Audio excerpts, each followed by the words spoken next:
Chapter 001, My Wife's Secret. 10 p.m., outside a hotel in Jinlan City.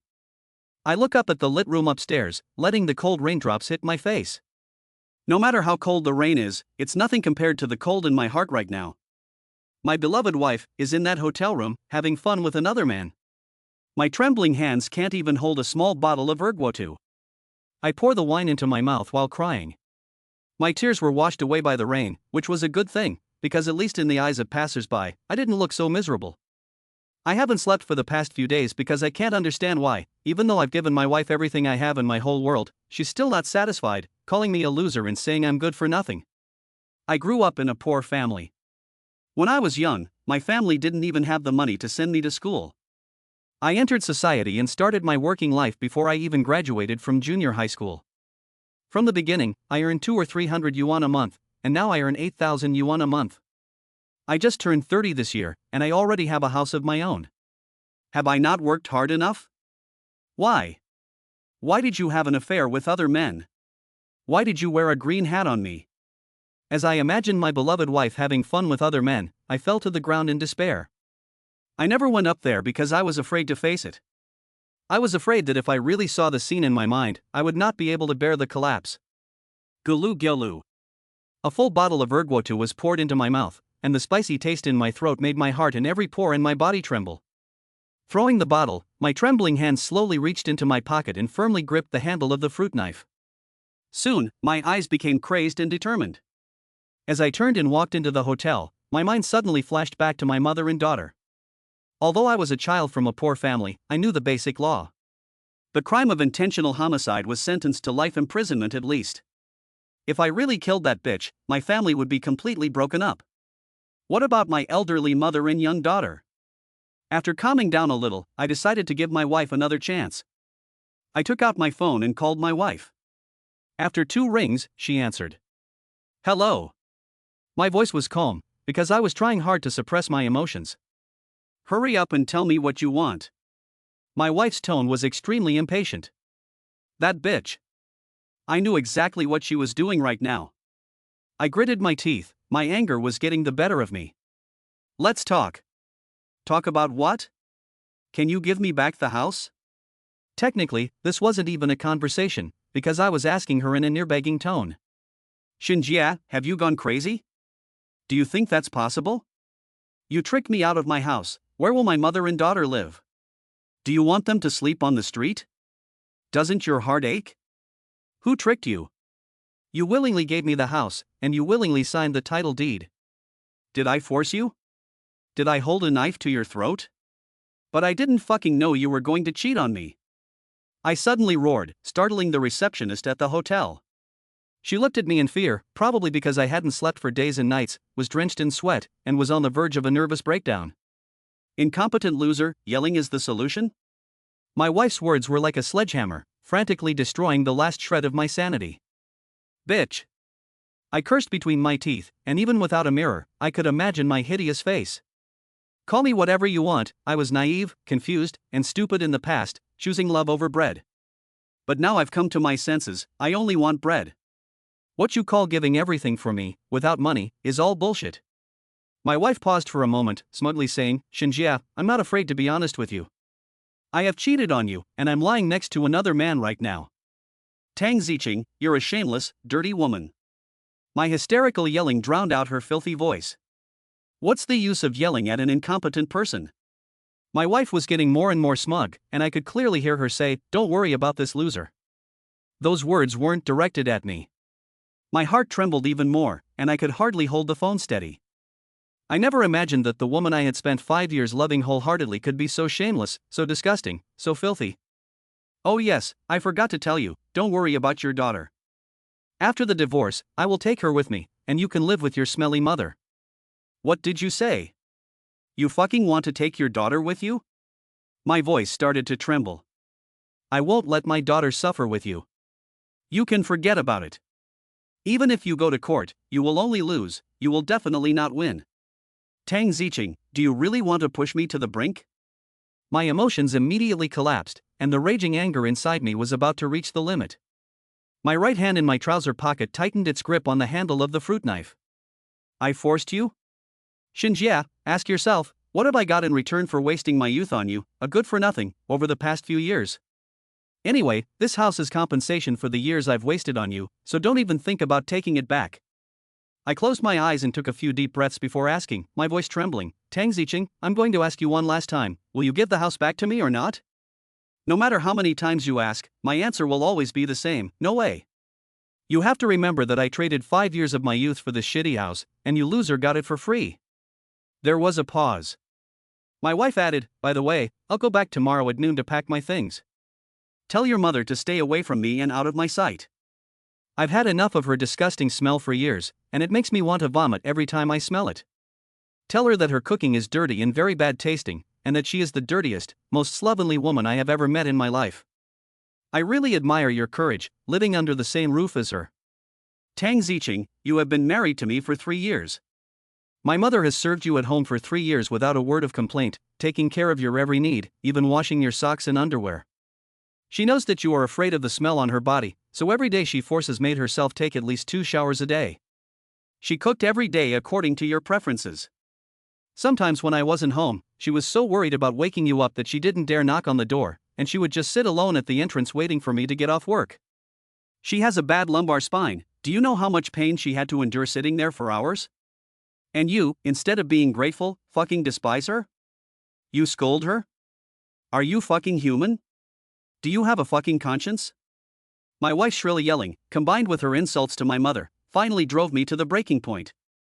My remaining sense of reason vanished, replaced by endless anger.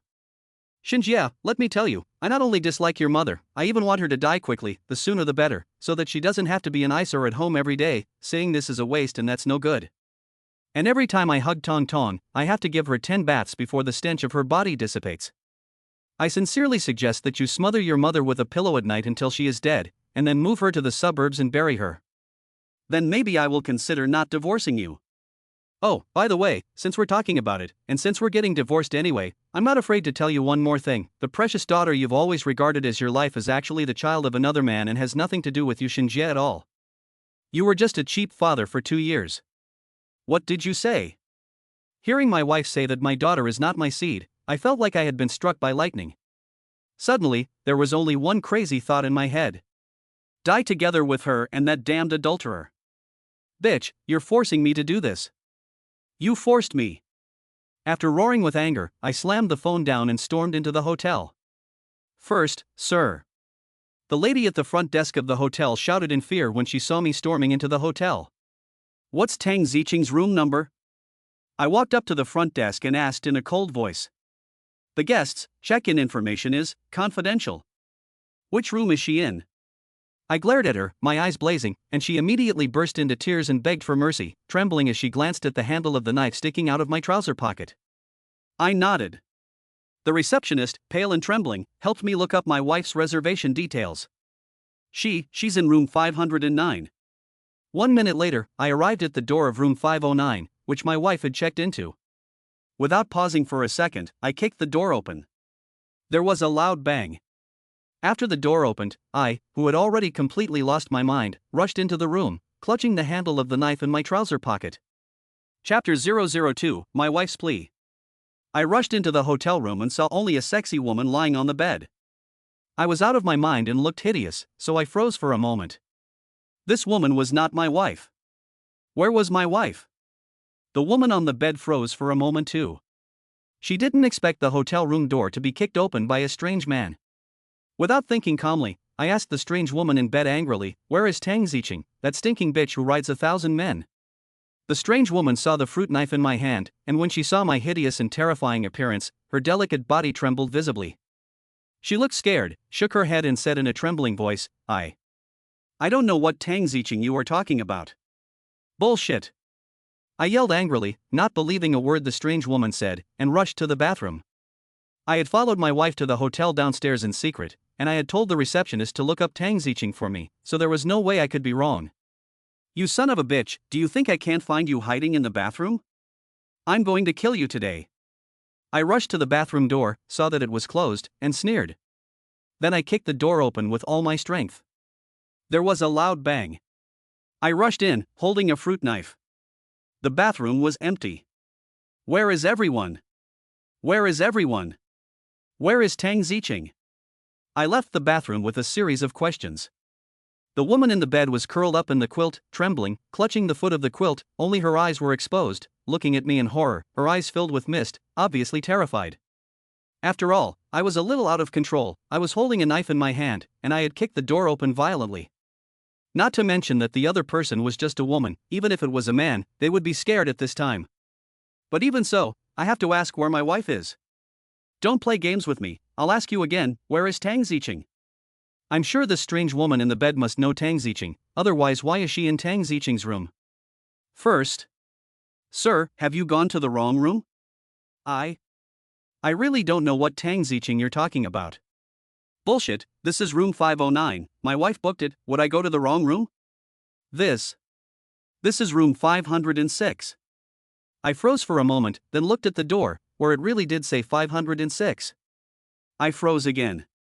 After a few seconds, I blurted out, sorry, I've got the wrong room. Then I hurriedly left. As I walked out of room 506, I heard the sound of a strange woman's near-collapse crying from inside. While feeling extremely apologetic, my anger also somewhat subsided because I had entered the wrong room, but I did not forget what I had to do. A few seconds later, I arrived at the door of room 509. After confirming that it was the right room, I kicked the door open. There was a loud bang. I rushed into the room with the knife in my hand. Like room 506, there was a woman on the bed, but the difference was that the latter was my wife. Xin Jie? The woman in the bed, my wife Tang Ziqing, let out a startled cry when she saw me kicking in the door, but when she saw me holding the fruit knife with my strength restrained, she shrugged with disdain, folded her arms and said, lying on the bed, you good for nothing.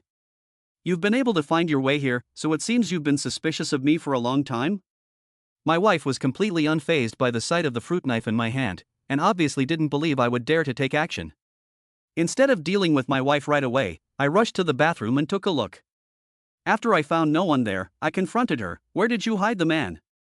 What man? Bitch, the man you slept with. Xinjia, are you crazy?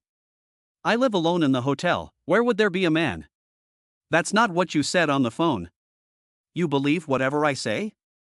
Of course I didn't believe my wife's words.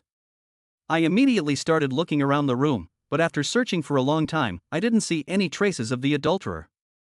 But I accidentally found 2 unpacked condoms in the trash can of the TV cabinet.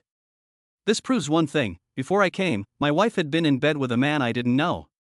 Although I have already decided to divorce her, after all, we are still husband and wife. How can a man bear such a great shame when she so blatantly cuckolds me? Tang Ziqing, you're fucking looking for death. Straw that broke the camel's back. The root cause of a kind person's descent into depravity. When a person is truly driven to the brink, no one can imagine the crazy and terrible things they will do. Right now, I have been driven to the brink by my wife. I have no choice. The next second, I rushed towards my wife with a crazed look on my face, not thinking about the consequences. At this moment, I only knew that I had to make this bitch who humiliated me, broke me, and caused the collapse of my family pay the price. Honey! The sudden cry of honey made me stop what I was doing. I looked at my wife in disbelief. At that moment, my wife no longer looked as carefree as before, but instead, her eyes were filled with fear.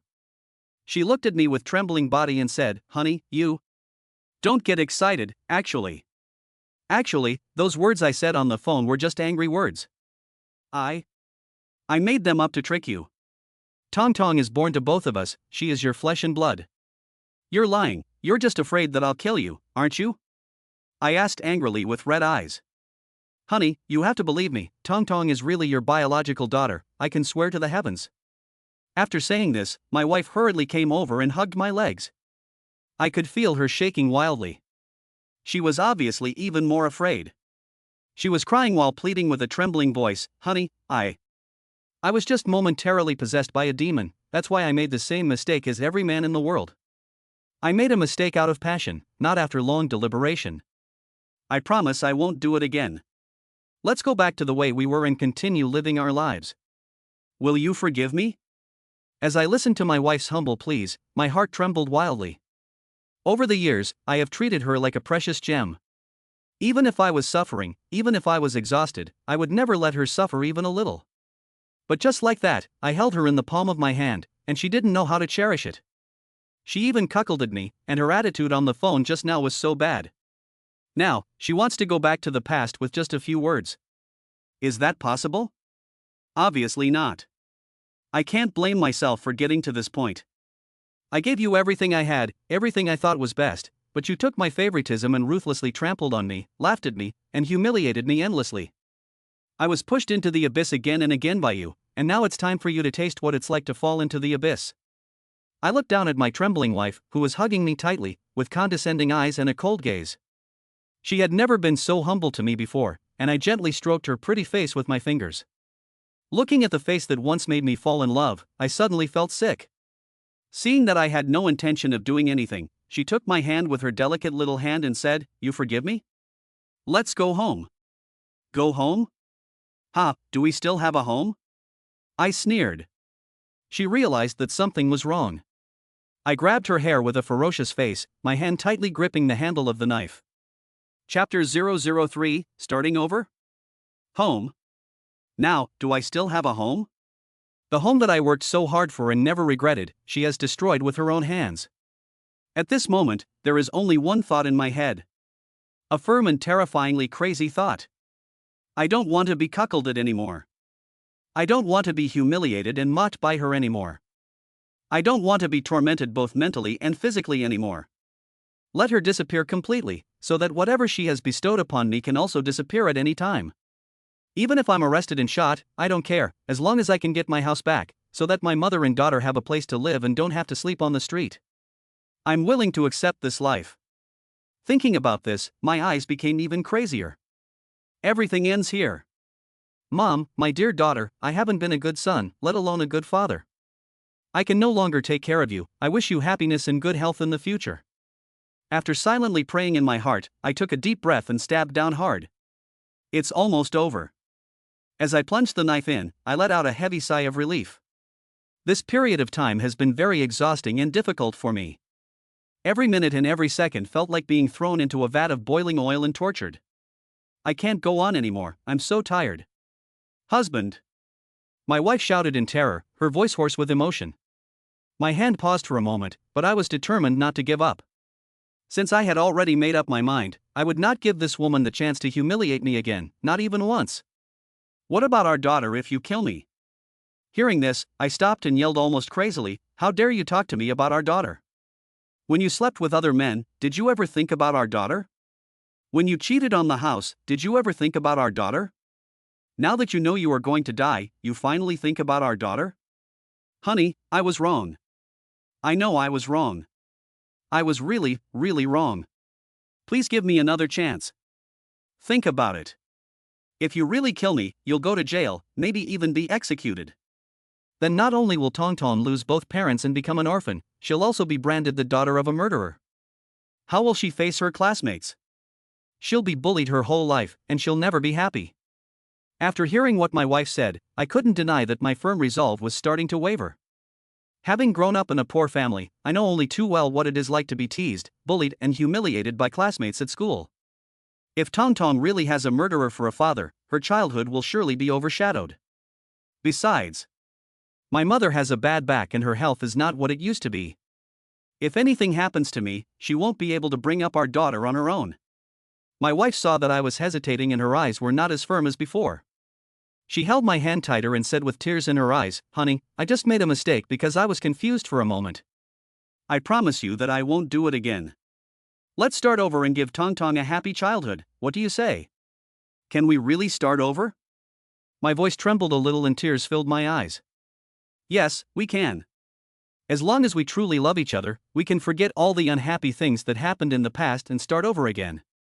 I promise you, I will definitely do my best to behave and never do anything to hurt you again. After she said that, my wife was afraid that I wouldn't believe her, so she quickly raised her right hand, held up 3 fingers, looked at me seriously, and swore to the heavens. "Tang Zicheng swears to the heavens that if I ever do anything to hurt you again, may I die a horrible death." As I looked at my wife, who was so serious and earnest, my heart softened. Of course, I didn't believe her, nor did I intend to give her a chance, let alone start over with such a dirty woman. The reason I softened was purely because my wife was right in saying that I couldn't let my daughter have a murderer for a father. For a child, this would cause a great psychological shadow and harm. For such a woman, but ruin my daughter's life, this deal is a huge loss for me no matter how you look at it. After calming down, I remembered an incident that had caused a stir on the internet not long ago. The wife of a celebrity cheated on her husband, and the celebrity and I had almost the exact same experience. Not only did the wife cheat, but she also wanted to take all the property. However, the celebrity's wife ended up leaving everything behind. So, I suddenly had a preliminary plan in mind for getting back at my wife for her infidelity. If I could only get hold of hard evidence that she had cheated on me, I could take legal action and make her leave with nothing. That way, I could get what I wanted without breaking the law. What a perfect solution! Why hadn't I thought of it before? I cursed myself for being so stupid, and nearly caused a big mess. Fortunately, I went into the wrong room at first, which gave me a little room to calm down my out-of-control emotions, or else it would have been too late to regret. My wife saw that I hadn't said anything for a long time, and tears were falling down her face as she begged, "Honey, it's okay if I die, but Tong Tong can't live without her mom and dad. For Tong Tong's sake, please forgive me." In fact, at this point, my emotions had returned to normal, and I was no longer crazy. I just wanted to take a few more looks at her submissive appearance. Perhaps it was because I had always treated her like a goddess. The sight of her pleading with me gave me a sense of satisfaction. She seemed to sense it too, and gave me a displeased look. She wanted to get up, but then saw the fruit knife in my hand and didn't dare to. "Go take a shower and tidy up a bit," I spoke calmly. My wife looked at me with tearful eyes and puzzled expression. It seemed that she had thought of something, and she gave me a flirtatious glance and said coyly, "I just took a shower." She even pressed herself against me while saying that. Obviously, she had misunderstood the meaning of what I had just said. I frowned, and a wave of nausea washed over me. I pushed her away. Before tonight, if she had been so proactive, I would have been overjoyed, because for so long, I had always been the one to take the initiative and beg her. Not every time I took the initiative did she say yes, and she rejected me with all sorts of excuses and pretexts. "I'm not in the mood, I'm too tired, you're annoying, don't touch me." Or else she'd send me to sleep on the sofa. And every time, she'd order me to shower and brush my teeth, and all sorts of things, for at least 2 hours, as if there was something about me that made her feel sick to her stomach. But now, there was still evidence of her presence in the trash can, and the warmth of someone else still in the bed in the room. The anger that I had finally calmed down suddenly flared up. "Hurry up and get cleaned up, and then we'll go home," I spoke coldly and impatiently. My wife's face turned slightly displeased, but she straightened up and put her arms around my neck, ready to kiss me. I took a step back to avoid her intimacy. "Don't waste time, Mom can't eat or sleep at home, and she's been worried about this for days." I went to wash up immediately. My wife didn't mind that I didn't let her kiss me. She wiped away her tears and happily went to take a shower. After the sound of running water came from the bathroom, I didn't just sit there. Instead, I started looking around the room for clues left behind by the man my wife had been sleeping with. I wanted to see if there was any hard evidence. I wasn't discouraged. There's a saying that a dog can't change its habit of eating shit. After a dog has tasted shit, how can you ask it not to eat it in the future? Whenever there is a chance, even if you know it is like a moth to a flame, it will definitely charge upwards recklessly. So I concluded that as long as my wife feels that she has a chance, she will definitely go out and find another man again. The thought that my wife will go out and find another man at any time makes it impossible for me to say that I don't feel anything at all, but what can I do? This relationship has already deteriorated, if not broken. I unconsciously clenched my fists, and the wound in my heart was bleeding a little. I forced myself to stop thinking about it, and my only goal now was to find a way to make my wife leave the house with nothing. The next second, I saw my wife's phone by the pillow, and I picked it up directly to try to unlock it. Before tonight, her phone was in front of me, and she even talked to someone else in front of me, but I didn't even glance at it, because I trusted her. But this trust was destroyed by her own hands. I tried my birthday in frustration, and sure enough, the phone was not unlocked. I tried several passwords I thought were correct, but none of them worked. Finally, I tried my daughter's birthday and it unlocked. If I wanted evidence that my wife was cheating, the best thing to do was to find out who she was regularly communicating with. As a result, the moment I opened WeChat and saw the first unread message, I wanted to rush into the bathroom and strangle my wife to death. Chapter 004. The adulterer is actually him? Calm down. I must stay calm. I kept telling myself, I must not lose my temper. After a few seconds, I gradually calmed down, and my gaze fell back on the first WeChat message. Looking at the WeChat of the person who sent a message to my wife, my heart, hands, and body could not stop trembling. I never dreamed that the man my wife cheated on me with was my childhood friend and best buddy for more than 20 years. Why did this happen?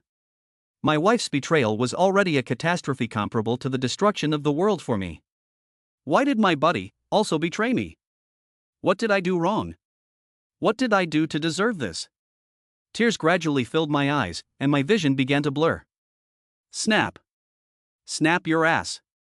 Snap your ass. I slapped myself hard a few times, forcing back the tears. I kept telling myself, snap your ass. Your wife cheated on you with your best friend, so what's the big deal? Do it for your daughter and your aging mother. Why not just bear it? At that moment, I really gritted my teeth and swallowed my anger. I went through the chat history between the two. The higher I went, the more my heart trembled. What's more, things like, my dearest, you're so great, you'll never leave my heart and you'll always be in my heart no longer mattered. What mattered was that my best friend and my beloved wife, these two heartless people, not only wanted my house, but also wanted to conspire together to cheat my mother's coffin savings. My best friend told my wife like this. My dear, just bear with me for a few more days. I heard that Shinjia's mother is hiding a fortune, her life savings, which is estimated to be quite a lot, at least 500,000 yuan. I'll find an opportunity to sound him out and figure out how to trick it out of him, and we'll split it 50-50. Wife replies, that old fart reeks of sourness and stinks, and he hasn't bought a new suit in years. How can he have 500,000 just from running a sweet potato stand? Shinjie bought the house by selling the old house and land in the village, borrowing money from all over, and only just scraping together enough. He still hasn't paid off the debt yet. Don't you believe it, Shinjie's deadbeat father had an accident at the factory, and the factory paid out a huge sum of money, which is all in his mother's hands. Is that true? Did Shinjie not tell you? He just told me that his father had an accident at the factory, but he didn't say that the factory had to pay compensation. That old fool actually has such a large sum of money in his hands, and he is so stingy. When I trick him into spending it all, I'll be doing her a big favor. Ha, how are you going to trick him? That's easy. There's only one way to make that old fool willingly pay up, and that's for Tong Tong to get sick. Tong Tong is fine, why would she get sick? Just pretend. I'll find a hospital to collude with, and I'll easily be able to get the money. My dear, you are really smart. I'll find an opportunity to soften the fool, apologize, and get the money. Then I'll let him go. Good tactics. I've booked a room, I'm waiting for you, come quickly. My dear, I'll be right there. After reading the WeChat chat history between the two today, my heart trembled so violently that it hurt, and I could hardly catch my breath. Anyone with even a shred of conscience would never do such things. It was clear that they not only had no conscience, but their hearts were black. Black as can be. Outrageous. One was my childhood friend and best buddy of more than 20 years. The other was the love of my life. How had I not noticed these two jackals lurking around me? You want to put me to death, then don't blame me for sending you both to hell. I made up my mind and a new idea came to mind. Before, I was only going to let my wife get away with nothing, but after reading the two of them's chat history, I changed my mind. They want me dead, how can I let them get away with it? I put my phone back in its place, sat on the bed and kept breathing deeply. I kept telling myself to calm down, to be patient, that impulsiveness would not solve anything and would only get my mother and daughter involved. The most important thing at the moment was to pretend to know nothing and let them reveal their true colors first, so that I could cut them off at the pass. After some self-comfort, it took a few minutes before my state of mind finally returned to normal. At this time, my wife had finished her shower. She came out with damp hair and gave me a sweet smile. I used to think my wife's sweet smile was the purest, most beautiful, and most healing smile in the world. But at the moment, her smile looked like the devil to me. My heart was cold, but I pretended to be normal. Honey, there's nothing else to clean up here, let's go, I said. I nodded, and I walked in front, with my wife following behind. We left room 509. As we passed room 506, I deliberately glanced in, and the strange woman I had scared into tears was no longer there. I wanted to sincerely apologize to her again. After all, the way I had just kicked the door open and rushed in, not to mention the fact that she was just a woman, even if she had been a man, I would have probably scared her silly. But she was already gone, and there was no way to apologize to her, so I let it go. When I came to the hotel reception to check out, I asked my wife to give the hotel 1,000 yuan as compensation for the door I kicked. I also apologized to the receptionist, who was shocked by me. Leaving the hotel and on the way home, my wife and I were silent with each other, no one spoke, and the atmosphere was very heavy. After a while, my wife took the initiative to come over and hold my hand, but I pushed her away without even thinking, because I felt disgusted. A woman I once loved to the bone was in my eyes at this moment 1,000 times, 10,000 times dirtier than a pile of shit. Even comparing her to shit, I feel that it is also an insult to shit. Honey, don't be angry, okay? My wife was not angry after I pushed her away, and she came over again to hold my hand, cooing, "Isn't it what you like best, for me to hold your hand?" I sneered inwardly a few times, didn't say anything more, and let my wife hold my hand. The hotel was not far from home, and we arrived at the community building in less than 10 minutes. In the elevator, I told my wife, "Mom has been worried for many days, so don't say anything to upset her when we get home." "I know, honey, don't worry, I won't dislike our mom anymore, I'll treat her like my real mom." My wife gave her word with a serious face. If I hadn't read her WeChat chat history, I might have believed her. But now, I wouldn't believe a single word she says, not even a punctuation mark. But as long as she doesn't make my mother suffer for the time being, that's enough. I nodded and said, "Mom has had a hard life. She worked hard to raise me, and in order to buy me a house and marry you, she even sold the old house and land. She had no place to live, so she came to live with us, and helped pay off the mortgage. She is old now, and we should be good to her. If she does something wrong or not well, we should also be more understanding. I have to put on a show, and I can't let my wife suspect anything. So I just keep on gently persuading her to be nice to my mother, just like before. Honey, I've been a bad daughter. I'll be good to our mother." I've heard those words 100 times, but has she ever done it? Not once. Still, I looked at her with some surprise. In order to trick my mother out of her funeral savings, she had admitted that she had been a bad daughter. In the past, even if she knew she was wrong, she would never admit it and would pass the buck. What made her change was my mother's funeral savings. Knowing the reason, I looked at her with an even colder gaze. "Honey, have I been good?" My wife said in a sweet voice, saw my gaze, pouted her lips and said discontentedly, "Why are you looking at me like that?" I raised the corner of my mouth in a sneer and resisted the urge to expose her on the spot. The elevator stopped on the 27th floor. As soon as I got out, I saw my mother sitting at the door with my daughter in her arms. I was about to speak when my wife suddenly yelled from behind me, "Old man, you actually let Tong Tong sit on the floor with you. Don't you know what dirty means?" As soon as I heard this, the anger that I had suppressed for a long time suddenly rose up. In the past, I had always tolerated as much as I could for the sake of family harmony and the relationship between husband and wife. But now, I can't fucking stand it anymore. I raised my hand immediately, ready to give my wife a hard slap, when my daughter's young voice sounded. "Dad." I noticed that my daughter was staring at me. Looking at her eyes, which were like black gems, I suddenly lost all anger. Because I couldn't scold my wife in front of my daughter, it might cause a huge psychological shadow on my daughter. Thinking about this, I could only suppress my anger and turn back and ask my wife coldly, "You just promised me something, and you've already forgotten it?" Chapter 005 No More Tolerance. At this point, my wife had lost the gentleness she had feigned earlier, but she did not continue to yell at my mother. "Xinjia, Tong Tong is also your daughter. What if she gets sick accidentally because the floor is so dirty? It's not free to go to the doctor and get a shot, is it?" Looking at her concerned expression for Tong Tong, if I hadn't already known her malicious thoughts, I would have been fooled by her concern for her daughter. I couldn't help but let out a few sneers and say, "Wouldn't it be just as you wish if Tong Tong got sick?" "What do you mean?" A flash of panic crossed my wife's eyes. "Don't you know what I mean?" I continued to mock her. "Xinjia, I've put up with you long enough, so just stop it." My wife used her loud voice to hide her inner panic. When my mother saw us arguing, she sounded very anxious. "Jia, she's your wife, you have to give in to her, it's fine as long as you're back." As usual, she defended her wife, her knees still stooped from kneeling, and she took a long time to straighten up, but she was still a little stooped. My mother smiled ingratiatingly at my wife. "Zicheng, you've told me 100 times, I know, I didn't dare let Tong Tong sit on the floor, don't worry, I didn't touch her either." My wife nodded with disgust and reached out to her daughter. The daughter laughed and ran over, pinching her nose and speaking in a baby voice, "Mommy, Grandma's clothes stink." I saw the coat my mother had propped up for her daughter to sit on, and suddenly I was furious. At such a young age, she had already been taught by her mother to be like this, to dislike this and that, to have no respect for her elders, and to be ungrateful. What would happen when she grew up? And when I thought that she might be someone else's child, I was even more furious. Tonton, stop and apologize to Grandma, I said coldly. This was the first time I had spoken to my daughter in such a stern tone. I hadn't seen her for a few days and wanted to be close to her, but my heart was filled with mixed emotions. After all, she might not be my daughter.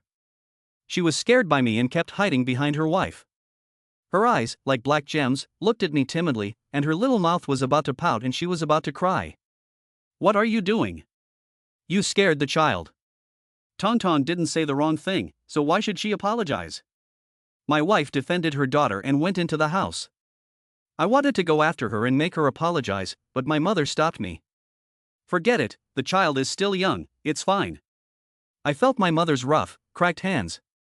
Seeing her back, which could no longer straighten fully, made my heart ache. She had repeatedly swallowed her anger for my sake and for the sake of this family, allowing herself to be wronged, but in return she received no gratitude from her daughter-in-law or granddaughter. And then I thought about Tang Zicheng's infidelity, not to mention the fact that she even teamed up with another man to try to trick me out of my house and my mother's funeral savings. I stormed after her, determined to teach her a lesson today. Seeing that I was in a bad mood, my mother grabbed me and said, "Xiao Jia, you haven't been back for a few days. Have you eaten yet? Mom will go cook for you." She was about to go into the kitchen when I pulled her out. "Mom, you're tired. You've taken care of us for so long. You rest, let Zicheng do it." "It's fine, I'm not tired. Let Zicheng rest." "No, she has to do it today." I scanned the living room, but couldn't see my wife or daughter. I found them in the bathroom, where she was getting my daughter ready for a bath. "Didn't you hear what I said?" "What?" I was talking so loudly in the living room, how could she not hear me? She was pretending not to know. I walked up to her and grabbed her hand, pulling her out of the bathroom. "Let go of me. What do you want?" My wife looked unhappy.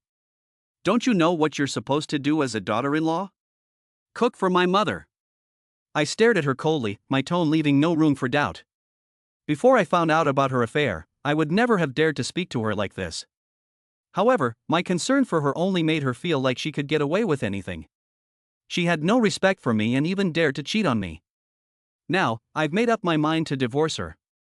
Before I get the house back, I might not do anything to her, but she still wants to be on top like before. That's absolutely impossible. Over the years, I've never spoken to her in such a tone, and she couldn't accept it at first and wanted to glare at me. But maybe because she felt guilty about the affair, she didn't argue with me. "I'll do it." My mother was afraid that my wife and I would argue again, so she hurriedly tried to smooth things over. My wife gave her a cold look, walked towards the kitchen, and didn't even turn on the light. My mother saw that the kitchen was dark and was worried that my wife might get hurt, so she asked her to turn on the light, but she was immediately snapped back. "It's not like you're always worried about wasting electricity?" I just lit a cigarette, and when I heard this, I frowned, but I didn't go in to find trouble with her. After all, she still owns the house. I can only vent a little bit, I can't push her too hard. After I get the evidence, she'll suffer for everything. In less than a moment, my wife came out with a bowl on her face, threw it on the table, almost knocked it over, and said resentfully, "Eat quickly, it won't kill you." I was a little surprised that she could make something so quickly. I leaned over to take a look, and I couldn't hold my anger back. "Stop right there." My wife turned around, folded her arms, looked at me with impatience, and asked, "What's wrong now? Is this the food?" When I was in confinement, I've already gone out of my way to give her cold noodles to eat. Take it or leave it. This makes me so angry when I think about it. She was in confinement, and her family came over with a big group of people. In name, they were there to take care of her during confinement, but in reality, they came to my house, made my mother serve them food and drink, and then after being disliked in every way, they still had to go and serve her, and she gave them the cold shoulder and disliked them in every way. I also wanted to help, but my mother refused, saying that a man cannot serve a woman in confinement, and even less so see a woman in confinement. My mother has a bad lumbar spine. After nearly a month of hard work, she really couldn't take it anymore. I gave her a bowl of instant noodles with 2 eggs, and she laid in bed for 3 days before she felt better. She's a woman who cheated on her husband, and instead of being grateful for the kindness shown to her, she even had the nerve to mention it. I slammed my cigarette down on the ground angrily. I walked angrily up to her, and when I saw that my daughter wasn't there, I raised my hand. She even tilted her face up to my hand. Go ahead, hit me, you loser, if you're really so capable, show me today. If you don't dare to hit me, I'll look down on you. She was just counting on her mother being there to protect her. My hand trembled, and she held it in place. If I didn't slap her today, not only would she look down on me for the rest of my life, I would feel like I wasn't a man anymore. I was about to slap her, but my mother quickly grabbed my hand and said to her, Ziqing, how can you say such things to your husband? Stop it, I'll eat this side. My mother really took a mouthful of cold instant noodles. She had bad teeth and a weak stomach, and she felt miserable all over after just one bite. She forced herself to swallow, and only half an hour later did she look up and give a bitter smile, saying that it was quite tasty, and took another bite. My heart gave a sharp tug. My mother had saved up her entire life to sell the old house and buy me a house, thinking that she could enjoy the blessings of a daughter-in-law and grandchild with me, but now she was still suffering like this. At first I didn't really want to hit her, I just wanted to scare my wife a little. After all, my daughter was still there, and I didn't want her to see a bad scene. But after my wife provoked me like that, and then I saw my mother eating the noodles, I couldn't think about the fact that she had the house in her hands, and I hit her hard. Chapter 006, Leave now. Pop. My wife covered her face and looked at me in disbelief. I also looked at my hand in disbelief. Over the years, not to mention hitting my wife, I wouldn't even dare say a harsh word to her, otherwise she wouldn't have let her bully my mother so blatantly, and I wouldn't dare cheat on her. You coward actually dared to hit me, are you still a man? You are only good at bullying others, you dislike the fact that I can't cook. If you are capable, go earn money and hire a nanny. What kind of ability is it to hit your own woman? What kind of man are you? My wife became furious, like she had gone crazy, scratching and clawing at me, completely different from the submissive person she had been in the hotel before. My mother quickly came to stop her and persuaded her, Ziqing, Zijia only lost his temper and hit you. I apologize for him. If that doesn't work, you can slap your mother in the face and let it go. A family should get along. I don't think anyone would let their mother-in-law apologize, let alone slap her in the face. But my wife raised her hand. I was furious and grabbed her hand firmly, looking at her coldly and saying, Don't you dare move a muscle. She frowned in pain, pointed at me and said, Fine. Xinjia, Yushin family bullies, right? Just you wait. My wife angrily shook off my hand and went to help her daughter take a bath. My mother still wanted to go and apologize to her, but I stopped her. It was obvious that she had done something wrong herself, so why should my mother apologize to her? Sai, you really are something, why are you so impulsive? My mother sighed. She had no idea what I had been through in the past few days, and even less of the disgusting things her daughter-in-law, whom she had tried so hard to defend, had done. I slumped onto the sofa, lit another cigarette and put it in my mouth without smoking it. I knew that the wife beating would not be so easy to get over. Before going to bed, I went into my room to get some clean clothes. I hadn't bathed for a few days because I was waiting to catch her in the act. After living with my wife for so many years, her habits had long since changed mine. As soon as I opened the door, I saw her holding the phone, hastily stuffing it under the pillow. She gave a cold snort, got up unhappily and went into the bathroom. You're sleeping on the sofa tonight. I didn't need her to say that, I didn't want to share a bed with her. The thought that she had made out with someone else and called me her husband made me feel sick. Seeing that she didn't have her phone with her, I wondered if she trusted me not to hack into her phone. But I had no trust left in her. After hacking into her phone, I saw that she was indeed messaging my best friend again. At first, she complained and said all sorts of things about me, but then the tone of the message changed, and it became full of an amorous atmosphere. My best friend comforted her in every way. He's really not a man, beating up a woman like that. I can't bear to hit my little treasure, but a kiss from my brother doesn't hurt. Just endure a little longer. After you've tricked Xinjia's mother into giving you the money, kick him out, so that he'll have no home, no money, and no one. We'll go off and have fun together, and he'll be so angry that he'll die, and that'll be the best revenge for him. I was clutching my phone as I read this. This is my good brother. This is my good wife. Although I already knew about their conspiracy, when I read this, I couldn't help but feel furious. I got up suddenly and went to the bathroom door. I lifted my feet up and was ready to kick the door, wanting to rush into the bathroom and drag my wife out, then slap her hard in the face twice. But I knew that would be pointless. In fact, it would make me the one at fault in the marriage and I would be forced to leave the house with nothing. In that case, I would not be able to get back the house I bought with the money from selling the old house and land in the village, and I would have to pay off the debts. The damned bitch would get everything. The most advantageous counterattack is to catch my wife red-handed cheating, so that she can't get a penny and has to get the hell out. Then, I will watch them both die of anger. Calming down, I put the phone back in place and left the room.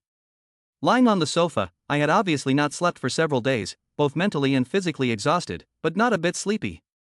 I looked at the moon outside the window, and the feeling of loneliness that no one understood hit me, and I smoked cigarette after cigarette. But I still forced myself to go to sleep. Only by getting enough rest could I better fight against my wife and her brother's two adulterers. Unfortunately, as soon as I closed my eyes, their chat history appeared in front of my eyes, and I couldn't help but imagine the various shameful acts they had committed behind my back. I don't know when I fell asleep.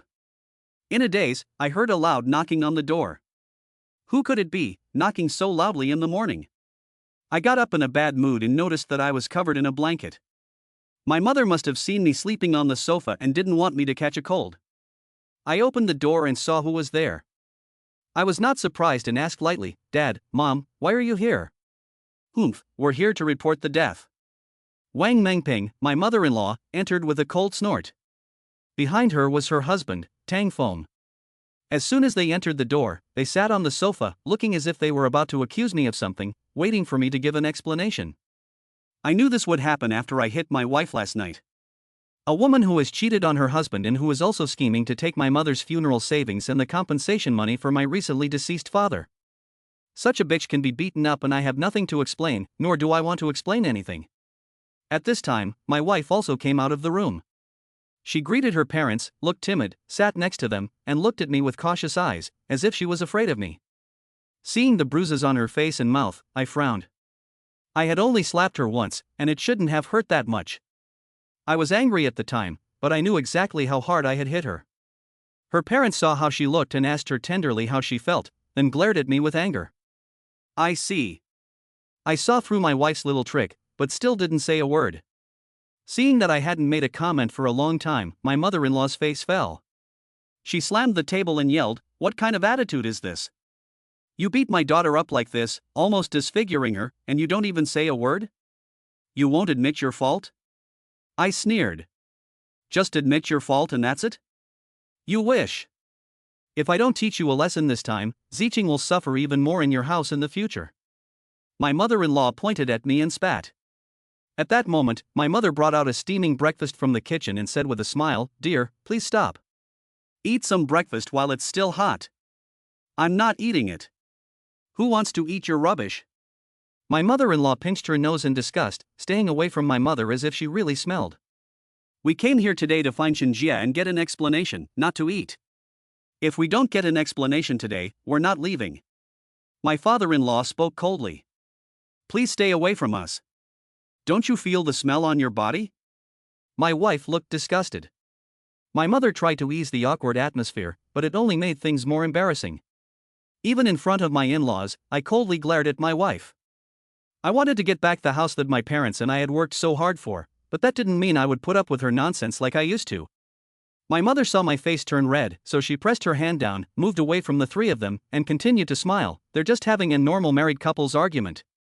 Jia was just being reckless, and Zicheng is fine." My mother was unable to finish her sentence before she was impatiently interrupted by my parents-in-law, who launched into a tirade of unpleasant ridicule. I was furious, and said loudly, "I'm the one who hit the person, so if you have a problem, take it up with me, not my mother." Then I pointed at my wife and said, "She's your mother, she's your mother-in-law, so even if you really have a problem, you'd better just put up with it." After yesterday's affair and seeing my wife's chat history with her best friend, I had already given up any last hope of affection for her. Who does she think she is? When I liked her, she was everything. When I don't like her, what is she? Punching you in the face? You've got some nerve? Daring to speak to us like that? My father-in-law glared at me with a cold expression. "You brat, we came here in good faith to reconcile you two, but you just bite the hand that feeds you." My mother-in-law jumped up, narrowed her eyes, and looked like a shrew scolding in the street. Upon hearing this, I couldn't help sneering. "That's a nice thing to say, saying that you came here to reconcile, but you're clearly here to lecture us." I was about to speak when my mother gave me a glare and kept trying to mediate. Xiaojie really treats Ziqing well. Last night was just a momentary impulse. If you really feel bad and want an explanation, I'll apologize to Ziqing on Xiaojie's behalf and let her slap me in the face again. I was in a daze, and it seemed like her back was even more bent than before. Originally, I thought that my mother had served my wife for so many years that she would not let an old man apologize to her and then let her slap him.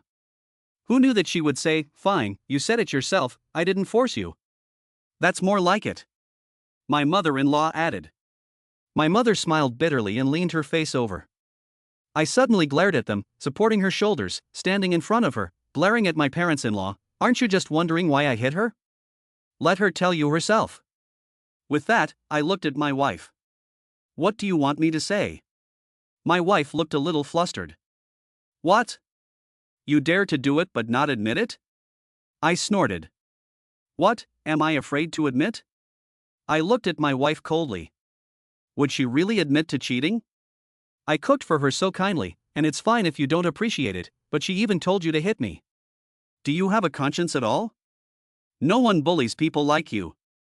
As I watched my wife cry and look so aggrieved, I knew that there was no way this bitch would admit to cheating on me. She even went so far as to slander my mother and turn the tables on me. I was so angry that I couldn't contain it. Is that what you call cooking? You gave your mother cold water to make noodles with and nothing else? I'm furious. That's enough, Xinjie. My father-in-law also shouted angrily. My daughter has never touched anything with her hands since she was a child, and I have never eaten anything she has cooked. She is already a very lucky person to marry you and cook for your mother, but you don't appreciate it. There is no need for her to stay in this family. Divorce right now. The mother-in-law said with emotion. After saying this, I looked coldly at my smug wife and said, "Fine, let's get a divorce, let's go get the papers right now." Chapter 007, Don't You Dare Touch My Mother. My in-laws couldn't believe it. My wife and I were always so obedient to them, but now I dared to argue with them and actually agree to a divorce. My mother-in-law pointed at me, her hands trembling, and kept saying things like "You've grown up and you've got some nerve." My father-in-law snorted in anger and turned his back on me. The atmosphere froze for a moment. My mother angrily said to me, "What are you talking nonsense about? Apologize to your in-laws right now." I stubbornly stood there, refusing to admit my fault no matter what. I knew that my mother was only trying to do what was best for me and didn't want to see our family fall apart. In fact, I was just being impulsive. I really wanted a divorce, and I wished I could go and get married to Tang Ziqing right now. The reason I was so impulsive was that I was angry at my in-laws for bullying my mother like that, and I was sure that my wife would never agree to divorce me so easily. For someone as greedy as her, she hasn't even managed to get her hands on any money from her mother yet, so how could she possibly be willing to do it? She looked at me angrily, but she just wouldn't say yes. I knew then that she was just a woman after money. But my mother didn't know this, and she was eagerly persuading my in-laws, "You mustn't get a divorce. The children are fine, and it's all my fault. You can't let them get a divorce." Seeing the tears in her eyes, it made me feel bad inside. "Stop it, this marriage is definitely ending." Her father-in-law snorted. "It must end, and once you're gone, trash, I'll immediately find Ziqing someone who's worthy of her." Her mother-in-law added fuel to the fire. She said that she would let her pack her things right now and leave this house, to get away from the scum who beats women. I just quietly watched as my wife put on a show, and stopped my mother from trying to persuade her. I didn't believe that hundreds of thousands of dollars wouldn't be an attraction to her. No matter what my mother said, she could only silently wipe away tears as she watched my wife pack her things. At that moment, the phone I smashed in front of the hotel last night rang. I thought it was broken and didn't care, so I just put it in my pocket. The screen was cracked and I couldn't see who was calling, so I picked it up. I answered in a very impatient tone, "Who is this? If you've got something to say, just get to the point." It turned out to be the company calling, asking if I still wanted to work there. If not, to get lost.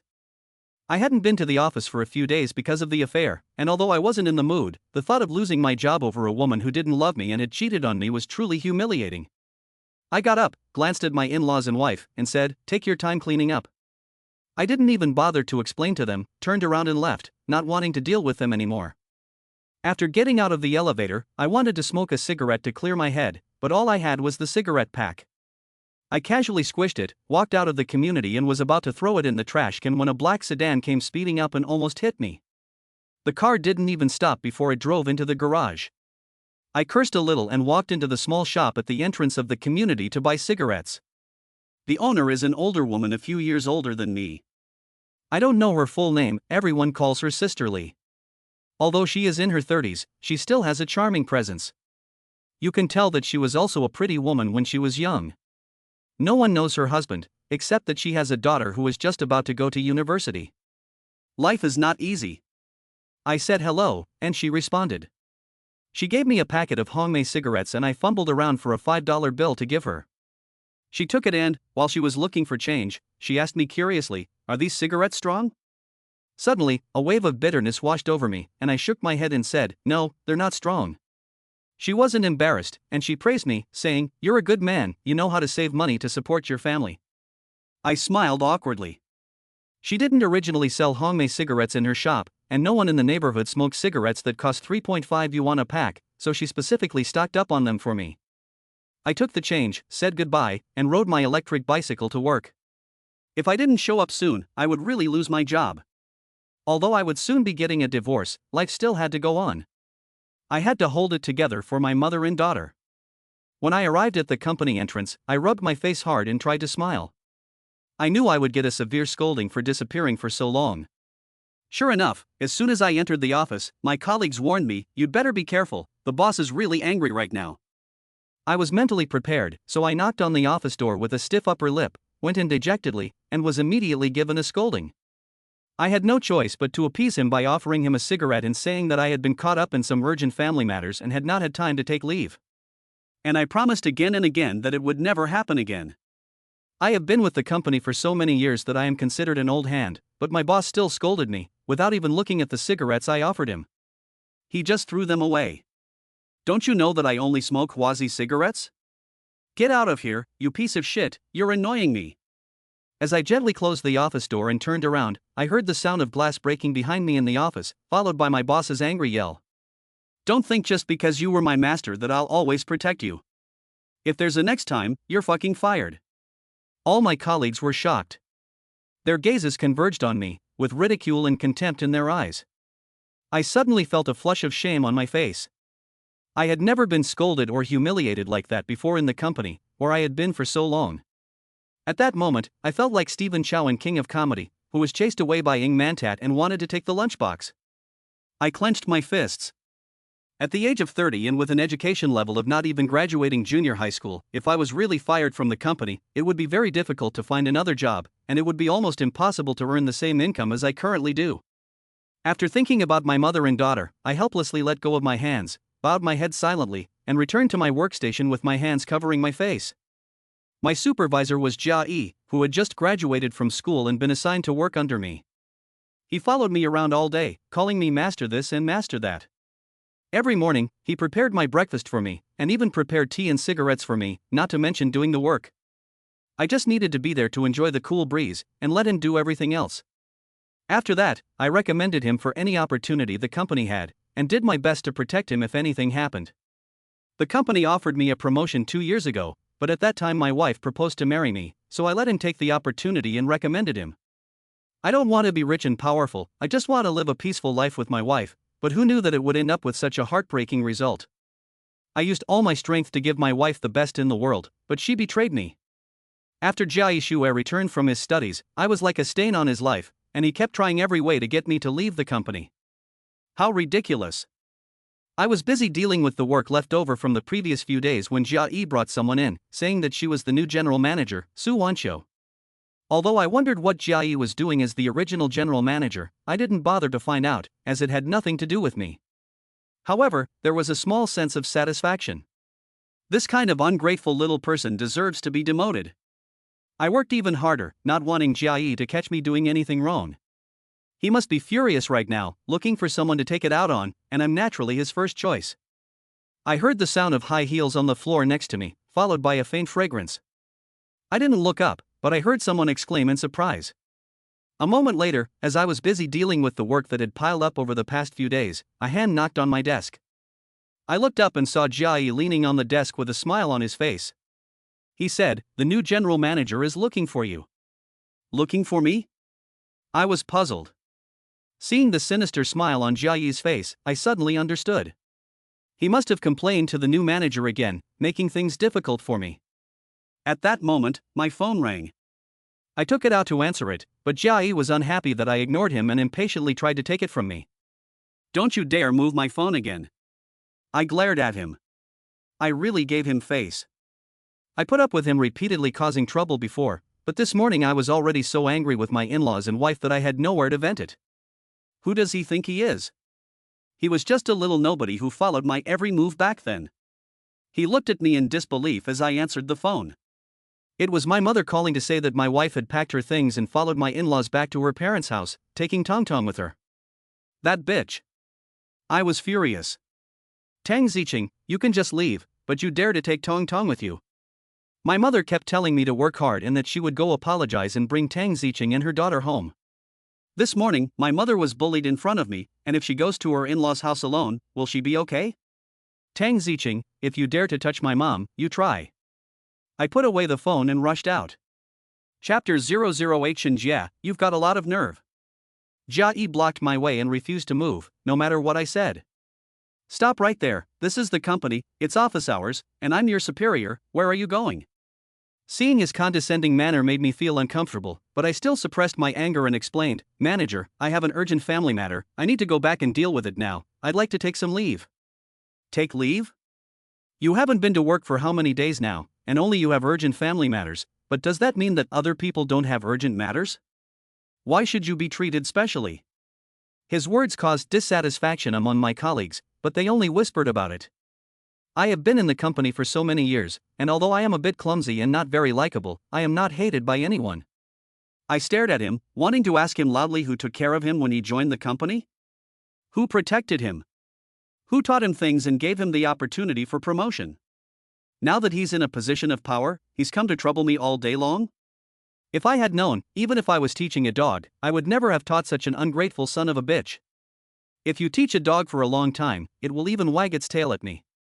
In order to rush to help my mother, I gritted my teeth and endured it again and again, saying, "Manager Jia, I'm really in a hurry now, if that's not possible, you can just dock me a day's pay." Jia Yi smiled impatiently, poking my chest with his finger and shouting, "Deduct wages? With your measly salary, you've already been deducted. Do you still have any respect for the company or your leaders? What urgent matter has come up at home? Did your father have a car accident? Or was your mother cheated? Or was your daughter abducted? You make so many excuses all day long. If you don't want to work, get out of here." I was pushed back by Jia Yi again and again. If it was before I knew that my wife was cheating on me, I might have gritted my teeth and endured the humiliation. After all, I needed this job to support my family, and I didn't want my wife to suffer with me. But today he went too far, cursing my family in front of everyone in the company, especially my father, who had just had an accident at the factory some time ago. How dare he speak so recklessly? This was intolerable. I made up my mind and grabbed his finger that was poking me in the chest. Although he was much stronger than me, I forced his finger away with all my strength, so that he could only keep squatting down and leaning his hand back. He still yelled angrily, "Shinjia, you piece of trash, how dare you hit your superior?" After what happened yesterday, my tolerance has plummeted. Now that I've hit Jia Yi, I won't hold back anymore. I kick him in the chest, leaving a dark footprint on his white shirt. I spit in his face and yell, "Get the hell out of here." A dog that follows its master around like a whipped cur has the nerve to bite its owner? I don't even look at him as I rush out the door. Behind me, I hear Jia Yi's furious yell, "Shinjia, I'll fucking fire you. Even if you beg me, I'm not going to do it." Without turning my head, I impulsively said the words to resign. When I arrived at the company entrance, the cold rain hit me in the face, which made me calm down a little. I already regretted it in my heart. Why was I so impulsive just now? Without this job, in the future, what will I use to support Tong Tong and my mother? My mother already has a hard time selling sweet potatoes. Do I want her to support me when she should be enjoying her retirement? I hesitated in front of the company entrance, and several times I walked up to the door, wanting to push it open and go in, but I resisted. I lit a cigarette and inhaled deeply, finishing it in 3 puffs. The butt was so hot that I couldn't hold it in my hand. I stamped out the cigarette and looked back at the company. I walked firmly towards the electric bicycle. Since I had already lost my job, I could always find another one that was a bit more difficult. If I had to save money, I could always scrimp and save and support my mother in Tongtong. But I had to get to my mother's side. I braved the cold rain, revved the throttle to the max, and sped frantically towards my in-laws' house. Raindrops pelted my face like stones, and the pain made me ride with my eyes narrowed, but I still didn't slow down. Just at this critical juncture, the electric bike ran out of power. I roared in anger, wanting to kick the electric bike to vent my anger, but I couldn't bring myself to do it. If I kick the electric bike again, it will cost thousands of dollars. Not only am I unemployed now, but I haven't even paid back the money I borrowed from my relatives to buy the house. With gritted teeth, I pushed the bike, panting in the rain, to the small shop at the entrance of the community. In a hurry, I said hello to Sisterly and asked her to watch the electric bike for me. I took a taxi and rushed to my in-laws' house. On weekdays, I can't even afford a vegetarian meal at work, let alone a taxi for a few tens of yuan. I just want to save money and give it all to my wife, so that she and Tongtong can have a better life. When I got off the taxi, I remembered that I didn't have that much money on me. I only had less than 10 yuan in my WeChat account. I was embarrassed, so I asked the driver to follow me inside and let my wife pay the fare.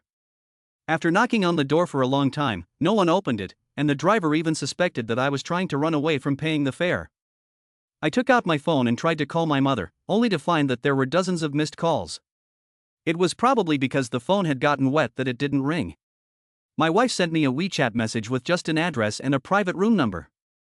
After much persuasion, the driver took me to the address again. It turned out to be a restaurant. I was a little suspicious, but I let the driver take me in. The interior decoration looked quite high-end. The waiter took us into a private room. As soon as I opened the door, I saw my in-laws with stern faces, Tongtong crying, and her mother sitting in the corner. My wife scolded my mother, "Where did you get this dirty thing? What if Tongtong gets sick after eating it? I've told you 100 times not to give Tongtong anything.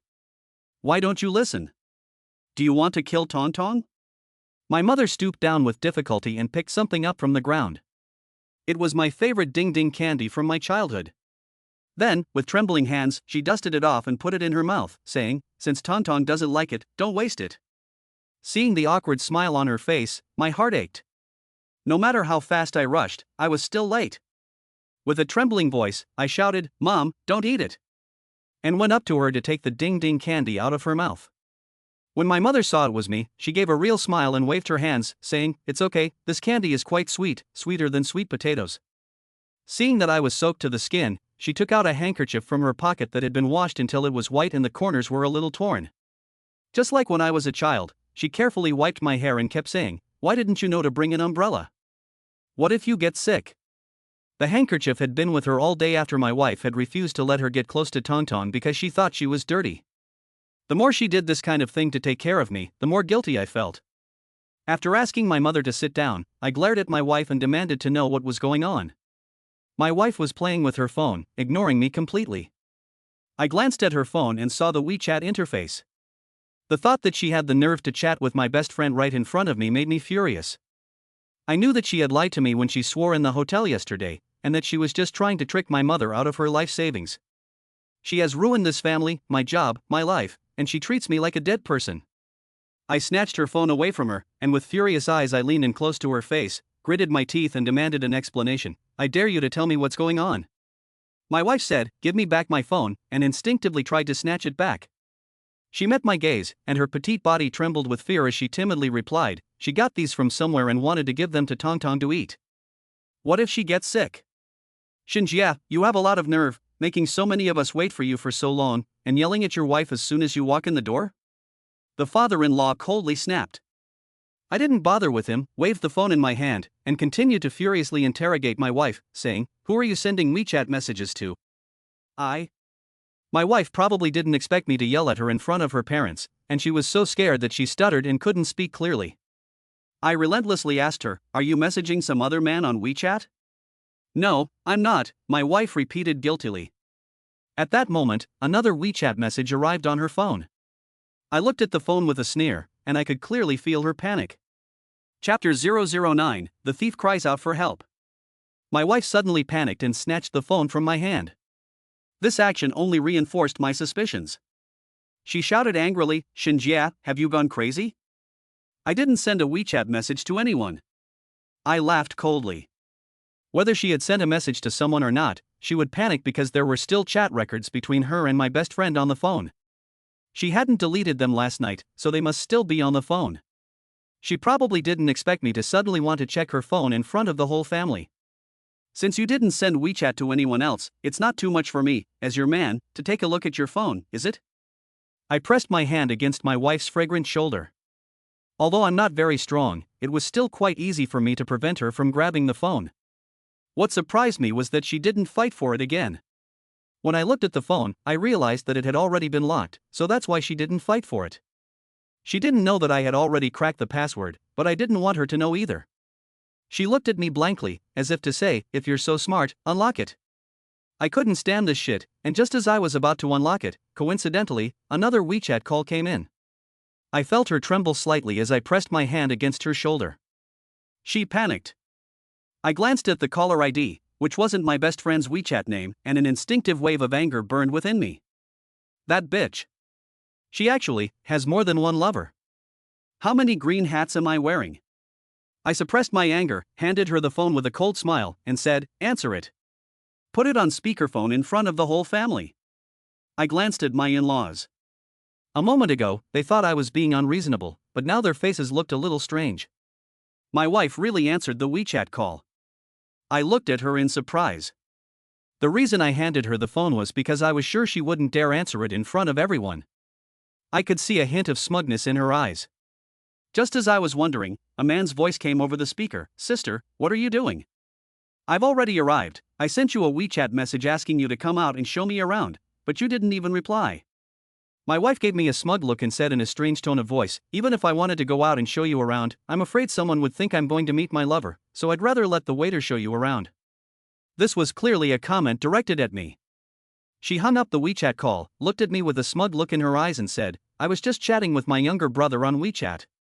At this time, the door to the room opened, and the waiter walked in with a gloomy-looking brother-in-law, sat down next to me, and slammed a set of car keys on the table, glaring at me with dead eyes.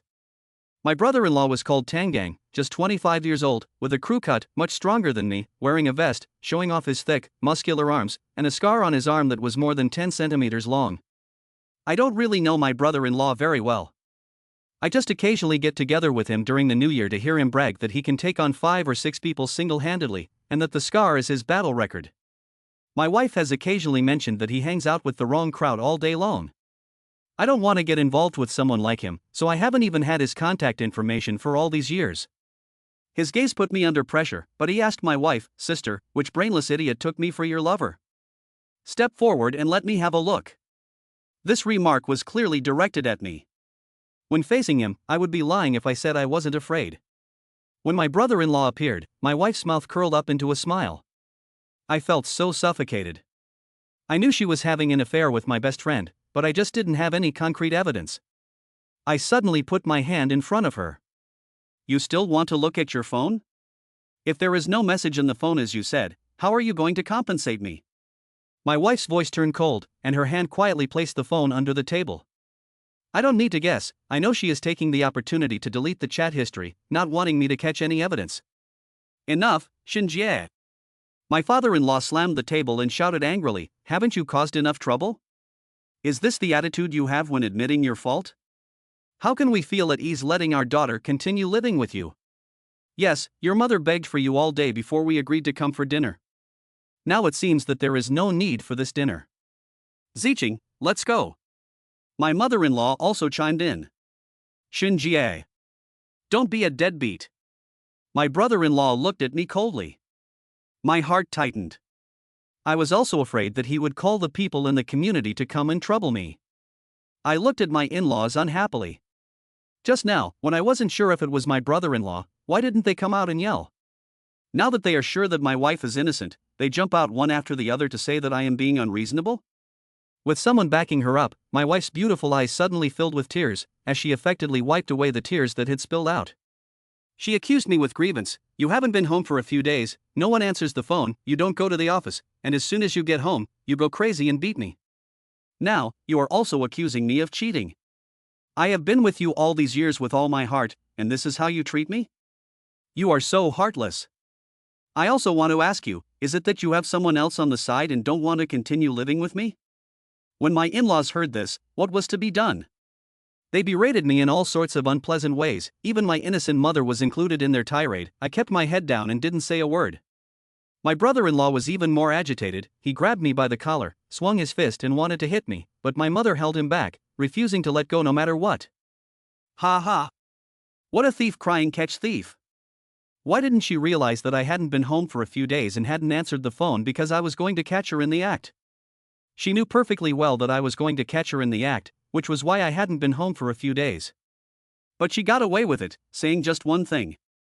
I devoted my whole life to this family and to her, but instead I become the sinner and the betrayer of this marriage. I felt so suffocated, my chest was tight, my fists clenched, and I wanted to tear my face open in front of everyone and tell them all the disgusting and ugly things my wife had done. But that would be empty words, and besides, telling them would do me no good. She still had the house. I couldn't let that bitch get away with it. I could only hold back my anger. My clenched fists reluctantly loosened and dropped. I gave a bitter smile and explained, I'm not checking the phone. I just took a taxi here and don't have any money to pay. I want you to pay the fare via WeChat. Those few words drained me of all my strength. No one knows the crazy struggle I went through to hold back my anger. He was right. Money is the backbone of a man. With money, a man's backbone is strong. My wife glanced at me, gave me the fare, and didn't say anything, knowing that I had no money on me. But my in-laws and brother-in-law were different. They didn't know that I had given all the money I had to my wife, and thought that I was a penniless pauper. All kinds of snide remarks and taunts, as well as contemptuous looks, made me feel so suffocated that I could hardly breathe. But right now I don't have the power to change any of this, so I can only bear it. The only way I can get back the house is if I catch my wife red-handed cheating on me, so I don't have to look at their faces. My mother cracked her rough hands and patted the back of my hand. I looked up and saw my mother, and my heart was filled with mixed emotions. I clearly wanted her to enjoy a happy life. But instead I met a family like my wife's. I don't know what kind of evil I have done. Dear family, I will host today and apologize to Ziching. My mother is still trying to reconcile for me, but right now I don't want to see my wife. As soon as I see her, I can't help but imagine her in bed with someone else. But after thinking about it, since I've lost my job, she's right in front of me, so I can keep a better eye on her whereabouts and find the ironclad evidence of her infidelity as soon as possible, so that she can get the hell out of my life and leave everything behind. An apology is definitely necessary. The Tang family is not one to let others bully us. But that little bit of money you have is better spent on decent clothes. Besides, the food here is expensive. I'll do it. I don't want my daughter to go without a decent meal. My mother-in-law sneered at my mother and me in a strange and sarcastic way, but I could only grit my teeth and bear it. Although I don't have much money, I can still afford to pay for a meal. Looking at my mother, I know that she doesn't want me to lose face in front of my in-laws. My mother is doing her best to protect me, but I haven't been able to give her a better life. Come on, don't put on a brave face. Don't come to us for money when you don't even have enough for your funeral. My mother-in-law's words were really bullying. What do you mean they're looking for money when they don't even have enough for the coffin? No matter how useless I am, I'll never ask them for a penny. Besides, it's their daughter who's after the money for the coffin. Mom, if she wants to hire someone, just let her. Maybe they're rich. My wife tried to persuade her mother-in-law. I looked at my wife coldly. If she dares to take a single penny from my mother, I'll drag her down with me even if I have to die. Chapter 010, Kneel down and admit your mistake. Waiter, give me the menu. My mother said, and the waiter pointed to the tablet in front of her and said to order from that. She smiled awkwardly, and I felt ashamed. At the same time, I felt more and more guilty. Over the years, I have only had my wife and children in my eyes, forgetting that my mother had worked hard to raise me and that I had married and come to take care of her.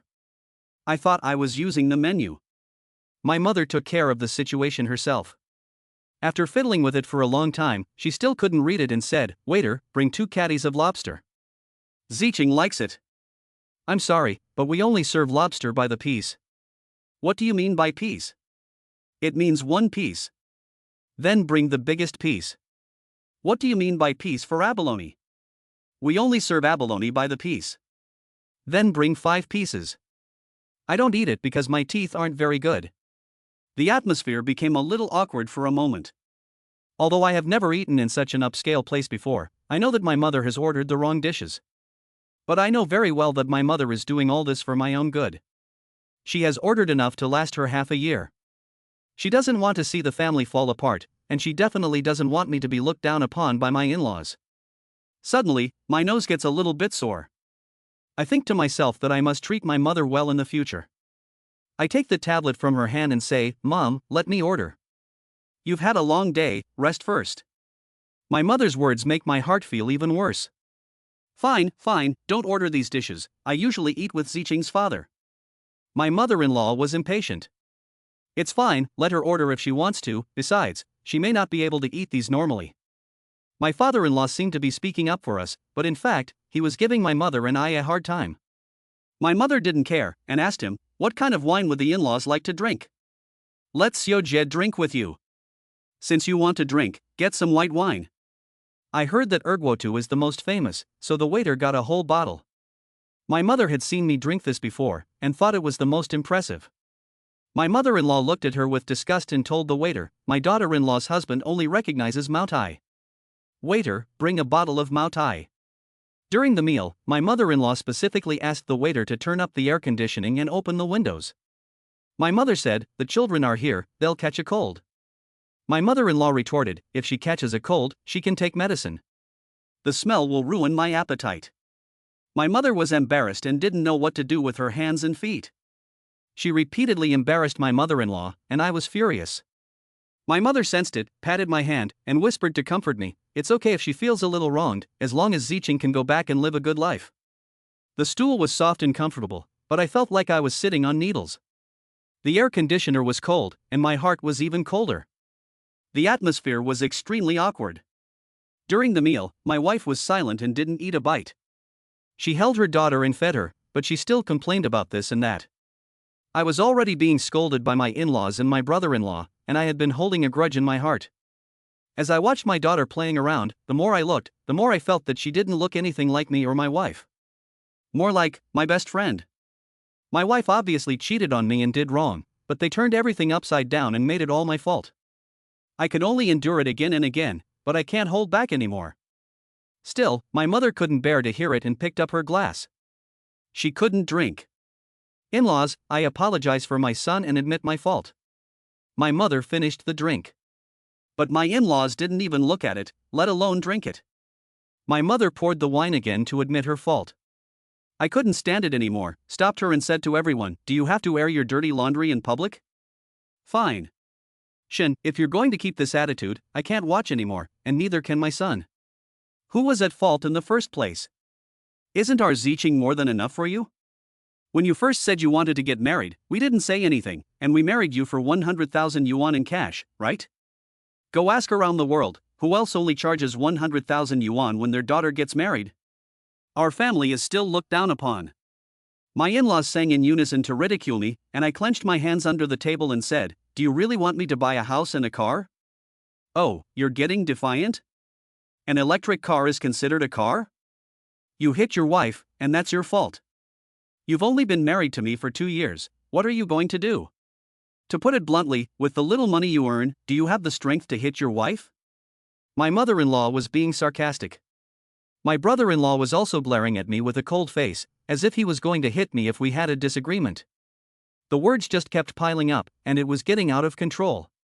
My mother had finally persuaded her parents-in-law to come to this meal, and she quickly stepped in to mediate. "In-laws, this is also a quarrel between husband and wife, there's no need to say such unpleasant things, is there? He is your son-in-law too. Unpleasant? If I don't teach him a lesson today, he'll dare to go against me in the future." My mother-in-law emphasized, slapping the table. "So what do I have to do to get past this?" "Kneel down and apologize to my daughter, otherwise, divorce now." They want to beat me up, but I know how to handle it. I'm thinking, no matter how hard it is, I'll just grit my teeth and bear it, and bring my wife home first. But to make a man like me kneel down and admit his fault in front of so many people, isn't that a bit too much? Just as my mother said, I'm her son-in-law after all, and she's treating me like this? Looking at my arrogant mother-in-law, I impulsively slapped the table and got up, yelling angrily, "Fine, I'll grant your wish. Divorce, right now. Who wants to stay here and watch the faces of these people and take this shit from them? My mother-in-law was shocked, patting her chest, glaring at me angrily, and cursing ugly words. Suddenly, a rough and cracked palm slapped me hard in the face. I covered my face, looking at my mother, who had always defended me, in disbelief, and then I suddenly remembered the house. If I leave now, the house will go to that bitch. Apologize to Ziching. My mother said in a trembling voice. Kneel down and apologize. My mother-in-law patted the table and deliberately corrected my mother's words. Feelings of humiliation and anger surged madly into my heart.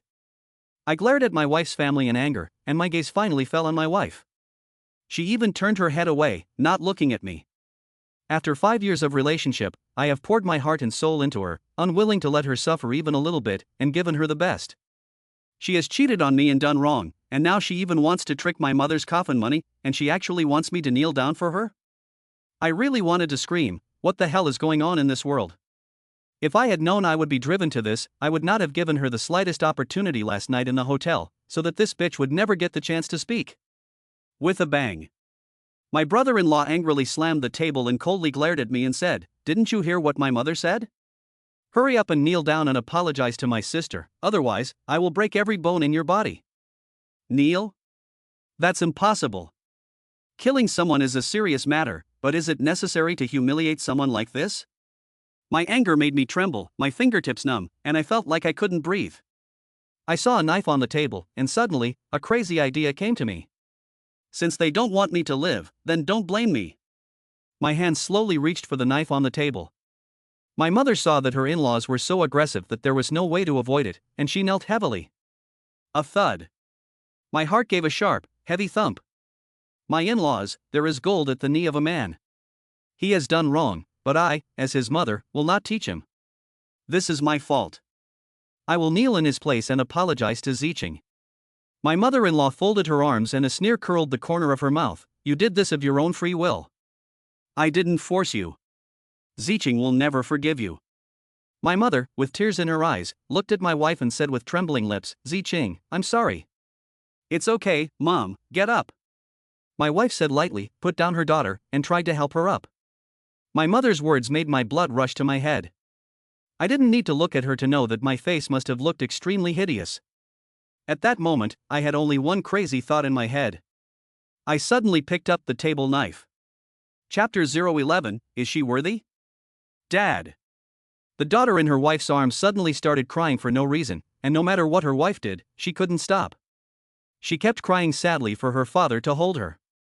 My neck turned stiff as I looked at her, her young, soft hands reaching out to me, wanting me to comfort her. It was as if she sensed that I was about to do something irreparable. I don't know if this is telepathy between father and daughter. Looking at her eyes like black gems, my hand holding the dinner knife trembled violently. My mind, which had been clouded by anger, suddenly cleared up a lot. If I impulsively do something irreversible, in the future, I can only leave my elderly and unwell mother to take care of her. I really can't imagine how much suffering my mother and she would have to endure, and how much gossip they would face. A mother with a murderer for a son, and a father with a murderer for a son, how could they hold their heads up? If my mother were to pass away, what would become of her daughter? Would she end up begging? Or would someone be kind enough to send her to an orphanage? Or would she go astray and meet bad people? Thinking about this, I shuddered with fear and dared not think any further. My nose became sore and I could no longer hold the dinner knife. I put it down, waved to my daughter and said, Tong Tong, come to daddy. My wife let go of her daughter and impatiently said, Go, hurry up and go to your father, you're so annoying. My daughter cried out and stumbled into my arms. I stroked her hair and comforted her, my dear daughter, daddy is here, don't cry. This was meant to comfort her, but also to force me to hold back my tears. Her small mouth fell open, and tears still hanging on her face, she immediately stopped crying. Her obedient and sensible appearance made me feel bad. I hurriedly helped my mother, who was kneeling on the ground, up, and said in a trembling voice, Mom, I've wronged you. Mom is fine. My mother leaned on me as she got up, and I felt in a daze that she was much heavier than before, and her back was more bent than before. I looked at my in-laws' family with indifferent eyes. I used to respect my in-laws, and I would always visit them with my wife, daughter, and gifts, no matter how busy I was during the New Year and other holidays. But after this incident, I knew that some things and feelings were ultimately just wishful thinking on my part. My gaze fell on my wife. At the moment, I didn't feel the least bit angry. In fact, I felt like laughing. I laughed at myself for being such an idiot. For such a cheating bitch who still cares about the funeral savings of my mother, I almost impulsively risked my whole life, and also involved my elderly mother and lovely daughter. Is she worthy? Is she worth it? Calmly took out some homemade cigarettes and gave one to my father-in-law and younger brother-in-law, but they didn't even look at it. My younger brother-in-law even looked down on me, saying that he only smoked was. I didn't say anything, and very calmly picked up the bottle of Matai on the table, bowed to my parents-in-law, and said, "Dad, Mom, I'm sorry, I was wrong." I finished the bottle of Matai expressionlessly. No matter how strong the wine, it cannot burn my gradually cooling heart. My in-laws looked at me with contempt, as if they had long expected this outcome. I hugged my daughter, took my mother's rough and cracked hand, and turned to leave. As for my wife, I didn't care if she wanted to go home with me or not, and I didn't expose her either. It wasn't that I was weak or cowardly, I just wanted to wait for the perfect moment to make her pay a heavy price. And Tang family. Just you wait, the humiliation I suffered today, I will pay you back 100 times over. When it came to paying the bill, I wanted to pay, but I only had 1.5 yuan in my pocket. My mother had spent nearly 3,000 yuan without even eating a bite of food. This was the money she had earned selling sweet potatoes for more than 2 months. It was raining outside, so I put my jacket over my mother, put my arms around her, hugged my daughter, and waited for the bus. The rain got heavier and heavier, and the ground was full of puddles. A moment later, a familiar light fragrance appeared next to me. I didn't need to turn around to know it was my wife. After all these years, I'm still very familiar with the way she smells. Everyone gathered at the door except for my brother-in-law, and the atmosphere was unusually silent. A car came out of the parking lot and quickly came towards us, splashing the puddles on the ground. Seeing the situation was not good, I hugged my mother and held my daughter in my arms, and retreated directly behind my mother-in-law. Splash! The splashing sewage was more than a meter high. It drenched my mother-in-law in front of me, and she looked back at me in disbelief, so angry that she couldn't even speak. My mother-in-law kept wiping the dirty water off her body, cursing Shinjie, saying, "Mom, this is an over 8,000 yuan coat." Hearing this, I felt so good inside. The black sedan also stopped. It was a new Toyota Camry. I froze when I saw the person get out of the car. My brother-in-law? He's a good-for-nothing, how can he afford a car that costs 200,000 yuan? Although I can't afford a car, I know the value of this car. Although my in-laws have a decent income, they can't afford to build it for him. Moreover, why does the license plate look so familiar? I suddenly remembered, isn't this the car that almost hit me in the morning at the entrance to the residential area? My brother-in-law glared at me as soon as he got out of the car, and then came up to me, grabbed me by the collar and was about to hit me, yelling at me, "Damn you, how dare you dodge?" I laughed coldly to myself, he really did it on purpose. However, to my surprise, my wife stood up to stop him from teaching me a lesson. I don't know if she was feeling guilty, but I didn't want to see them again. I hailed a taxi, got in with my mother and daughter, and left. "Mom!" My daughter shouted out the window, and I shouted at her coldly to stop shouting, and her little mouth pouted as she was about to cry. My wife heard her daughter shouting and told her parents-in-law that she was leaving first, and then got into the car. On the way, I was silent, while my mother teased my daughter. My wife looked at my mother without saying a word, but she didn't lose her temper either. When we arrived at the entrance of the residential area, the convenience store was still open. I asked my mother to take my daughter in first, so that she wouldn't catch a cold. She gave me a deep look and said, "If you have something to say it nicely, okay?" My mother knew what I meant. My daughter kept saying that my mother stinks and didn't want to go with her. My mother coaxed and lied to her before she finally brought her into the residential area. "Didn't I say, don't you touch my daughter?" My wife frowned and muttered, about to go up to stop my mother, but when she saw me looking at her with a blank expression, she stopped in her tracks and didn't go any further. I went to the convenience store and thanked sisterly. She looked at the state of my wife and I, didn't chat, and nodded as a greeting. I pushed the electric bicycle towards the residential area. My wife followed behind me, silent. "Go back and get my bank card for me." I looked ahead and said to my wife behind me. I heard her footsteps stop, but she didn't turn around and continued walking. The street lamps in the community were broken, and she was afraid of the dark. In the past, when I worked overtime, I was so worried about the power outage at home that I would give up work and go home to be with her. Now, I didn't care if anything would happen to her. Behind me, I heard the sound of hurried footsteps. What do you need the card for? I'm returning the money for tonight's dinner to my mother. She hesitated for a moment and said, "How much is it?" "I'll transfer it to you tomorrow morning." I turned back, puzzled, and asked, "Why transfer it? Just give me back my card. On our wedding day, you handed me your bank card and said that what was yours was mine. Now you want it back. What's going on? Are you still a man, going back on your word?" She suddenly shouted. I was even more puzzled. What's wrong with me just wanting my own bank card back? Besides, she's already cheated on me, and I'm still going to keep giving her all my money so she and her lover can live happily ever after? Where in the world is there such a good thing? She stormed upstairs first. I charged the electric bicycle, lit a cigarette, and the more I thought about it, the more I felt that something was wrong. I stubbed out the cigarette and hurried upstairs. Sure enough, my wife was already asleep and had locked her room. I took out my phone to send a WeChat message, but I couldn't type or send a voice message, and I couldn't even make a phone call. I could only knock on the door to ask her to open it and give me back my bank card.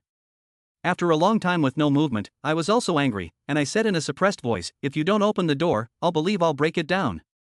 My mother and daughter were already asleep, and I didn't want to wake them up again. But still, there was no movement.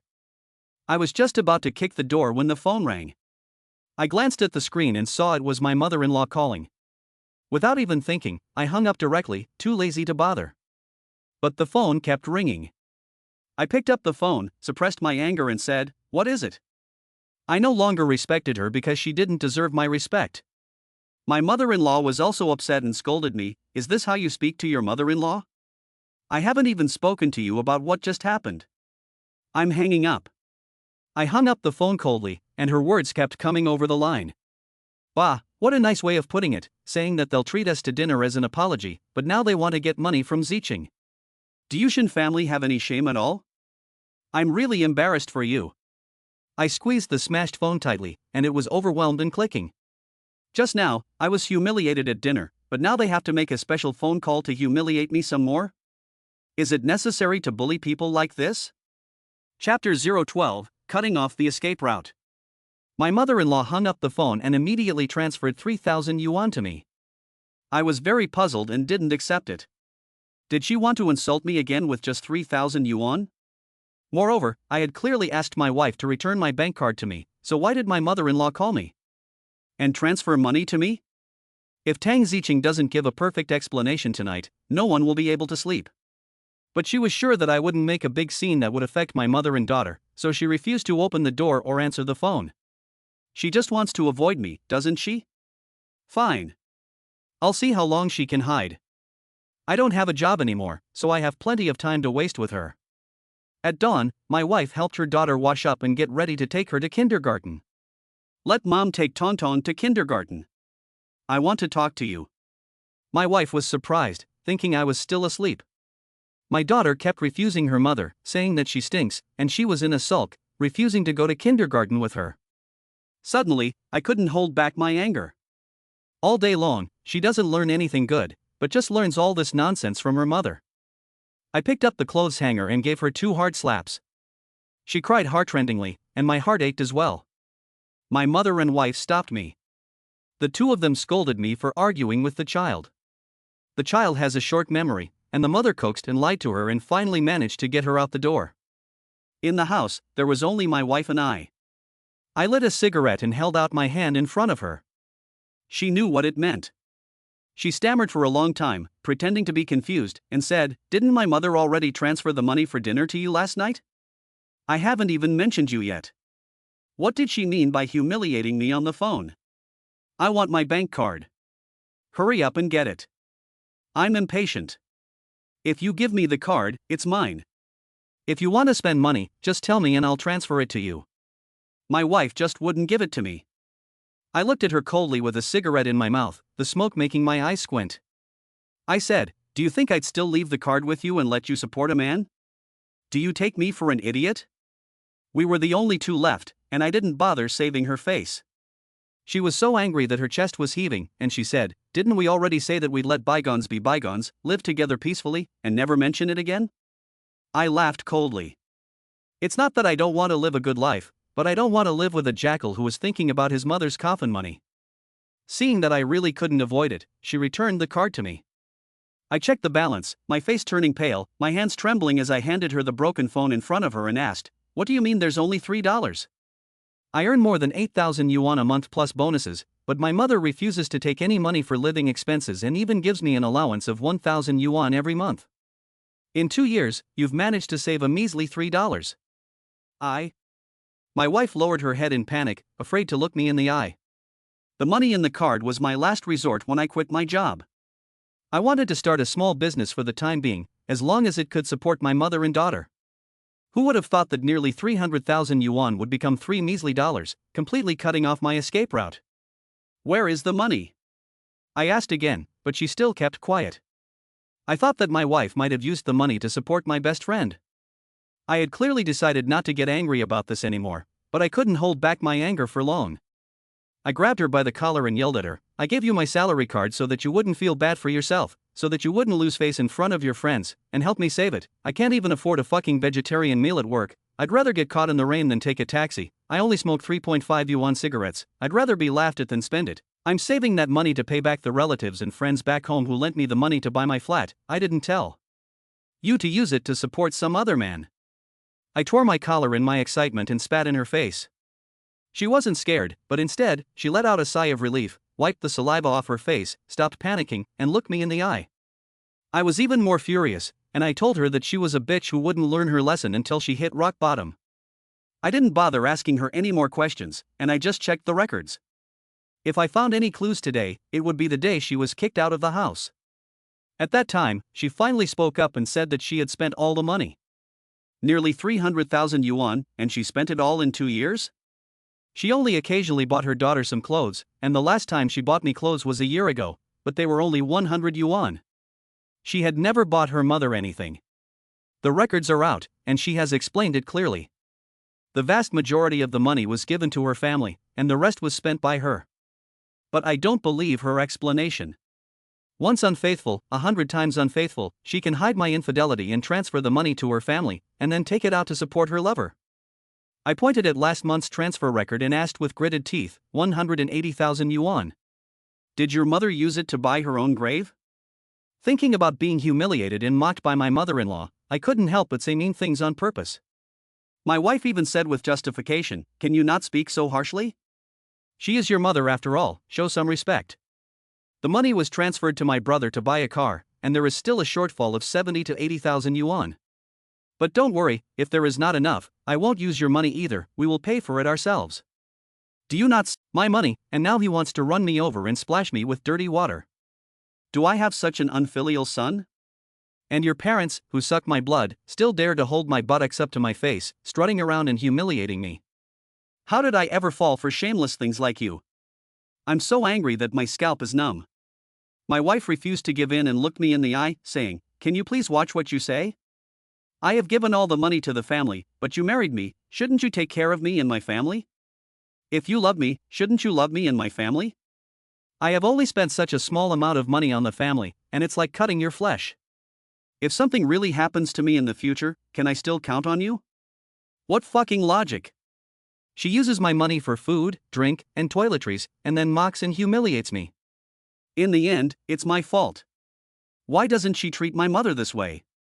After she finished, she even went back to her room angrily. I didn't bother arguing with her anymore, I was too tired. I got up to go out for some fresh air, and saw her phone on the sofa. I remembered her chat history and glanced into the room to make sure she wasn't coming out for a while. I quickly unlocked it and tried to take a picture of her cheating chat history. Unfortunately, the camera on the phone was broken, and she had deleted the chat history with her best friend. I regretted it for a while, wondering why I hadn't taken a photo of it as evidence. As soon as I put the phone down, my wife came out of the room looking for her phone. I gave her a cold stare and left the house. The first thing I did when I went out was to collect the money my mother-in-law had transferred to me, all of it. I consider the 3,000 yuan as interest. Before the divorce, I will make them pay back every penny they took, except for what my wife spent. It's not that I'm being petty, but that was all the hard-earned money of my mother and me, so why should I give it to her parents to show off? Why should my mother and I be humiliated by them? They have no qualms about drinking the blood, so why should I be ashamed to take it back?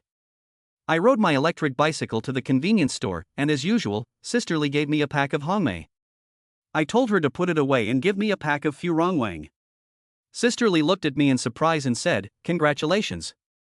I lit one and asked her, "Congratulations on what?" Li Jie smiled and explained, "Congratulations on your promotion and pay rise." Knowing that Li Jie meant well, I smiled bitterly and said thank you, without telling her that I had lost my job.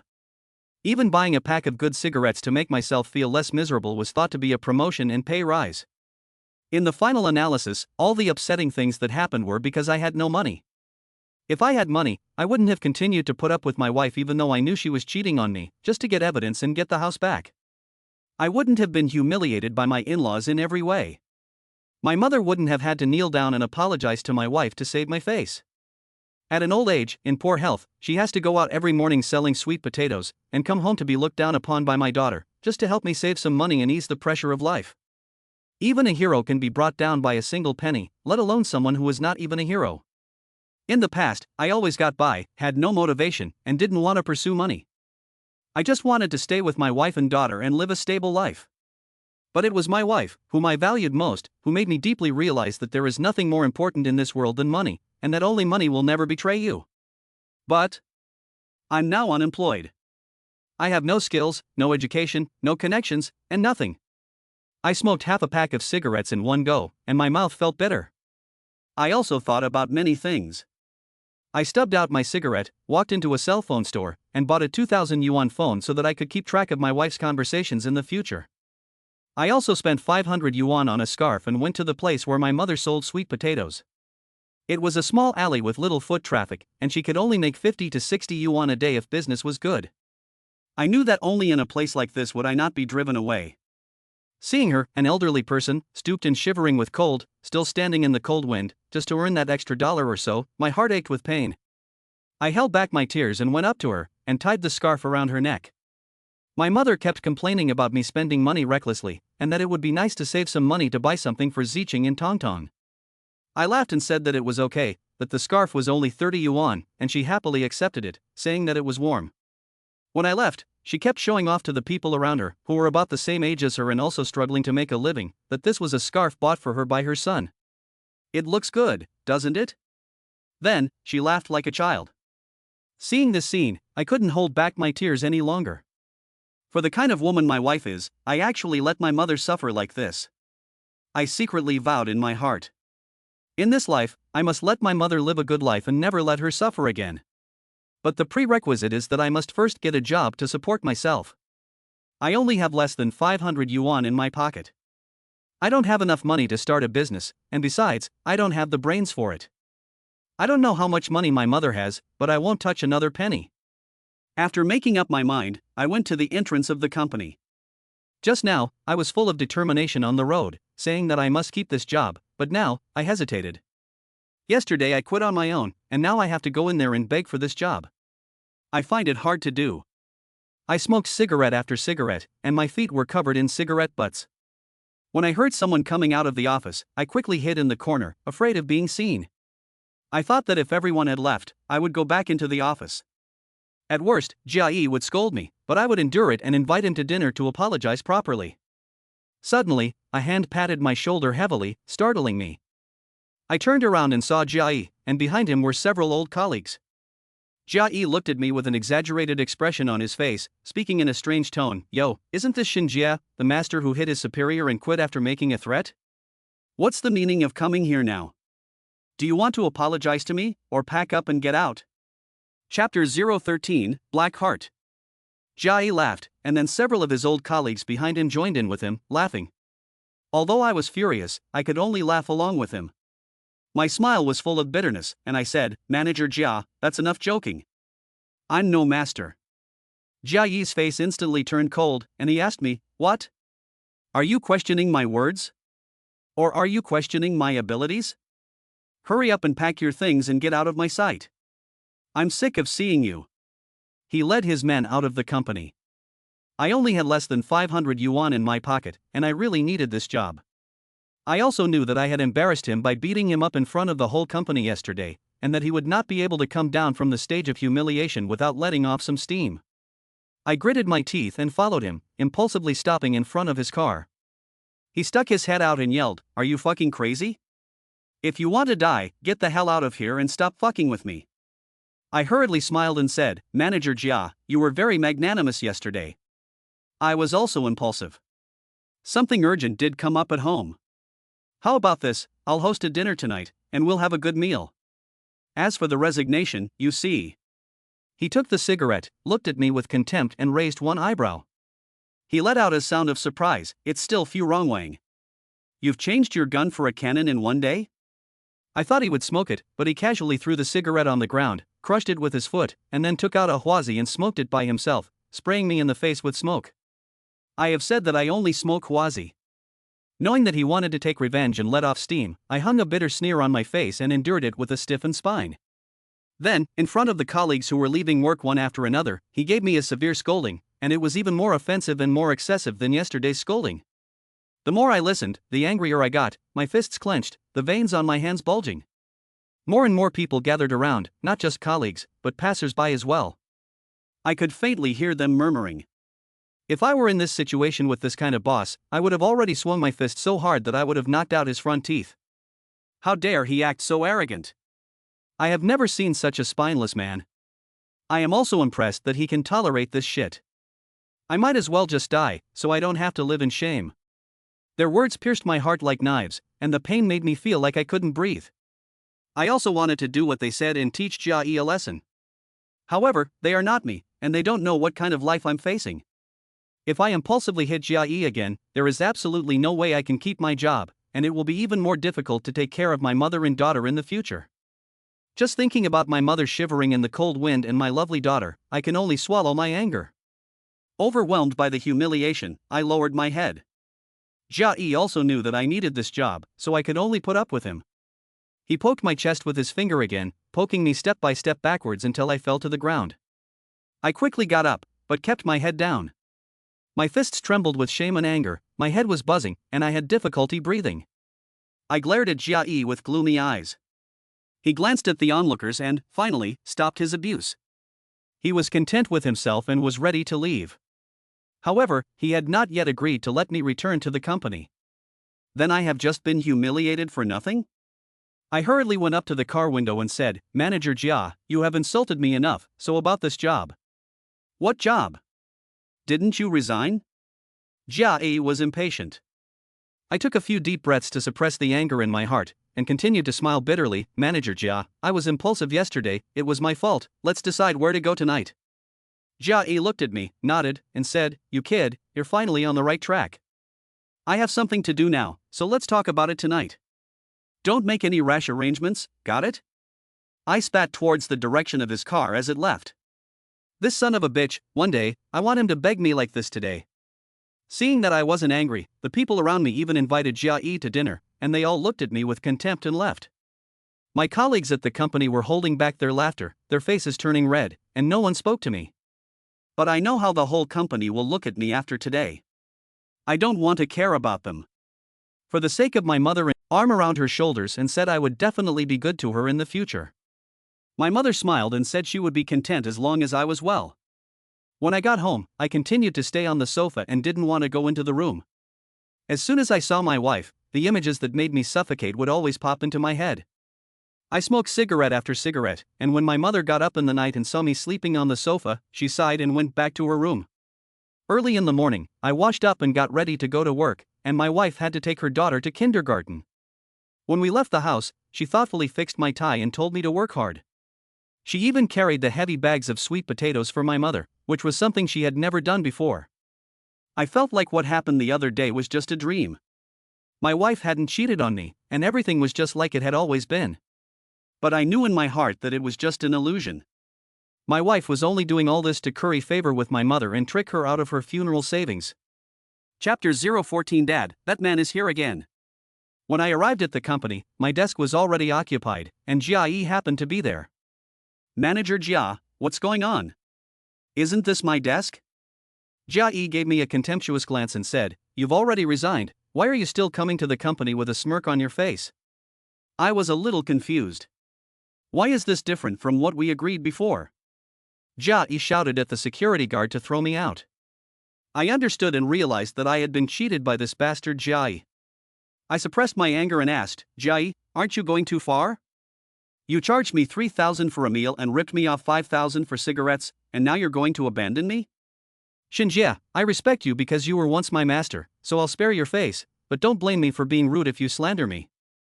Jia Yi glanced at the security guard, who was dragging me. I shook him off and glared at Jia Yi angrily, my hands clenched into fists. "What do you mean by glaring at me? You still want to hit me?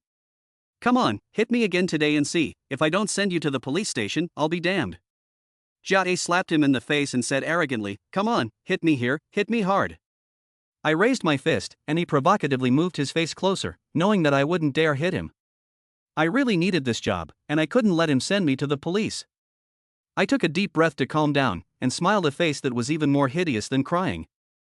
I took out a cigarette and handed it to him, saying, "Manager Jia, didn't we already agree?" I said I only smoke Huazi. He looked at me with contempt, took out a Huazi, lit it, and then puffed smoke in my face, enjoying it as he said, "Free cigarettes are the best." Then he slapped my face lightly and said arrogantly, "I gave you a chance, but you didn't dare to fight back. You were the one who begged me to go out to dinner. I never forced you." "Oomph, loser," Jia Yi said and turned around. Having been humiliated in public time and again, I couldn't hold back my anger even if I was very tolerant for the sake of my mother and daughter. I had never seen such a bully before. Since he wouldn't let me live a good life, he wouldn't have a good life either. I picked up the stool and smashed it at him without considering the consequences. Jia Yi was immediately opened up by me. He covered his head, blood flowing from between his fingers, his eyes bloodshot as he fought with me. The security guard quickly stopped us. Although he was stronger than me, he was too arrogant in his daily work, and the security guard couldn't stand it anymore. It seemed that he was stopping us from fighting, but in fact, he was stopping him, and I gave him a good beating. "Stop!" A cry of anger sounded. I ignored it, because I was leaving anyway, so I simply vented all the anger that Jia Yi had suffered. The security guard pulled me up, and in front of me stood a beautiful woman I didn't know, glaring at me and Jia Yi with a gloomy face. I then remembered that a new general manager named Su Wanqiu had arrived yesterday. She was very pretty, especially the kind of independence and aloofness that is unique to working women, which made her even more deadly attractive. Her long legs were not inferior to my wife's. I was pretty sure I didn't know her before, but she vaguely gave me a sense of familiarity. I looked at her, and she frowned at me. I glared at Jia Yi and spat at him, "Pa, you son of a bitch. That money is for your medical expenses." And turned to leave the company. "Stop." Su Wanqiu's cold voice sounded behind me. I turned around in confusion, and she led both Jia Yi and me into the office to ask about what had just happened. Jia Yi denied taking my things, and I insisted that he fire me. We argued again, each sticking to our own version of events. "Enough!" Su Wanqiu snapped. It startled us both. We thought she was just a weak woman, but she had such a powerful aura. She lectured us severely, and we both lowered our heads, afraid to say a word. After the lecture, she deducted Jia Yi's quarterly bonus without allowing any arguments. Her beautiful eyes glanced at me again, her small hands supporting her chin. I didn't think so. I've already been fired, what else can she do to me? Assaulting a leader, deducting this month's bonus. Jia Yi and I looked at Su Wanqiu in disbelief. I was sure she wasn't joking, and I was overwhelmed with gratitude. I really needed this job, and my nose started to run as I kept thanking her. Jia Yi glared at me viciously, covered his head and stormed out of the office, slamming the door behind him.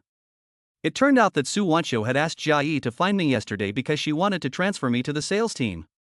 I was making a stable monthly income of just over 8,000 yuan after sales, plus various bonuses. What could I do with a sales-based salary of just 800 yuan? Although I can get 10,000 yuan plus commission if I meet my sales target, the current market situation is such that even top salespeople often fail to meet their targets. If they fail to meet their targets for 3 consecutive months, they have to leave. Is there any difference between her forcing me to resign and Jia Yi forcing me to resign? Su Wanqiu seemed to have seen my difficulties and comforted me, saying, "The company is in urgent need of reform. As a veteran of the company, you understand after-sales service, which is your advantage.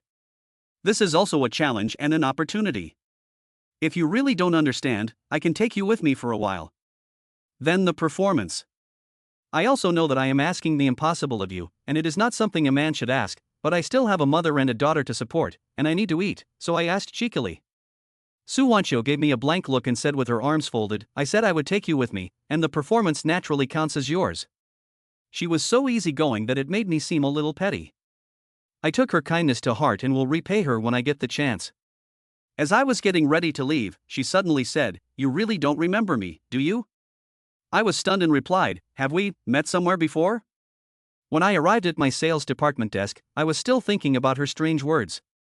This also made me wonder why she would let me go with her on sales calls and even give me credit for the results. I couldn't figure it out, so I just let it go. She's not my wife, and she's not after my house or my mother's funeral savings, so what could she possibly want from me? Everyone in the sales department looked at me with a strange expression.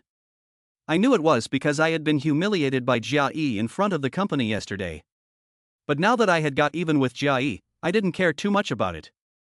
I waited for Su Wancho to take me on sales calls, hoping to learn something from her. But she seemed to have forgotten about me, and I didn't hear from her for a week. I was very anxious, as there were only a few days left in the month. If I couldn't meet my sales target, I would only get 800 yuan. Do I have to let my mother support me next month? I took the initiative to find her, but she just told me to wait and not to panic. I waited for another week, until the end of the month. During the half month of waiting for news, I kept quietly looking for ironclad evidence of my wife's infidelity. Although Jia Yi is a bastard, the way he screwed me over taught me that I should always keep evidence of everything, because evidence is the best defense. But after my wife came home on her mother's knees, she slowly became someone I was surprised to see. She became gentle with my mother and started to care about her health. Even so, my mother, who had helped me out with 5,000 yuan, wanted to earn it back as quickly as possible by selling sweet potatoes for a few more hours every day. She would only come home just before midnight, and I would always be there to greet her warmly when she arrived. I even learned to make her soup. She only called me Mom on our wedding day, and since the bride price was not high, she never called me that again. She even called me an old thing. She told me to quit smoking and drinking, and repeatedly asked me to sleep in my room instead of on the sofa. When I refused, she would come out with a blanket to keep me company. When I finally did go to my room, she even took the initiative to show me affection, so I didn't have to spend 2 hours tidying up. But when I saw her long, slender legs, and thought about her being carried on another man's shoulders, it made me feel sick to my stomach. I rejected her again and again, but she never got angry. I secretly checked her WeChat every day, and it was completely clean. Everything indicates that she has really changed her mind and wants to make a good life with me. My mother is increasingly happy to see her change, with more smiles and her back seems straighter than before. But I just looked on coldly. She has become too good, too unlike her. I know why she has become like this, for her mother's funeral savings. After dinner in the evening, the three of us sat in front of the TV, with my daughter making a fuss. The happy and harmonious look is exactly what I want to see, but I am always alert in my heart that this is an illusion. It was after 9 when my phone rang. Su Wancho called and told me to hurry out, that if I could close this deal, I would be able to complete my sales target and get a big commission. But the drinking party would probably not end until 2 or 3 in the morning, so I should let my family know.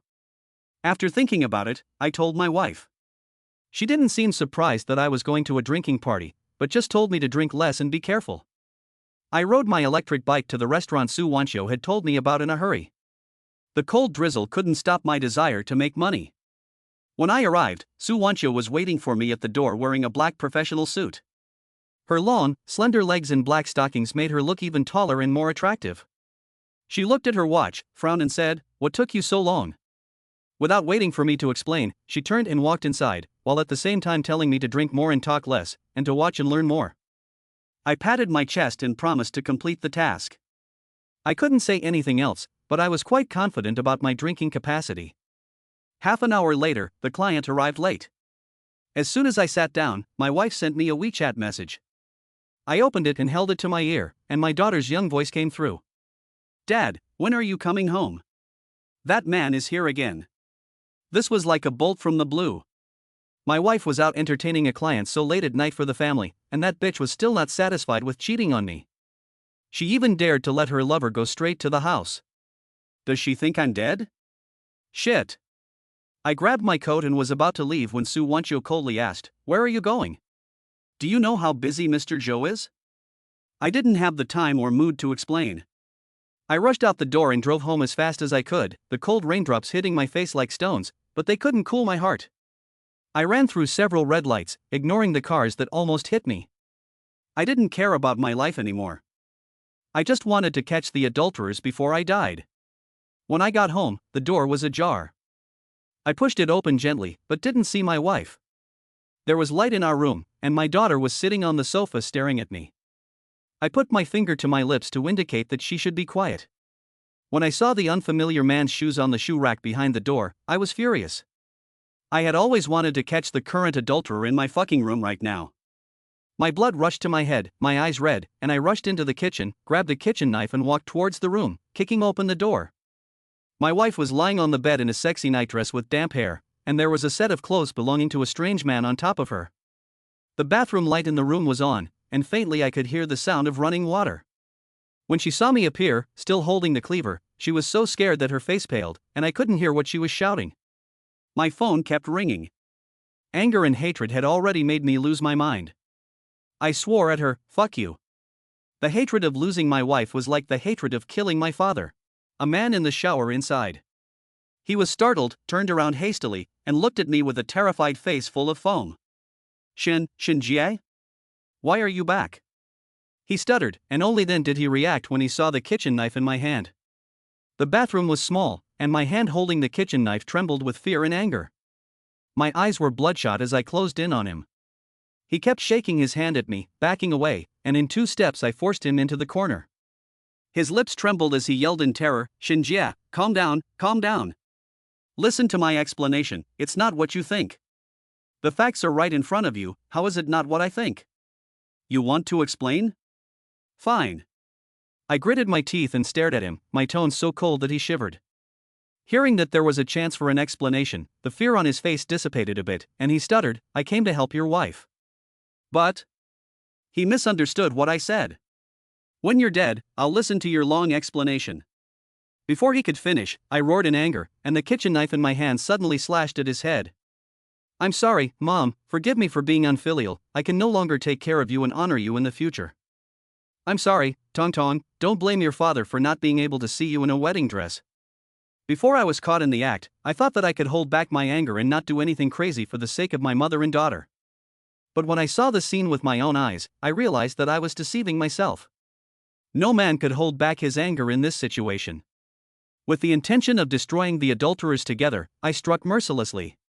Just as I was about to strike, a fragrant and soft body tightly embraced me from behind, frantically snatching the kitchen knife from my hands to prevent me from striking.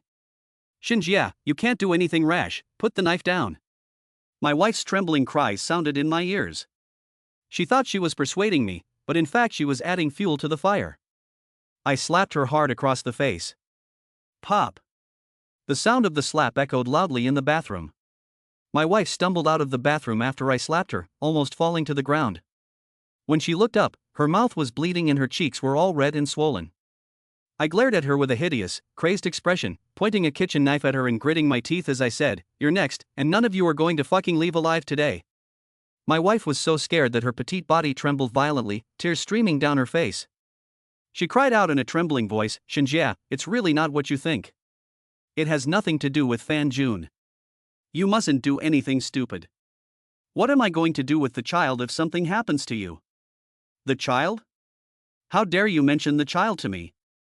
The facts are right in front of you, and you bitch, are still defending him. What have I ever done to you? You can't bear to let him go, can you? Fine, don't worry.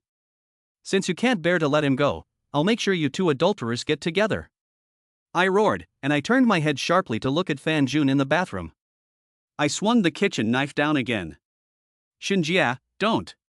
He screamed in terror and trembling, raising his right hand to block. Don't want to die? How many hands does he have? How many slashes can he block?" The kitchen knife in my hand viciously slashed at his hand. "Ah!" Outside the bathroom, my wife screamed in shock. Inside the bathroom, Fan Jun covered his right hand and screamed in pain. No blood splattered, his right hand was still there, but judging from the strange angle of the hand, it must have been broken. I frowned, and then I realized that I was too impulsive, and I didn't even notice that I had the knife in the wrong hand. But I also let out a sharp sigh of relief. Although I really wanted to die with them, the adulterous couple, I hadn't fought many fights since I was a child, let alone stab someone with a knife. I just lost my mind in a moment of anger and had the courage to do it. Now, the knife in my hand felt like it weighed 1,000 caddies. It was as if all the strength in my body had been drained, and my hand kept trembling nonstop, so much so that I could hardly hold the knife. You're lucky. But this time, how are you going to dodge? I said in a cold voice, flipped the blade over, and held it tightly. Just holding the knife seemed to use up all my strength. But once I've started, I can never stop. Once again, I swung the knife down at him. Fan Jun now had no ability to stop me. As long as I hit him, everything would be over, and I wouldn't have to live such a hard and tired life anymore. At that time, I will atone for my actions. Dad! A young cry sounded behind me. My head suddenly buzzed, and the knife stopped dead. I turned my head stiffly. My daughter had come to my wife's side at some point, her small hand tightly grasping her wife's hand. Her small mouth was pursed, her face full of tears, and her eyes like black gems looked at me in horror and fear, as if she didn't know me. Suddenly my nose became stuffy and tears flowed down my face. I had hoped so much to give my daughter a happy and perfect family, to see her look beautiful in her wedding dress, and to hand her over to the man who was willing to give her everything. When she was born, I was so happy that I felt like the happiest man in the world. But reality dealt me a heavy blow. I am the most miserable man in the world. My wife had cheated on me, and it was even possible that my daughter was not my biological child. Just thinking about it makes my heart feel like it's been stabbed by a barb. I can't even touch it, because it hurts so much I can't help but cry. And I can't pull it out either, because if I do, I'll die. My wife is holding our daughter and crying, Shinjia, while there's still time, please put the knife down. Do it for our daughter, I beg you, can you do it? Turn back? You forced me to do all this, and now that it's come to this, how do you expect me to turn back? I muttered, smiled bitterly, turned with eyes full of determination and despair, and without hesitation, slashed the knife in my hand at Fan Jun. Fan Jun saw that I still wanted to kill him, and knew that it was useless to say anything to me at this time. While I was turning around just now, he adjusted his body shape. Before he could slash at me, he made up his mind and knocked me to the ground, taking the opportunity to rush out of the bathroom. He didn't even have time to grab his clothes and stumbled away. I picked up the knife and went after him. As soon as I stepped out of the bathroom, my wife tightly embraced my legs and refused to let go, repeatedly telling me not to do anything impulsive. If she cared about me so much, why did she do such a despicable thing? I grabbed her hair and glared at her, gritting my teeth and saying, "Do you think you can hide?" I slammed her head onto the floor. She let go of my hand, and I wanted to chase her out, but I suddenly noticed that my daughter, who had been crying nonstop, was looking at me blankly, not speaking or crying. I didn't have time to think about it, so I grabbed the knife and hurriedly chased her out the door. I saw that the elevator had already reached the 10th floor, so I frantically pressed the elevator button. With a ding, an elevator just happened to stop. I was about to get in with a hideous expression, and the person who got off the elevator was my mother, who had stayed up late selling sweet potatoes to make money. She took a look at me, saw the kitchen knife in my hand, and was shocked. She asked in a trembling voice, "My son, what are you doing?" I didn't answer, but impatiently told her to get out of my way and not to stop me. Behind me came my wife's shouting voice, "Mom, stop Shinjia, don't let him do anything stupid." My mother kept trying to take the knife from me. I couldn't treat her like I did my wife. I glanced over and saw that the other elevator had already reached the 1st floor. Even if I chased after her now, I wouldn't be able to catch her. As I watched my mother snatch at the knife while tears streamed down her face, the anger that was burning within me began to subside. The knife was meaningless, so I handed it to her. I turned with a pale face and walked towards the house. There were still some clothes of Fan Jun on the bed, evidence of my wife's infidelity. Jia Yiking had tricked me and taught me the importance of evidence. I had to use my phone to take a picture and leave evidence. My wife and mother followed behind me into the room. I snapped at the clothes, and my wife suddenly pulled me over, raised her hand, and slapped me in the face. Chapter 016, A Wronged Wife. Pop. My wife actually slapped me. I froze, maintaining the position I had been slapped in, my eyes coldly glancing at her. She was a bitch who had cheated on me and I had caught her in the act, and she actually dared to slap me? I laughed to myself, this world has changed. Even now, she still thinks I'm in the wrong and is defending her lover. My wife grabbed me by the collar, shook me and yelled, "What the hell is wrong with you? Have you finally come to your senses? Can you let me finish? What's wrong with me? Yes, I'm crazy, and I'm crazy over a bitch who doesn't love me. I've known her for so many years, and I've never seen her so angry before. The reason for her anger is her lover, not me." I felt an indescribable sense of bitterness, laughed at myself, my face trembling with emotion, and tears welling up in my eyes. I had loved her with all my heart for 5 whole years, and although I knew she had cheated on me, I forced myself not to feel a shred of emotion for her. But to see her yell at me for another man, I would be lying if I said it didn't hurt. 5 years of feelings can't just be taken back instantly. I covered my eyes hard, so my wife wouldn't see the tears in my eyes, and so she couldn't see through my cowardice. After wiping away the tears, I calmed down a lot, looked at her indifferently, and said, "Go ahead, I want to see what tricks you can come up with today." "Yes, Ziching, tonight. What on earth is going on with you? Hurry up and tell me." The mother on the side was also very anxious. If my mother hadn't appeared in time to stop me tonight, I might have done something irreparable. My mother and I both looked at my wife. She looked at me and said, "I thought you were going to a drinking party and wouldn't be back until midnight. Why are you back now?" She was still beating around the bush. I gave a cold smile and said in a flat voice, "Why? You really hope that I stay at the drinking party so that I can't catch you, you bitch, cheating on me, right?" At that time, I deliberately told my wife about the drinking party. She had changed so much in the past half month, and there was no trace of cheating. I knew that if I kept a close eye on her, she would never have the chance to slip up. Sure enough, as soon as I let up a little, she couldn't wait to call Fan Jun to the house. This was the last thing I expected, and it made me extremely sick and furious. My wife's delicate body trembled suddenly. My mother looked at my wife in horror, wanting to take her hand in pain and ask her, but knowing that she would find it dirty, her hand trembled as she asked her in pain, "Ziching, is what Xiaojie said true? How could you do such a shameless thing?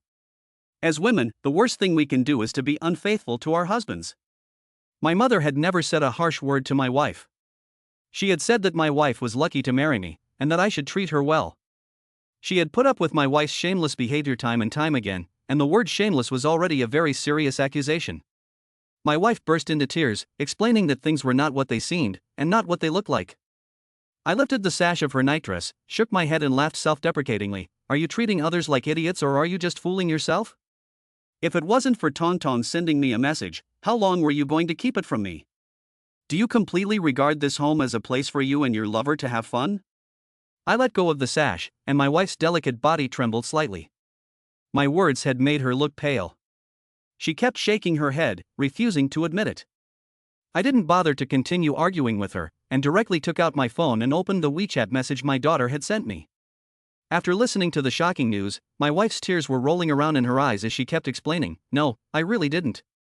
I just asked Fan Jun to come over to help fix the hot water pipes." I was annoyed and took out a cigarette to smoke. Hearing her words, my hand trembled as I lit the cigarette. I said, "That's enough. Do you still want to say that Fan Jun got dirty while fixing the hot water pipes and so took a shower in our room?" Yes, since you know that, why are you acting crazy?" My wife said with a shocked expression. I almost couldn't help but press the glowing cigarette but directly into her mouth. I've never seen her treat someone like an idiot like this before. I said in a cold voice, "TV dramas don't even show such cliché plots anymore. Besides, if he got dirty, he could just wash it off. You also washed, and you dressed so sexy for what? To spice things up?" I was going to take a shower anyway, so I just tried it out and took a shower while I was at it. I'm telling the truth. If you don't believe me, you can check my moments. My wife tried her best to explain. I suppressed my anger and clicked on moments. My moments only showed her, never anyone else. As she said, there was indeed such a moments, and there were many comments from others teaching her how to fix it. But in my eyes, she was sending secret signals to Fan Jun. My wife put the phone in front of me again, with the chat history between her and Fan Jun. She said aggrievely, "It's all there, look for yourself. If I really cheated, would I make such a big deal of it?" From the chat history, it seems nothing, and Fan Jun even affectionately called her sister-in-law and said something about it being inappropriate so late at night, and why he couldn't fix it. My wife replied that I wasn't home and it would be difficult to take a hot shower. The fact that I wasn't home was the point. If I hadn't previously peeked at the chat history between my wife and Fan Jun while they were at the hotel, I would have been fooled by their self-directed performance. I should have filmed it then, so I could drag her face and see how she would argue now. I'm too lazy to continue beating around the bush with her. Why did it have to be after I left? Couldn't you have let me fix it earlier? Why did you say again?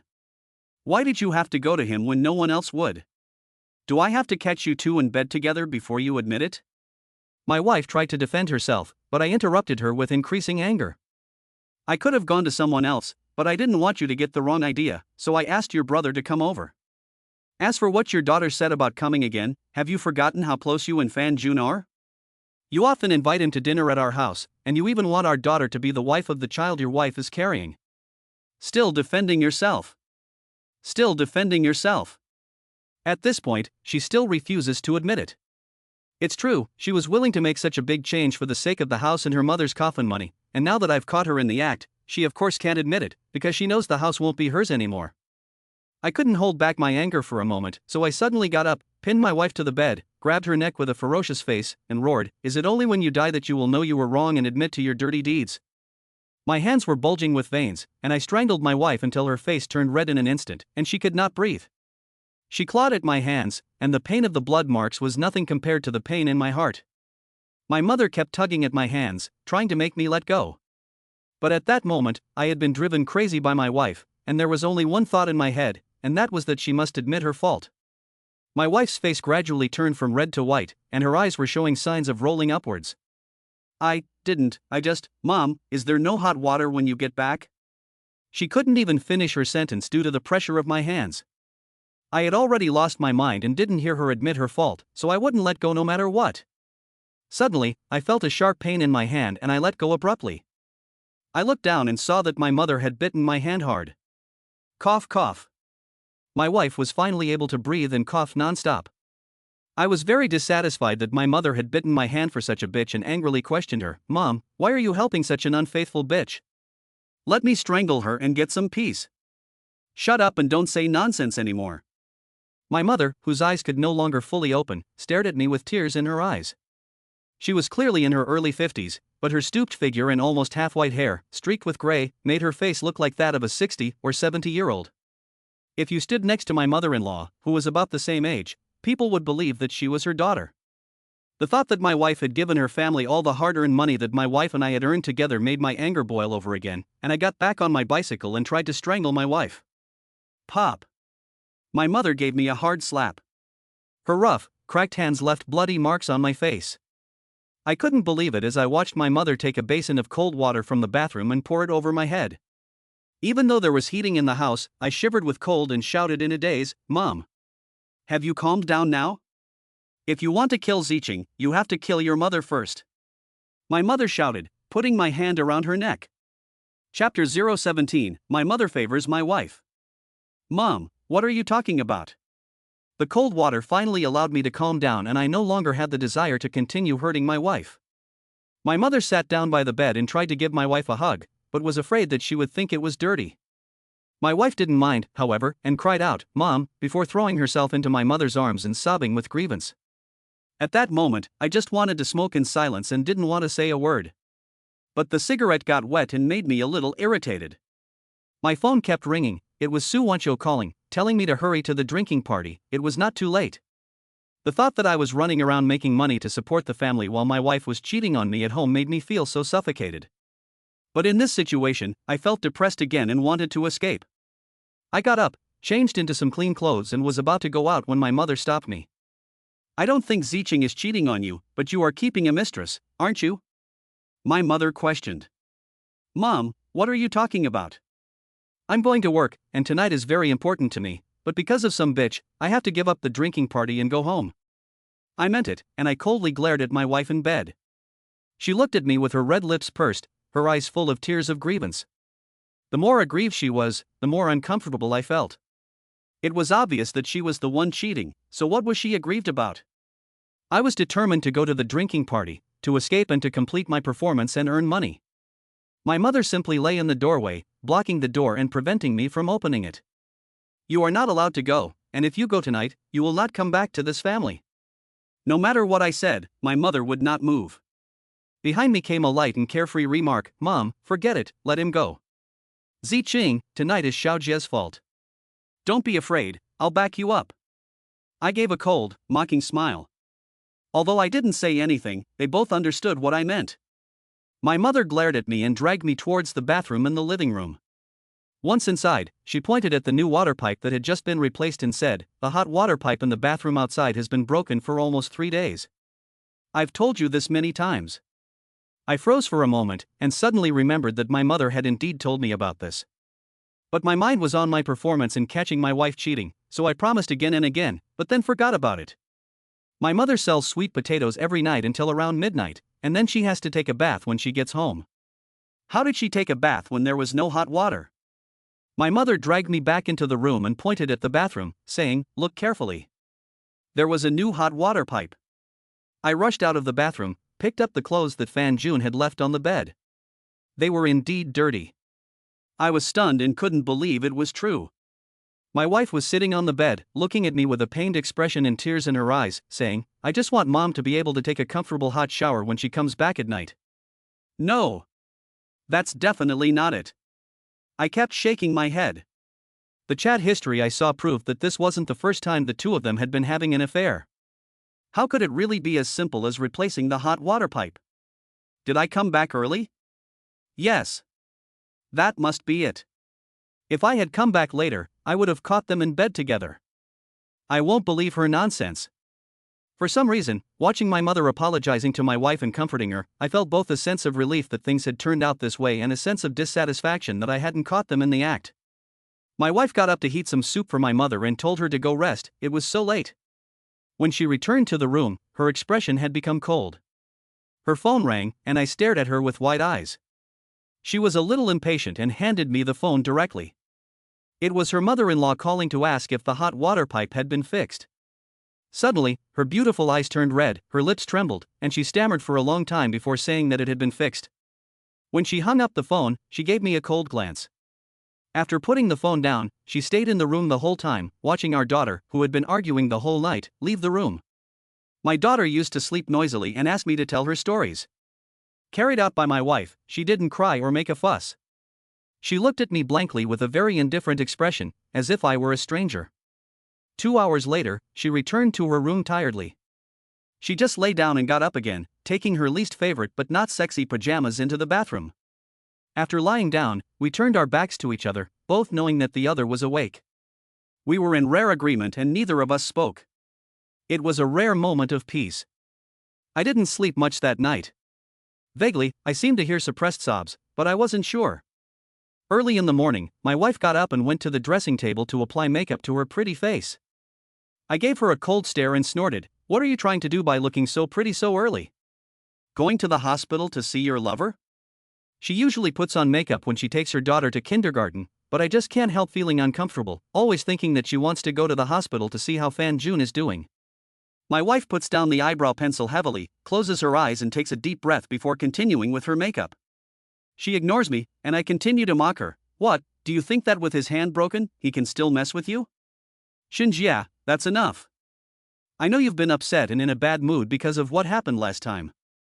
I've already explained to you, and I've been putting up with you. Can you please not go too far?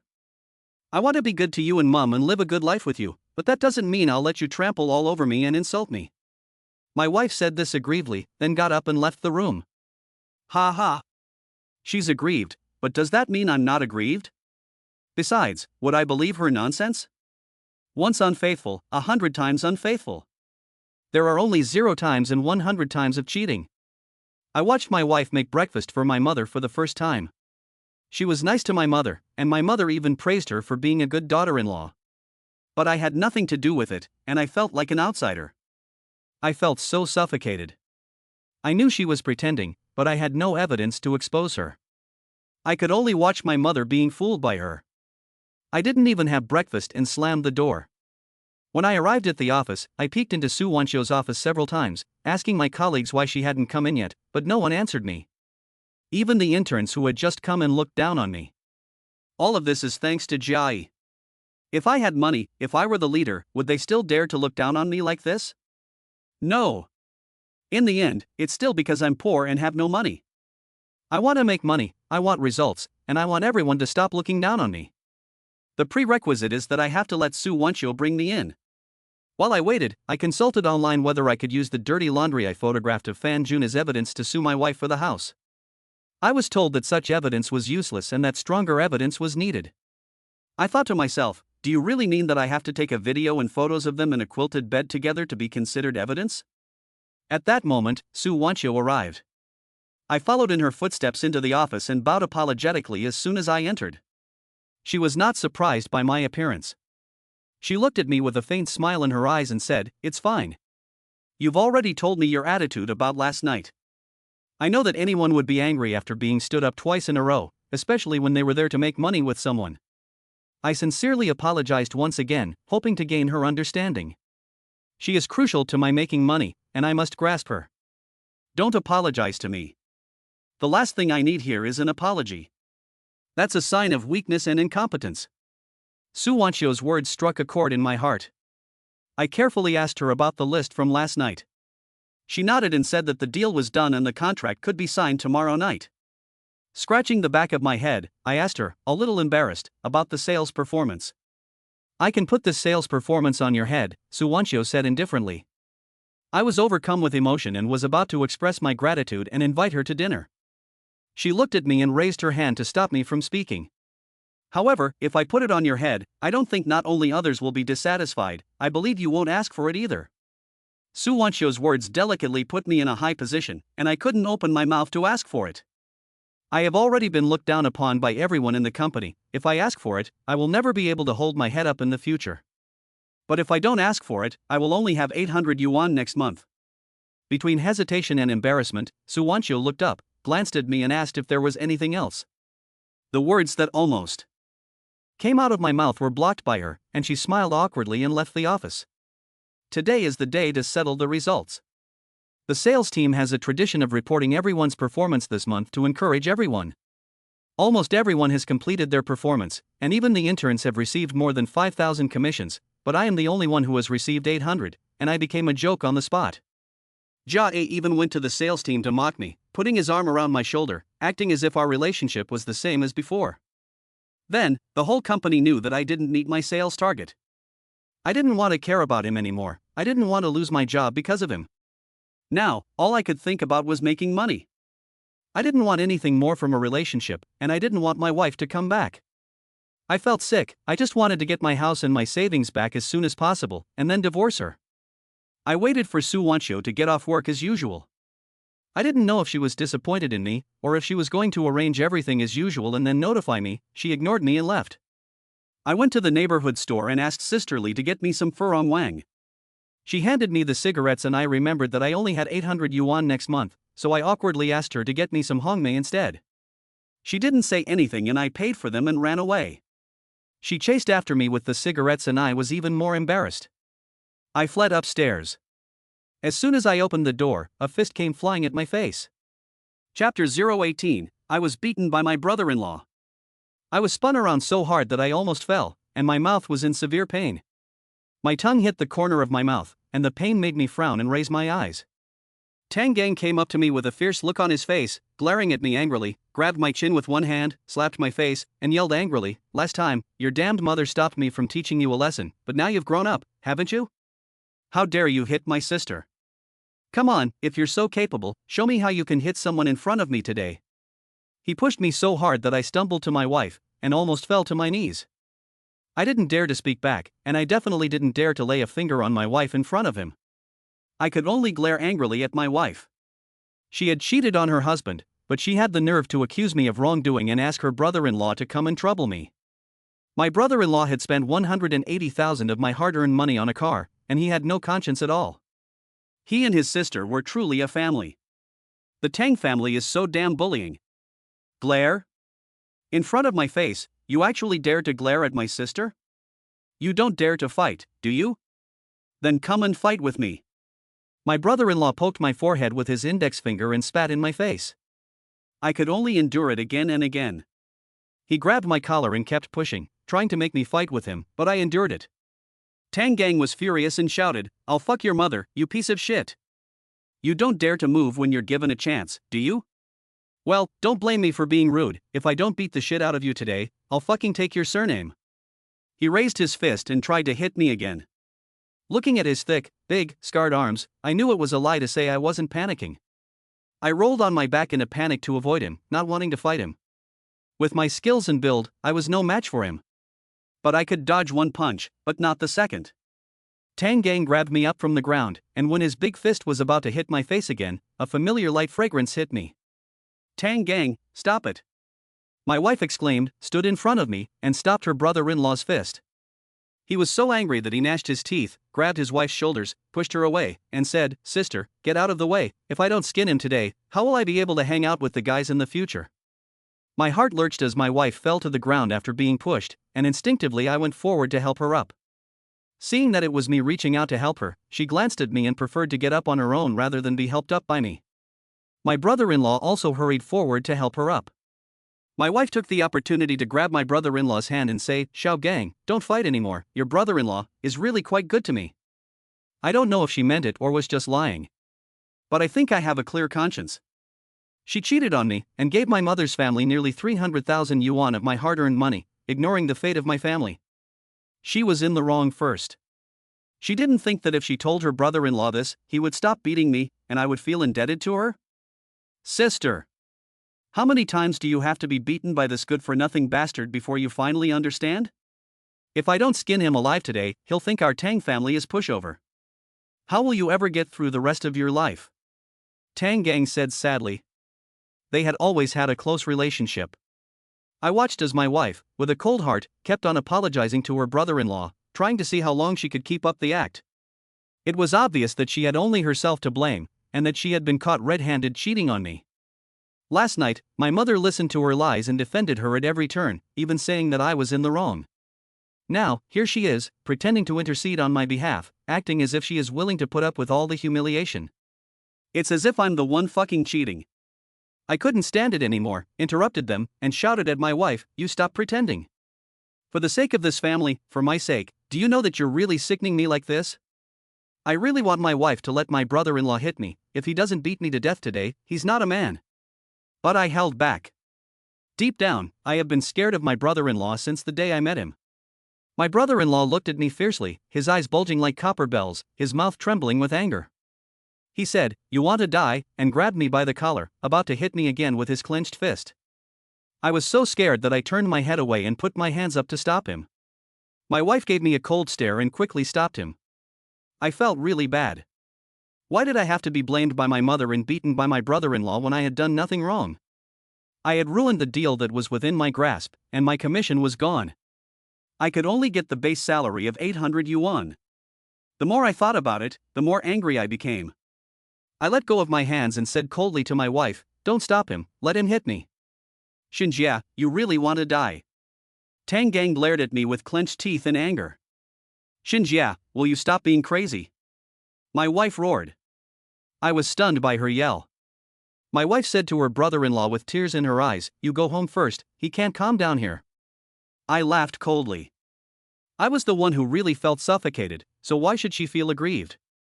My brother-in-law refused to leave and was forcibly pushed out of the house by my wife.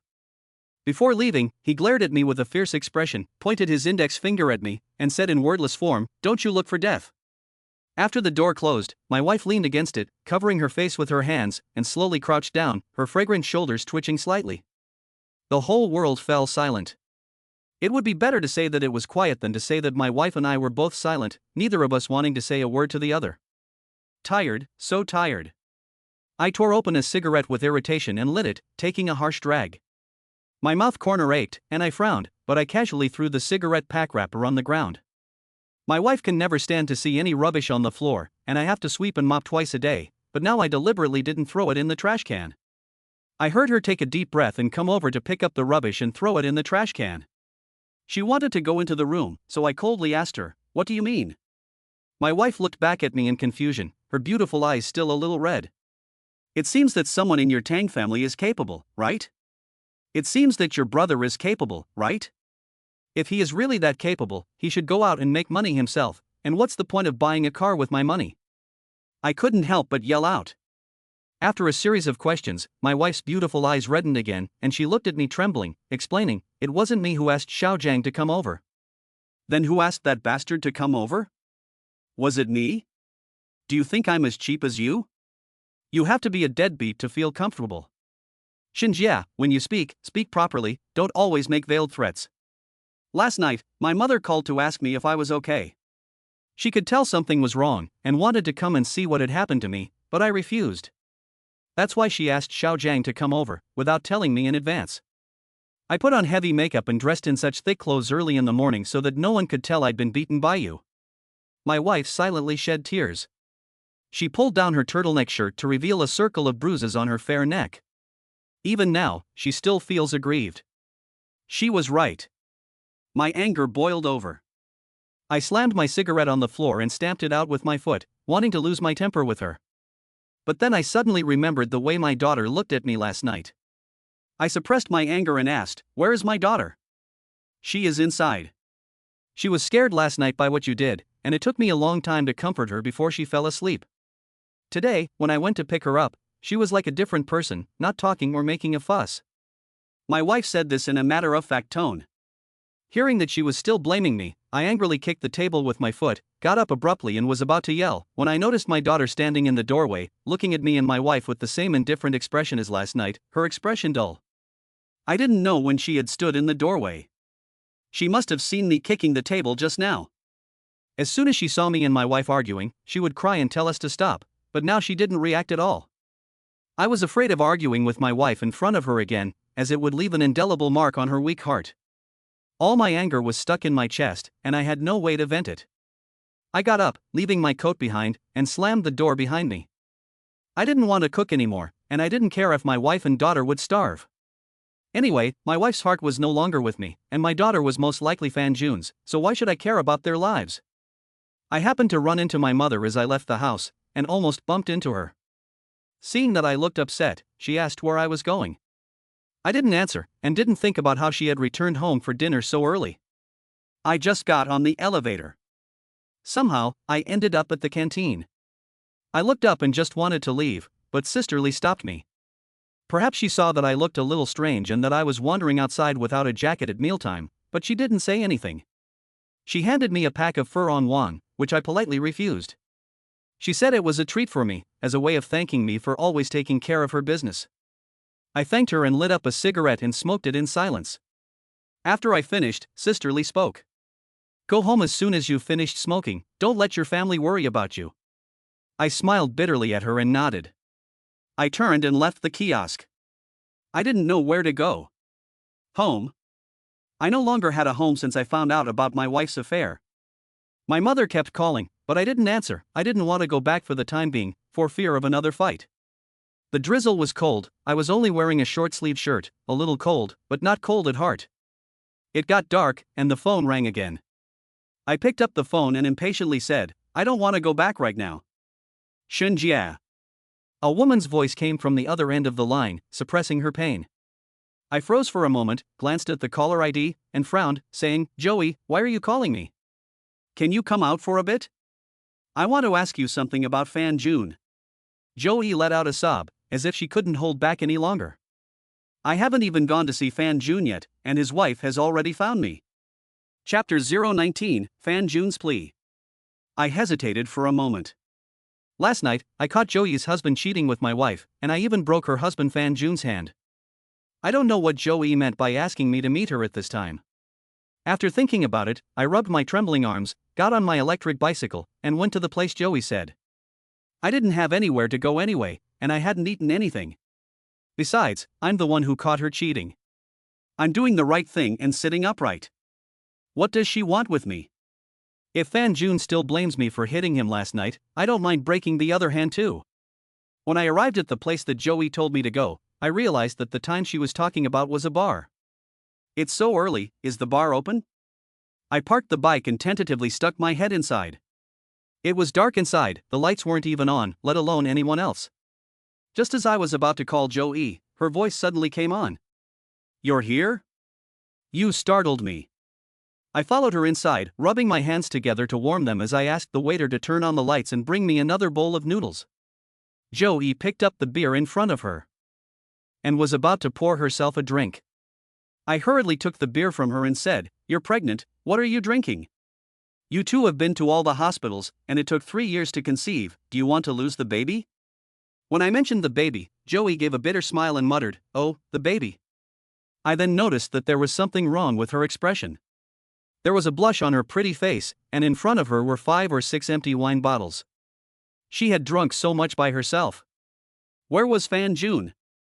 I was about to ask, but then I remembered how he had fled in disgrace from my house last night, and I held back. Joey lowered her head, her hand carefully placed on her flat stomach, stroking it gently and tremblingly. Her fragrant shoulders twitched slightly, and tears fell drop by drop onto the back of her hand. But she held back from crying out. I was perhaps the person who could best feel her inner pain and struggle.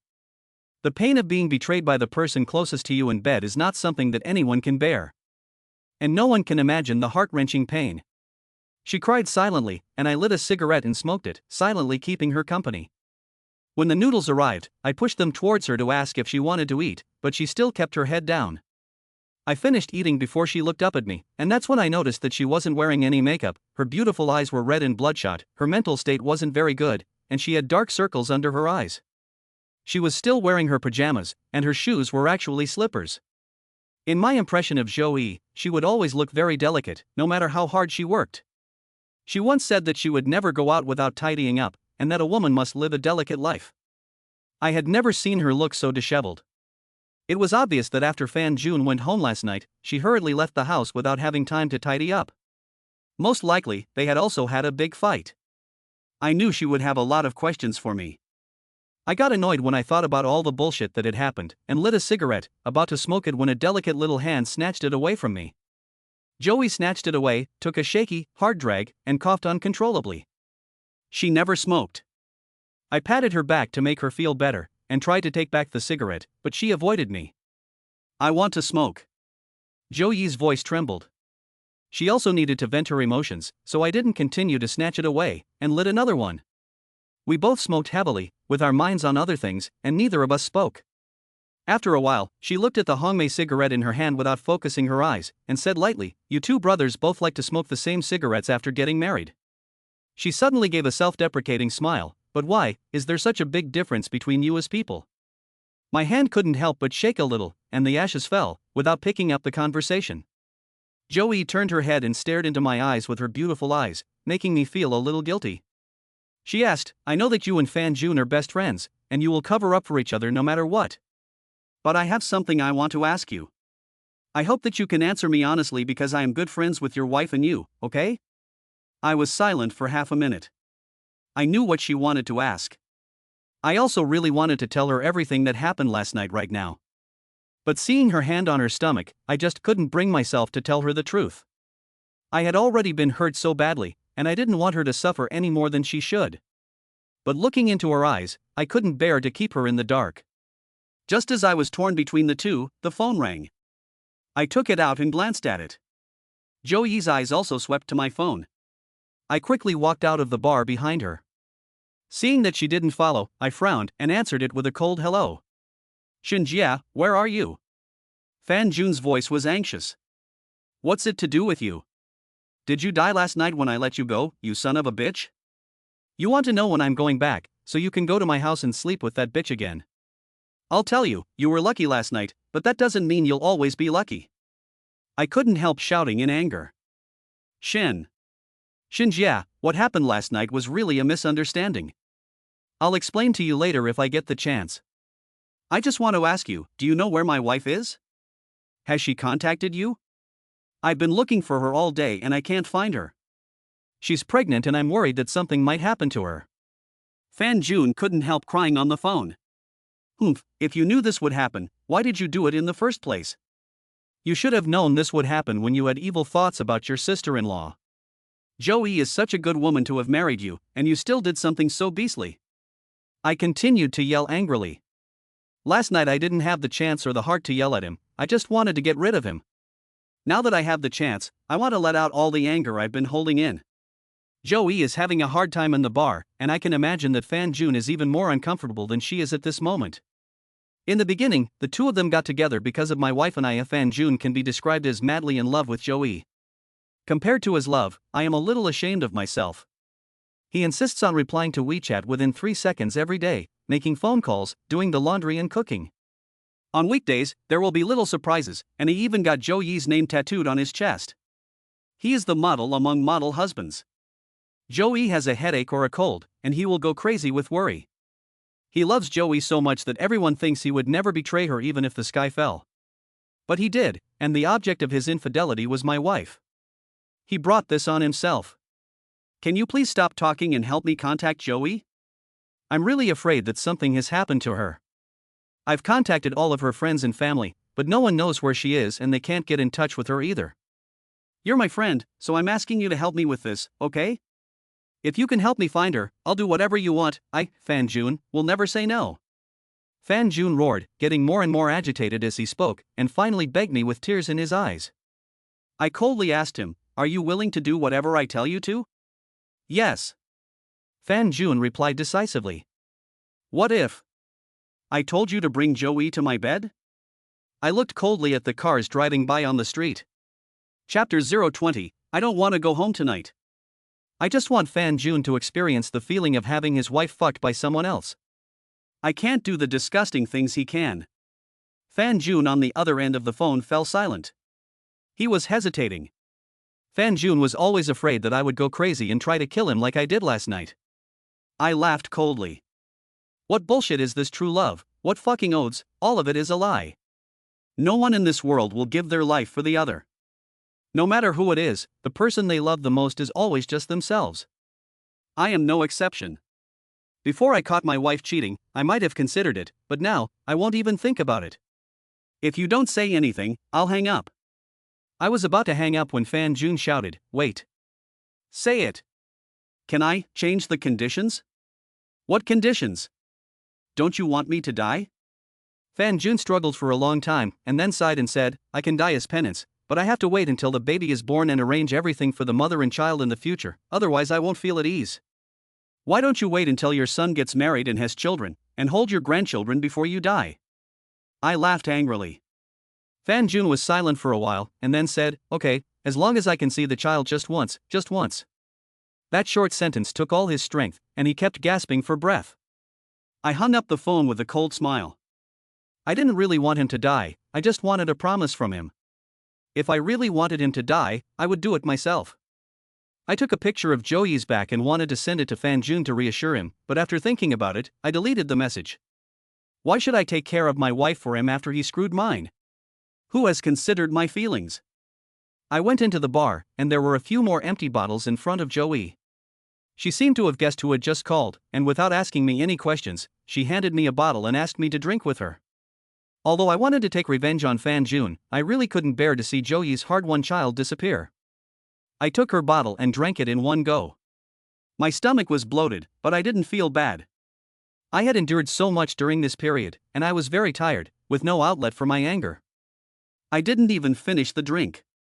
Joey seemed to know what I was thinking, and stopped drinking. She rested her pale chin in her hands, her big, slightly drunk eyes narrowed as she looked at me. I kept drinking alone, wanting to get drunk and not think about anything. I quickly drank half a dozen, and the more I drank, the clearer I felt. My stomach was bloated and I felt sick, so I went to the bathroom and threw up. After I came out, I continued drinking and kept partying after I finished drinking. I can't remember how much I drank. My phone kept vibrating, my vision was a bit blurry, and the bar started to get lively. Joey, who had been watching me drink, suddenly asked, "Where were you last night?" Although I knew she would ask, when she mentioned last night, my body couldn't help but tense up. The dirty images from last night came back to me, and the anger welled up in my chest. I really wanted to tell Joey that last night I caught her man fooling around with my wife, but before the words left my mouth, I covered for Fan Jun. I was at a drinking party at the company. "Oh, so what time did you get home? Wasn't Ziching worried about you?" I can't remember exactly, but it was around 2 or 3 o'clock. She was already asleep when I got home. Really? Joey's beautiful eyes stared at me, expressionless. I nodded with a guilty heart. Joey lowered her eyes, picked up my cigarette from the table, lit it, and exhaled the smoke slowly. Suddenly she asked, "Oh, right, Zicheng said your hot water pipe was broken. Was it fixed?" "It was still broken yesterday, but it's working today." I was on my guard against her, and my words were watertight. She believed my words and didn't pursue why Fan Jun came home without clothes and with a broken arm. As for what she thinks, I can't control it. How Fan Jun is going to explain it is also his business. If it weren't for the sake of Joey's health, I wouldn't help him clean up after him. I don't want Joey to experience the feeling of being heartbroken, so I can only bear it for her. My hand reached for the cigarette box, wanting to take one out and smoke it. Just then, a cold little hand also reached for the cigarette box at the same time. I wanted to let go of my hand and let Joey take the cigarette first. But I found that she had not finished smoking the cigarette she had just lit. My hand was held by her and I could not let go. Joey looked at me with a little drunk haze in her eyes, her bite her red lips lightly. She asked, slightly drunk, if it wasn't Zicheng but me that you met drunk that year, would you also protect me for a night? Looking into her beautiful eyes, I suddenly fell into the beautiful memories of when I first met my wife. Joey and my wife were very good friends, and they were also very beautiful. Lu Yume had willowy eyebrows, a round face, full red lips, and a pair of charming eyes. Her legs weren't as long as my wife's, but her figure was exceptionally proud. She and my wife have two very different personalities. My wife is cold and aloof, while she is gentle and kind. At first glance, she doesn't make a big impression, but you want to spend time with her. It's a very comfortable feeling, and you grow to like her gentleness more and more. During the time I was courting my wife, there were no shortage of suitors for Joey. I also quite admired her, but at the time, all I could see was my cool and collected wife. I never thought about her, nor did I ever consider this question, so now that she suddenly asked, it was a bit awkward. After all, she and Fan Jun met through my introduction. I know that Joey is very sad now, so I comforted her, saying, of course it would be like that. A woman as beautiful and gentle as you, if I had met you back then, I would definitely have guarded you. How could I possibly let you be taken away by other smelly men? Really? Joey laughed self-deprecatingly. The person who guarded me has already gone to guard someone else.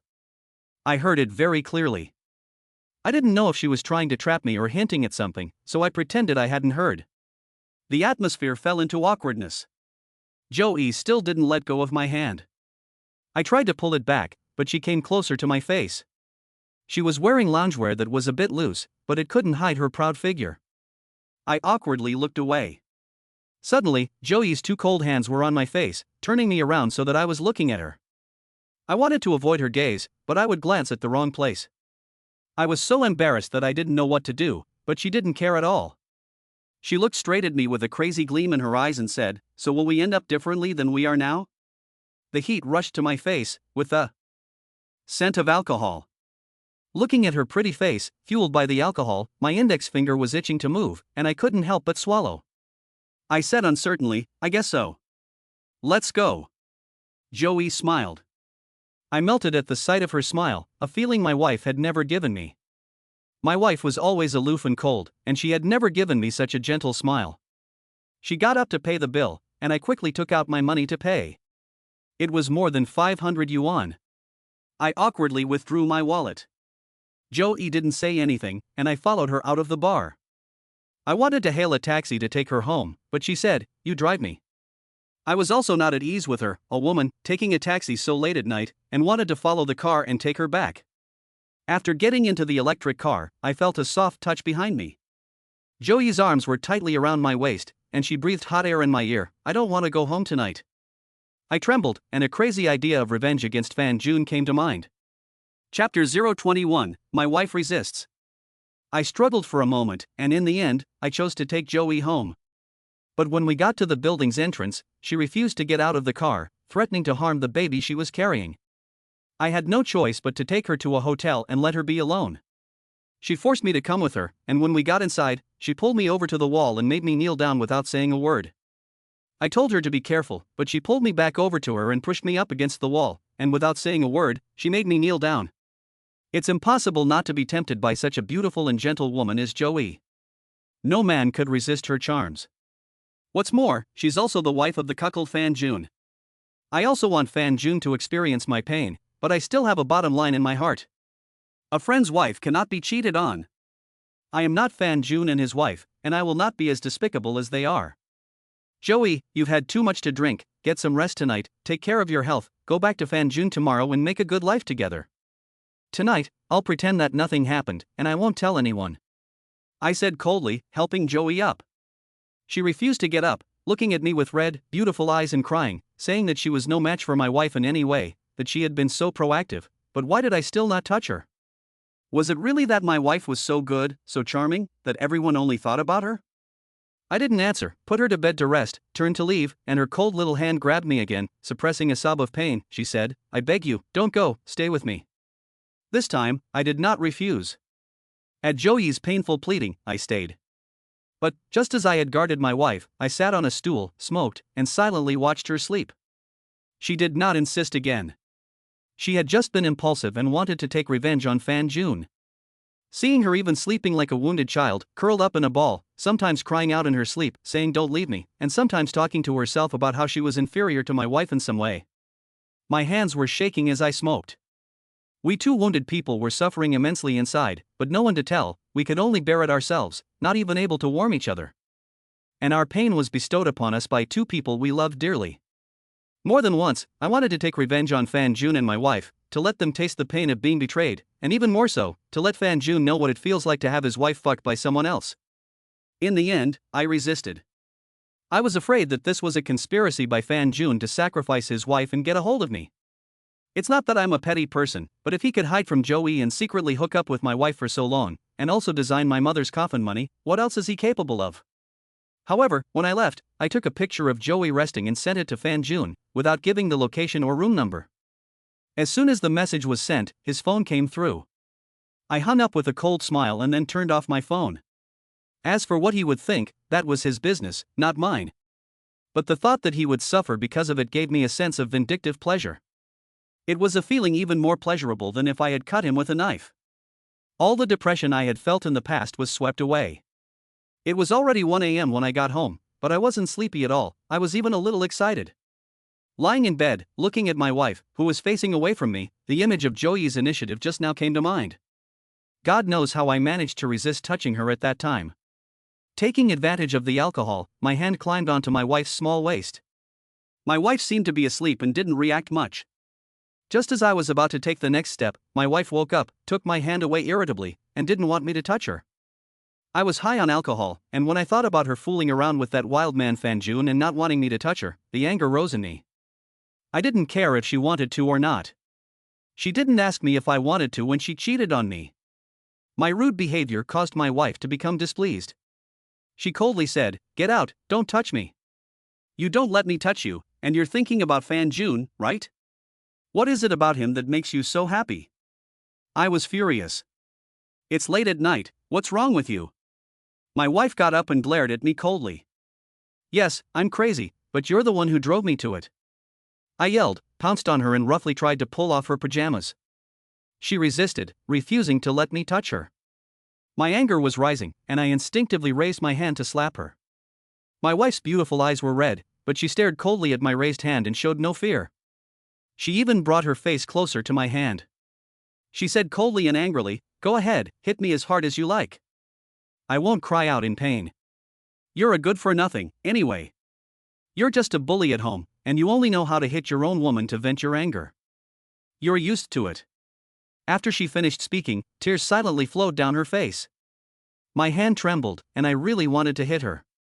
In the end, I forced myself to put it down. It was late, and I didn't want to wake up my mother. My wife got up to go to the bathroom. I looked for her phone for a while but couldn't find it. I found it under the pillow where she had hidden it.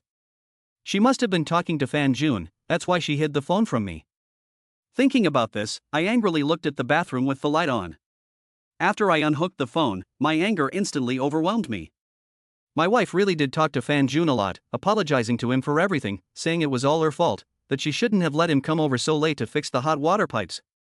When I saw this, I almost couldn't help but rush into the bathroom and rip the phone out of my wife's face. This bitch, I caught her in the act, and she still doesn't know how to repent, still having an affair with Fan Jun. I suppressed my anger and continued reading. When I saw that later on, my wife was explaining to Fan Jun on my behalf, asking him not to blame me, I froze for a moment. Is my wife really doing this for my sake? No. That's impossible. Everything she's doing now is a deliberate act of pretense. Being nice to her mother and daughter is all just for the sake of her mother's funeral savings. I'll never be fooled by her. As I was about to take a picture, the bathroom door opened. I looked up in shock, and my wife looked at me and the phone in my hand with an expression of extreme indifference. Her hands were trembling with anger as she walked silently to the bed and reached for me. Give it back to me. My wife's voice was cold. What? Are you afraid I'll see you flirting with your lover and all those disgusting things you say to each other? I sneered. My wife's chest heaved with anger, and she said coldly, Shinjie. I know you're in a bad mood, and I've put up with you again and again. I want to live a good life with you, not let you insult me wantonly again and again. Give it to me. I threw the phone in front of her. After she picked it up, she lay down stiffly, expressionless, and looked at the ceiling and said, Come on. She's still angry? Did she think I wouldn't dare? Or that I would still treat her gently as I used to, accommodate her in everything, and hold her in high esteem? Why? I pounced angrily. Chapter 022, My daughter is sick. My wife's cold voice rang in my ears. After letting off steam, you just get the hell off the sofa and go to sleep. I don't want to see you. I got up abruptly and glared at my wife, who looked at me expressionlessly. Now, was she humiliating me or was I humiliating her? You're a cheating slut and you're kicking me out?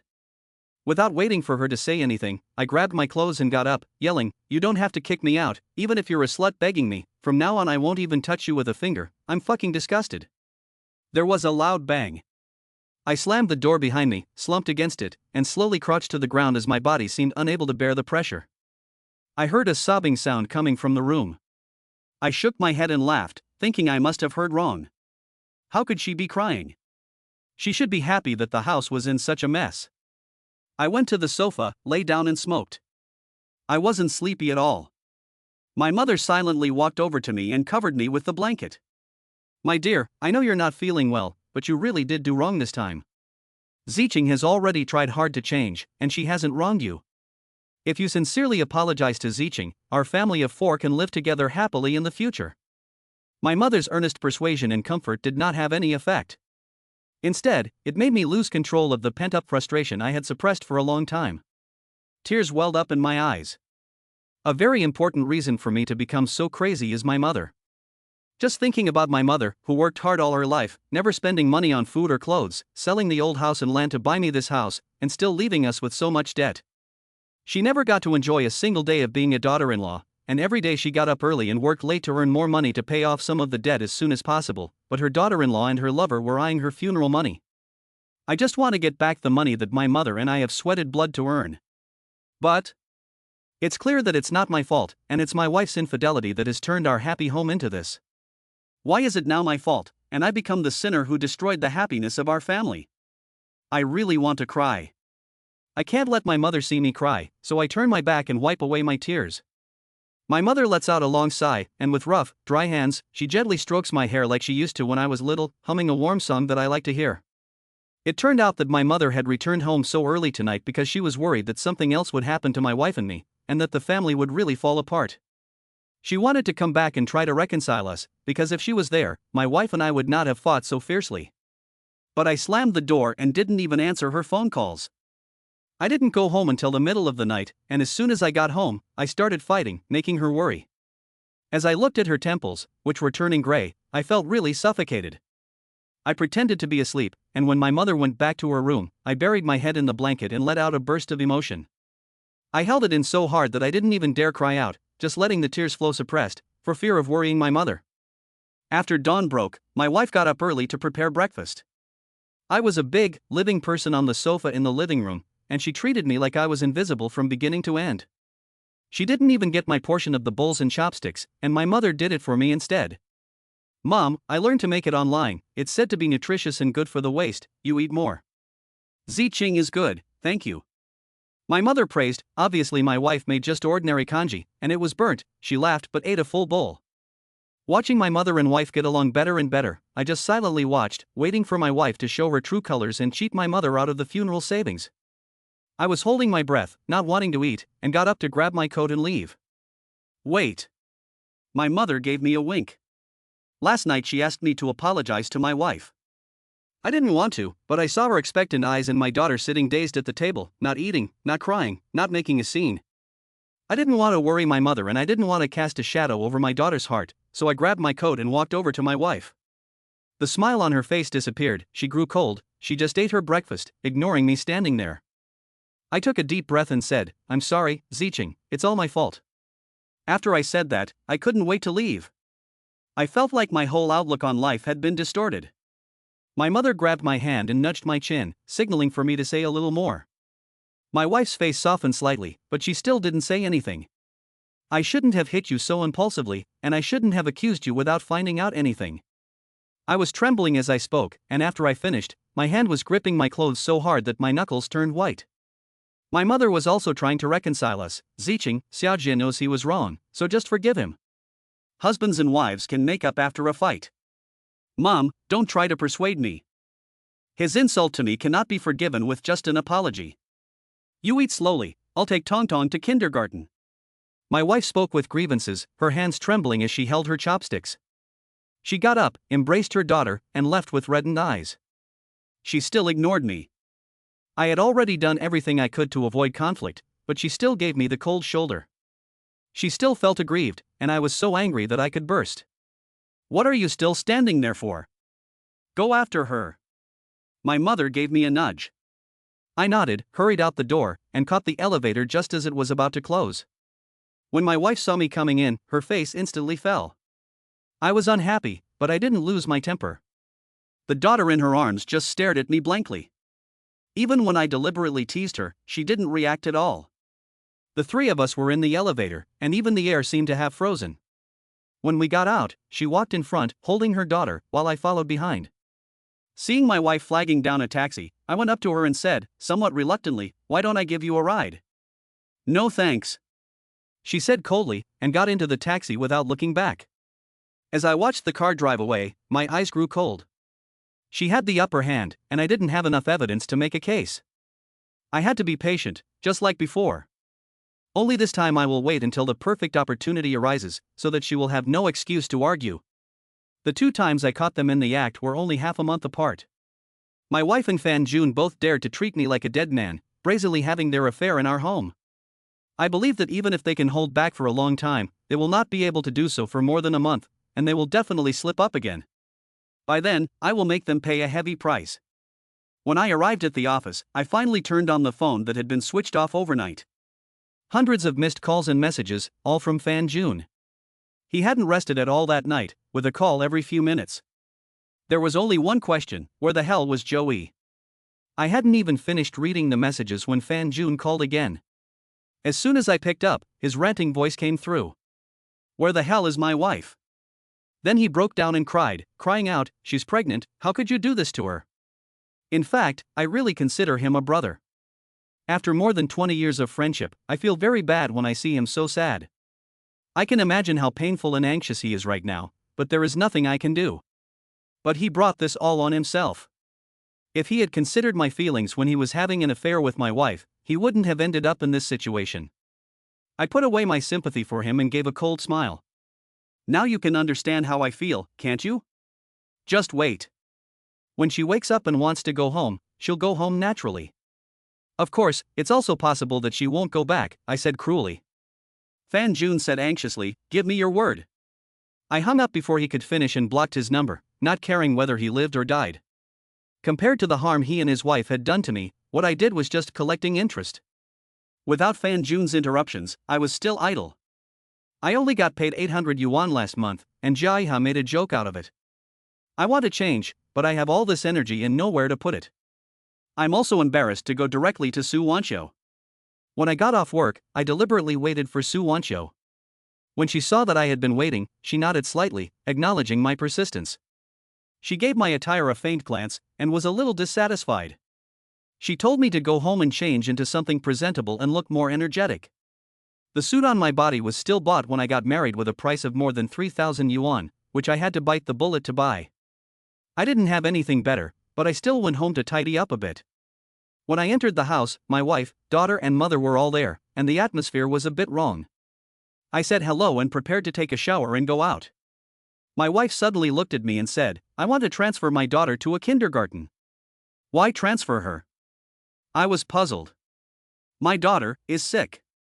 Chapter 023, The Fickle Sue Wanchio, Part 1. I paused for a moment when I took off my jacket and glanced at my wife with a faint expression in my eyes. "So soon you can't pretend anymore? So eager to cheat your mother's funeral savings and then live with your lover? Dream on. Don't even think about it." However, I really overestimated them, thinking that they would at least have to wait half a month before they couldn't help but reveal their tracks. But I also underestimated their fickleness, and I was chastised for only 2 days. When I came out of the shower, my mother was already getting ready to go get the money. I quickly stopped her. "Mom, let's wait until I get back tonight to decide. I still have work to do at the office." I opened the door and my wife's voice, which had been indifferent, informed me that they couldn't wait any longer with Tongtong's matter and that she and my mother had discussed it and decided that Tongtong would start kindergarten the next day. I said, "Let's wait until I get back to decide." My voice was getting colder and colder, and my wife folded her arms and looked at me coldly, a little surprised that I would dare to argue with her decision. In the past, no matter what the matter was, I would go along with my wife's ideas. As long as she was happy, I was happy, and I didn't care about anything else. But now it's different. I'm the head of the family, and as long as I'm alive, I won't let my wife and Fan Jun cheat a single penny out of my mother's hands. No, I have to make a decision now. My wife wouldn't give up, but I ignored her and told my mother not to withdraw any money. My mother spoils me and listens to me most of the time. Otherwise, I wouldn't have put up with Tang Zicheng for 2 years just because she's my wife. My wife stopped me from going out. My phone rang. It was Su Wanchio calling to hurry me up and asking me to bring another gift, a gift for a woman. Hearing a woman's voice on the phone and asking for a gift, my wife's face changed, and she said coldly, "Why is there a woman's voice on the phone? Who is she? Why should you buy a gift? You're so busy going out to find another woman when your daughter is turning to kindergarten, which is such an important matter." My mother also looked at me with confusion. I was unhappy when I heard this. My wife had cheated on me, and she even went so far as to slander me? I didn't learn this from you? I didn't explain. My wife let go of the door with a defeated look, no longer blocking my way. Her eyes were full of pain and despair as she looked at me. At that moment, I once again experienced the thrill of revenge in my heart, and it felt great. But it also ached, because she was the woman I had loved deeply, and it made me feel bad to see her in pain. After once again reminding my mother, I left home without looking back. When I arrived at the private dining room of the restaurant, Su Wanchio was already waiting inside. It was an even more upscale place than the one I had booked last time, and the few bottles of white wine on the table alone were enough to pay my salary for a month after the sale. Su Wanchio had also changed into a black sleeveless dress, with a pair of long legs that were not inferior to my wife's, and she wasn't wearing stockings. Paired with a pair of black shiny crystal high heels, they perfectly set off her tall and outstanding figure and fair skin. She had applied a little powder to her face, and even I, who had been spoiled by my wife's beauty and had become picky, had to praise her beauty in my heart. I could also faintly see my wife's shadow in her. She once again deliberately reminded me that I must not make any more trouble later, must not speak carelessly, and must drink more, see more and learn more. I humbly nodded my head in agreement, saying that last time it was because there was an urgent matter at home and there was really no other way. Mr. Zhou is an elderly bald man. When he first entered the door, his face was still smiling. But when he saw Su Wanchio, his eyes narrowed, his eyes radiating lust, and he looked her up and down. He lingered on Su Wanchio's beautiful legs and swallowed. Su Wanchio obviously saw it, but there was no trace of aversion on her face. Instantly, her image in my heart dropped a lot. For the sake of her performance, she can even tolerate such a man's gaze. She feels just like a wife who has cheated. If it were me. I suddenly remembered that she was leading me and teaching me to make money. Although Mr. Zhou's performance can no longer be considered mine, I have no right to look down on Su Wanchio. Mr. Zhou smiled and took the initiative to extend his hand to Su Wanchio, shaking it tightly. "Mr. Zhou, please sit down." Su Wanchio let go without a trace. Mr. Zhou sat down and saw me. His smiley face suddenly dropped, complaining about why he was here again. I had never eaten in such an upscale restaurant before, and I didn't know what to do with my hands and feet. I was a little nervous, and hearing him say that made me even more restless, with an urge to escape. Su Wancho was like a different person, with a charming smile on her face, and she took the initiative to serve Mr. Joe tea. At the same time, she glanced at me faintly, as if she was dissatisfied with my performance. She briefly explained to Mr. Joe that I was an intern salesperson for the company and had come specifically to apologize for what happened last time. Her words made Mr. Joe's face soften, and he no longer cared about my presence. However, he also asked Su Wancho not to stay so far away from him, which was obviously not intimate. To put it bluntly, he wanted to take advantage of Su Wancho, and she didn't even refuse, sitting over. Mr. Joe also took the opportunity to put his hand on Su Wancho's stool, trying to embrace her shoulders. Seeing that I didn't make any move, Su Wancho glanced at the wine glass and said, "Aren't you going to apologize to Mr. Joe?" She gave my foot a gentle nudge. The thought that Su Wancho had to put up with Mr. Joe's harassment for the sake of her performance made me feel bad. If the order gets bigger in the future, do I have to be even more unbearable than her? Here, I'll apologize to Mr. Joe too. It's my fault for not teaching him properly. I'll drink first, Mr. Joe, help yourself. Su Wancho deftly pushed away Mr. Joe's hand, which had almost touched her shoulder, and lifted the full wine divider, and surprisingly, she just drank it all. How many men don't have her alcohol tolerance and courage? A drop of white wine slid down the corner of her mouth to her fair neck.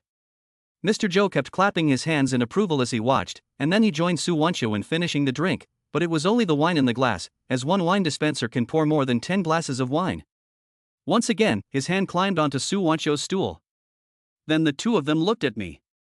I didn't make any move, and there was a 5 or 6 second lull in the middle, and Su Wancho glared at me. Because, I saw the shadow of my wife in her, and besides, she left me and gave me this job, and I am grateful to her. I couldn't decide whether I was disgusted by the sales pitch or by Su Wancho's tolerance of Mr. Joe's rudeness. Her ignoring Mr. Joe's gaze made me feel as if my wife and Fan June were flirting right in front of me. But in order to learn how to sell and make money, I suppressed my inner disgust, imitated what they were doing, picked up the wine dispenser, and raised it towards Mr. Joe, without saying a word, and just drank directly. I didn't know the rules of drinking parties, and I had never participated in anything like it before, but Mr. Joe was obviously unhappy and didn't want to drink. Under Su Wancho's guidance, he took a gentle sip. The atmosphere was no longer awkward, and Su Wancho signaled for me to quickly pass out cigarettes. Without thinking, I took out Hongmei from my body, stood up, and handed it over with my head down. Chapter 024, The Fickle Su Wancho, Part 2. That's the one you like to smoke, and Mr. Joe likes to smoke this one. Su Wancho played the peacemaker and took a pack of Huazi off the table and handed it to me. There was actually a Huazi on the table, but I didn't dare touch it. If it wasn't for her, I would have been even more embarrassed. Before Mr. Joe could get upset, I sheepishly smiled and tried to put away the Hongmei. Mr. Joe hurriedly said, "Wait a minute," took the Hongmei from me, lit it, took a deep drag, and sighed with emotion, "This is the taste." I remember when I first got married and started my business, I relied on this cigarette to get through it. Since I became successful, I haven't smoked Hongmei anymore, and I can't smoke Hongmei either. It doesn't match my status, and people would laugh at me. It's rare that I've done something right, so Su Wancho looked at me in surprise. I took the opportunity to have a drink with Mr. Joe. I used a wine divider, and he used a wine glass. However, this time he finished it. After 2 full wine divider glasses, I also let go a little and dared to use chopsticks. Su Wancho started to take effect. I subconsciously treated her like my wife and directly told her to stop. "What are you doing?" Mr. Joe hurriedly withdrew his hand, his expression a little embarrassed, and the atmosphere was no longer right. He gave me a cold look, put the contract aside, and said that he would drink with me instead, and that we could discuss the contract tomorrow. Su Wancho gave me an unhappy look, and with a smile on her face, she said to Mr. Joe, "Mr. Joe, didn't we say that we would sign the contract tonight? We need to sign it sooner or later, so that we can go to the next meeting after we finish. I want to sign it too, but the price is too high." Mr. Joe grinned evilly. "So, what does Mr. Joe think? If you can lower the price by just 5 percentage points, we can sign the contract right away. I have read the contract, and the profit is already less than 5%. Mr. Joe, you have struck at the main artery." Before Su Wancho could say anything, I refused directly, "No." Su Wancho gave me a cold glare and said, "Go outside and get some fresh air, and come back in a while." I didn't think I had said or done anything wrong, so I went outside and smoked cigarette after cigarette while I was out in the cold. I felt terrible. I wanted to make money, but I wanted to do it standing up. Sales was very different from what I had imagined, and it was hard for me to accept at first. I don't know what they were talking about inside, but a few minutes later they started laughing. Su Wancho didn't come out until half an hour later, her pretty face flushed with a seductive red, and her body exuding a faint fragrance mixed with a strong smell of alcohol. I knew she had drunk a lot to help me clean up. Seeing the cigarette butts scattered on the floor, she asked coldly, "What were you so upset about just now?" "Nothing, I just couldn't stand that old lecherous man's hands all over you. I'm still indignant about it." Upon hearing my words, Su Wancho gave me a deep look in her beautiful eyes and questioned me, "Oh, you had a good time, but do you know that he has always been a big client of the company? Can you bear the losses of the company?" I felt a little panicked for a moment. Although I was now working in sales, it was still a job that I was familiar with. If I got fired again, I would be humiliated, not to mention that I really didn't know what I could do. "I know that I can't afford it either, but we're just selling things, is it really that bad? It's like selling people."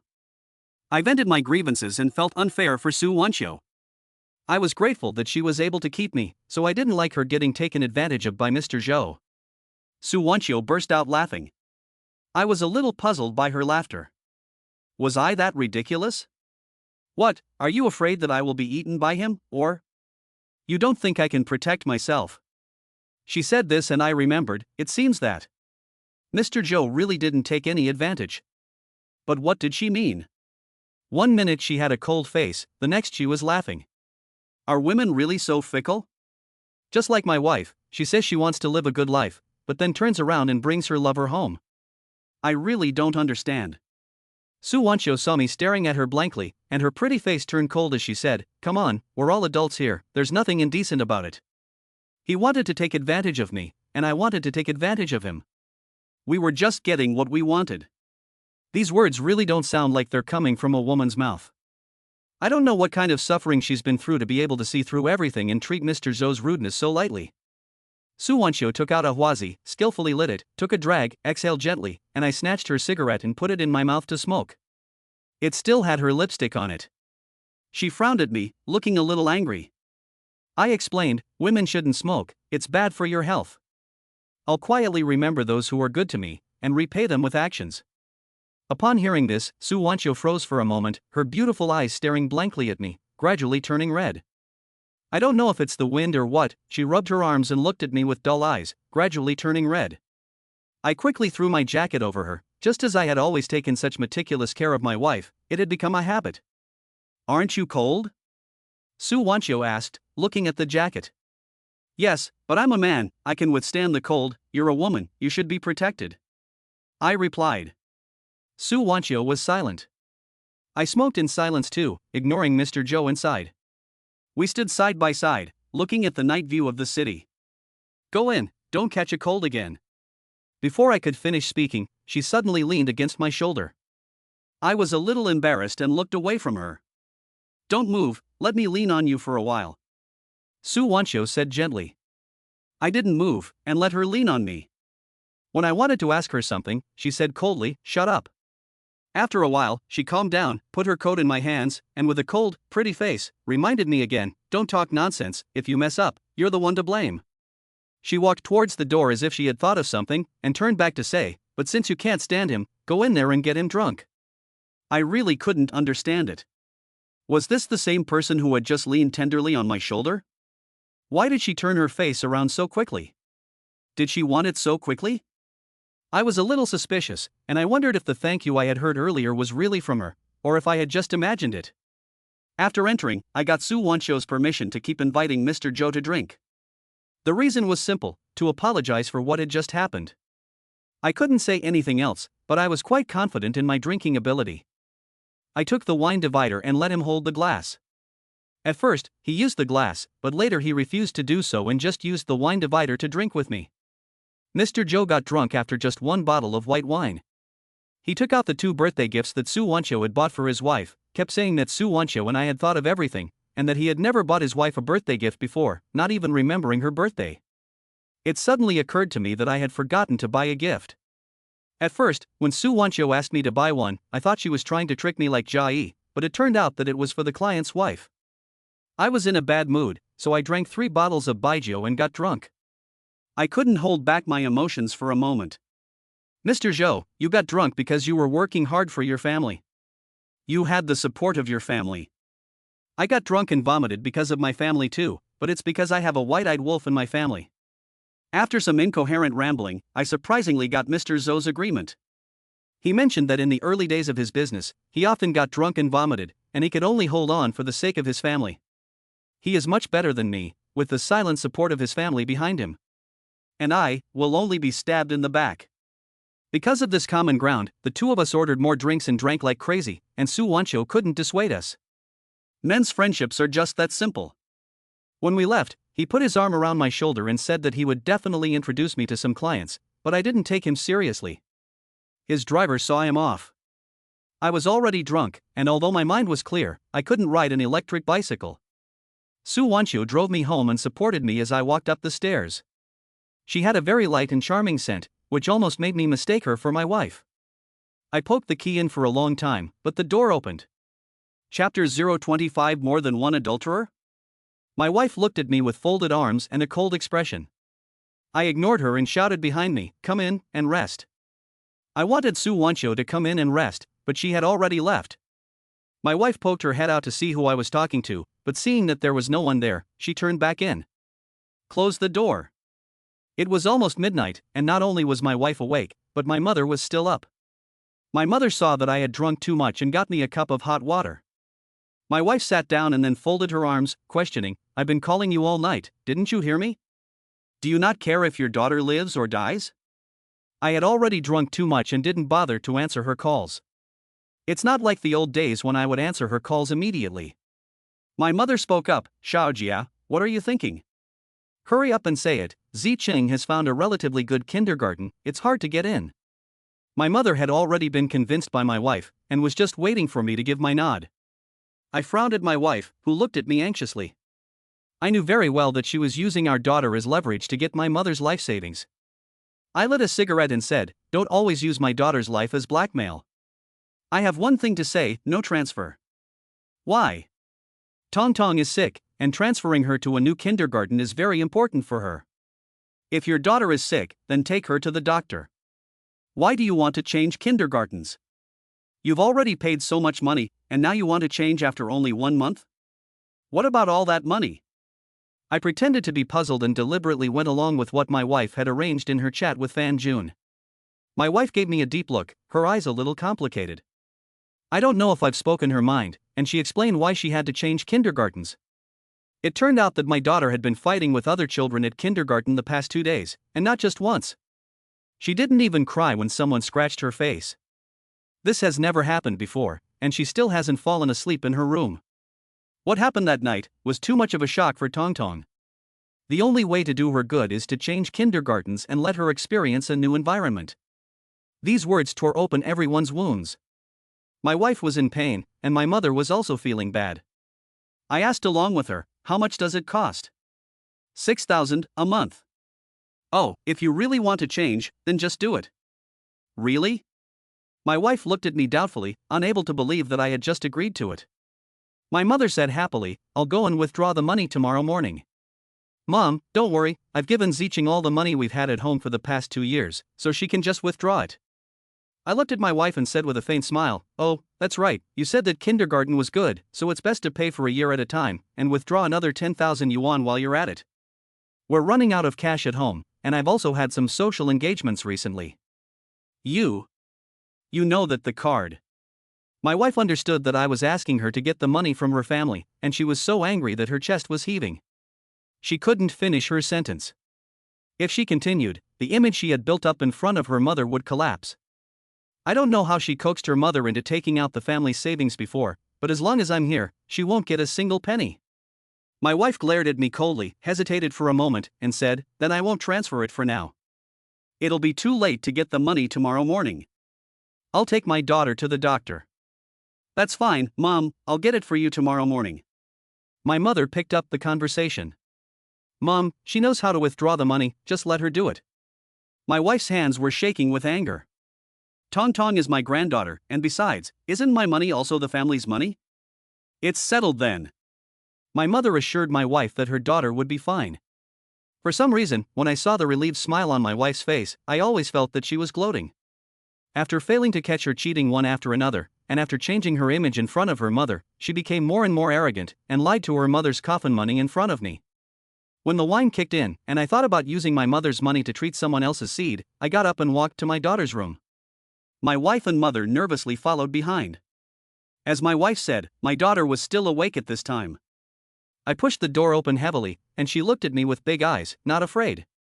"What are you doing?" My wife panicked. I pulled my daughter out of bed and said, "Didn't you say she wouldn't cry because she was scared of me? Now I'll show you her crying." I picked up a clothes hanger and hit my daughter with it. Neither of them was able to stop me. Although I didn't use much force, no one in the family would normally dare to hit my daughter. She would have cried and screamed if I had touched her. I didn't want to hit my daughter, but her expression reminded me of what happened that night. I hadn't been able to catch Fan June and my wife red-handed, and that's how she looked at me. A wave of anger came over me, and I gave my daughter 2 hard slaps. She still looked at me blankly, not crying, not shouting, not even crying out in pain. Only then did I realize that my daughter seemed to really be sick. And she was scared sick by me. My wife and mother-in-law were beside themselves with worry. My wife tried to comfort my daughter, while my mother-in-law scolded me and kicked me out of the room. I was annoyed, so I smoked a cigarette outside the door, listening to my wife coaxing my daughter inside. I wanted to throw the cigarette away, but I was afraid my wife wouldn't like it if I stubbed it out, so I habitually threw it into the ashtray. My wife finally came out, and I anxiously asked, "How is my daughter?" She didn't want to talk to me, so she said she was asleep and went back to her room. I was about to walk towards the sofa when my mother pushed me towards the room. Due to my mother's presence, I knocked on the door, and my wife let me in. I smiled at the smile on my mother's face, and the smile disappeared the moment I closed the door. Ignoring my wife, I took off my clothes and went to take a shower. When I came out, my wife was sitting by the bed, holding my jacket in her hand. She looked at me with a stern expression and asked me, "Who are you with tonight? Why does your jacket smell like a woman's?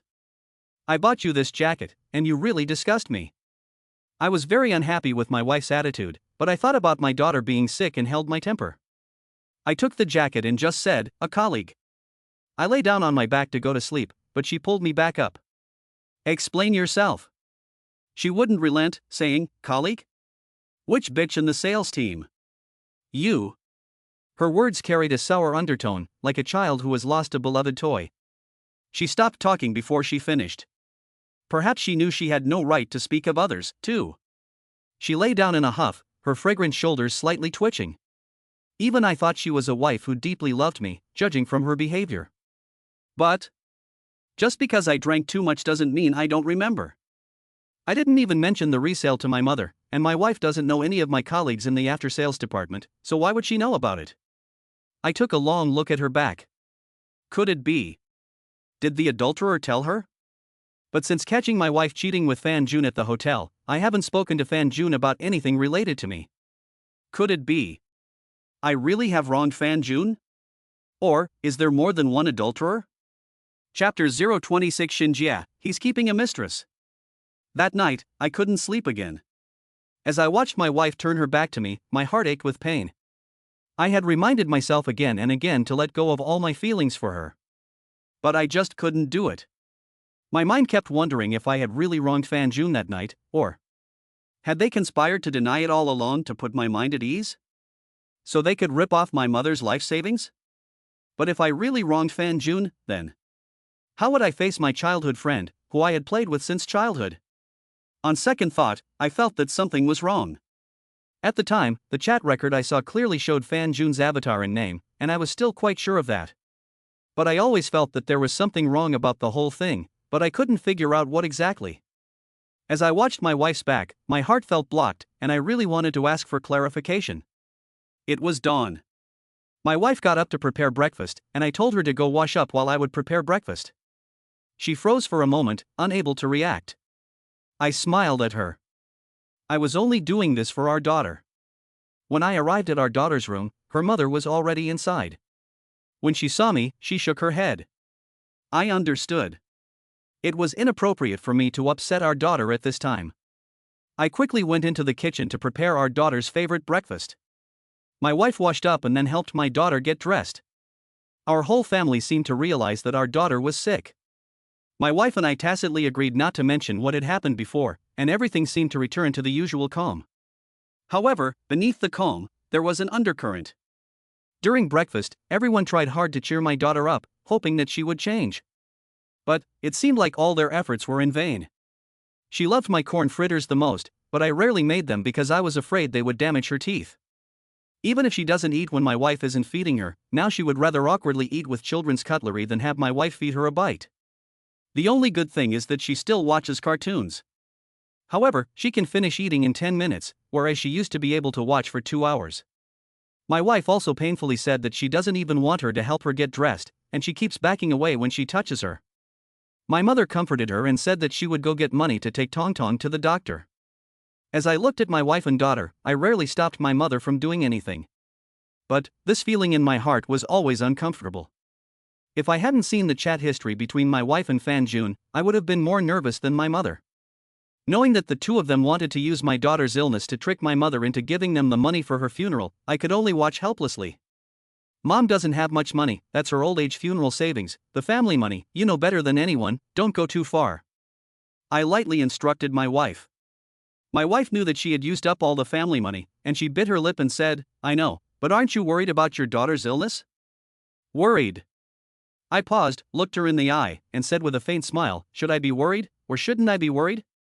Shinjia, your daughter is like this, and you're still struggling with this question? Do you have to get a paternity test to make you feel better? My wife frowned slightly and spoke in a low voice. Yes, let's get a paternity test done sometime. I agreed directly. Whether my daughter is my biological child or not has always been a thorn in my heart. No man can bear to be cuckolded and then help raise someone else's child. We both lowered our voices, not wanting to and unable to frighten our daughter anymore. My wife froze for a moment, not expecting me to agree so directly. Her expression made me feel even worse, as if there was no longer any need to get a paternity test done. The phone rang. It was Su Wancho calling me, asking me to go downstairs, as she would drive me to my electric bicycle. I answered the phone in front of my wife, who heard Su Wancho's voice and suddenly slammed her hand on the table, got up, scowled coldly, glared at me angrily, and said, which bitch is it? She's the one who drives you home and picks you up at work? I looked at her indifferently, and my mother hurriedly came to stop my wife, persuading her, why are you two still arguing? Tong Tong is scared sick of you. Mom. My wife's voice trembled, and she suddenly burst into tears, complaining, it's not me fooling around, it's Shinjie. He's got a woman on the side, and she's waiting for him downstairs right now. My mother looked at me in disbelief and asked, Jia, is what Ziching is saying true? I'm a man of integrity, so I didn't bother explaining to my wife. In the eyes of my mother and wife, I was tacitly agreeing. Xiao Jia, you. How could you do such a thing? Are you going to let this family fall apart? My mother was in pain. If you don't tell me who that woman is today, you can forget about going to work. Anyway, you only made 800 yuan last month. My wife glared at me. She was jealous. But there was more in my eyes. How did she know how much I made last month? I had the card in my hand now, and I hadn't told my family about last month's income. My mother was nervous when she heard that I had problems at work and asked questions. We both deliberately suppressed our emotions and stopped arguing in front of our daughter, but she was still standing in front of us. I didn't say anything, got up, grabbed my coat and went downstairs. In the elevator, I ran into the next-door neighbors, a middle-aged couple. The woman was in her 40s, fat as a ball, wearing tight-fitting clothes and pants that showed off her bulges. Her hair was a little greasy. The man was wearing a suit and glasses, looked refined, and was thin. I remembered that he was the director of a factory. He should have seemed a bit authoritative, but standing next to his wife, he felt uncomfortable, not knowing what to do with his hands and feet. He nodded at me as a greeting. As soon as she saw me, the woman scowled and started nagging. What's all the noise at this hour? You're always fighting, isn't it annoying? If you don't sleep, no one else can either. You're so incompetent, it's no wonder your wife cheated on you. Seeing how the woman looked like she deserved a beating, my anger flared up. Her husband quickly stopped her, smiled apologetically at me, and agreed with me. The woman instantly transferred her anger, making her husband nod and bow, keep apologizing, scratching his head awkwardly, and smiling bitterly when he saw me looking over. I nodded in response and endured.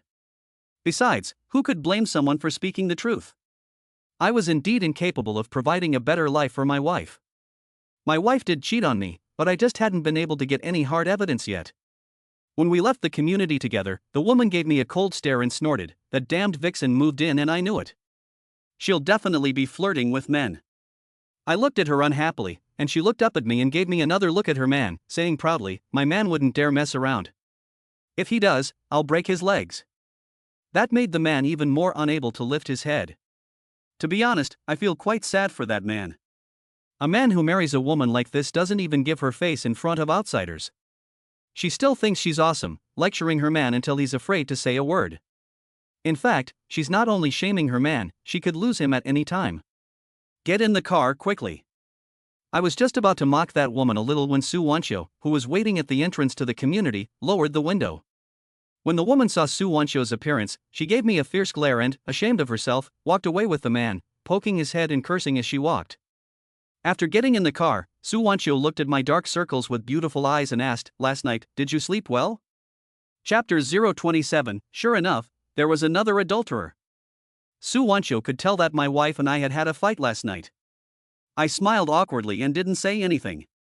Sue Wancho, however, asked, "Do you need me to help you explain?" "No need, I'm the man of the house, I have the ability to do this." I refused. She nodded and said that if I needed her to help explain, I could just say so. However, she couldn't hold back her laughter the whole way.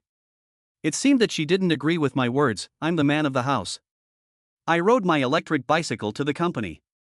Sue Wancho called me into her office and threw a huazi at me, saying that it was a reward for me. "I got Mr. Joe drunk last night, which led to this deal, and the price remains the same." I straightened my chest, picked up my cigarettes and was about to go out when Sue Wancho told me to wait. She said, "Two things. First, Mr. Joe named you last night, and he has already introduced you to a client." I froze for a moment. Last night, it seemed that Mr. Joe had promised to introduce clients to me, but I didn't take it seriously and just thought it was drunken talk. Who would have thought that Mr. Joe would actually name me? "What's the second thing?" I asked. "The gift last night was given in our personal capacity, and the company will not reimburse it. I'll buy you that necklace for 6,800. I felt a little embarrassed as Sue Wancho's white, delicate hands reached out to me. "I don't have 500 yuan to my name, where would I get that kind of money?" She seemed to have noticed, and said coldly that she would pay me back when she got paid. "What are you still standing here for? Do you need something?" Sue Wancho stared at the computer and didn't even look at me. I awkwardly exited the office. I thought that last night, when I helped her sign the contract and let her lean on my shoulder, and then she walked me home, our relationship would be a little better than that of ordinary colleagues. But it seems I was wrong. However, just now when I exited the office, I vaguely saw Sue Wancho smile mysteriously. I still just thought it was my imagination, just as I still can't tell if it was Sue Wancho who said thank you last night or if I just heard it in pushing me to this point. Jia left in a rage. He wanted to lose his temper too, but Sue Wancho was in the office. There was nothing he could do. After all, he was now the deputy manager. After Jia left, I took my cigarettes and went from the sales team to after sales. I wasn't looking for trouble with Jia. Instead, I wanted to find out who had told my wife about my transfer to sales. That person was most likely my wife's other lover. With a smile on my face, I handed out cigarettes to everyone. We had previously got along well, and everyone was envious. Some even wanted to switch teams to work with me. I talked nonsense with them, while my eyes scanned everyone, analyzing who it was in my mind. I had screened almost everyone. But there was no reasonable suspect. Either they were older than me, or young people who were leading a hard life. In theory, none of these people's wives would look down on them. After Jia saw me come to the sales department, he impatiently wanted to get rid of me. Just then, his phone rang. He took out 2 phones. When he saw me looking at him, he quickly put the other one back. I didn't think much of it. The person was a manager before, so it was normal to have 2 phones. Everything seemed to indicate that I was overthinking it, and there was only one real adulterer, and that was Fan Jun. But I don't know who told my wife about my transfer, and I always feel that something is wrong. Back in the sales team, I took out my phone and looked at Fan Jun's WeChat profile picture. I didn't tap in for a long time, because I had already blocked him. I had already backed up the chat history, and I wanted to leave it behind to see if I could find any clues. I had not contacted him since I saw my wife's chat history in the hotel a month ago, and he had contacted me unilaterally. He asked me about my experience caring for a pregnant wife, and even invited me to his home for dinner. His circle of friends was full of his wife. The more I read, the more I felt strange. All appearances proved that he still loved Joey as much as ever, and even more than before. Then why did he hook up with his wife? However, the thought that this might be a false impression deliberately created by Fan June made my heart feel a chill.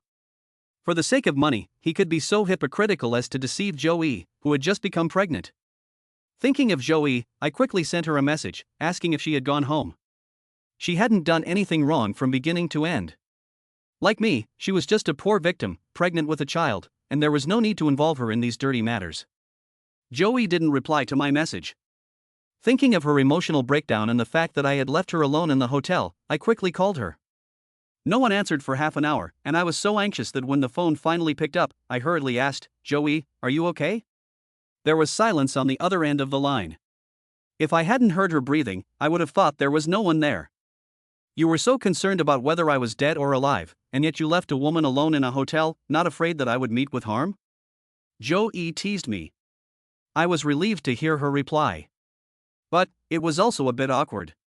It felt like she was saying something, a little ambiguous, with a hint of resentment. "I'm not Fan June, I can't do something so unkind." Clearing my throat, I changed the subject, just to make sure she was okay.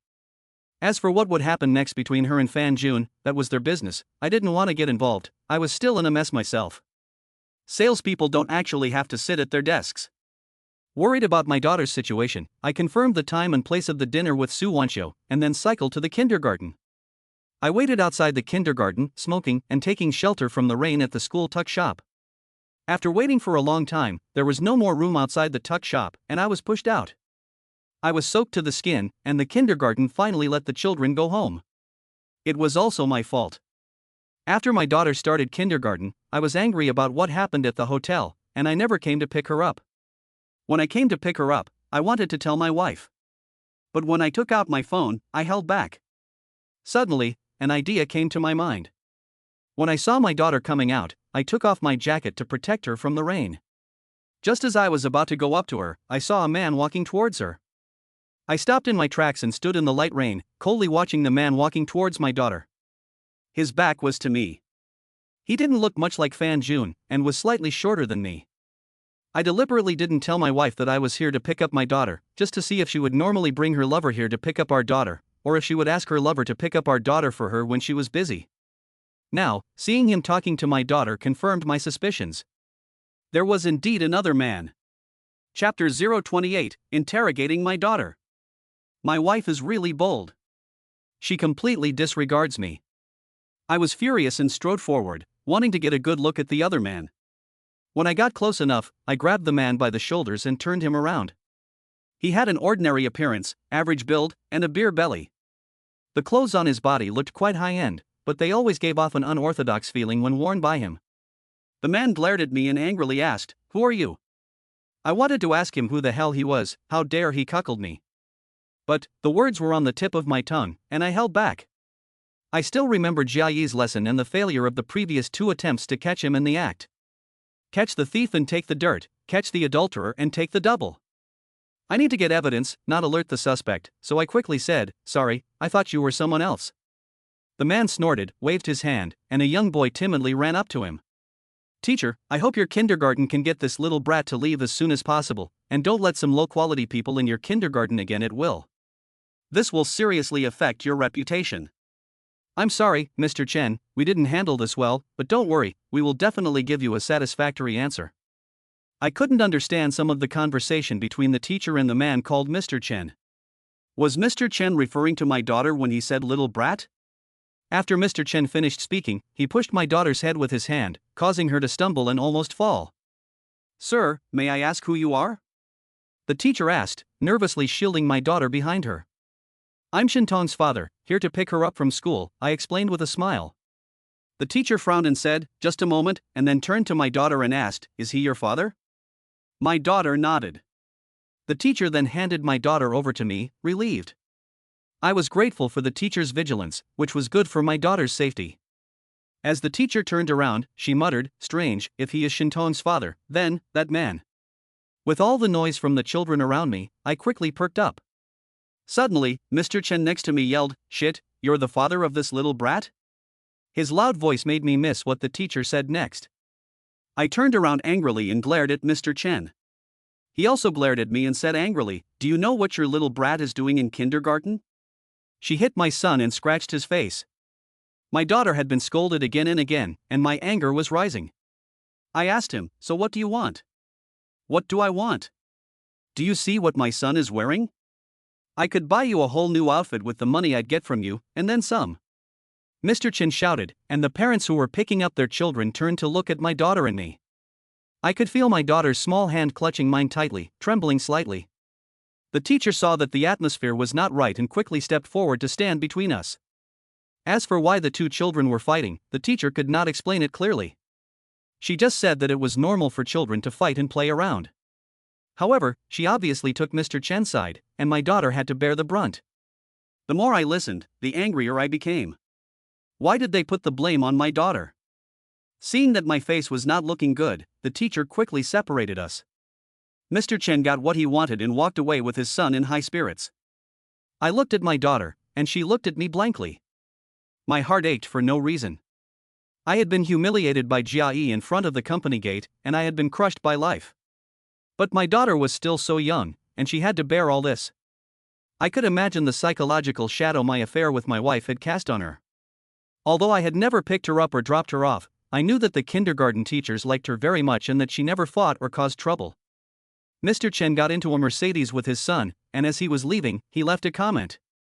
"Look at the poor way you look, and you still have the nerve to talk about compensation? Pa!" Even his son followed suit and spat at my daughter and me. I clenched my fists, but I was powerless to argue back. After all, it was still about money. If I had money, I would be the one who would be favored, and my daughter wouldn't have to endure all this pressure. I wouldn't have to put up with the stress of trying to get the house back if I had the money, knowing that my wife was cheating on me. The teacher was about to enter the kindergarten, and I suddenly remembered what she had just said. I hurriedly asked, "Teacher, what did you say about a man just now?" I tried to get her to say more, but she looked a little strange and said I had heard it wrong. She waved goodbye to my daughter and left. I frowned and tried to pursue the matter when a hand snatched my daughter from me. I looked up angrily and saw it was my wife. "Why are you here to pick up our daughter?" My wife looked strange and a little panicked. In fact, I deliberately didn't tell her. I wanted to see if she would bring her lover to pick up our daughter. Sure enough, as I expected, she did bring her lover to pick up our daughter more than once. Otherwise, how would the teacher know that man? Why was she so surprised when she heard that I was Tongtong's father? I suddenly asked her, "Am I not allowed to pick up my daughter?" "No. No, you should have told me in advance that you were picking up your daughter, so that I could be prepared." I laughed coldly at her answer. Prepared? She was afraid that I would catch her with her lover, wasn't she? Did my daughter say anything? My wife asked me cautiously. No, what could a child say? Besides, she can't talk now, can she? You've forgotten? I stared her in the eyes and asked her back. My wife was stunned by my question, and she got into a taxi with our daughter and left. I followed them in the rain on my electric bicycle. It was cold, to say the least. When we got home, while my wife went to the bathroom, I went into our daughter's room and asked her about the man. My daughter didn't say a word, but just stared at me blankly. I was so distracted that I picked up a clothes hanger and hit her. "If you don't tell me who that man is, I'll beat you to death." I don't know why I couldn't control my anger and wanted to find out who the adulterer was. Maybe I wanted to find out that the adulterer was Fan Jun, so that I would feel less guilty. My wife heard the noise and came out of the bathroom to stop me, saying that I was crazy. Yes, I am crazy. She drove me crazy. I didn't want to argue in front of her, but Su Wancho's phone rang. I was about to hang up and go out when my wife snatched the phone from me. Chapter 029, Walking Su Wancho Home. I didn't react quickly enough, and my wife angrily yelled at the phone. "You're that vixen, aren't you?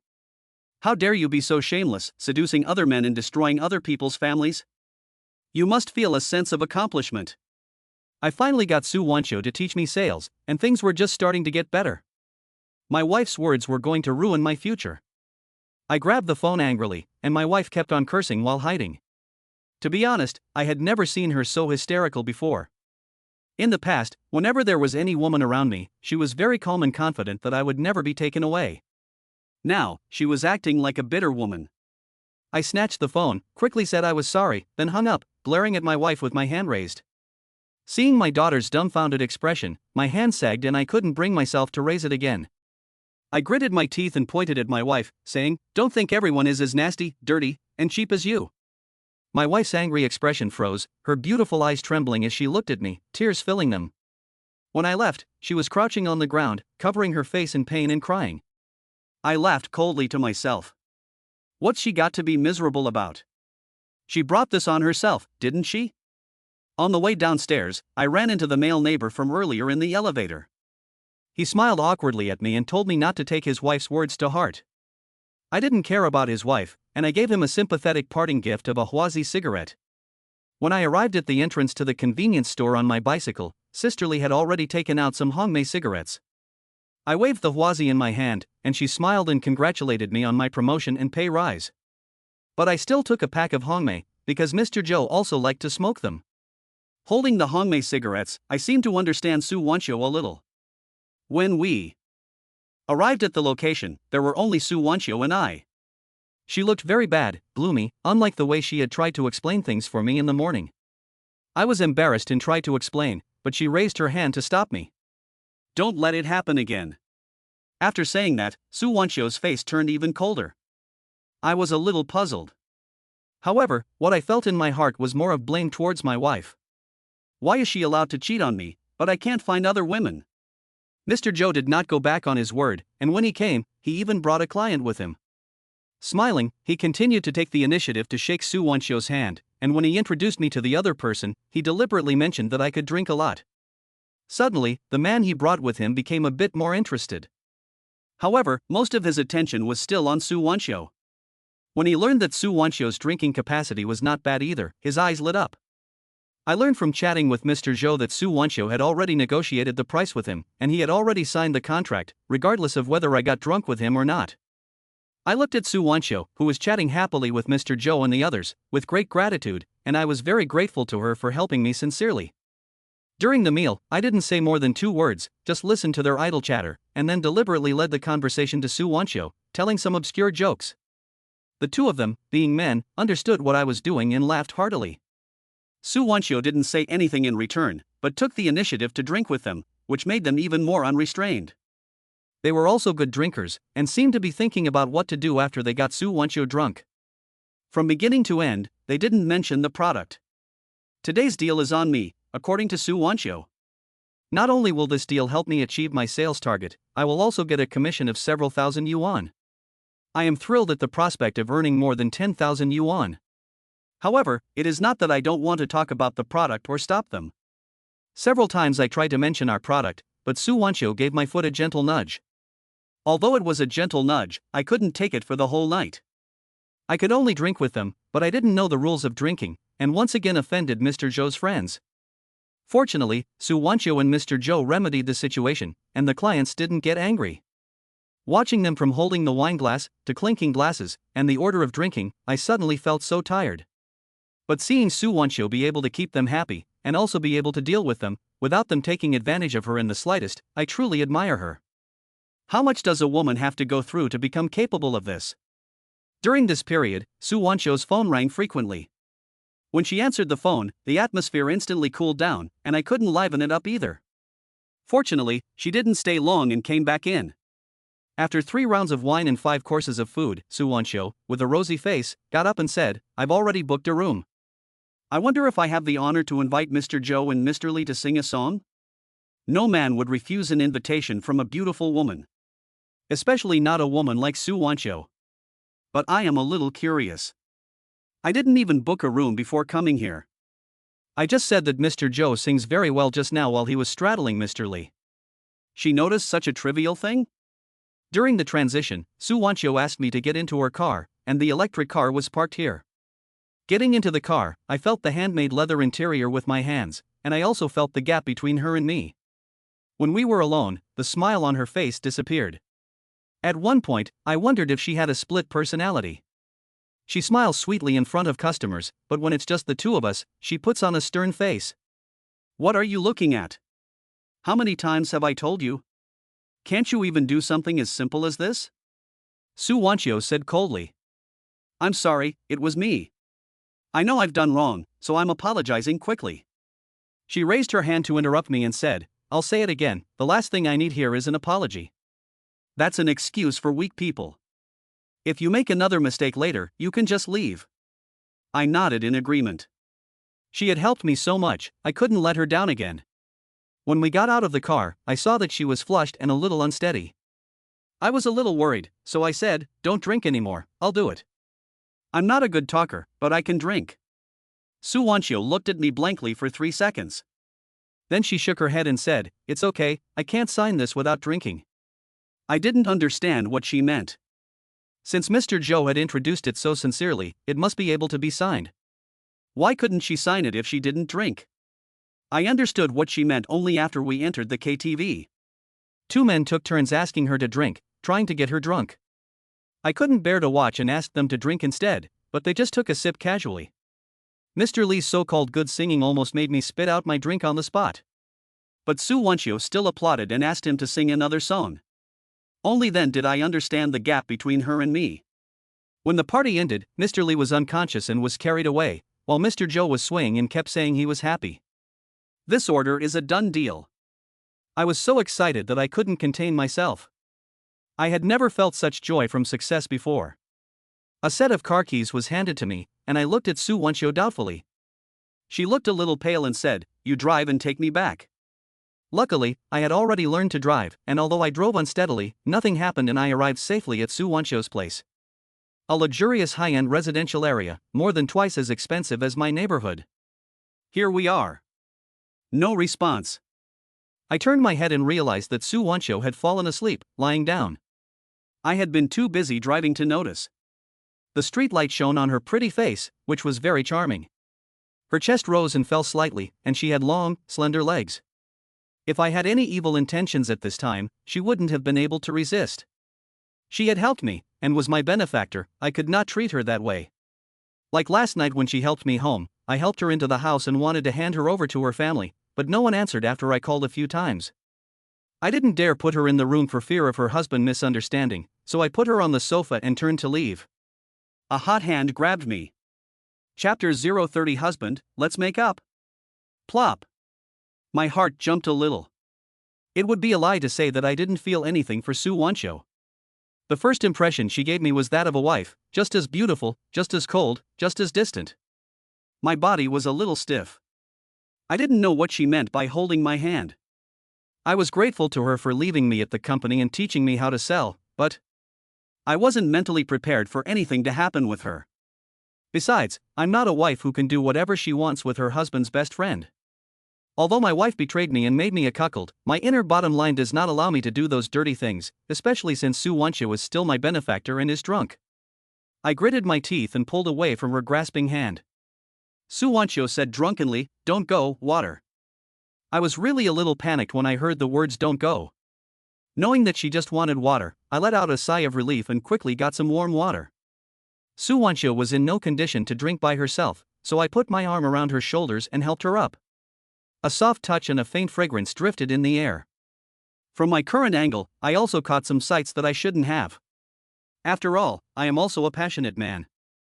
Fortunately, it has been a long time since I had intimacy with my wife, so I inevitably lost my focus for a moment. I took a deep breath, suppressed my wild thoughts, and handed her the water, gently saying, "Be careful, it's hot." Su Wanchio took a sip, her face suddenly changing, and she said in pain, "I'm going to vomit." "Wait, I'll help you to the bathroom, don't." Before we even reached the bathroom, Su Wanchio couldn't hold back anymore and vomited all over my clothes. I was helpless. Seeing her spitting on the toilet so painfully, I gently patted her back to make her feel better. After she finished vomiting, I helped her back to the sofa. Looking at Su Wanchio lying on the sofa, her charming pretty face and a pair of long, white legs with not an ounce of excess fat, I covered her with a blanket and shook my head and sighed, "Luckily you met me, otherwise a woman as beautiful as you would have been eaten up by others long ago." I complained as I took off the clothes she had vomited on and washed them. I didn't want to go home like that. When I was done washing and was about to leave, I saw that her house was a mess. I don't know if it was because I was trained by my wife and couldn't stand the mess, or if I wanted to help Sue Wancho and repay her. In the middle of the night, I helped her clean her house. Slowly, I realized that something was wrong. Sue Wancho's house is really big. It's a duplex, at least 300 square meters or more, and the decoration is also very luxurious. It looks like it's all imported furniture. When I cleaned, I had to be careful not to break it, because I couldn't afford to pay for it. However, this also made me understand a little bit. It turns out that being a salesperson can be so profitable. After cleaning, I quickly made some congee, put it in the refrigerator, and left a note for her to heat it up and eat it the next day.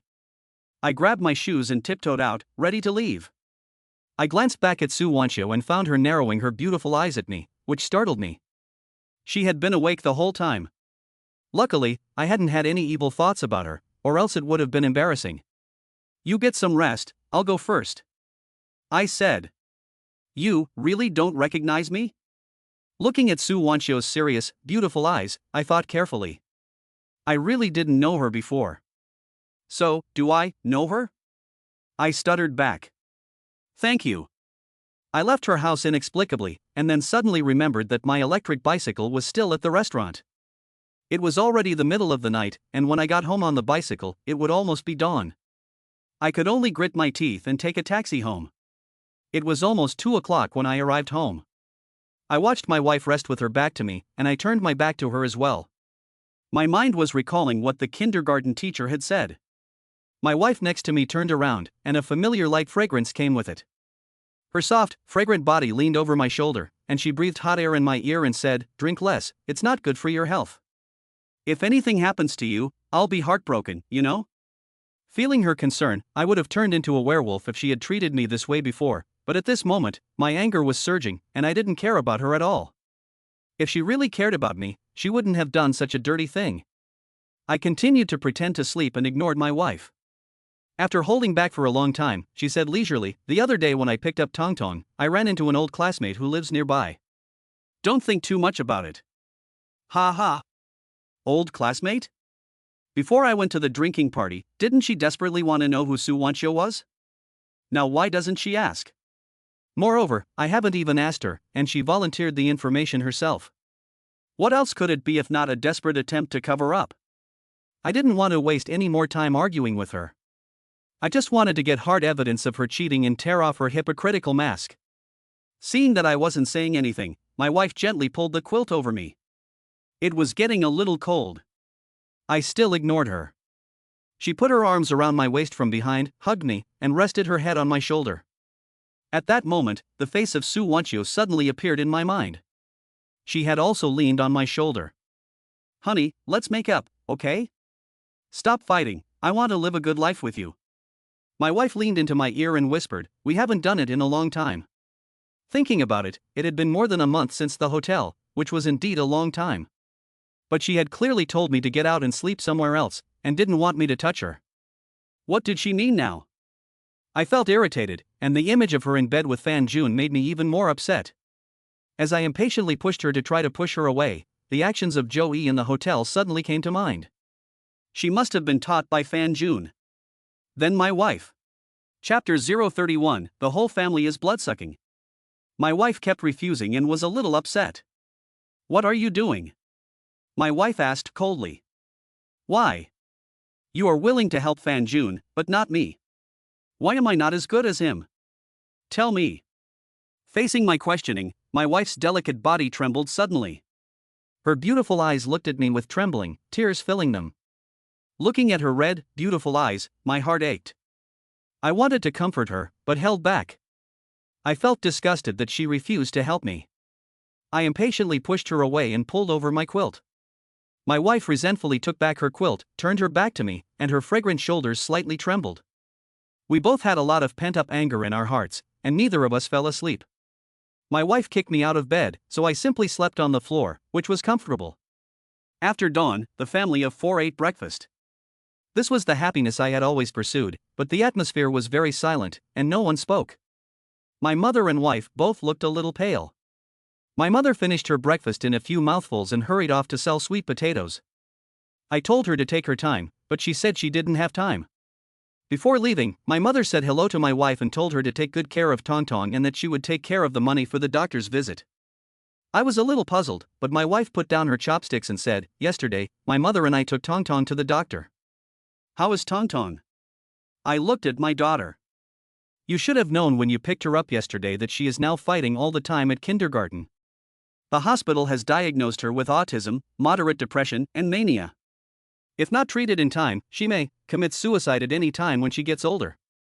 As my wife spoke, her red lips trembled and her beautiful eyes turned red, and she could no longer continue.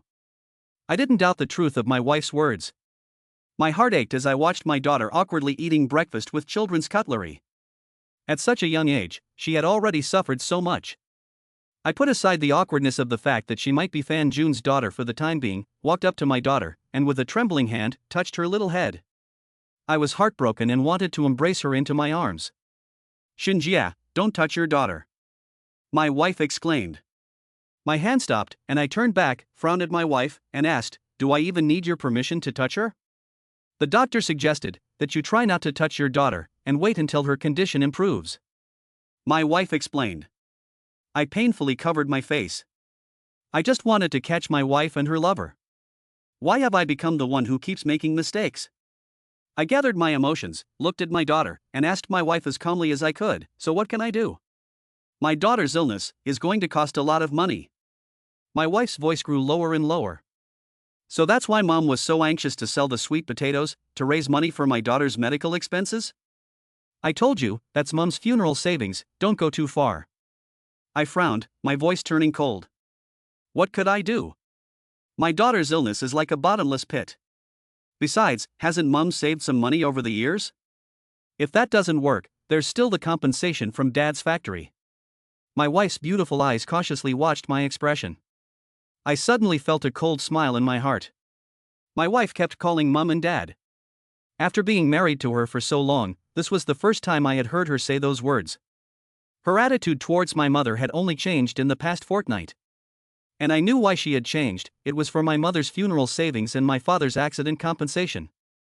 It was purely for the money. My wife had held back for a month, and now she had finally asked, and I had thought she really could hold back. I stared into my wife's beautiful eyes and asked, "How did you know about the compensation?" "I don't remember telling you, did I? Did Fan Jun tell you?" My wife was suddenly a little flustered by my question, and said with a fake calm, "Can you stop talking about Fan Jun all the time? This is what Mom told me yesterday. She doesn't want anything to happen to Tong Tong either, and wants to take out all the money to pay for Tong Tong's medical treatment." I stared at her coldly, so cold that she didn't dare to look me in the eye. She lowered her head to avoid my gaze, and I smiled coldly. She was feeling guilty. Whether my daughter is sick or not is open to debate. I believe my daughter is sick, but it's not as serious as she says, and she won't need that much money. I'm telling you, whether it's my mother's funeral savings or my father's compensation, it's all my mother's, and not a penny of that money is allowed to be touched. Don't you dare touch it. I glared at my wife coldly and said with gritted teeth. My wife frowned and was about to speak when I interrupted her. Your daughter is also your daughter. My mother doesn't earn much money a day, so let your family pay for it. Besides, since you've given so much money to your family, it's reasonable for them to pay for the medical expenses. As soon as my wife heard that her family should pay for it, her face immediately turned sour. She even dared to look me straight in the eye. We have no money. My parents, both elderly, are having a hard time making ends meet, and my younger brother doesn't even have a job, so there's even less money. Every month, the gas bill. My wife saw my face turn red and swallowed the rest of her words. Needless to say, my lazy brother-in-law bought a car with my money and asked my wife for money to buy gas. The whole fucking family is a bunch of vampires. If it weren't for the affair, I would have taken back the card and I wouldn't know how long they would have sucked my blood for. Then they used my ass to face, eat high-end restaurants, smoke quasi, and humiliate and mock me in return. It's downright shameless. I smiled coldly and said, "That's their business, not mine. They spent my money without my consent, so they should give it back to me." "What do you mean it's none of your business? You're their son-in-law, my brother's brother-in-law, you're a man, you should take responsibility, taking care of them should have been your business, spending your money is better than letting you go out and raise a wild woman." My wife refused to accept it. She refused to let her family give me my money back, and she refused to pay for her daughter's medical treatment. I couldn't argue with my wife in front of my daughter anymore. Whether her illness was real or not, it wouldn't be good for her. Take care of them? You don't even know if they are worthy of being taken care of. I said coldly, as my wife was about to argue, pointing at her and saying, and you don't see how my mother earned her money, and how she took care of you with all her heart. How can you bear to take her hard-earned money and support those pigs and dogs in your family? I said coldly. My wife was about to argue, but I pointed at her and said, and you can't see how my mother earned her money, and how she took care of you with all her heart. How can you bear to let her hard-earned money support those pigs and dogs in your family? She is your mother-in-law. When you pretend to be filial, can you please pretend a little better? Don't be so clumsy, it makes me sick to watch. That's enough, Shinjia, I don't want to argue with you in front of my daughter, and you stop insulting my family. I'm too lazy to insult them. I'll tell you clearly, in the future, even if I use the money I earn to support a mistress, I won't let you take a single penny back. After I finished speaking, I turned around and wanted to leave, but coincidentally, Su Wancho called at that moment. I waved the phone at her and said, this is the mistress I support. I did it on purpose to anger her. My wife came up and snatched the phone, wanting to scold Su Wancho. While they were fighting over the phone, I saw a message come on the phone my wife had left on the table. I knew the sound of her message ringing, but this one just vibrated a little, without any sound. Seeing that I was looking at the table, my wife also saw the phone message, and with a panicked look she tried to get it, but I grabbed it from her. The screen displayed the WeChat profile picture and name of Fan Jun, as well as the content of the message. Success, right? Honey. Chapter 032 for the sake of the list. Seeing this message, I clenched my teeth, my anger rising, and my hand holding the phone shaking. How dare these two bitches still cling to each other, unrepentant? Especially Fan Jun, how did he beg me in tears that night? Did he forget? His wife, Joey, took the initiative to behave like that, and I let it go for the sake of loyalty, but he still did it to me again and again. Does he even have a conscience? And that bitch of a wife, does she really think that she owns the house and that I can't do anything about her? My wife snatched the phone away in a fit of excitement, her beautiful eyes trembling as she looked at me timidly and said, "What are you looking at my phone for?" She didn't even have the courage to speak. Looking at her pretty face, I really wanted to strangle her as she dared to question me. The phone in my hand was ringing, and my daughter was staring at me blankly. My life had been completely ruined by this bitch of a wife. My daughter is still too young, she can't be hurt anymore. I took a few deep breaths, and held back the breath that was about to explode in my chest. Don't worry, I didn't see it. This insincere remark, not to mention me, I don't think even my wife believes it. However, seeing that I wasn't angry, she also became a little doubtful. My wife clutched the phone tightly, as if she was afraid that I would peek at the message. My daughter suddenly got up, grabbed her school bag and ran out of the house. This took us both by surprise, and we hurriedly chased after her. My daughter had already gotten into the elevator, and since she couldn't reach the button to press, we were lucky to catch her. The couple from next door were also in the elevator. When they saw me, the factory director smiled and nodded, and I nodded back.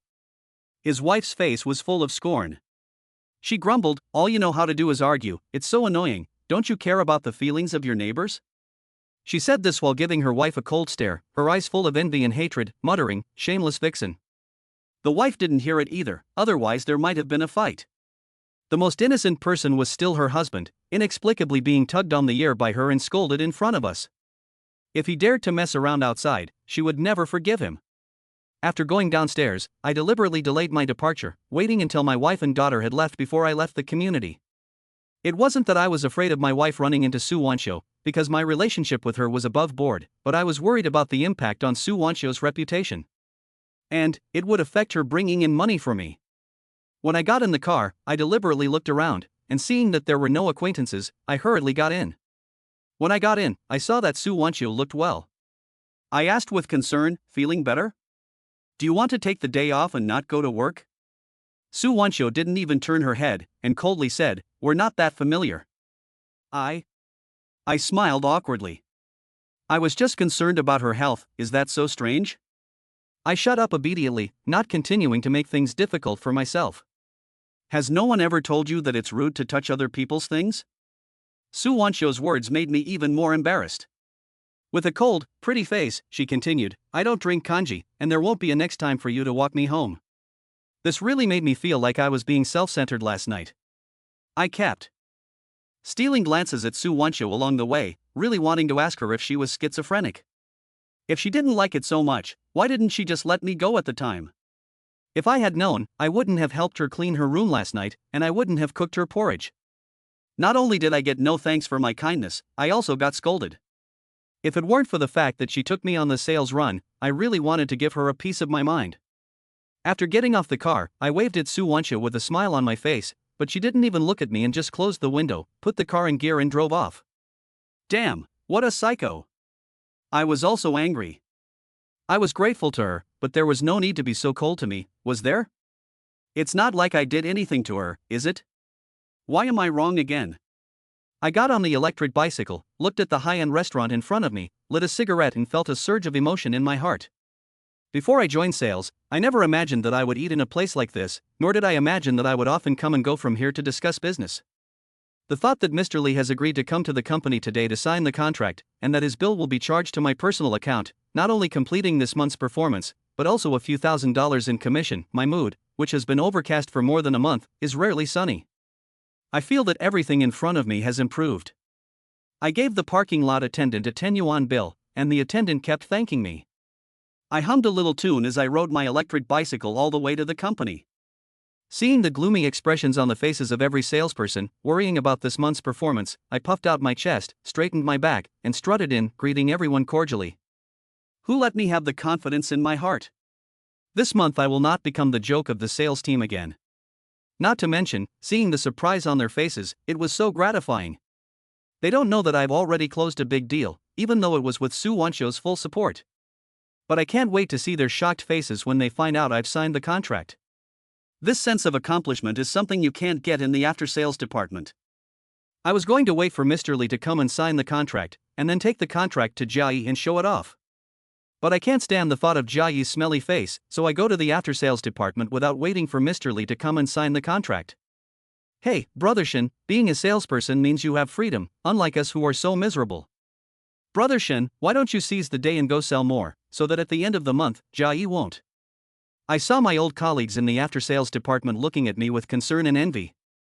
Some even took the opportunity when Jia wasn't around to give him a few kicks. I didn't know this was what the workplace was like. They called me Brother Shin, affectionately, but behind my back, they couldn't stand what Jia did, and they wished they could gang up and kick him a few times to get their revenge. But when I was being harassed by Jia in various ways, they were silent. They watched silently as I beat Jia twice. When I was forced to leave, no one stood up for me. Now that I'm letting Huazi beat them up, they're saying all kinds of nice things. It's not that I don't want to go out and run around, but the client is coming to sign the contract later, and I have to wait for the client. I smiled with difficulty. Everyone was amazed. Last month I was at the bottom of the pile, with no sales and becoming a laughingstock. But just a few days later, I had closed a deal. Everyone was only concerned about how much commission I would get. After all, after-sales service only paid a fixed salary, so there was no incentive. When they heard that I had actually achieved my sales target and would receive a few $1,000s in commission, they were all envious. Some even expressed their wish to switch to the sales team on the spot. I was chatting with them, but my eyes kept staring at Jia's office. Sure enough, he came out. He walked towards me with contempt, teasing me, "It's working hours, what are you doing here? You can't complete your sales target again, so you want to borrow money, right? I'm not saying this to offend you, but a grown man like you having to borrow money to get by, do you know what a loser you are?" "Oh, it's nothing, I'm just waiting for a client to come and sign a contract. It's a bit boring, so I came to catch up with an old colleague." I replied indifferently. "Ha ha. Master Shin, will you stop bragging? You think you can close a deal?" Jia said, with a strange look, and came up to me, sneering, "You wouldn't. Have you lost something for the sake of a single order?" He took a few steps back with a disgusted look, as if I had something dirty on me. He shook his head at the crowd, disgusted, saying, "Gee, I've heard that some salespeople would even give up their wives for an order." Chapter 033, Bet. Jia looked at me with contempt in his eyes, making it clear that he was talking about me. After all, I had just passed around a circle of cigarettes to my colleagues, and when they heard this, they just looked at the cigarettes in their hands with strange expressions, then secretly peeked at me, without saying anything, and went back to their workstations. I glared angrily at Jai, and almost couldn't help but raise my fist and smash it on his smelly, spitting mouth. I have never seen anyone as despicable as him. I have cultivated him with all my resources, without expecting anything in return, but he makes things difficult for me all day long. Although, what he said was not true. However, my wife cheating on me is my sore point and also a disgrace in my life. Thinking about my fist swinging down, Su Wancho deliberately stayed behind me, and my sales job would be gone too. I took a few deep breaths to suppress my anger. I looked at Jia Yi and suddenly remembered something. Who told my wife that I had transferred to the sales team? I took out a Huazi cigarette with a blank expression, lit it, and followed his example, exhaling a puff of smoke slowly in his face. Jia Yi's brows were knitted together in anger, and he glared at me, not expecting me to dare to do this to him. Seeing him like this, I was full of pride, and said indifferently, "You think I'm like you, an ungrateful dog? Without any ability, you have to lick my boots to get ahead, and as soon as you get ahead, you want to erase the fact that you used to kneel and lick." Jia Yi's face muscles trembled uncontrollably. He hated it when people mentioned that he was my apprentice, and as a result, no one in the after-sales department had ever dared to mention it for a long time. Seeing him so angry, I felt an indescribable sense of satisfaction. And, about losing something. I think that person is you, isn't he? For money, you would even go down on a woman older than your mother. Ugh, just thinking about it makes me sick. I looked at him with contempt from top to bottom. My colleagues in the after-sales department heard this and lowered their heads, struggling to suppress their laughter, their shoulders twitching nonstop. Jia Yi glared at him angrily, his eyes wide, looking like he wanted to eat him. I didn't make up the story about the woman being older than his mother. After he became the manager, there were always rumors, but no one dared to spread them. I'm no longer in the after-sales department, and I've been taken advantage of by him so many times that I don't bother to spare his face anymore. I'm just trying to embarrass him on purpose. But to be honest, I should be thanking him. If he hadn't taken advantage of me time and time again, I wouldn't have learned to be patient. Ha ha. It's only been a short time since you left sales, and you already don't take the deputy manager seriously. If you were to work there for another year or two, I don't think you'd even take the general manager seriously, right? Jia Yi gritted his teeth and waited for me, speaking in a strange tone of voice. No, don't lump me in with you, a beast without a heart. I'll never forget a kindness, and I'm not like you, targeting those who have helped me.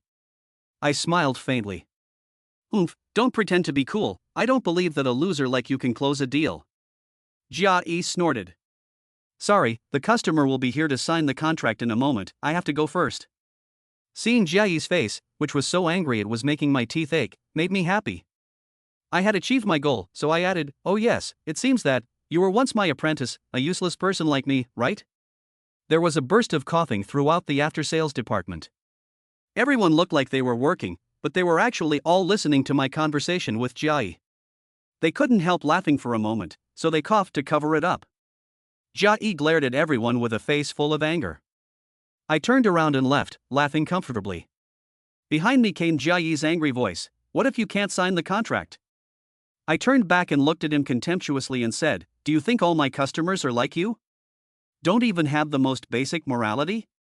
Seeing Jia Yi shaking with anger, I laughed and said, "So what do you want?" Mr. Lee said he would come today to sign the contract, and I don't think anything will go wrong. Since Jia Yi insists on coming up to me to give me a beating, should I hold back? I definitely have to beat him so hard that his mother won't recognize him. Just treat everyone to dinner. You only earn 800 yuan a month and have a family to support. I don't dare ask for too much, for fear that you and your family will starve to death. If you really can't bear to spend that money, then everyone in the after-sales department and I bow our heads and say, "Brother, I'm sorry," and that will do. Jia Yi said unconvinced. Great. I agreed right away, saying, "If I successfully sign the contract, I won't bother having that meal with you. The 8,000 yuan meal will be fed to a dog. I just want you to come to the sales team and say to me 3 times in front of everyone, 'Master Shin, I'm sorry.' It's a deal. It's a deal." Seeing that we were betting, the colleagues in the after-sales department all stared at us. I was afraid that Jia Yi, that bastard, would back out, so I gave each of them a cigarette as a reminder. Please bear witness to this, so that no one will let out a fart and then try to cover it up. No one dared to take the cigarette, and they only did so after Jia Yi nodded. I felt a little suspicious. He seemed confident that he wouldn't lose. Especially the hint of smugness in his eyes made me feel like I'd fallen into his trap. However, I firmly believe that Mr. Lee will not let me down. I don't believe in Mr. Lee, but I do believe in Mr. Zhou. He is a man of his word, and his friends can't be problematic either. I stared at Jia Yi, and he gave me a glare. It seemed that he had received a message on his phone. He took out his phone, glanced at me, and then turned and went into the office. I returned to my workstation and analyzed the situation while running my hand over the stubble on my chin. Jia Yi is the person in the company who hates me the most, and the person who wants me to get out of here as soon as possible. If anyone told my wife the news of my transfer, he would be the prime suspect. But if he were my wife's other lover, or if he were actually her real lover, I shook my head and dismissed the idea. Jia Yi and my wife had only met briefly at my wedding, and they hadn't even spoken. Besides, Jia Yi was married, and the whole company envied him. How could someone like him find such a good wife? Even I was a little envious. She is good looking and has a great figure, but she is from a rural area and doesn't know much about fashion. If she tried a bit harder, she could look really good. She loves Jia Yi very much and picks him up from work every day, prepares him breakfast and lunch, and serves him like a king. He also has a mistress, or rather, more than one mistress. It's the rich woman from the company rumors. I've never seen her, but that doesn't mean no one else has. Otherwise, where would the rumors come from? Besides, he has only been a manager for 2 years, and he has already bought a car and a house, a luxury car and a high-end apartment in a fancy neighborhood. Jia Yi would never have an affair with his wife, who is not a rich woman. It's almost time for work to finish, and I haven't seen Lee come yet. Even though I am confident, I can't help but feel restless. I can admit defeat to anyone, but I can't accept defeat to Jia Yi. I can't hold my temper anymore, so I go straight to ask Su Wanqiu. Manager Su, didn't Lee say that he would come today to sign the contract with me? Why hasn't he arrived yet? Should I give him a call and ask? I have Mr. Zhou's phone number, but I didn't want to call him at random, for fear of disrupting Su Wanqiu's plans again, just as I did at the dinner table. So I asked her in advance. Su Wanqiu looked away from the computer, her beautiful eyes looking at me, and said lightly, Mr. Lee has already signed the contract. Signed the contract? I was a little confused for a moment. Didn't he say that he would find me to sign the contract? When did he sign it? How come I didn't know about it? Chapter 034, Don't you dare lecture me. What I'm more concerned about is whether this order is still mine. Then this order. I hadn't finished speaking when the office door was pushed open. It was Jia Yi who had come.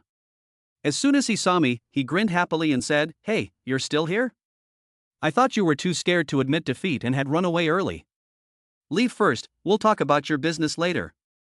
I was very impatient.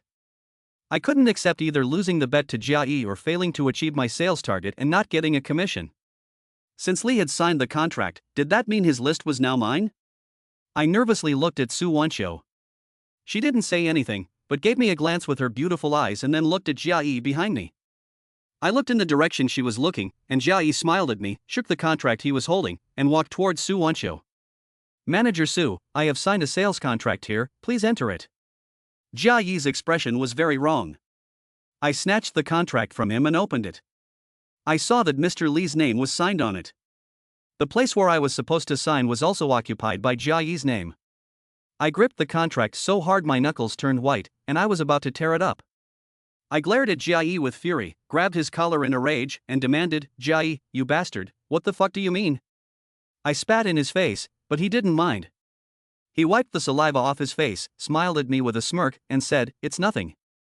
Mr. Lee came to sign the contract, so I signed it for him when I had some free time. Now I'm here to have Manager Su enter it. What's the problem? It turned out that Mr. Lee, whom I had been waiting for all day, had not failed to turn up to sign the contract, but had been intercepted by the bastard Jia Yi. I had seen shamelessness before, but I had never seen such shamelessness as this bastard's. After he had been promoted, his first reaction was to tell me to get out of the company. He had cheated me and driven me away. Su Wanqiu had left me in the sales team, but he still refused to let me go and came to take my orders. I didn't know if I had dug up his family grave in my previous life, so that I could repay his debt in this life. Fuck you, this is obviously a client that I negotiated back, why did you sign it? I yelled. If I didn't consider the consequences of hitting someone, I would have beaten his disgusting face into a pig's head long ago. Jia ignored my yelling, pushed my hands away, straightened his collar, and said contemptuously, "You have to be careful with your words. I contacted Mr. Lee when I was the manager. He came to me to sign the contract now, so how is it that you negotiated it?" I was about to explain when Su Wancho gave me a wink, telling me not to tell anyone about her running away with me. What? I should be asking you, where did you find out about Mr. Lee, our major client? Could it be someone has abused their power? Jia glanced at Su Wancho with his eyes, wanting to pursue the matter further. I snapped the contract in front of Su Wancho's face and told her to record it. I can lose this contract, but I can't implicate her. She has only just joined the company and her position is unstable. People like Jia will step on me when they get to the top, let alone Su Wancho, who has taken his place as general manager. If Jia insists on this, it is not impossible that Su Wancho's position as general manager will be at risk because of me. Besides, Su Wancho helped me negotiate this contract, so let's just pretend that it never happened. As for Jia, he is now the deputy manager, and I am just a small salesperson, so there is nothing I can do about him. However, as long as I am still in this company, he better not let me catch him doing anything wrong, otherwise, I will never let him off lightly. Jia laughed and stopped pursuing the matter. I glared at him and left the office with a cold snort, gathering my things and going home from work. My colleagues from the sales team and after-sales team were all there. Jia stopped in front of me and said in a strange accent, "Master Shin, what's the rush? What the hell do you want? I'll give you the order as a reward, you bastard, so don't push your luck." I glared at him angrily. Jia was also furious. I yelled at him in front of so many colleagues, which made him lose face. He said coldly, "You want to leave? Fine. Just fulfill the bet we made this morning." A bet? How dare you mention a bet to me? You son of a bitch stole my order and deliberately set me up, and you want to bet with me? Fine, I'll go to your grave and scream on the day you die. I spat. Jia forced me to fulfill the bet, to scream "I'm sorry, big brother" to everyone in the after-sales department, including him. Once again, the people in the after-sales department were silent. Jia was usually so arrogant and unpopular, especially among the sales team, who would hate to have their orders taken away. After all, to snatch someone's livelihood is like killing their parents. Although I didn't have a good relationship with the sales team, everyone was afraid that the next person Jia would poach an order from would be them. They were united in stopping Jia, and Jia still had some qualms. Jia took a step back, and the sales team couldn't stop him either. After all, he was the deputy manager. You decide what to do. Su Wancho came out at some point, crossing her arms and looking cold and pretty. I knew what she meant. If I wanted to stay here, I had to bow my head today, otherwise Jia would make trouble for me all day. But I felt bad about it. I thought Su Wancho would say something for me, but after spending time with her, I knew her attitude well. She only treated me as an ordinary colleague. I clenched my fists, glared angrily at Jia, and lowered my head. Big. You don't want to, no one can force you to. This is the company, and there are rules for everything. I was about to admit my fault when Su Wancho interrupted me. I looked up in shock at her, thinking she was telling me to admit my fault to Jia.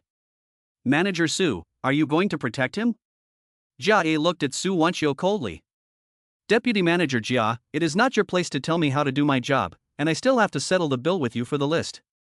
Su Wancho's pretty face was cold, and for a woman, she was full of domineering attitude. Jia could only point at me and leave indignantly. I didn't expect Su Wancho to stand up to Jia for me. I bowed to her to thank her, and she turned coldly. You're welcome. The bill is settled. As I watched her leave, I felt that she felt sorry for me, but she wouldn't say so.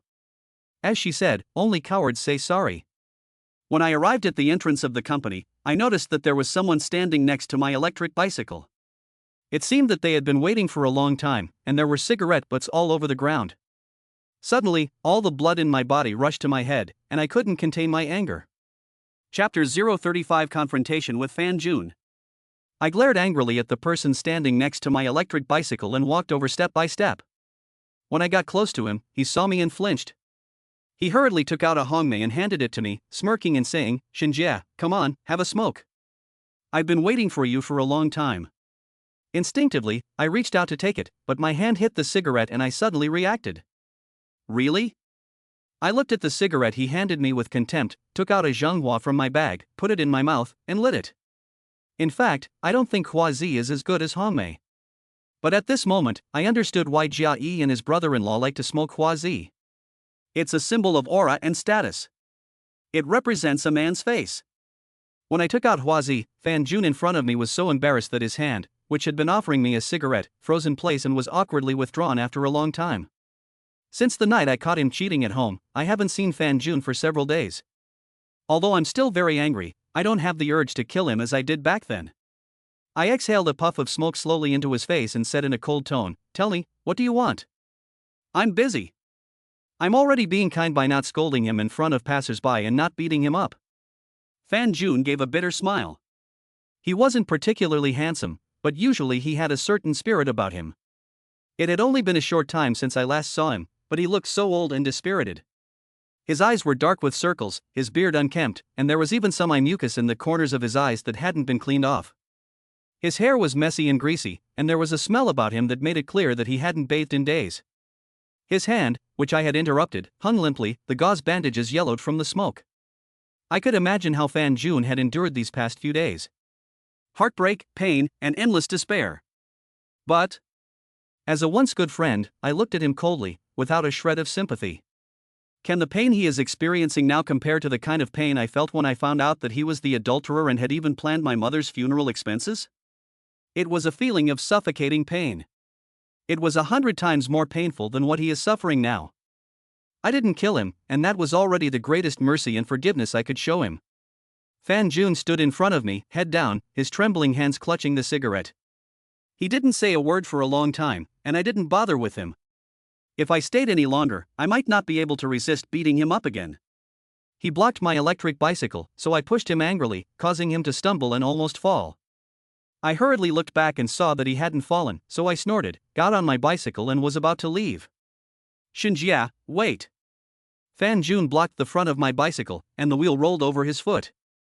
He gnashed his teeth in pain, but still refused to move. I frowned, backed the electric bike up a little, and said coldly, "If you've got something to say, spit it out." Fan Jun was afraid that I would leave again, so he hurriedly said, "Can't we find a place for the two of us to drink and chat?" "Fine, as long as you're not fucking afraid that I'll drink too much and take your life right away," I said coldly. Fan Jun looked at me in disbelief when he heard what I said. His eyes were full of disbelief. It seemed that he could never have imagined that his brother of more than 20 years would have come to this. He looked down at his hand, which I had interrupted, and said, with a hint of pleading in his voice, "Can I ride on your electric bicycle?" "Get on. There are some things that you can't just ignore and pretend they never happened." Fan Jun and I would have to face each other sooner or later. Fan Jun got on the electric bicycle, and as usual, he reached out to take my shoulder. Just as he did, he suddenly remembered something, and before I could say anything, he quickly let go of my shoulder and stepped away from me. In the past, whether I was driving him or he was driving me, we would never behave. We would hold onto each other's shoulders, stand on the pedals, and make a mess in the back, screaming all kinds of crazy things. This time, he and I were silent at the same time. After Fan Jun and I started working, we liked to go to the small barbecue stalls in the night market to have a drink. We always went to the same one. The proprietress is almost 10 years older than us, and has witnessed us firsthand as we have gone from green teenagers to men who have gotten married, had children, and taken on a family. When I entered the market, I didn't want to go to his house. The proprietress is sharp-eyed and greeted me as soon as she saw me come in. "Oh, you two brothers haven't been here in a while. Why didn't you bring your wives along today?" I stopped helplessly, sat down, and didn't pick up on the proprietress's words. Fan Jun was also embarrassed and didn't pick up on it either. The proprietress probably also noticed that something was wrong between Fan Jun and me, so she quickly went up to take our order and then went to serve other customers. When the food and wine arrived, Fan Jun and I had a rule: we would drink 3 glasses of wine before we started eating. We both forgot about the awkwardness for a moment, poured our glasses full, and only when the glasses touched did we remember that we were not on such good terms. We each drank 3 glasses. I ate in silence. Fan Jun's right hand was still broken, and he couldn't even open the chopsticks packaging. I opened it with a stern face and put it in front of him. He looked at me in shock and said thank you in a daze, but still didn't move the chopsticks. I was almost full, but he still didn't move the chopsticks. He was like a block of wood, staring blankly at the glass. Speak quickly, fart quickly. I have time, but I'm not in the mood to sit and drink with him. I already have a fire in my heart for coming with him. Fan Jun looked up at me with a vacant stare, his mouth twitching slightly. I don't know if it was a smile. His voice was hoarse as he said, I haven't eaten in a few days. He drained his glass expressionlessly. No wonder he was in such a bad state. But what do I care if he lives or dies? Isn't he to blame for all this? If he hadn't done that nasty thing with Tang Zicheng, would he have ended up in such a state? If he had considered the consequences even the slightest bit, he wouldn't have hurt two families. Fan Jun opened the conversation by drinking the whole bottle in one go. It was all about the past we had shared. We had gone crazy together, laughed together, made trouble together, and talked about marrying the most beautiful wife in the world. When I was bullied, he helped me out. When he was sad, I got drunk with him. Hearing these past events, the boss lady also laughed knowingly. When Fan Jun and I get drunk, we always talk about these things. Fan Jun suddenly burst into tears, tugged at his hair in frustration, and said in a trembling voice, How did we just become like this? We clearly agreed that your daughter would be my daughter-in-law. Thinking back, I couldn't help but feel my nose tingle. You can't just forget those experiences. I took a drink, tilted my head back, and didn't want anyone to see my reddened eyes, especially Fan Jun. Why did we become like this? Don't you know in your heart? I said coldly. No. I haven't done anything. Fan Jun suddenly slammed his glass on the table, his bloodshot eyes glaring at me. Chapter 036, You Made Me. How can I trust you? With a crack. The wine glass shattered, cutting Fan Jun's left hand and causing him to bleed profusely. The proprietress exclaimed in alarm, quickly finding some gauze and taking his hand to try to bandage it, but he refused, his brow furrowed in pain as he clenched his hand tightly. His eyes stared at me intently, as if trying to prove his words. I watched him hurt himself like this, and coldly smiled, lifting the wine glass and looking at the wine inside. I said indifferently, Do you think that this will prove that you didn't do anything? Fan Jun froze for a moment, not quite knowing how to respond. You are still in denial. Do you think that if you don't admit it, it really never happened? I gulped down the wine, my voice raised a little, and I questioned again. Fan Jun opened his mouth to explain. I tell you, even if you die now, you can't make up for the wrong you've done. You didn't just ruin me, you also ruined Joey, your unborn child, and 2 happy families. There are some things, some mistakes, that you can't make up for in your life. I poked my finger hard at my chest. The wound that Fan Jun had given me was still bleeding and had not yet scabbed over. He mentioned it again, ruthlessly stabbing my wound once more. An unbearable pain came over me, and I was on the verge of collapse. My voice rose higher and higher, turning into a scream. Tears flowed down my face at that moment. After screaming, I slapped myself hard. I hated myself for crying for my wife and for this kind of person. Fan Jun was at a loss for what to do after I yelled at him, and he looked at me in disbelief. His hands trembled as he lifted the wine glass again, but he couldn't hold it and it fell to the ground, spilling the wine. His eyes were filled with tears, which ran down his face. His lips trembled, and he tried several times to speak but couldn't get the words out.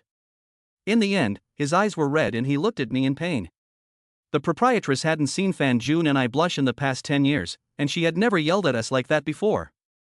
She kept saying that the 2 of us were not blood brothers, but were better than blood brothers. The proprietress, holding the gauze, was so startled by my yelling that she dropped it. After yelling, I was silent and wanted to leave. The proprietress quickly stopped me from leaving, saying that although she didn't know what had happened between Fan Jun and me, Fan Jun was like this now and he needed me. I had made it so clear, so how could the proprietress not hear what had happened? She didn't want the brotherly relationship between Fan Jun and me to end like this. Whether Fan Jun wanted to or not, the boss lady bandaged his hand and refilled our drinks. She took the wine away, saying that we were drunk and couldn't drink anymore. Drunk? Ha ha. I really wanted to get drunk and stay that way, but no matter how much I drank, I just couldn't get drunk. The boss lady had no choice but to leave the wine behind and kept an eye on Fan Jun and me, making sure nothing happened to us. Fan Jun picked up a bottle and drank it directly. His tears ran into his mouth and he gulped them down with the wine.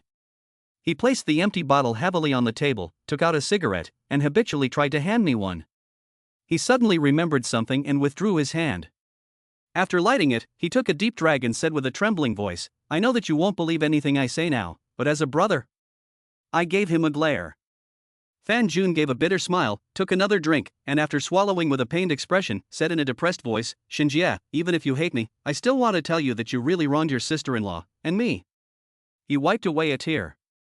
My tears flowed into my mouth once again. Bitter, salty, and astringent. I had caught them red-handed, and they were still trying to explain to each other. For so many days, not a single one of them has sincerely apologized to me, saying that they were wrong. Not even to deceive me, they have never said a word.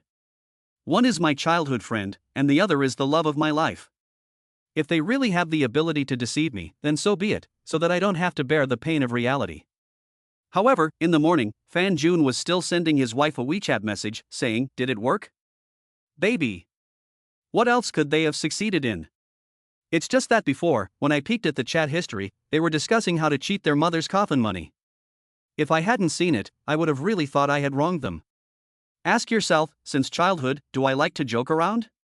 But do I look like the kind of person who would do something like seduce my sister-in-law? Why won't you believe me?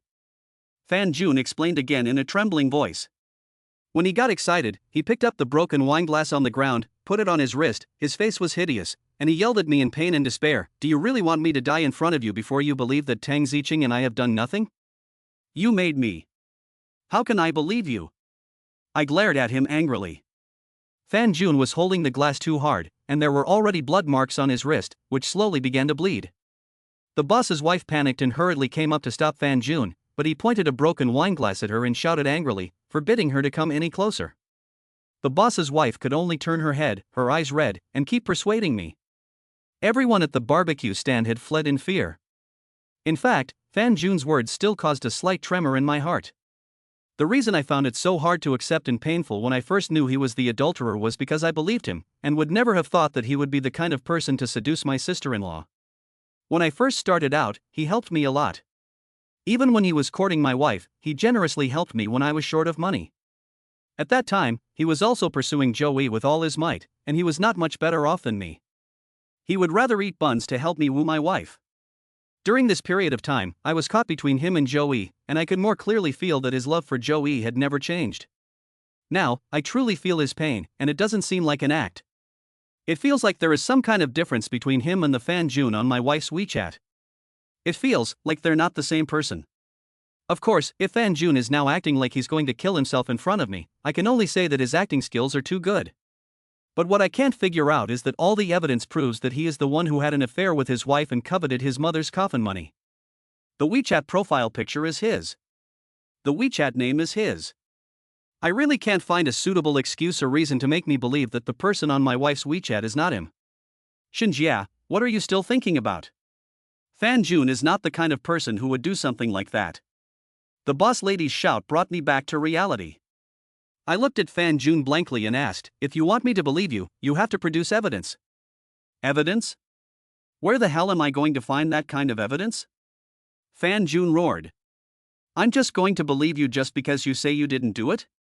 If the situation were reversed, would you believe what I'm saying? I asked with a sneer. Believe. Fan Jun said resolutely. Really? I stared into Fan Jun's eyes and asked, that night when I sent you the photo of Joey, you really didn't suspect anything? Fan Jun hesitated for a second and said with conviction, at that time I was in pain, but I believed you wouldn't be that kind of person, she is your sister-in-law. I don't know if he was lying to me, trying to make me believe him, but at that moment, I felt the brotherly love of more than 20 years. Okay, I believe you and Tang Ziqing are innocent. After saying this, I felt a great sense of relief, so much so that I felt too relaxed. You heard that, right? The boss lady said this and went to grab the broken wine glass from Fan Jun's hand. Fan Jun was so happy that tears were streaming down his face. He could only move one hand and gave me a bear hug, saying happily, your sister-in-law is only 2 months pregnant now, so there is no way you could have touched her. The relieved smile on my face froze, and I didn't respond to Fan Jun. He pushed me away with confusion, and when he saw the expression on my face, he suddenly reacted. He was about to explain with an extremely anxious expression on his face when a WeChat message came on the phone on his desk. When I saw the avatar and name of the person who sent the message, my fists clenched. Chapter 037, A Misunderstanding? That was my wife's WeChat avatar and name. I glared at Fan Jun in anger. Is this what he meant by nothing? He swore to me that he and his wife were fine, so why would his wife send him a WeChat message? And the words they used were so ambiguous. I pointed angrily at the phone on the table and said darkly, "Look at WeChat yourself." WeChat? Fan Jun looked at the phone with a puzzled expression. Just then, the screen went off, and when he turned it on, he saw that his wife had sent him a message, and his face suddenly turned pale. He spoke hastily, "It's a misunderstanding, Shinjia, it must be a misunderstanding." A misunderstanding? Ha ha. I laughed coldly. Fan Jun anxiously opened WeChat and handed it to me, saying, "If you don't believe me, read it yourself. Shinjia hasn't come back yet. How's your health? Have you recovered? Do you need me to come and see you?" After reading the WeChat message, he deleted it, so as not to leave any chat history. "Shinjia will check my phone now." I read out my wife's message with a cold tone and indifferent expression. Fan Jun looked at the phone in disbelief. When he saw the message on it, he looked at me in horror and said, "Shinjia, this is a misunderstanding. I'll let you see the entire chat history," he said as he scrolled up to find the chat history with his wife. But there was only this WeChat message. He hurriedly explained, "Earlier, I was afraid that Joey would misunderstand, so I deleted all the chat history with my sister-in-law. I even told Joey that before I went to your house that night. I'm afraid even he didn't believe his own words." I said with a cold smile, "No need to explain. No wonder you were so sure I wouldn't touch Joey. It turns out she was only 2 months pregnant, and there was a risk of miscarriage at any time. After all, you still didn't trust me not to touch Joey." As I laughed, my eyes filled with tears again. There was bitterness in my smile. How could I have been such an idiot? I clearly caught my wife red-handed with Fan Jun, and yet I believed his lies and was hurt by him again. Fan Jun took my hand, his face moved, tears silently flowing. I looked at Fan Jun's hand, he let go with trembling. "Have you finished with your lies? Then I'll go." I wanted to try to make our last meeting not so tense, and tried hard to laugh. But I couldn't laugh. Turning around, I said coldly, "From now on, don't contact me again, you go your own way, I'll go mine." I had just got into my car when Fan Jun suddenly stopped in front of it. "Get out of the way. I know you're angry and want to beat me up to let off steam, but no matter how I explain, it's useless. Can you go and check on Joey for me? She's your friend too, and I'm worried about her and the baby." "Beat you?" Those words instantly irritated me, and I got out of the car and raised my fist to hit him in the face. Fan Jun, however, looked as if he was just waiting for me to hit him. My fist trembled, and I gritted my teeth and said, "Hitting you would be too easy for you. Just one beating and you'd think that everything had just gone back to normal. Not to mention a beating, even if I crippled you, it wouldn't make up for the wrong you've done." I wasn't afraid that Fan Jun would get hurt more seriously. He wanted me to hit him so that he would feel better, but I refused to do it. I wanted him to feel guilty towards me for the rest of his life, to live with that guilt. I got back on my bike, ignored Fan Jun who was blocking my way, and sped off. I knocked Fan Jun off balance and he fell to the ground. The shop owner's wife kept shouting at me from behind, but I didn't turn around. Fan Jun cried and screamed at me to help him look for Joey. He did something wrong and had an affair with my wife. In the end, he wanted me to help him cover up? What did he take me for? I drove as fast as I could, ignoring the red lights and the curses and honks from behind. I didn't care. I felt like a headless chicken, wandering around in the neon-lit city. It wasn't that I didn't want to stop, I just didn't have a destination. I clearly had a home in this city, but at the moment I couldn't feel at home. I couldn't even find a place to be alone. The battery of my electric bicycle has run out. I park the bike and sit down on the curb to smoke a cigarette. The passers-by glance at me, but no one stops to chat. The more I smoke, the more irritable I feel. I find a small shop and buy 3 bottles of white wine, without ordering any snacks. I don't want to, but I only have less than 500 yuan on me, and it's a while before I get paid again.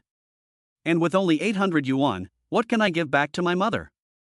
Mr. Lee's list would have allowed me to meet my sales target and earn a few thousand yuan in commission, but that bastard Jia Yi intercepted it.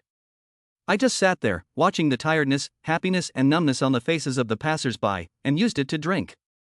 The cold wind whistled, but I didn't feel cold. A couple walked by, the boy blushing as he took the girl's hand and put it in his pocket to hold it, while the girl shyly leaned into his embrace. Once upon a time. My wife and I were once so warm and loving, but now it's all gone. The phone kept ringing. I glanced at it and saw it was my mother calling, asking why I wasn't home yet so late. I didn't want her to worry about me, so I told her not to worry and that I was at a company drinking party. I glanced at the empty wine bottles in front of me and the cigarette butts on the floor. I gave a bitter smile and said to myself, yes, it is a drinking party. My mother told me to drink less and hung up. I carried the wine and pushed the electric bicycle. The cold wind whistled, and the sense of loneliness almost made me collapse. After finishing the 3 bottles of white wine, I was a little drunk. When I stopped because I was tired, I realized that I had unknowingly arrived near Joey's family neighborhood. Now, I no longer cared about whether Fan Jun was alive or dead. Joey was innocent, and the child in her stomach should not have to bear this. After a moment of hesitation, I called Joey. As a friend, I was concerned about her current situation. Joey was at her parents' house. I wanted to go up and see how she was doing. Joey opened the door to me in her pajamas. I wanted to say hello to her aunt and uncle, but she pushed me to hurry out. In the dim light of the hallway, I couldn't tell if she was doing well or not. You'd better not go in now. Let's go outside and talk, Joey reminded me. I thought about it and agreed. If I go in now and greet her parents, I will definitely be seen as pleading for Fan Jun, and I may even get a scolding for him. The 2 elderly people doted on Joey so much that when she married Fan Jun, they repeatedly told him to be good to her, or else they would never forgive him. Yet he treated her like this. The 2 of us went to the garden in the community and sat down, and there was a period of relative silence. The cold wind blew, and neither of us knew how to start the conversation. Sigh. Joey Zhao's body trembled slightly as she rubbed her arms. I then realized that she had only worn a thin nightgown when she went out. Chapter 038, Revenge. Joey seemed to sense something. She lifted her beautiful eyes to meet mine, and when she looked down, a seductive blush immediately appeared on her pretty face. She bit her red lips, lowered her head slightly, and did not dare to make eye contact with me. A faint fragrance was floating in the air, along with a hint of an ambiguous atmosphere. Have you seen enough? Joey saw that I hadn't said anything for a long time, just looking at her, as if her beautiful eyes that could speak were shaking again as they looked at me. I was caught in the act, and I was embarrassed. I cleared my throat, quickly looked away, and pretended not to understand what she had said. In fact, even after she got married, Joey still had many suitors because of her figure and appearance. Having been married for so long, and at the age of 30, she is in the stage of transitioning from youth to maturity, which is a fatal attraction for many men. Even I, when facing her, dare not take a close look, for fear of falling in love with her if I am not careful. I really don't understand why, with a perfect woman like Joey, Fan Jun still has to mess with my wife? Could it be that, as the saying goes, what you can't have is the best? Looking back now, that night when I gave you the chance, you left me alone again. Ha ha. Men. Joey saw that the atmosphere was a bit awkward, so she deliberately teased me a bit to make the atmosphere less awkward. But it made me even more unable to hold my head up, and I sat away from her, on the very outside of the bench. Sigh. Why are you and Fan Jun 2 brothers? You were so honest, but Fan Jun. Joey sighed, patted the seat next to her and said, You're sitting so far away? Won't you give me your coat? I'm cold, okay? I'm pregnant. I suddenly remembered, and quickly draped my coat over her. I held the coat the whole time, afraid of touching her. I've known her for many years, but sitting next to her, I felt a bit at a loss, like a young man. I quickly lit a cigarette. Give me one too. I hesitated for a moment, but then lit one for her, reminding her in passing that she was pregnant and shouldn't smoke. Okay, don't be so fussy. Joey didn't know how to smoke very well, and she coughed a lot from the smoke. I patted her back, feeling her soft and bony, and feeling a little dry in my throat. Don't smoke if you don't know how, I said. Who did you drink with? Fan Jun, right? Joey asked me. No, it was a drinking party at my company. I lied again. Really? Joey's beautiful eyes stared at me. I quickly lowered my head, afraid to make eye contact with her. I was already feeling guilty about lying, and women have a particularly strong sixth sense. I was afraid that if she knew I had been drinking with Fan Jun, she would think I had come to plead for him and turned around and went upstairs. Joey didn't pursue the matter, gave a faint smile, and said, Why don't we go to a bar and have a seat? A bar? No way. I refused flatly. I just want to find somewhere to relax, I've been feeling depressed at home for a few days. Joey said with a pensive look. It's so late, I just came to see you, I'm not going drinking. I refused again. She's pregnant, what's the point of drinking? Besides, the bar may not be a bad place, but what if something happens? I'm not like Fan Jun and his wife, I have a sense of responsibility. Now you've seen it, you can go, right? Joey was a little upset. I nodded and got up to leave, when she said again, anyway, the doctor warned me that I must stay in a good mood, which is good for the fetus. She pouted her lips and looked uncomfortable. Okay. Stop talking, I'll buy it. Before Joey finished speaking, I quickly left the community to buy wine, and only bought her some milk, which I asked the store to heat up. You can only drink it here, and you can only drink milk.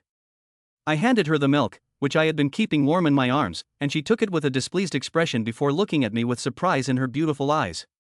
Drink it while it's hot, it won't taste good if it cools down. I took a strong gulp of the white wine. A spicy sensation traveled down my throat and into my stomach. I was already feeling a little drunk, and when the cold wind blew, my head started to spin. You're so considerate, so why did you leave me alone in the hotel that night? Joey still had a grudge. What are you going to do? Are you going to stay at your parents' place forever? I quickly changed the subject. I don't know. Ever since that night, I've been staying at my parents' place.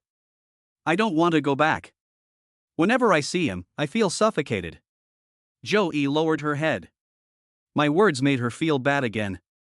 I obediently kept quiet, and she didn't pursue the matter of me covering for Fan Jun that night. Otherwise, I wouldn't know how to answer. We fell silent again. When the wine was finished, I could hardly sit still. Seeing that you're fine, I'm relieved. If anything happens, you can call me. I'm your friend too. I'm leaving. When I got up, I staggered and couldn't stand. Shenjia! Joey exclaimed. I felt a soft warmth. She held me up. I trembled all over. I quickly asked her to let go of my hand. I can walk by myself. Joey was worried about me and insisted on holding my hand and walking me out. She was only relieved when she saw me get into the car. I got on the electric bicycle, waved at her, and told her to hurry inside. She refused to go in until she saw me go. But I forgot that my bike had no battery. I twisted hard and retracted my feet. There was a loud crash. I fell and was confused. Joey nervously ran over to check my injuries. I was in a daze. I had drunk so much that I hadn't done that for more than a month, and I subconsciously had some dirty thoughts. Pop. I slapped myself to clear my head. Although I no longer considered Fan Jun a brother, Joey was still my wife's best friend, so how could I have any thoughts about her? Joey worriedly said how careless I was, and asked if I had drunk too much to slap myself. I giggled sheepishly and was too embarrassed to explain. She was worried about letting me ride home alone, and thought it would be dangerous to go back at this time. I don't know what happened after that. I was dazed and crouching, not really sure where I was. Then I felt a warm, soft touch. I was being helped to walk for a while, and then I felt someone touch my wallet. Then I was going up some stairs. I was unsteady on my feet, and my whole body was hanging onto that warm, soft body. I felt very cold, and kept wanting to get closer. I was confused from beginning to end. Usually I can hold my drink better than that, but this time I was really drunk. I felt the bed and lay down, wrapping myself in the quilt tightly to feel a little warmer. Vaguely, a hot towel was placed on my face, which felt very comfortable. Then, it seemed that someone took off my shoes and washed my feet for me. Ziching! I subconsciously called out, struggling to get up in a daze. My wife had never washed my feet before, and I didn't want her to do it, because I usually washed hers. I'll wash your feet. I got up and, with a frown, tried to open my drunken eyes. The person in front of me didn't look quite like my wife. I leaned closer to take a closer look. She was wearing only a thin nightgown and looked up at me. The sight of her squatting in front of me washing my feet, looking so much like Joey. From my angle, I happened to see some beautiful scenery, and an evil thought suddenly popped into my head. I want to take revenge on Fan Jun and let him taste that heartrending pain too. I couldn't hold back that crazy thought, and my hand reached out to Joey, who was squatting in front of me. Chapter 039 You're Not Responsible. There was only one thought in my head: Fan Jun screwed my wife, so why shouldn't I take revenge on him? And help him? I didn't know him from a previous life. My hand reached out, and in a daze, I felt that Joey in front of me had not moved. It seemed to have tacitly approved of my thoughts. I felt a soft touch on my hand, and my head felt like it weighed 1,000 pounds. I fell forward, but I couldn't feel the person or the pain. Instead, I felt a softness. A cry of alarm came from my ear. Then I felt that I was lying on the bed again. I felt dizzy and wanted to vomit. It was too uncomfortable. I muttered to myself, I want to vomit. Then my head was lifted and rested on something soft, and a faint fragrance filled my nose. I vomited profusely, and once again I heard a cry of alarm. I felt a little more awake. I squinted drunkenly and looked into the bathroom. There was a haze on the frosted glass, and I could vaguely see a shadowy figure taking a shower. When I fell asleep, I felt someone lying down next to me. It was cold, so I instinctively hugged the source of the heat. In a daze, I seemed to hear someone whispering softly in my ear. I couldn't tell if it was a dream or reality. If I had been braver back then, would our ending have been different? I felt a gentle peck on my forehead, but I didn't know what it was. Along with the gentle peck, the gentle voice sounded again. Maybe you belong to me. If you can hear it now, how wonderful. I felt a drop of warmth on my lips, and it trickled into my mouth. It was salty, bitter, and astringent. After dawn broke, I stretched. Ever since I caught my wife in the hotel, I've had trouble sleeping every night. It's been a long time since I've slept so soundly and comfortably. I feel completely refreshed. When I opened my eyes and saw the surroundings, I froze for a moment. Scratching the back of my head, I couldn't think of what happened last night. I only remember that it seems like I went to see Joey on the electric bicycle, but how did I end up sleeping in the hotel? Could it be? I didn't want to think about it anymore, and quickly glanced at my phone. There were no missed calls. A sudden wave of bitterness washed over me. I didn't go home all night, and yet, no one called me to see if I was okay and why I didn't go home all night. I got up to go to the bathroom to wash up, and realized that I was naked, wearing only my underwear. Who helped me take off my clothes? I couldn't remember, so I pushed open the bathroom door. A figure was just about to take a shower, and the sight in front of her made her momentarily confused. Ah! The figure covered her chest and screamed. Right. I'm sorry. I was so scared that I quickly exited the bathroom and closed the door behind me. It had calmed down inside, but I couldn't calm down at all. My hands trembled as I lit a cigarette and took a deep drag, rubbing my face in frustration. Why? Joey was in the hotel room where I was staying. I couldn't remember what had happened last night. Who had taken off my clothes? Had Joey and I done anything inappropriate? When I saw a thin nightgown on the stool, my heart sank, and I didn't dare to think any further. I paced restlessly in front of the bathroom door. It was the third cigarette, and Joey still hadn't come out. I really couldn't help but want to rush in and ask her what had happened last night. On the fourth cigarette, Joey finally came out. She wrapped herself in a bath towel, her hair still damp, and walked out, wiping the water from her hair with a towel in her hand. The towel was not large, just covering her enough, but it could not hide her proud figure. It felt like it could fall off at any moment. I quickly turned around and looked away. Behind me came a giggle. Why? Pretending not to dare to look directly, but secretly peeking through the mirror? I then realized that I was facing the mirror, and Joey's silhouette was reflected in the mirror. The way she giggled was very charming. No. No. I turned around awkwardly and looked at the bathroom. My heart was torn between conflicting emotions. Should I ask her what happened last night? If she says no, that's fine, but if she says yes, what should I do? Thinking about this, I gave myself a hard slap. What was the point of drinking so much? I'd made a mistake, now I'm just like Fan Jun and his wife. In the future, how can I face them and accuse them with a clear conscience? With a pop. The sound of my slap echoed through the room. You have a tendency to abuse yourself, don't you? I know you just love slapping yourself. Zhou Yijiao asked with a smile. No, I stuttered for a long time, but I just couldn't ask. What do you want to ask? You should get dressed first, shouldn't you? Zhou Yi's reminder made me blush, and I didn't dare to look at her. I backed up towards the bed and accidentally stubbed my toe, which made me grit my teeth in pain. This attracted Zhou Yi's giggles again. I happened to be able to see her smile in the mirror, and I was overwhelmed with emotion. I quickly lowered my head, quickly got dressed, and sat upright with my back to her, saying, You should face the person when asking questions. It's rude. Don't worry, I'm already dressed. Zhou Yi said. I then had the courage to turn around. Why did you go into the bathroom without knocking? Zhou Yi's pretty face flushed with a hint of red, and she muttered something, her voice getting smaller and smaller. I also saw the scene in the bathroom just now in my mind, so I quickly shook my head and asked her seriously, Don't joke around, just tell me what's going on, you're going to make me die of worry. Nothing, you were drunk, I helped you to the hotel, and we just slept together, that's all, Zhou Yi said with a calm face. I immediately widened my eyes and looked at the single bed, trembling and saying, You and I. Wait. Nothing happened. You don't need to be so nervous. You're not responsible.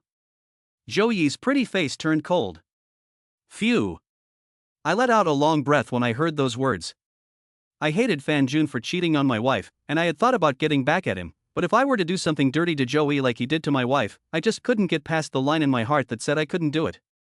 Let's go, how long do you want to stay? I still have to go to work.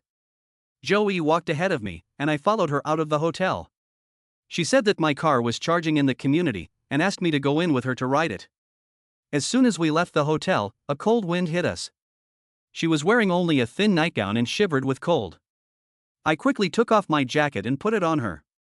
When the two of us looked up, we saw Fan Jun across the street, glaring at us with a face of unbridled anger, his eyes bloodshot and his fists clenched. Chapter 040, Can you leave now? Suddenly, I felt like I had been caught red-handed and was losing out to Fan Jun in terms of momentum. Feeling a bit at a loss, I didn't know whether I should walk over to him or not. You're going to be late for work. Zhou Yi reminded me lightly, and she walked on first, so I could only awkwardly follow behind her. Then, she just walked past Fan Jun. I couldn't see her eyes, and I didn't know if she looked at Fan Jun, who was about to lose his temper. Stop. When she crossed Fan Jun, he glared at me with a cold, clenched teeth expression. Zhou Yi continued walking, but I instinctively stood still, and Zhou Yi had to stop too. What, didn't you get enough affection last night? Now, do you have to keep hugging her in front of me? Fan Jun glared at me with bloodshot eyes. I reacted only then, and I was afraid that Zhou Yi would catch a cold, and I was also worried that she would have an accident crossing the street, so I kept a firm grip on her shoulders. Hearing this, I quickly let go of her hand, as if I were not hugging Zhou Yi, but a bomb. Feeling like I had done something wrong, I stood in front of Fan Jun. With my head down, waiting for his punishment. What are you doing with your head down? Don't be a wimp, a big man like you, lift your head up. Zhou Yiling snapped. I trembled all over, stunned, listening to her words, and raised my head. Go ahead, what are you doing here? Zhou Yiling asked coldly. Originally, I was thinking of coming over to apologize to you and your in-laws, and then take you home to start a good life together. Tears welled up in Fan Jun's eyes, and looking at me, he laughed coldly to himself, who knew that I would interrupt your good thing. His current appearance was indeed much better than what I saw last night, when he looked like a homeless person. He had obviously deliberately cleaned himself up before coming to pick up Zhou Yi. Who knew that? Fan Jun, I was about to explain when Zhou Yi interrupted me. Yes, you did interrupt, and no, I'm not going home with you. Zhou Yi said angrily, crossing her arms and scowling. This irritated Fan Jun, and his face grew colder and colder. He clenched his fists and trembled. I know better than anyone that when someone is in a state of anger, they absolutely must not be provoked, even a little bit, or it will cause irreparable mistakes. I hurriedly explained, Zhou Yi was also speaking out of anger. Things are not what you saw, nor what you think they are. After I finished speaking, I froze for a moment. Why does it sound so familiar? Is that so? The facts are right in front of me, Shinjie. You could explain away the last time at the hotel, but this time, how are you going to argue? You did it to get back at me, so you deliberately cheated on me and slept with my wife. Fan Jun became more and more agitated as he spoke, and he grabbed me by the collar and spat in my face as he yelled.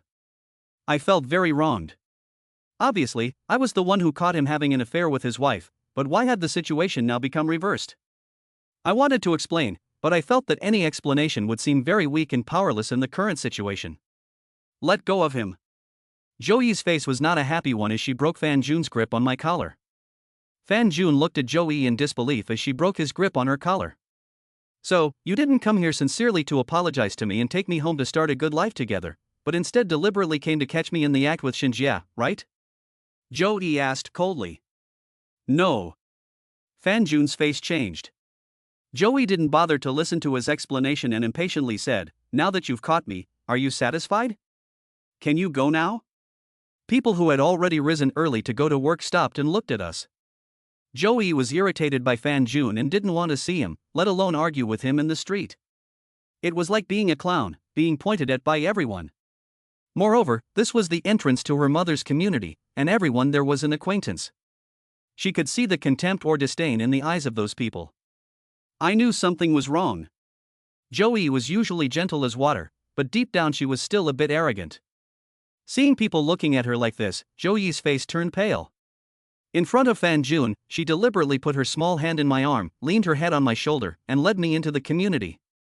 When she turned around, her beautiful eyes were already red, and she was about to hold back her tears. I quickly looked at Fan Jun and saw his angry face. I knew he was about to make a mistake, so I quickly shook my head at him, signaling him not to get excited. Unexpectedly, my kind gesture made Fan Jun even more furious. He grabbed Joey by the arm, raised his hand, and slapped her hard in the face. There was a loud slap.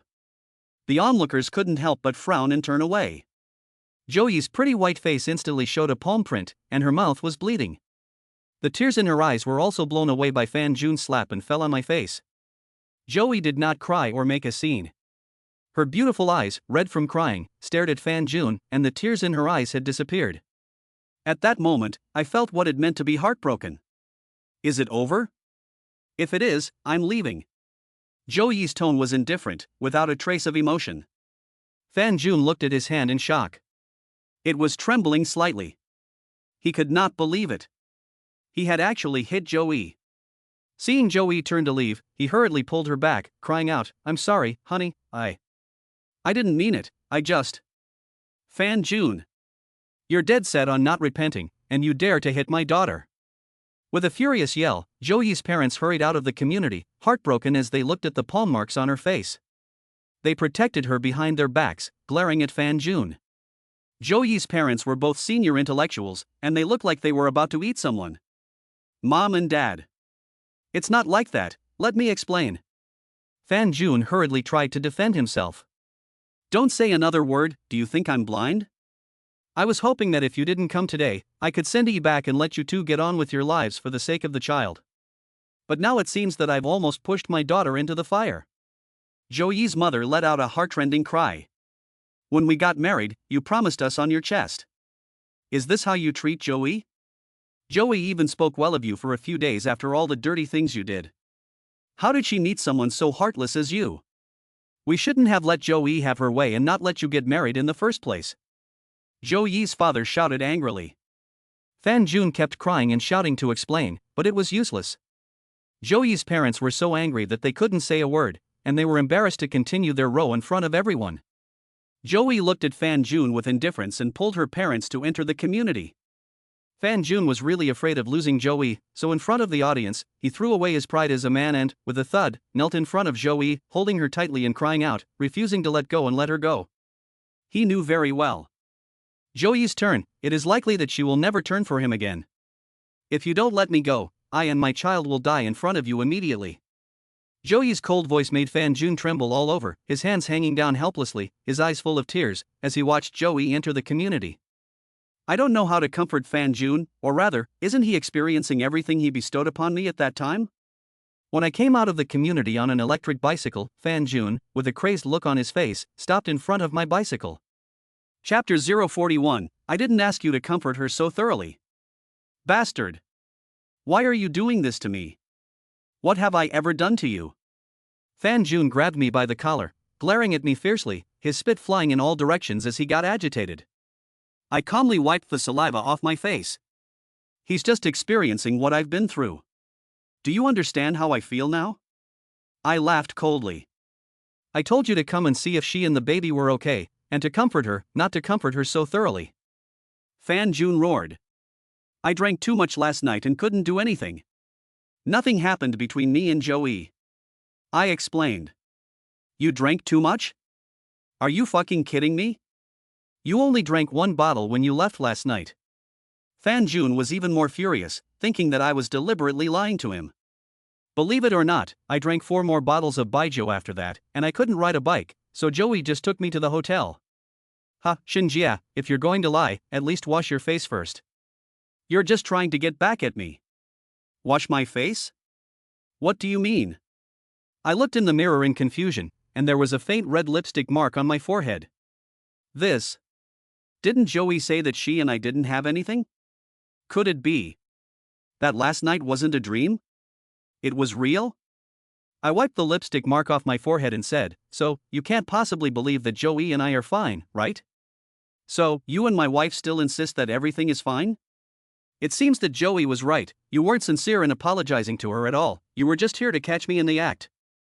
I yanked his hand off my collar and didn't want to stay any longer. Shunjie. Remember, we are no longer brothers. Behind me came the roar of Fan Jun. Although, I had already tacitly agreed to this in my heart. But when I heard this, my heart still couldn't help but ache. We used to be very happy and carefree. Now, we have become strangers, and neither of us wants to have anything to do with the other. Back at the office, I had just sat down when my wife's WeChat message came through, questioning me about where I had been last night and why I hadn't gone home. I didn't reply to her. Did she not know where I had been? Would Fan Jun not tell her? Jia Yi came to my desk with an arrogant face, his usual sarcastic tone. He came almost every other time, and I was used to it. But I was still a little angry about what happened yesterday, and I was wronged by Fan Jun today, and just now I was questioned by my wife, so a wave of anger came over me. I couldn't help but argue with him a bit, and the situation spiraled out of control in an instant. I was furious and grabbed him by the collar, ready to fight. Fight, and after you're done, pack your things and get out. Su Wanqiu appeared with a cold, pretty face, arms folded, watching me. I could ignore other people's words, but I must listen to hers. I glared angrily at Jia Yi, let go of him, and he gave me a fierce glare in return. Then, looking meaningfully at Su Wanqiu, he left the sales team. Su Wanqiu ignored his gaze and explained lightly, he was trying to deliberately provoke you and then fire you. Thank you. If it wasn't for you, I might have fallen for his tricks again. I hate Jia Yi, that bastard. Why does he have to be so devious with me? I'll only warn you once. Su Wanqiu left with a cold expression on her face. As I watched her back, I thought to myself, I wish she wasn't so cold. She was obviously trying to help me, not wanting me to get into trouble with Jia Yi and get fired, but she had to put on an aloof attitude. Usually, Su Wanqiu would go into her office and not come out until it was time to go home. But today, she just finished sorting out some paperwork and left the office. Shortly afterwards, I received a message from her, asking me to go with her on a business trip. I was a little puzzled. Didn't she usually arrange everything and let me just join the drinking parties? What's going on today? But I didn't think much of it and grabbed my bag to go out. When I saw Jia Yi, I suddenly remembered something. I went back to the office, printed out a few copies of the contract to take with me, and this time I closed the deal and signed the contract on the spot, so as not to give Jia Yi any more opportunities to steal my business. I also looked at the divorce agreement that had already been written on the USB drive and printed it out in advance. I have to say that Jia Yi has tricked me so many times, and he has indeed taught me a lot about the ways of the world. I hurried to the company entrance, and Su Wanqiu's car was already waiting there. When she saw me appear, she frowned and asked, "What took you so long?" Before I could finish speaking, Su Wanqiu left a comment and then raised the window and drove away. Hey, I haven't even gotten in the car yet. I froze. I haven't even gotten in the car yet, how can I keep up? Without having time to think much, I quickly got on the electric bicycle and sped after her car. The cold wind made my head hurt, and I was a little upset. Why didn't she let me ride with her? Why did she make me ride on an electric bicycle? I saw from a distance that her car had stopped, but she didn't even look to see if I was following her. She got out of the car and walked towards a building. I followed without even stopping the electric bicycle. When I entered the building, I saw Su Wanqiu get into the elevator. I kept shouting, "Wait for me," but she just ignored me and closed the elevator door. Damn it! What's wrong with her? I couldn't help but let out a sigh, waiting for the elevator to hurry up and go up. When I arrived upstairs, she was sitting in the reception area with a cold, pretty face, glancing at me with beautiful eyes, as if she was unhappy that I hadn't been able to keep up with her. She's unhappy, and I'm still holding my breath. I put down my bag, sat away from her, loosened my tie and didn't say a word. A salesperson is always in a race against time. Other people don't have to buy your products, and losing time is equivalent to losing everything. Su Wanchio said coldly. It sounded like she had a good point, but I strongly disagreed. No matter how you chase time, there's no need to deliberately make things difficult for people, right? There didn't seem to be any conflict between her and me. Since she wanted to teach me and take me running, couldn't she have just done it normally? She had to be so cold and distant, making it seem like she and I had a problem. She wouldn't let me leave the office with her, and she wouldn't let me ride in her car. The way I was snubbed yesterday has dampened my enthusiasm for sales for the time being. I played with my phone in silence to pass the time. I just wanted to get off work as soon as possible and go pick up my daughter. I knew she couldn't be bothered with my irritation right now, and I just wanted to watch her from afar. As for Su Wanchio, she kept answering the phone and dealing with company matters. The receptionist came again and again to refill our coffees, but we never saw the client we were supposed to meet today. When it was time to eat, but we still hadn't seen the client, I got impatient and got up, saying that I wanted to go eat. I asked Su Wanchio if she wanted to eat, and I would buy it for her on the way. Su Wanchio refused, and she even forbade me from eating. I asked why. Isn't this just sales? Why can't I even eat something? Ignoring her, I went to a fast food restaurant near the building and sat comfortably. I ate for almost an hour before carrying a meal and some water back up. She said no, and I should have prepared one for her too. After all, she was helping me. When we got upstairs, she looked at me coldly, threw the meal in my hand away, and told me to prepare biscuits and water next time.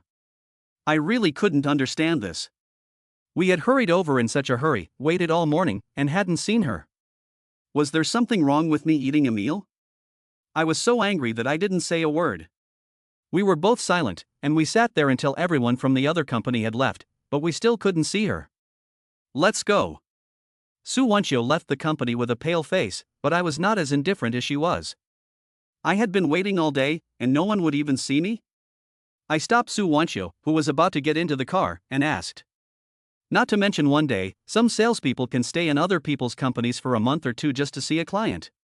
Su Wanchio explained indifferently and walked away. A month or two?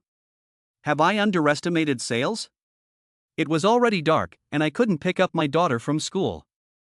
I glanced at my phone, which was full of missed calls from my wife and one from my mother. I could already imagine what was going on at home. When I got home and opened the door, sure enough, everything was just as I expected. Chapter 042, Interrogation. The in-laws were sitting around the house, not facing each other, while the wife was entertaining their daughter. The mother was like their servant, bowing her back, serving them and keeping a smile on her face. Xia Jie soon returned, and the in-laws tasted the roasted sweet potatoes I had prepared, which were very sweet and fragrant and which I had specially selected. The mother took out a few big, fragrant sweet potatoes and put them in front of the in-laws. But they didn't even look at them. Thinking that she hadn't peeled them properly, my mother picked them up, peeled them and handed them to her in-laws again, smiling and saying, "Try them." Before she could finish her sentence, her mother-in-law took the sweet potatoes out of her hands. "Old thing, I've put up with you for so long, don't you know you stink? Look at your fingernails, they're black with germs, you want to poison us?" My mother-in-law shouted.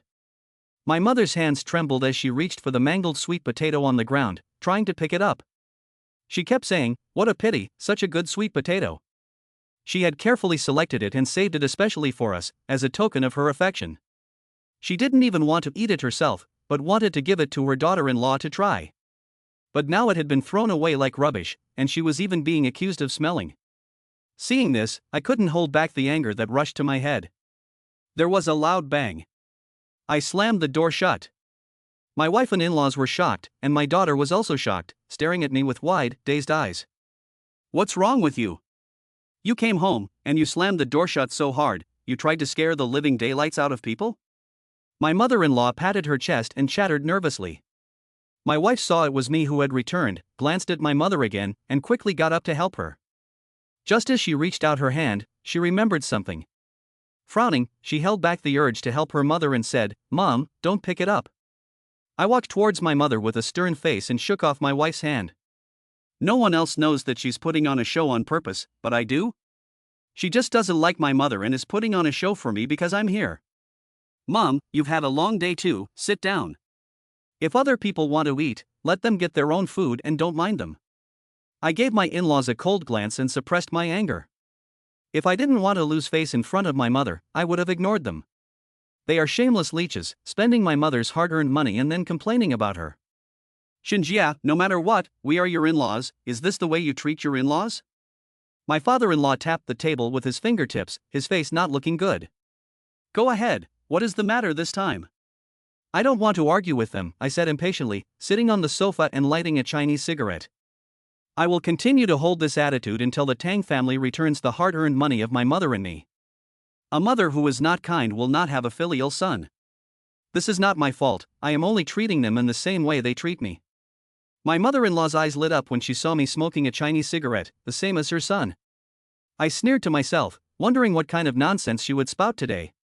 I heard that Tong Tong is sick and you want our family to pay for her treatment, is that right? My mother-in-law folded her arms and looked at me with contempt in her eyes. Upon hearing this news, my mother said in shock, "Mother-in-law, we will pay for Tong Tong's treatment, no matter how much it costs." Mom! I stopped my mother and glanced at my wife, making it clear that she was the one who told the family that her family would not pay a single penny and that's why they came here. Yes, that's what I said. I said calmly. Oh? My mother-in-law's eyebrows shot up, her face instantly turning cold, and she said, I also heard. You don't need to hear it, just say it. I impatiently interrupted her, and before I knew what kind of person she was, I still maintained respect for her. After learning her true colors, I just felt a wave of nausea. She's just a vampire, a parasite, so why should I give her a good face? Do you still have me as your mother-in-law in your eyes? My mother-in-law was furious and pointed at my mother and scolded her angrily. Look at the good son you've raised, someone who has no mother and no father to teach him, who doesn't even know what it means to respect his elders. If he were my son, I would tear his mouth off in a minute. My mother was embarrassed by what she had said and couldn't help but smile bitterly. She didn't know what to say. I was furious. My mother-in-law knew full well that my father had just passed away not long ago, but she deliberately said such things. She sucked the blood of my mother and me, and yet she had the nerve to accuse and scold? That's enough. Get to the point, spit it out, and stop pointing your finger at my mother. I yelled angrily, leaving no face saving. My mother quickly stopped me and kept apologizing to my mother-in-law. When my mother-in-law saw this, she was even more unrelenting and took the upper hand. Seeing that a fight was about to break out, my father-in-law stepped forward and said that he would get to the business at hand first. My wife also tried to reconcile the two sides, and the atmosphere eased up a little. Well, I have one thing to say, there is no way we will give your daughter any money for medical treatment, not a single penny. My mother-in-law snorted at me through her nose, snorting. My anger instantly rose to the top, and if my mother hadn't pulled me back, I really wanted to sweep them out of the house. They really were giving us face. She is also your granddaughter. You are living such a good life, and now that we are having a bit of difficulty, we are asking you to give a little, so what's the problem? I asked with a hold of my temper, still with the aim of getting back all the money my in-laws had spent from my family. We have a good life, that's our ability, why should we help you out when you're having difficulties?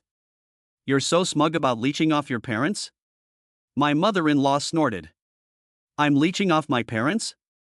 How dare you say such things? You've emptied our family's coffers, while you live a carefree life, and you despise us in return. We don't even have the money to pay for medical treatment when we fall ill. Do you have any shame? I couldn't help but tell her about the bank card, tearing the face off my mother-in-law's ass. My mother looked at my mother-in-law in shock. She didn't know about this until now. My mother-in-law didn't expect me to be so shameless. She glared at me angrily, folded her arms, and refused to admit it. You're talking nonsense. That's my daughter's filial piety to us. What, does the law say that a daughter can't show filial piety to her parents? Since she likes to argue, I'll argue with her clearly. I sneered and said coldly, filial piety? You're shameless. Don't you have any idea where Tang Ziqing got the money?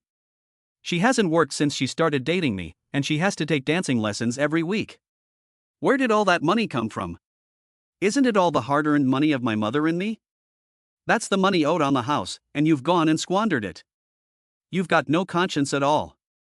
I don't care if you have to steal it, but you must give my family back its money. My mother-in-law was flustered by my words and angrily pointed at me, saying, Shinjia, Tang Gang is on his way. If you're so capable, say it to his face. Chapter 043, I kneel. I was furious. No matter how much of an asshole Tang Gang was, the fact remained that he had spent my hard-earned money. Could it be that he was going to be unreasonable and cause trouble for me?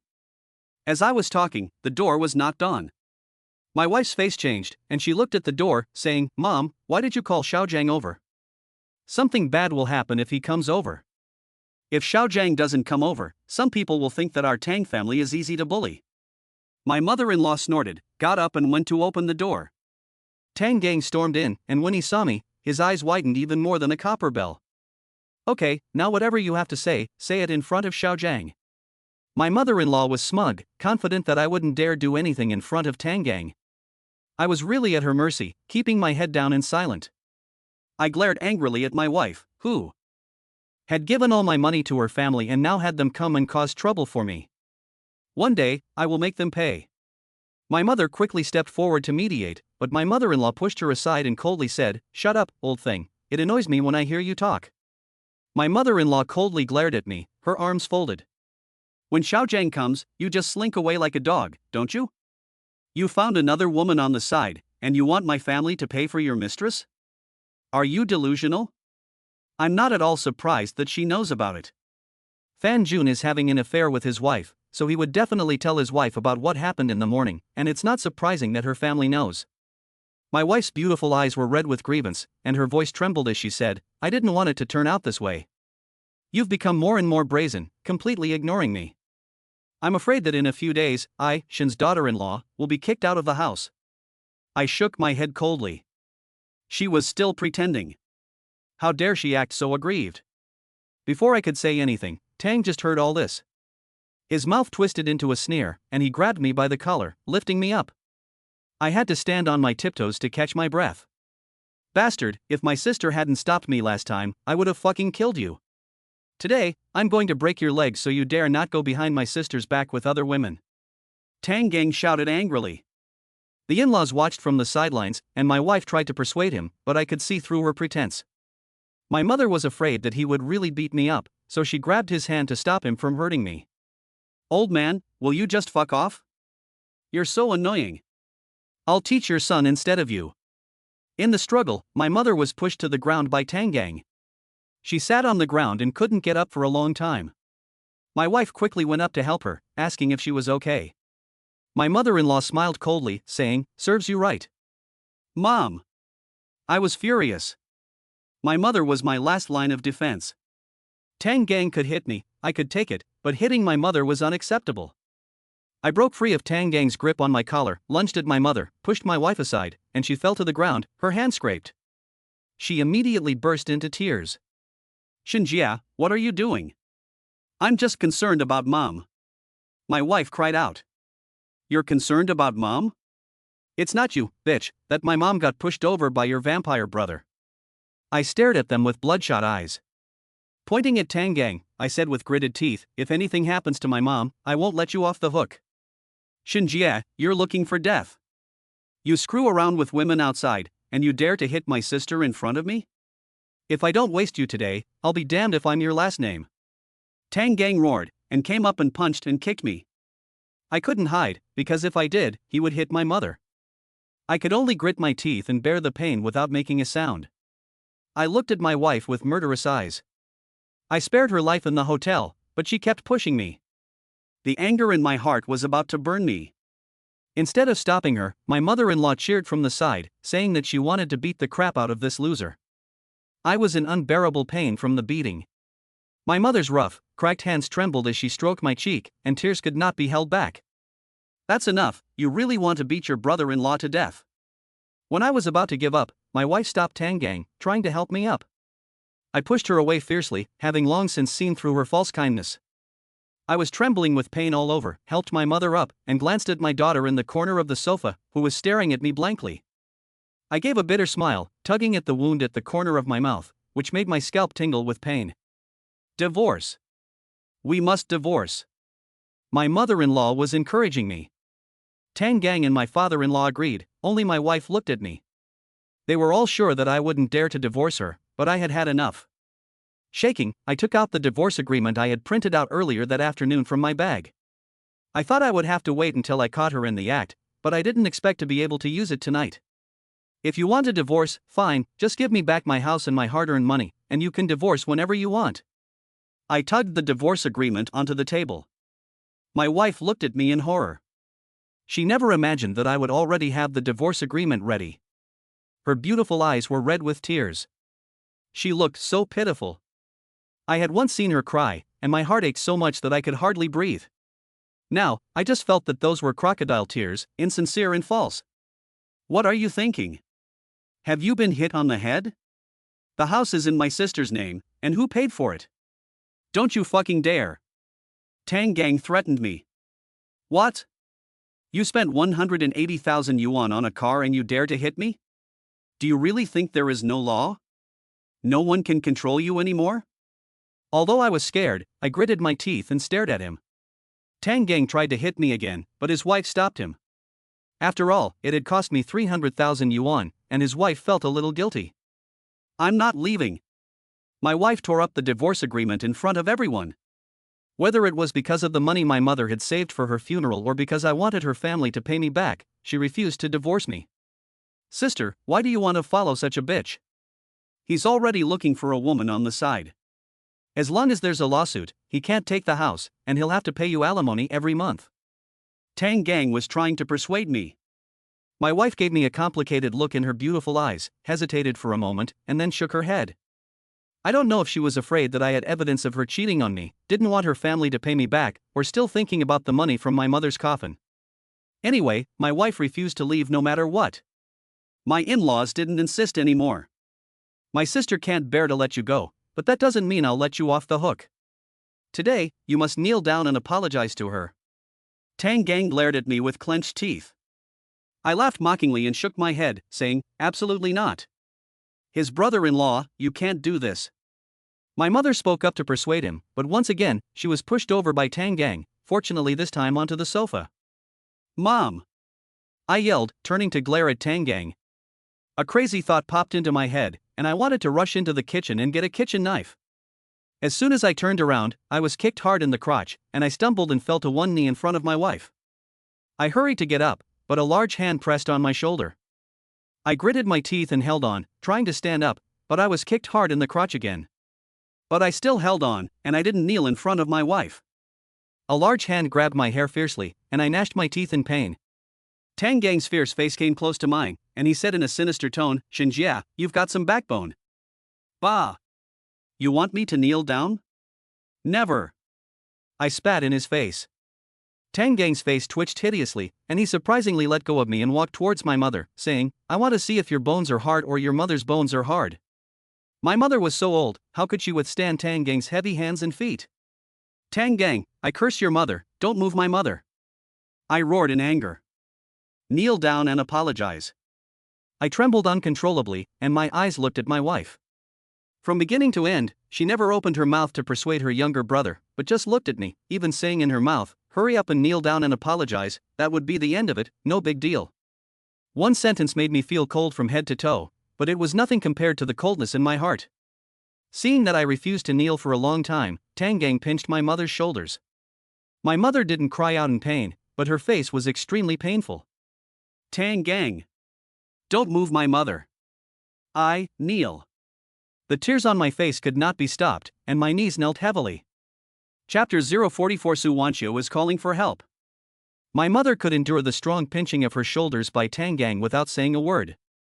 Seeing me kneel heavily with both knees, she suddenly had a painful expression on her face. Her dry-skinned hand reached out to me, trembling, crying out, you can't kneel, Xiajie. My father-in-law looked at me indifferently, my mother-in-law wore a mocking expression on her face, and she was saying all sorts of things. Tang Gang also had a sneering smile on the corner of his mouth, saying something. At that moment, I felt like I could no longer hear anything in my ears. My head was buzzing.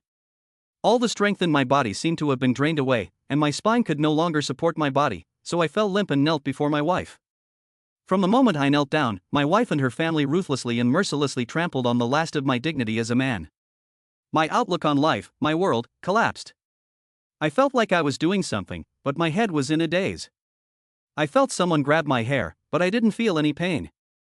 Tang Gang's fierce face came close to my eyes, his mouth open and closed, but I couldn't hear any sound. I don't know when my wife's parents left. My wife was saying something, trying to help me up. After failing several times, she gave up, went back to her room and rested. I continued to hang there, like a limp mollusk, with a vacant stare. I couldn't feel the passage of time, nor the pain Tang Gang had caused me, nor anything else. It was late at night, and the moonlight shone into the living room. I looked blankly at the moon outside the window, when my mouth was suddenly opened, and a spicy liquid flowed into my mouth. The burning sensation traveled down my throat and into my stomach, and to the deepest part of my heart. It was the familiar spicy, bitter taste. When I came to my senses, I went crazy, searching for the familiar source. I gulped mouthful after mouthful, and although the taste was unpleasant, it made me feel incredibly comfortable. My son. I could finally hear other people talking as I heard my mother's trembling voice in my ear. My mother helped me up with difficulty. I finished the wine in my hand, and my mother brought me another bottle. I curled up on the sofa, holding the bottle in my hand, as if that could give me a sense of security. My mother's rough, cracked hands trembled as she tenderly stroked my hair. A hot tear rolled down my face. My dear, if it really comes to that, we'll just get a divorce. I can't bear to see you suffer like this. My mother struggled for a long time before she could say the words that caused her so much pain. I knew that she had been provoked by the scene in which Tang Gang forced me to kneel. She couldn't bear to see me suffer like this any longer. Divorce? I pondered, taking a strong gulp of wine. My eyes gradually became determined and a little crazy. I said leisurely, I will divorce you, but only after I get back the house and our money. Give it to Zicheng, she deserves it. She has been in this family for 2 years, and she gave you a daughter. And, you are the one who wronged her in the first place, so this is a little compensation for her. My mother said with pain. Mom, why don't you believe that she found a lover? And believe that your son wronged her? Besides, the hard-earned money of our family was spent by her family, and her family still treated us like this, and we haven't even paid back the money borrowed from relatives and friends for the house. I tried to persuade my mother, not knowing what kind of spell my wife had cast on her. She even agreed to give my wife the house and not ask for the money back. My mother got up, turned her back to me, wiped away a tear, and said, Mom, just can't bear to see you suffer like this.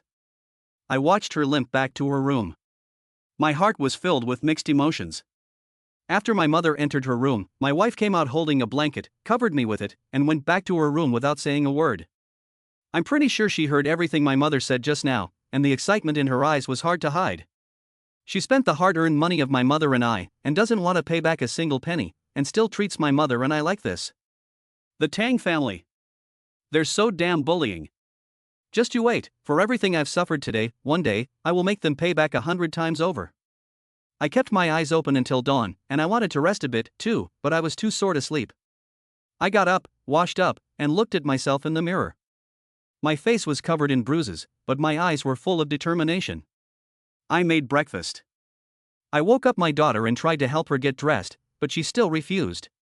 While we were eating breakfast, my wife looked at me in surprise, as if what happened last night was not real. She knew me well enough to know that I was not the kind of person who could let go so easily. The moment I closed the door, my expression turned cold. When I met my neighbors again, they hurled insults at me. I pretended I hadn't heard, went to the convenience store, asked sisterly to get me a pack of hongmei, said hello, and hurried off to the company. When Su Wanqiu arrived at the company, I was the only one in the sales team. She looked at me in surprise, didn't ask about the wound on my face, and then left the company. She sent me a message to the same place as last time. When I got there, I didn't play with my phone impatiently like last time, but asked her about sales matters. Su Wanqiu nodded lightly and said that we would talk about it when the opportunity arose.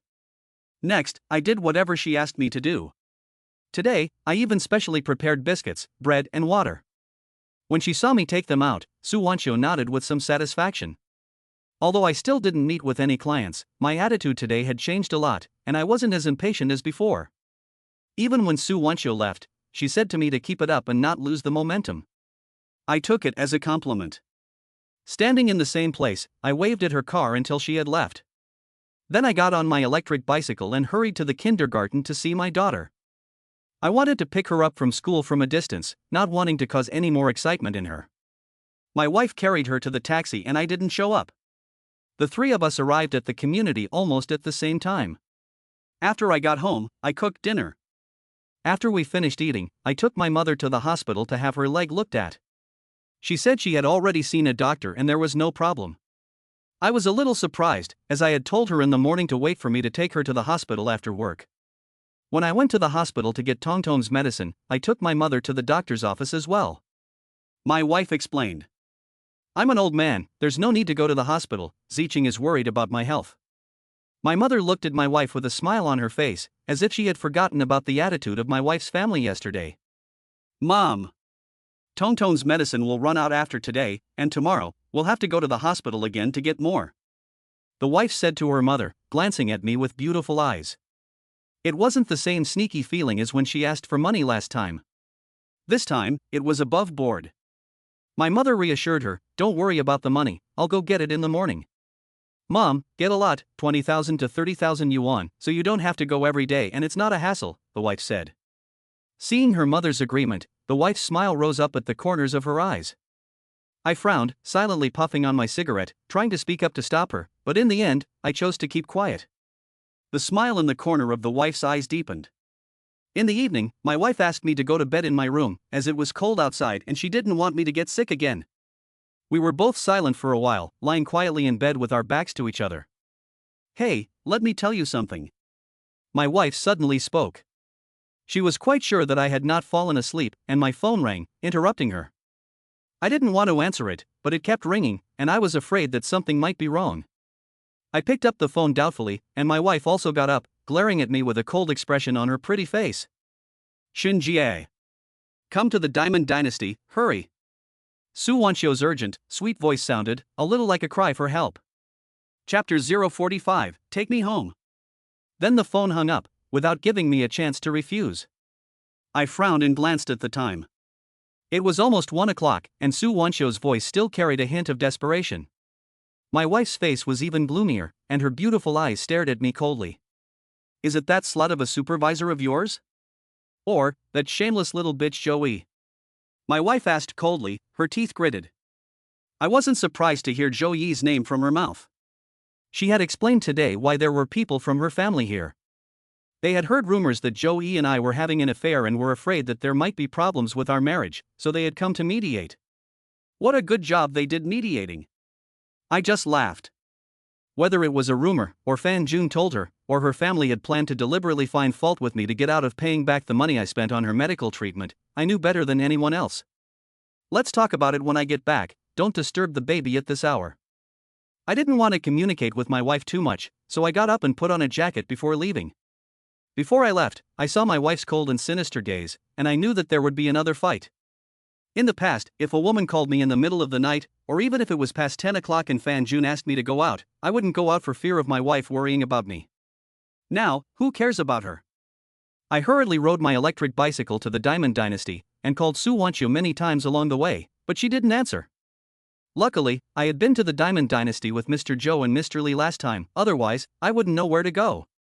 After arriving, I couldn't see Su Wanxiu anywhere, and she didn't answer her phone. I was worried that something had happened to her, so I hurriedly looked for the manager to help me find which private room Su Wanxiu was in. I gave him a red plum cigarette, and he took it with a faint smile, not smoking it, and put it by his ear, asking, "What is your relationship with that person?" "I'm her subordinate. She might have had too much to drink and ran into trouble, so she asked me to come over." I froze for a moment, trying to explain.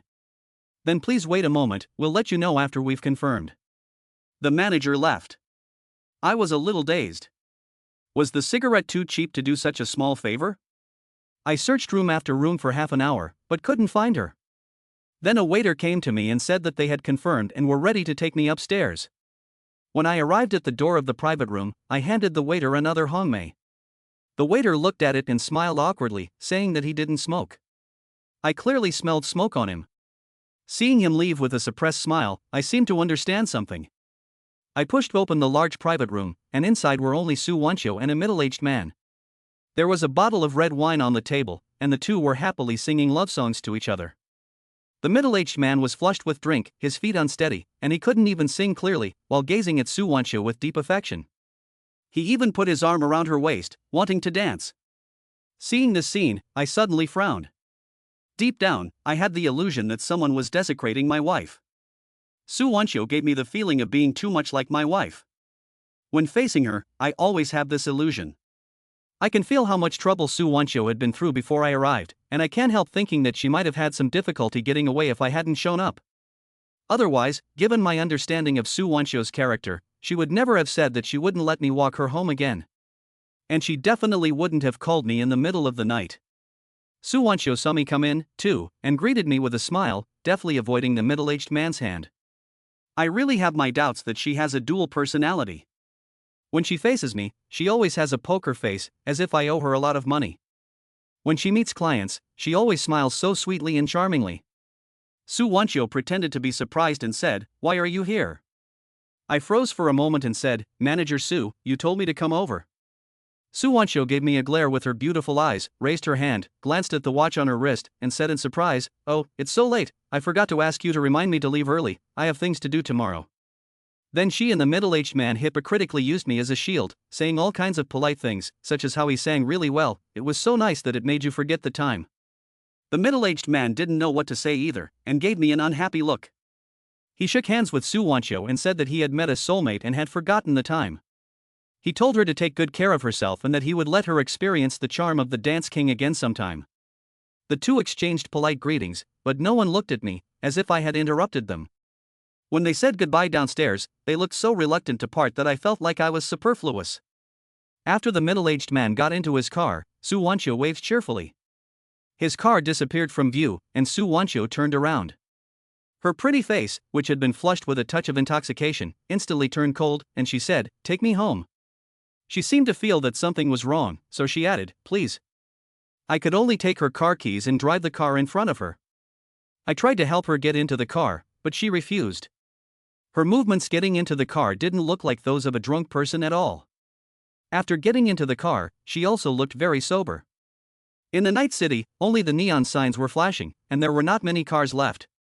Su Wanxiu lowered the car window and held her hand outside, feeling the cold wind. I looked at her doubtfully and couldn't help but ask. "You were the one who told me to go just now, why?" This is the art of conversation. He is the customer we have been waiting for 2 days. I can't embarrass him. I still want to earn his money. There's nothing I can do. Oh, I see. I was saying that. He sang like a pig being slaughtered, and you said he sang beautifully. I thought there was something wrong with your ears, but it turns out to be a pig slaughtering plate. Puff. Su Wanxiu couldn't help but laugh out loud. She looked very pretty when she laughed, but usually she gave me the impression that she was too aloof and serious, so I didn't dare to look at her. Now I realize that when she smiles, there are 2 dimples at the corners of her mouth, which make people fall deeply in love. You look quite good when you smile, you should smile more often, don't keep a poker face all day, that will make people stay away from you. I sighed. Su Wanxiu's beautiful eyes instantly turned cold, coldly reminding me, "Don't look at me, look at the road." I've said the wrong thing again. I drove in silence, and Su Wanxiu's white and tender little hand suddenly reached out to me. Chapter 046 Wait. Looking at her white, delicate hand reaching out to me, I was momentarily confused. She? Could it be that she had drunk too much and was just trying to get drunk and do something with that middle-aged man after being provoked by him? Su Wanxiu was completely on par with my wife in terms of both figure and appearance, and she was even colder than my wife, with an added air of independent and successful woman. Anyone who sees her will be attracted by her charisma and charm. Otherwise, Mr. Joe would not have gone from Lee to this middle-aged man tonight. When they see her, they can't help but want to take advantage of her. To be honest, she also has a fatal attraction for me. But Su Wanxiu is drunk and not in her right mind, so I can't take advantage of her. Besides, I'm not divorced yet, I'm still a married man, I can't cross the bottom line in my heart. Once I cross it, what's the difference between me and Fan Jun and his wife? I suppressed the tempting thoughts that came to mind, and hurriedly held the steering wheel with one hand while pressing her white, delicate hand with the other. Just as I was about to ask a question, the car suddenly swayed. This scared both Su Wanxiu and me, and Su Wanxiu exclaimed at me to drive properly. I held the steering wheel and asked, "What?" "Give me a cigarette." I looked at her helplessly. All I wanted was a cigarette, but she made such a big deal out of it, as if it would make people think lustful thoughts. "Don't you have Huazi?" I asked. "No, hurry up, you're being so slow." Su Wanchio was impatient. I took a Hongmei and gave it to her. She lit it without even looking at it and took a drag, coughing constantly from the smoke. I just sent it to the waiter, and even he didn't smoke it, so why would she? I lit one too and asked the question on my mind. They just looked down on your cigarettes and were too embarrassed to say so directly. "Do you think everyone is like Mr. Joe and just so happens to like your cigarettes?" Su Wanchio smoked with enjoyment, and I nodded silently. It seems that in the future, I will have to prepare 2 packs of cigarettes. Otherwise, even the waiters will look down on them. After Su Wanchio finished smoking, she lay down and closed her beautiful eyes. It felt like she was almost asleep. I looked at the road ahead and asked, "Manager Su, are you married?" I had a lot of pent-up feelings, and I didn't know who to tell. As if to let off steam, I told myself about what had happened over the past 2 days, just giving a general overview, talking about cheating, being caught in the act, the house, and money. I didn't mention anyone by name, and made it sound like the story of a friend. After I was done, I felt much better. Unfortunately, I couldn't wait until you were sober to ask you if you could just give me some pointers. Well, just tell me what my friend would do. I was really at a loss. I knew that my wife had cheated my mother out of her life savings, but there was nothing I could do. I could only watch her cheat. 2 successive failures to catch her in the act, and the change in her image in front of my mother, had put her in the moral high ground, and I had become the one who had made mistake after mistake. I wanted to catch her cheating again and get evidence of her infidelity, but I was afraid of failing. My wife was taking enough precautions, and if I failed again, I might lose everything and have to bear the debt on the house. After stopping the car, I was about to help her out when she woke up on her own. I panicked for a moment and asked her, "Manager Su, did you just hear anything?" "No." Su Wanchio shook her head, and I breathed a sigh of relief. As she turned around, she suddenly said, "It's like when I was dreaming, I heard a story about making friends out of nothing." "Huh?" I was dumbfounded and couldn't help but feel embarrassed. Sales is all about a routine. The product can be bought anywhere, the focus is on whether the person buying it can get a certain benefit, or the benefit he wants. Just like the customer we've been waiting for 2 days, he took the initiative to invite me for a drink tonight, and he has already agreed to go to his company tomorrow to talk about it. After Su Wanchio finished, she turned her head and looked at me, asking if I understood. "This is sales technique." I nodded as if I understood. But just now in the car, I clearly told her about my current situation, not asking her about sales. Su Wanchio sighed and continued, "Very rarely, everything is actually just sales. It's just that you." Hearing this, I was so embarrassed that I didn't know what to do. "Your friend wants to sell a divorce certificate to his wife. Just throw out a certain bait, and she will agree to sit down and talk." A sudden flash of inspiration came to my head, and I grasped the hint of bait Su Wanchio was talking about. My father's compensation money. This is what the wife and Fan Jun have always wanted. As long as the compensation is in hand, the wife will definitely sit down and talk to me. It's just that this talk is not my ultimate pursuit. Su Wanchio turned to go into the building. Since I had already asked her all this, I simply asked for clarification and shouted at her back, "Manager Su, if you want a divorce, what would you do to make the other party give up everything?" It was the middle of the night, and I suddenly yelled, surrounded by my voice. Su Wanchio gave me a fierce glare. "I'm not even married yet." "Right. I know it's my fault, but Su Wanchio hates it when people say sorry, so I looked at her awkwardly. Su Wanchio crossed her arms, glared at me, and sighed helplessly. It seemed like she remembered something, and her face turned a little gloomy as she said, "Video can prove that the other party is at fault, and everything they say and do on a daily basis can be used as evidence." I suddenly had a flash of insight. Su Wanchio turned and went into the building, and I hurriedly chased after her. She gave me a cold glare, and I quickly explained that I was walking her home safely, and I left immediately. She didn't refuse again. When I arrived upstairs, I waved at her from the elevator. As the elevator was about to close, I faintly heard vomiting and a sound of a fall. When the elevator came down, I hurriedly went back up to take a look, afraid that something had happened to Su Wanchio. As soon as I got off the elevator, I saw her door ajar. I wondered why the fingerprint lock on such an expensive door didn't automatically lock. It turned out that there was a high-heeled shoe in front of the door, blocking the automatic lock. A painful sound of vomiting came from inside. I didn't think much of it and quickly went in, locking the door behind me. The high-heeled shoe was swinging around, and her bag had fallen to the ground. I went to the bathroom and saw Su Wancho lying on the toilet, vomiting non-stop. From my angle, it looked a bit seductive. Su Wancho really had a great figure. I shook off those lustful thoughts and quickly went over to pat her back. After she had finished vomiting, she had already become semi-conscious. I glanced at the bathroom and wondered how she could have been so drunk just after entering the door when she had seemed so sober just now. Helplessly, I helped her onto the sofa, covered her with a blanket, rolled up my sleeves and went into the bathroom to clean up. When I came out, I realized that her house was really messy and not at all like a woman's home. Anyway, I had cleaned the bathroom, and Su Wancho had taught me so much, so I decided to help her clean the house thoroughly as a way of repaying her. After cleaning, I was covered in sweat, and I wanted to make some kanji, but I remembered that Su Wancho had been disgusted with it last time, so I didn't do it. I put a cup of warm water by Su Wancho's hand, and I was about to leave when her hot little hand suddenly grabbed me, mumbling, "Wait, I haven't showered yet." Chapter 047, Pretend. My heart trembled violently, and I let Su Wancho take my hand. I felt an unbearable dryness in my throat, and I swallowed hard. After struggling for a long time, I stiffly turned back and asked, "What did you say?" No one can refuse her. Of course, that includes me. I was afraid of making a mistake, so I quickly pulled away her hand and turned to go out. "Help me." Those words instantly made me stiff, and my determined footsteps came to a halt. "Help me remove my makeup. Can you not breathe so heavily next time?" I let out a breath as I patted my chest, but for some reason, I felt a sense of unspeakable loss in my heart. Perhaps, I was also expecting something. Following Su Wancho's instructions, I entered her bedroom, not daring to take a look, and hastily grabbed things from the dressing table before leaving in a hurry. It was like I was a thief. There was a lot of stuff, and it took me half an hour to find the cleansing water and cotton pads she mentioned. My hands trembled as I slowly reached towards her perfect face, removing her makeup as gently as possible, afraid of hurting her.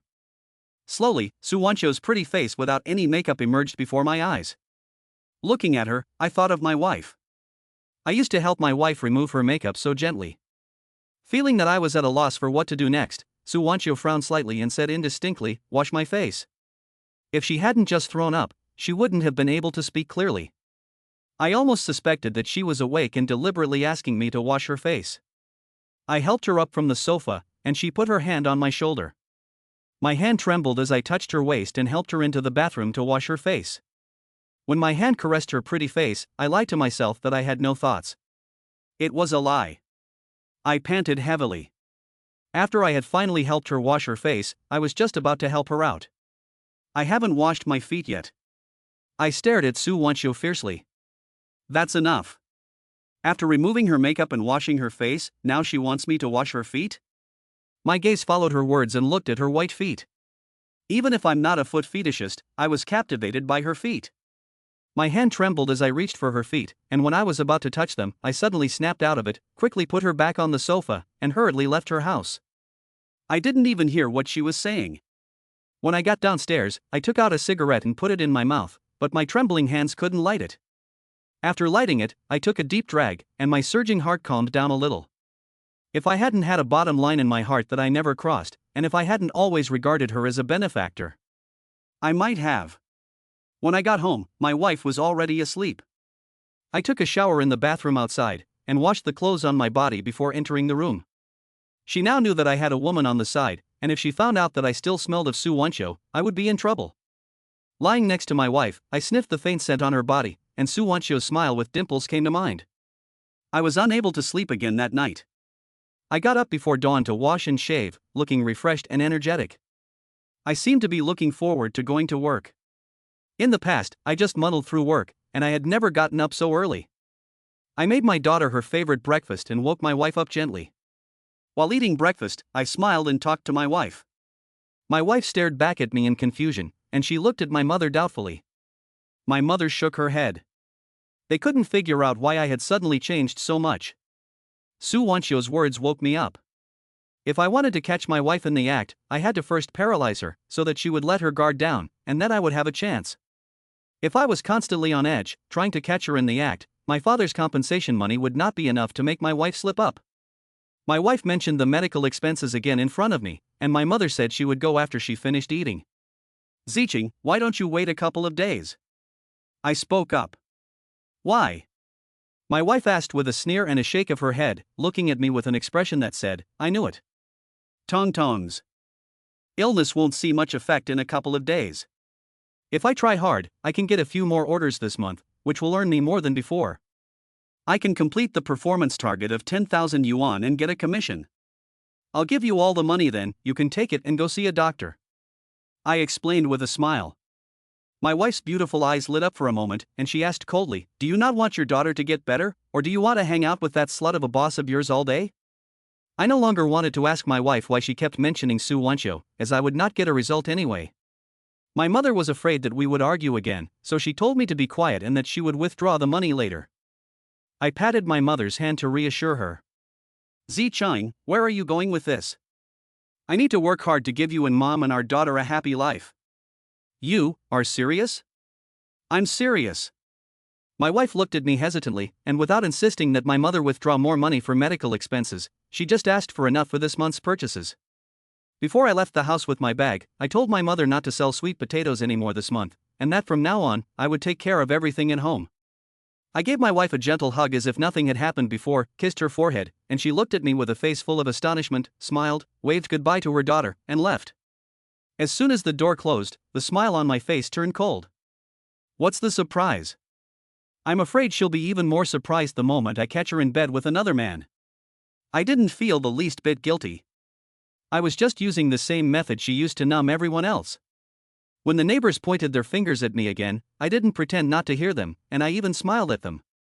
With the little money I had, I bought a pack of Hongmei and a pack of Zhenghua from Sister Li. Face is also very important in sales, and it is a symbol of strength.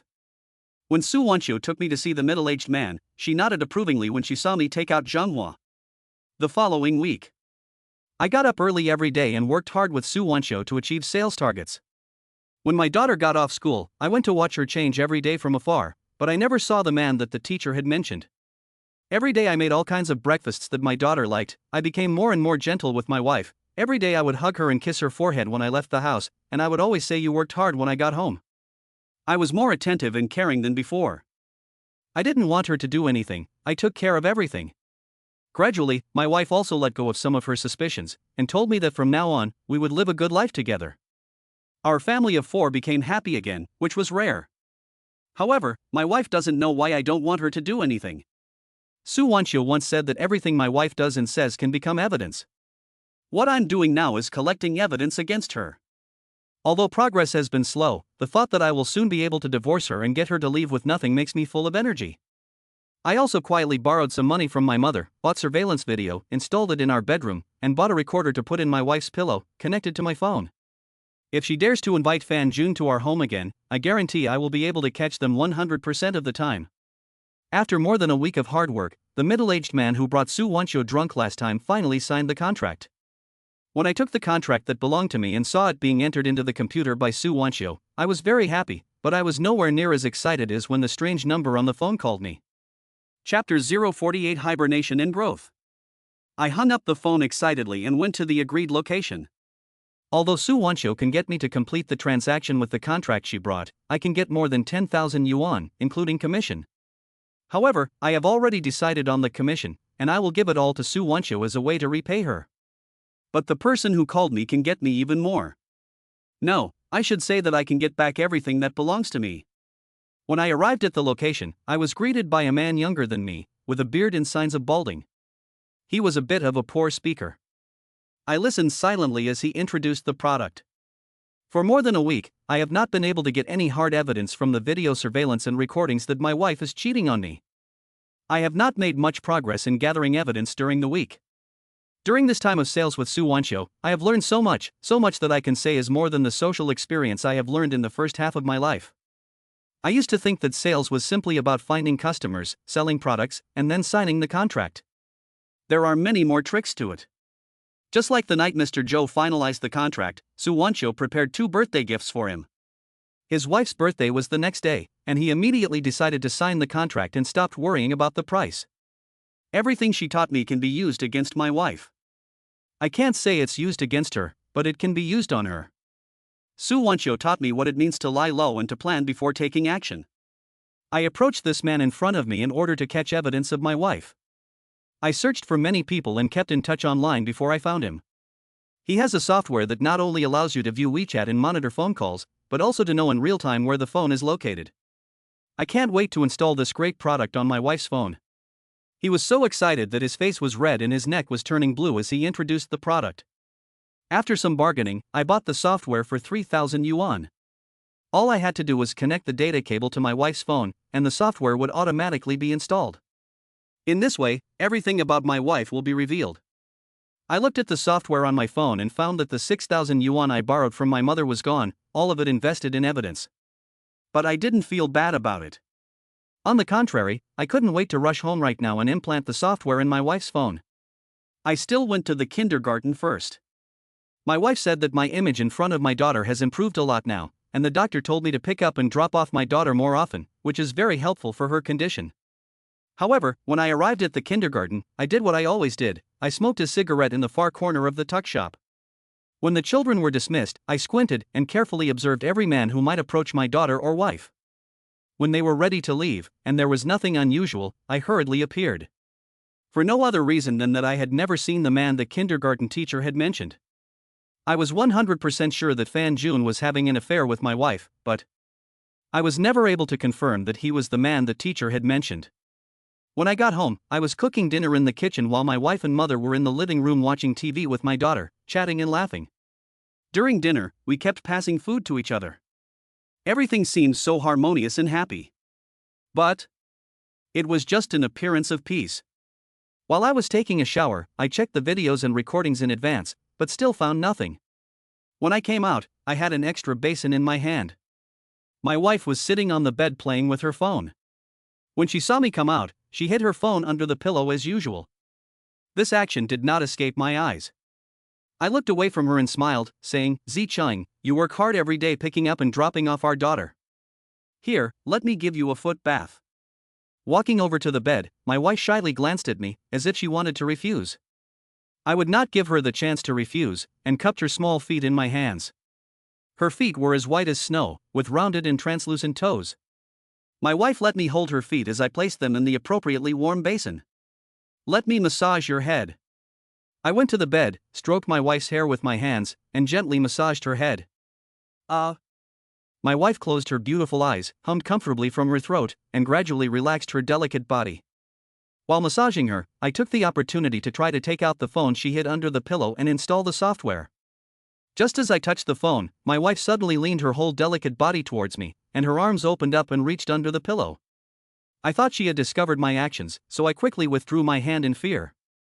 "Hubby, that feels so good, massage my shoulders again," my wife said in a soft voice, without opening her beautiful eyes. Looking at the sexy nightgown she had started wearing again since I had changed, I knew that she and I had not had sex for more than a month, and I was not fooling myself. But the thought of her in Fan Jun made me feel sick, not to mention the more important task of getting the phone and installing the software. "Okay," I agreed, withdrawing my hands from under the pillow. My wife suddenly opened her beautiful eyes, looking at me with confusion. She glanced at the phone under the pillow again and noticed that it was still there. "I was giving you a shoulder massage. Your hands were stretched out, so it was hard for me to give you a good massage, and you weren't comfortable either," I explained with a smile. My wife no longer had any doubts, because I hadn't looked at her phone for a long time, hadn't asked for it, and hadn't asked her anything about Fan Jun. She nodded with a smile, closed her beautiful eyes and enjoyed my massage. I used both hands to massage my wife. Once I took my other hand away, she immediately noticed the difference and found it difficult to get the phone.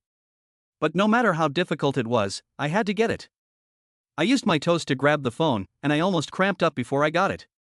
However, connecting the data cable to install the software became a problem, as my toes are not that flexible. "My husband, you are so good. I apologize to you on behalf of my brother for hitting you and making you kneel down some time ago, but don't take it personally. He just didn't want anyone to destroy our happiness." As soon as I mentioned Tangang, a wave of anger came over me, and I couldn't help but put a little more strength into my hands. My wife opened her beautiful eyes with a frown, and I quickly sat her phone under my butt so she couldn't see it. The position was so awkward that I almost cramped up. It's nothing, it's all in the past. After all, he is also my brother-in-law, and he did it for my own good. I answered against my will. Really? Is that really what you think? I was worried that you would always feel bad about it. My wife's red lips gave my hand a light peck. I sneered inwardly, how could it be so easy to let it go? Fan Jun voluntarily knelt before Joey, but what about me? I was forced by my brother-in-law to kneel before my wife, who had done something wrong. I will definitely get revenge. Feeling my wife's delicate body completely relax, I whispered in her ear, Zicheng, my hand is a little sore, so I'll give you a massage with one hand. MMM. My wife let out a soft grunt from her nose, lost in the comfort of the massage and not suspecting a thing. I took the opportunity to quickly take out my phone and link it to hers.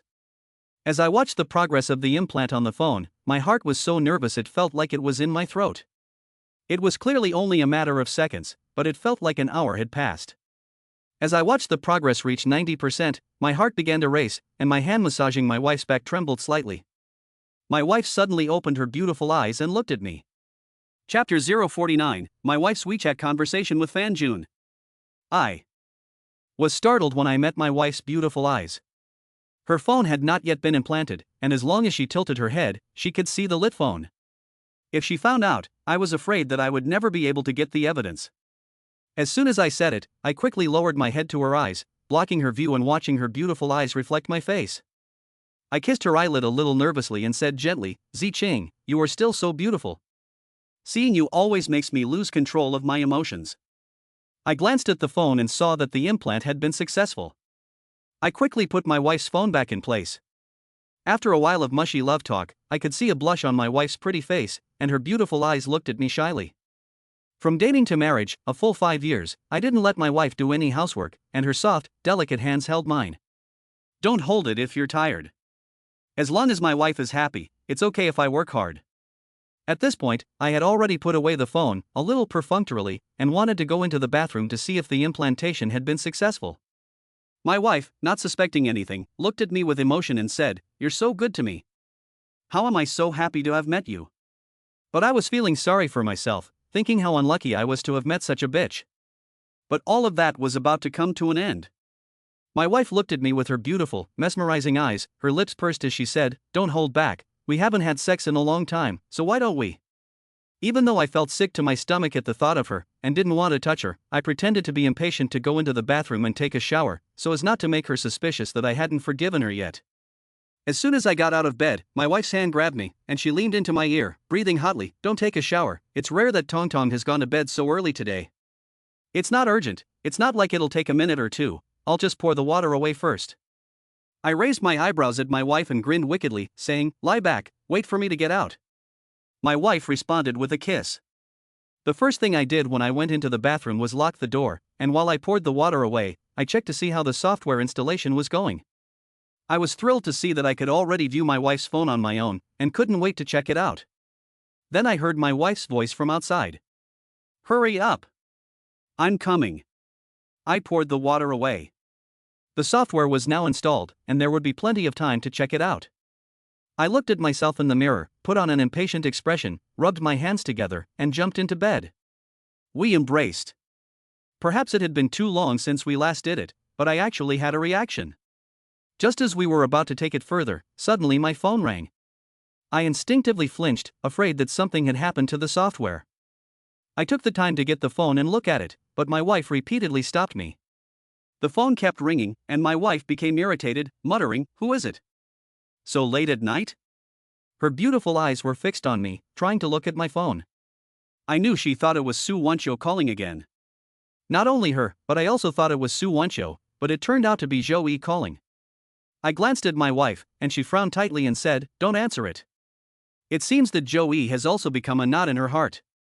Although my wife and I have never directly argued about Zhou Yi and me staying in the same room, it doesn't mean she can tolerate Zhou Yi contacting me again and again. After meeting at Zhou Yi's family home last time, I haven't heard from her or Fan Jun for more than a week, except that I heard they had made up. It's so late, and she's pregnant, so I'm afraid something's happened to her, so I picked up the phone. My wife hugged her arms and snorted. Zhou Yi didn't say anything, just sobbed quietly. I kept asking, but she didn't answer. My wife hung up on me impatiently. I wanted to continue, but after the disturbance from the phone call, I didn't have much of a reaction. I didn't want to touch my wife, either, as I felt nauseous. Now I had an excuse to refuse my wife. Joey said that she didn't know what might happen, so I should try to contact her again. I said, "Don't go too far. Joey, I've already turned a blind eye to what happened between you two, and now you're still so concerned about her." My wife glared at me coldly. "Chang, where are you going with this? She and are having a huge fight, and she's also your best friend.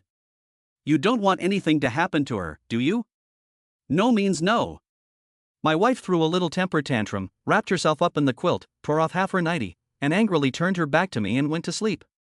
I was happy to be left alone. As soon as I lay down, my wife's phone came WeChat. I glanced at her quietly. Her attention was on her phone, so I quickly took out my phone to try the effect of the software. It was perfect. Lying next to my wife, peeking at her chatting with someone else, this feeling, so strange. "Where are you? Where's Shinjie?" Fan Jun sent a message to his wife with an urgent expression.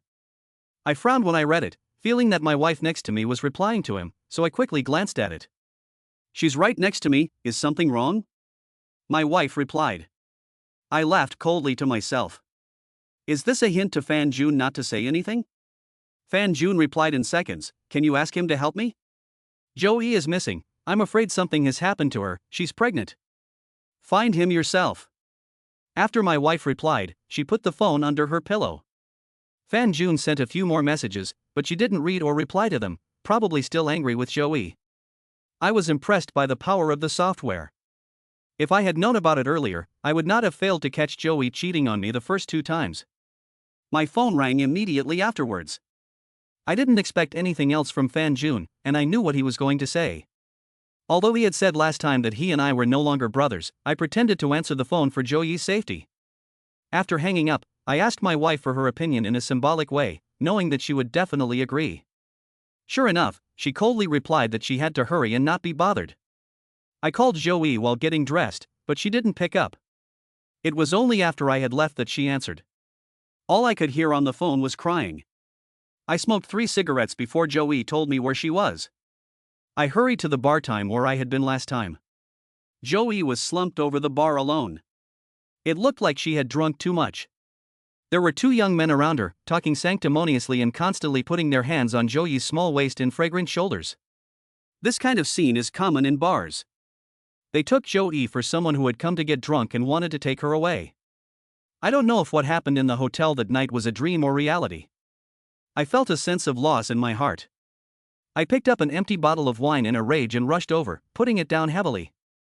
"Da!" The sound startled the 2 of them, who glared at me angrily. I glared back at them, holding the bottle in my hand. The 2 of them didn't want to make trouble and left sulkily. I sat down next to Joey. The bar was full of empty wine bottles she had finished drinking, and she had drunk more than 10 bottles, so it was no wonder she was so drunk. I picked up a half-drunk bottle and poured it down my throat. There was still lipstick on it from Joey. "Give me a cigarette." I didn't have time to think about it, so I lit one for her, took out my phone, and monitored my wife. I believed that at a time like this, she and Fan Jun would definitely leave some evidence behind. Sure enough. Before I left the house, my wife didn't chat with Fan Jun again. After I left the house, she told Fan Jun right away, and Fan Jun also let go of his worries. Then, the 2 of them talked a lot about me and Joey, and there weren't any major flaws. I frowned, put down the phone, and lit a cigarette. I was just about to talk to Joey when Fan Jun sent another WeChat message to his wife. I clicked to open it, and when I saw it, my eyes immediately widened like copper bells, and my hand, which was holding the cigarette, trembled uncontrollably. Chapter 050. I want you to go home. Honey, I miss you so much. Fan Jun changed his tone from the serious tone he had used to speak to his wife before. This was exactly the tone I had seen in the chat history between Fan Jun and his wife on my wife's phone in the hotel. I almost thought that they would keep hiding and talking seriously to each other. Seeing this, my anger was rising, and I could hardly control it. I gripped the phone tightly, my teeth clenched around the cigarette butt, my head tilted slightly, my eyes narrowed, as I stared at my wife's reply to him. "What's the matter?" "It's late." My wife felt a little cold. "We haven't seen each other for a long time, and you haven't replied to my messages recently. Why are you suddenly so cold? Is that loser Shinjia around you? He's not here. When I saw this, my narrowed eyes gradually became cold. My wife and Fan Jun never imagined that I could find software to monitor their chat. I smiled coldly, just waiting for them to chat and produce the evidence I wanted. That's great, honey, I miss you, I can't sleep because I miss you, I want to hear your voice, I want you to watch the sunrise with me, to have breakfast with me. Even I, who doesn't know much about romance, understood the innuendo in these words. He wants to spend a good night with his wife, watch the sunrise together the next day, and have breakfast. It's not that I understood it, but my wife once said that she likes to hear this kind of romantic words, and she also told me the meaning of these words. How about, let's not contact each other anymore? Recently, Shinjia has been acting really well, and he's been treating me better than before. The only drawback is that he's still as dull and straight-laced as before, with no sense of fun and no way of pleasing me. When I saw the first half of my wife's reply, I was a little relieved, but the second half really made me want to slap her in the face. Even if I'm just pretending, I'm still doing my best to be good to her, and she's still belittling me. It really is the cheapest kind of weakness that gets you nowhere. If I had money and was still treating her so well, where would she dare to dislike me so much? Fan Jun, on the other hand, seemed to have found a loophole, ignoring the first half of the sentence, constantly slandering me while pestering my wife. The cigarette in my mouth had burned down to the sponge, giving off an unpleasant smell, but I didn't feel much, staring intently at the phone. Fan Jun knew that my wife was wearing a sexy nightie and was sleeping alone at home. After a lot of verbal flirting, he obsessively wanted my wife to video chat with him. I was so angry that my eyes were shaking. I was conflicted inside, wanting my wife to video chat with Fan Jun so that I could catch her in the act, but not wanting her to do it. Watching my wife video chat with another man was not something anyone could bear. However, my wife repeatedly refused, saying she would never do it. Fan Jun finally gave up and asked for the next best thing, asking his wife to take a picture of herself for him, something sexy. My wife didn't respond for a long time. I didn't know what she was doing, so I picked up the bottle of wine on the table and finished it. I continued to stare at the phone in my hand. After about 3 minutes, Fan Jun had already sent 7 or 8 messages, and my wife finally replied. But instead of text, she responded with photos. The photos that Fan Jun had been pestering him about. There were more than one. Seeing those photos, Fan Jun said excitedly that he had collected them, that they were still so beautiful and charming, and that in the future, when he missed his wife, he could take them out and reminisce. I was so angry that my scalp felt numb, and my hands trembled so much that I almost smashed the phone. My wife wouldn't do anything for me, just like a dead fish. And for Fan Jun, she would even. Although I had long since known that the two of them were having an affair, I was still furious and smashed the bottle in my hand to vent my anger. I came here to help him look after my wife, but instead, he the hell seduced my wife. Tang Ziqing, that bitch, also couldn't resist such a little entanglement. What a fucking bitch. The bar was bustling with activity, and no one was disturbed. It was just taken as someone accidentally knocking it over. Only Joey, who was sitting next to me, looked at me with a puzzled expression in her drunken eyes. I didn't bother to explain, and just picked up my glass and poured myself a drink. What was I supposed to say to her? That I came here to comfort her, worried about her safety and that of her child, while her man was at home chatting up my wife and even sending her photos? I saved the chat history between the two of them, which will be important evidence in the divorce lawsuit in the future. The only pity is that in all the photos of my wife, she doesn't show her face. I kept drinking. Joey also wanted to drink, so I grabbed her pale wrist and said gloomily, "You don't drink anymore, I'll go buy you some milk." Although Fan Jun did something wrong, Joey and her child shouldn't have to bear the consequences. I held the still hot milk next to Joey and handed it to her, telling her to be careful as it was hot. Suddenly, Joey couldn't hold back her tears. I knew what it was because of. When you are sad, the person who comforts and takes care of you is not your man, and that feeling of heartache is hard to bear. Joey sipped the milk while sobbing. I finished the wine and ordered another dozen. We were both silent. Until the bar was almost empty, Joey's hand was resting on the bar, her head tilted, her beautiful eyes red from tears as she looked me in the eye and smiled. Tears couldn't help but fall, and she said, "I want to divorce Fan Jun." Poof. I couldn't hold back, and all the wine in my mouth spurted out, and I looked at her in confusion.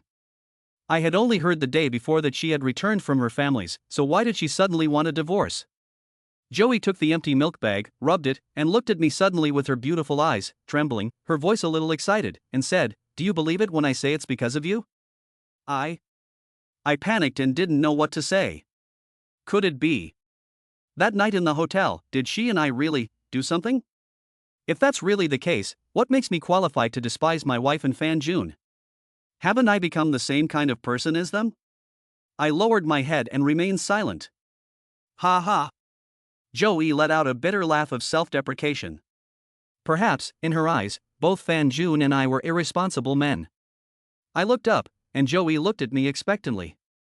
I didn't dare to make eye contact, wanting to explain, wanting to ask for clarification, but I never did.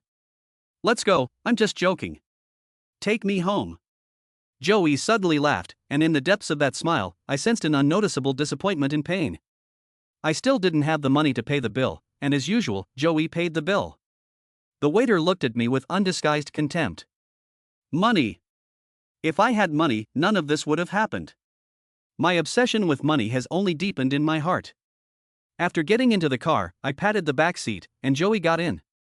Unlike last time, she didn't hug my waist tightly, but kept her distance from me like a stranger. I felt inexplicably lost, and asked, "Are we going back to your parents' house?" "No." "Do you want to go back to Fan June's house?" "I want to go to your house." Chapter 051 Su Wanchio invites me. I was so scared that I almost couldn't hold the car steady. Fortunately, Joey behind me didn't fall over. If anything happened to her and the baby in her belly, I would feel even more burdened.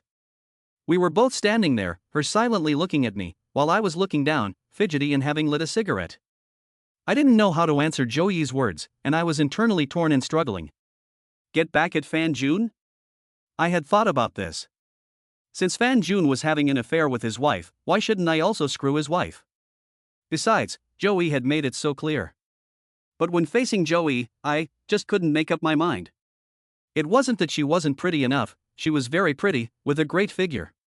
She was a completely different type from my wife, very gentle and considerate. The bottom line in my heart was something I couldn't cross. Seeing that I was silent for a long time, Joey took the initiative to get into the car first and said lightly, "I was just teasing you." "Ha?" I looked up at her, her pretty face as cold as that of a stranger. I was about to explain why I hesitated when Joey said, "Please take me back to Fan June's house, thanks." "You and he aren't?" I asked doubtfully. Joey fell silent and said no more. I could feel that she and I had grown apart. Although we maintained a certain distance, we were not as polite as before. I silently took her to Fan June's apartment complex, and when I offered to take her upstairs, she coldly refused. She was even so cold that she wouldn't even say a word. When I got home, I saw my wife's nightgown and immediately flew into a rage. I really wanted to pick her up and ask her if she really liked taking pictures so much. After lying down, my wife leaned over and tried to continue what we hadn't finished before. I simply lay down pretending to be asleep, for fear that if I couldn't hold back my anger for long, all the work I had done before would be for nothing. I was punched by my wife's pink fist, and angrily turned around and went back to sleep. I hid under the covers and spent the whole night reading her chat history with Fan June. When dawn broke, I was making breakfast when I got a WeChat message. I instinctively thought it was from me, but when I opened it, it was from my wife. "Good morning, dear, I miss you." As I read the message Fan June had sent my wife, I even managed to burn the eggs. During breakfast, my wife offered me food, and I felt an indescribable sense of discomfort. I forced myself to eat. I also forced myself to hug her before going to work. In the elevator, I ran into a neighbor. We hadn't had an argument at home in a few days. She was about to speak, but I glared at her and turned to talk about her husband. When I arrived at the office, I was filled with thoughts of Fan June's chat with my wife. I really didn't feel like going on sales calls. Jia came sneaking into the sales team again. It felt like he did nothing all day, just staring at me. I was already in a bad mood, and when he mocked me a little, I couldn't help but retort and slap him in the face. I had already finished yesterday's list, so there was no need to be afraid of him anymore. Just as I was about to speak, Su Wanchio shook her head at me from behind Jia. She didn't want me to have another conflict with Jia. After all, Jia was also the deputy manager, and I was just a small salesperson. Having a conflict with the deputy manager would do me no good. "Wow, it's quite rare that you've actually learned to keep your mouth shut." Well, you useless piece of shit, just keep your mouth shut in the future. Jia A turned around recklessly and left the sales team, taking out his phone as he walked. He picked up the phone and left. I'll go out first, you follow? Su Wanxiu said coldly, and turned around and left as well. I looked at her back doubtfully. I had already completed my sales target for this month, so there was no need for her to continue to take me with her. Why did she still want to keep running with me? I really wasn't in the mood today, so I took out my phone to let her know that I wasn't going today. The phone monitor showed that my wife had received a WeChat message. It was from Fan Jun again. He commented that her photos looked really good and wanted her to take a couple more. This made me feel even worse. After waiting for a long time, my wife didn't reply, but instead I got a message from Su Wanxiu telling me to hurry up and go out. I walked out slowly with my bag, with no energy at all. Su Wanxiu saw me and lowered the window. She had already been waiting in the car for a long time and was impatient. She gave me a cold look in her beautiful eyes and said, "Why are you so slow? Keep up." She was about to close the window, but I quickly stopped her and explained, "Manager Su, I don't want to run today." She didn't say another word. I'm not in a good mood. I smiled awkwardly. Su Wanxiu lowered the window again, her beautiful eyes staring coldly at me, and said, "You know what embarrassment is? An adult who doesn't make money because they're in a bad mood is no wonder your life is such a failure." The car roared away, leaving me there inhaling the exhaust. She was the only person in the whole company who knew that I had been cheated on by my wife, and I trusted her so much, and she deliberately used this to provoke me. Damn it, is it just that she looks good and will seduce men with her looks to sell products? Big deal. I kicked the electric bicycle hard to vent my anger. The bicycle fell over, and the alarm kept going off, which made me even more irritated. At that moment, the phone rang. After talking with Fan Jun for a long time, my wife sent him the photos he wanted. One was sexier than the other. One was more and more obscured. I now wanted to go home immediately and shove the phone in that bitch's face. But before I knew it, I was riding my electric bike to the place where my mother sells sweet potatoes. Watching her stand in the cold wind, wearing the scarf I bought her, I suddenly understood the meaning of Su Wanxiu's words. I left without saying goodbye to my mother, and kept calling Su Wanxiu along the way, but she refused to answer. When I was about to give up, she sent me an address. When I arrived panting, she didn't even look at me. It wasn't until she finished chatting with a client and we were about to part ways that she said indifferently, "You're still a man, after all, and you haven't disappointed me. Manager Su, it's because... it won't happen again, don't worry." I said solemnly. "You don't need to promise me anything about your own life. For me, only money will never betray me. As for you..." The indifference in Su Wanxiu's eyes was real, she didn't believe me. I stood there in a daze, watching her leave. Her words completely woke me up. Indeed, as she said, my life has nothing to do with her. My wife will betray me, but money will never betray me. However, if she hadn't helped me, my life would have been ruined by Jia. I will remember this kindness for the rest of my life. When I returned home, I saw the dress my wife was wearing. I felt a fire in my heart. I had spent half a month's salary on it for her birthday, and she had worn it for the photo shoot with Fan Jun. That night, I pretended to be asleep and refused my wife, but in fact hid under the covers and peeked at her chatting with Fan Jun. She also had some qualms about being next to me and didn't dare to chat much. I turned all my anger into motivation to sell. Towards the end of the month, I successfully closed another deal with Su Wanxiu. I didn't try to hide this deal, and Su Wanxiu also tacitly approved. My colleagues in the sales team were all the more envious, and as a newcomer, I was even better than the gold salesperson. They came to me one after another to learn from me, and I looked at Su Wanxiu, who had turned and left, quietly. After work, I wanted to invite her to dinner in my personal capacity as a thank you, and as for the commission, I would give it to her directly after I got it. But before I could send her a message to tell her, she took the initiative to send me a message first. 10 p.m., Xianhu Hotel. I froze for a moment when I read the message Su Wanxiu had sent. What did she want to do with me at the hotel? Chapter 052, My Wife's Unreasonable Request. After a moment's hesitation, I decided to go on the date that night. From Su Wanxiu's perspective and personality, there was absolutely no way she wanted to sleep with me. What was she after? My age and fading looks? My mountain of debt? Or was she after my ironclad straightness and inability to understand anything? My lack of ability and my stubbornness in defending the last vestiges of a man's dignity? Sue Wancho once said that she was not married, and many single men in the company were jealous of her. Even the married ones came to the sales team all day long, looking for a chance to talk to Sue Wancho and see if there was a chance to get close to her. It was so busy that it looked like there were people everywhere even though there was nobody there. Half a month ago, every day someone would send a big bunch of beautiful flowers to her office. Unfortunately, neither the flowers nor the person got a kind response. The flowers were thrown into the trash. The person was scared off by her cold demeanor. This is what I can't figure out.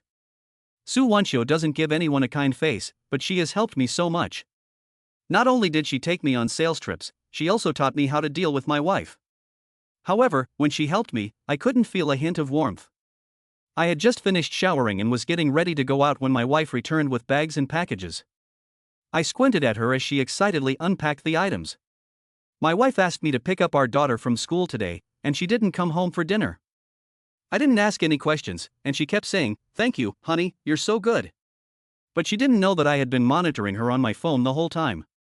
Before she asked me to pick up our daughter, she received a phone call from someone named Fan Jun, and the two of them didn't chat on WeChat afterwards. The location of the phone call was also always in a shopping mall.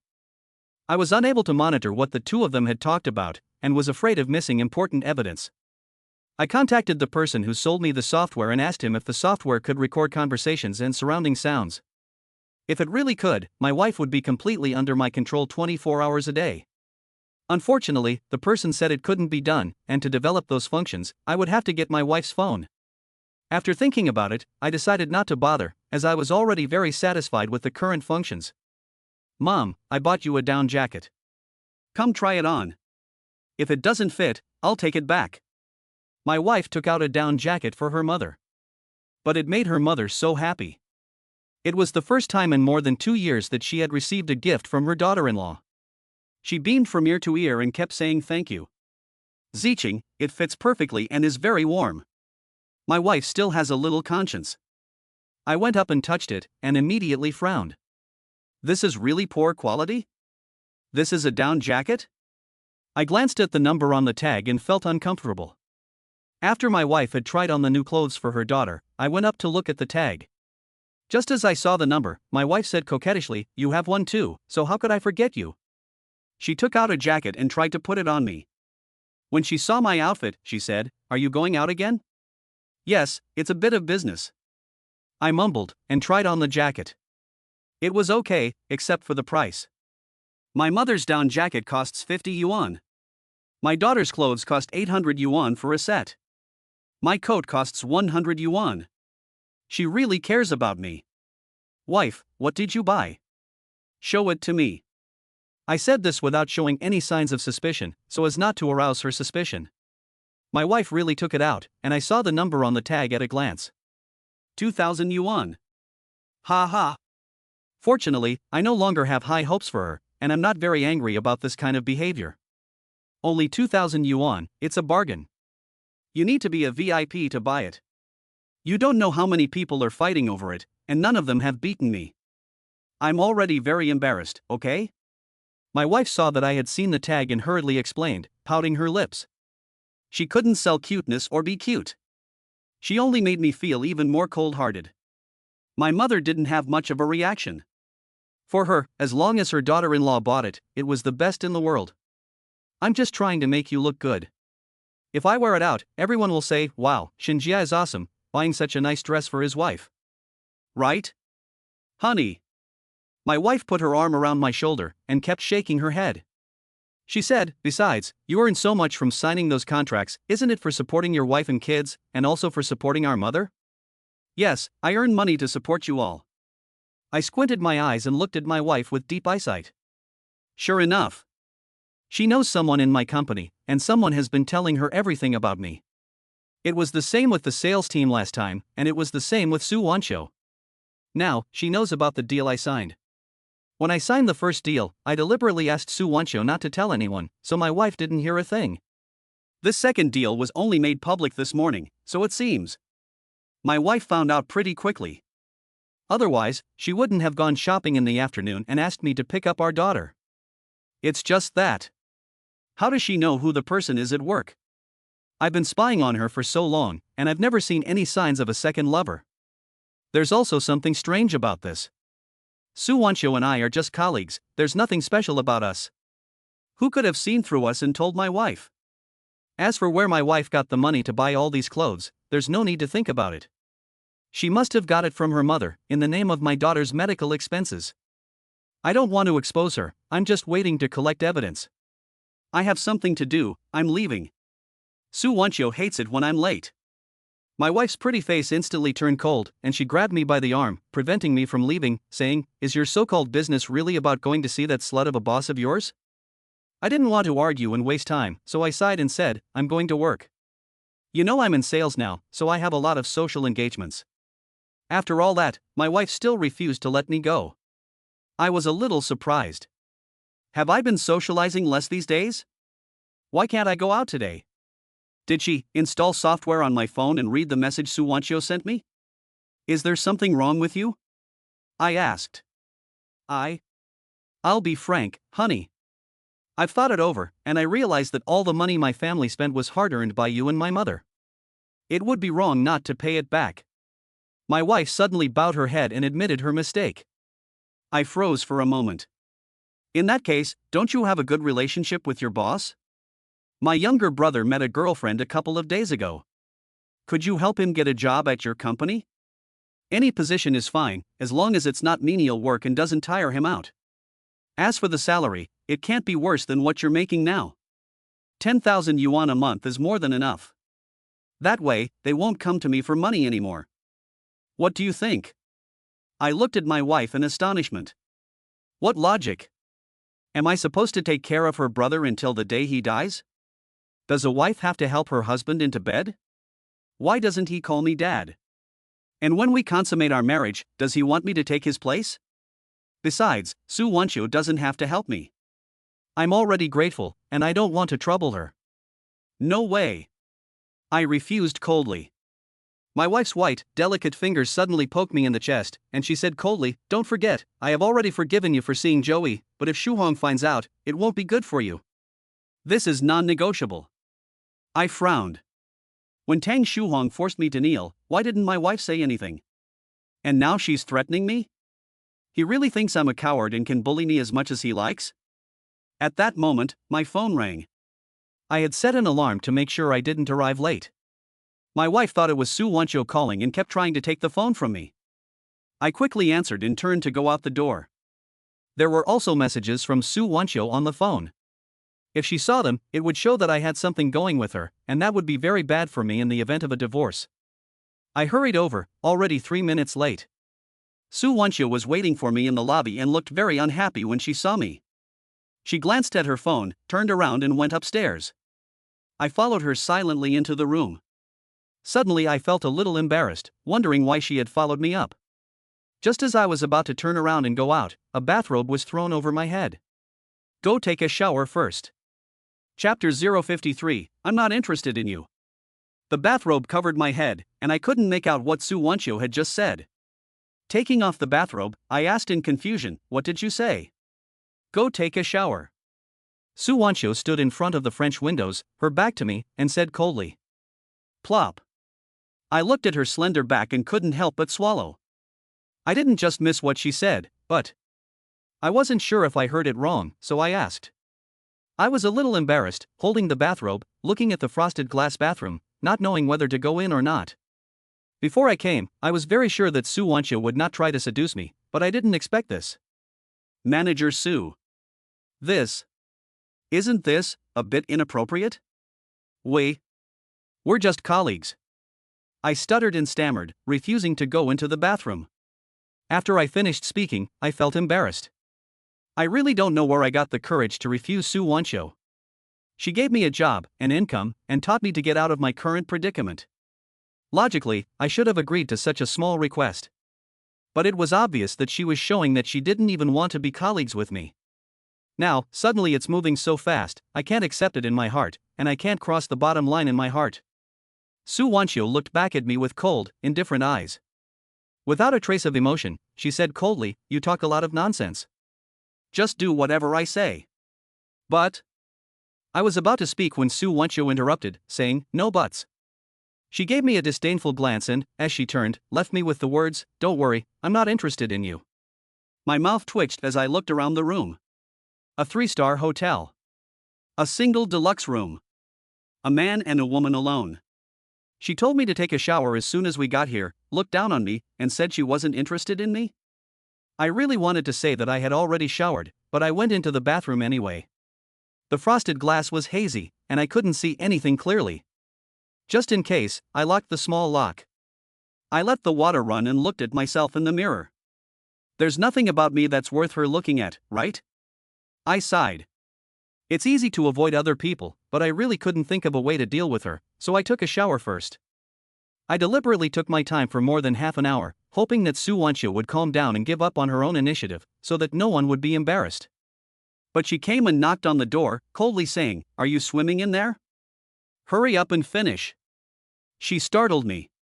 I quickly finished washing up and blow-dried my hair when Su Wancho knocked on the door again. "No blow-drying, come out in your bathrobe." I felt like a lamb about to be slaughtered, with no ability to resist. I walked out of the bathroom with my head down. Without looking at Su Wancho, I lay on the luxurious single bed, closed my eyes, and stretched out in humiliation. "Come on, I'm ready," I said resignedly. Since Su Wancho wanted to take advantage of me, I had no choice but to comply. After all, she was my benefactor. Instead of Su Wancho's favor, I got a cold drink. "What are you doing? Get up." I opened my eyes in confusion and looked at her, then got up. Isn't this what she wanted? Why did she want me to get up? Besides, she was already in her bathrobe, her hair loose and flowing. At this point, what more was there to play for? Su Wancho glanced at the corner with her beautiful eyes, then walked up to me. Her small, somewhat cold hands naturally encircled my neck. I shuddered, goosebumps rising on the back of my neck. "Let me blow your hair for you," Su Wancho said softly. She was half a head shorter than me, and I looked at her face-changing smile, and I couldn't help but obey her, nodding. My hand also cooperated perfectly, wrapping around her tiny waist. Suddenly, Su Wancho's eyebrows furrowed slightly, but she didn't stop me. Sniffing the faint fragrance exuding from her body, I hadn't had any for almost 2 months, and I instantly got a reaction. Su Wancho froze for a moment, and then reacted to what it was. She still had a charming smile on her face, but her beautiful eyes gave me a fierce glare as she continued to blow her hair. Her hair was still wet and didn't even dry, and she said it was done. I knew exactly what was going to happen next, and my heart was pounding with excitement. Su Wancho took my hand, looked back at me 3 times, looked at me lovingly, and walked to the mirror, taking out the mobile phone that had been placed in the corner of the table a long time ago. Why was her phone here? And why was it on standby? Could it be? I sensed something was wrong and tried to look at her phone, but she refused. "Put your arm around me," Su Wancho whispered. I couldn't refuse her, so I put my arm around her waist. She turned around with a smile, her small, cool hands stroked my cheeks, and she pushed my head against her shoulder. We both appeared in the mirror. If you just look at the mirror, the two of us look like a couple in love. My hair is still wet from the shower and I'm wearing a bathrobe, and Su Wancho looks like she's the envy of everyone else. Looking at her pale, fragrant shoulders, just a centimeter away from my lips, I couldn't help but give them a little peck. Su Wancho's delicate body trembled, and her hand holding the phone shook a little. There was a click. The phone captured a picture of the two of us embracing. However, Su Wancho's hand shook, and the picture was blurry. She raised the phone again and aimed it at the mirror. I realized that something was wrong and tried to refuse. If these photos were to fall into my wife's hands, it would be detrimental to my efforts to get the house back in the divorce. Moreover, the timeline would put me at a disadvantage. Su Wancho grabbed my hand and squeezed it hard, and then the flash went off several times in quick succession. It was too late, the photo was taken. Before I could let go of her, her white fingers had already poked at my chest of their own accord. She pushed me away with a cold, disgusted expression on her face. I fell back onto the bed, like a tool that had been used up. I looked at Su Wancho coldly, hoping that she would give me a satisfactory answer. Su Wancho's phone lit up.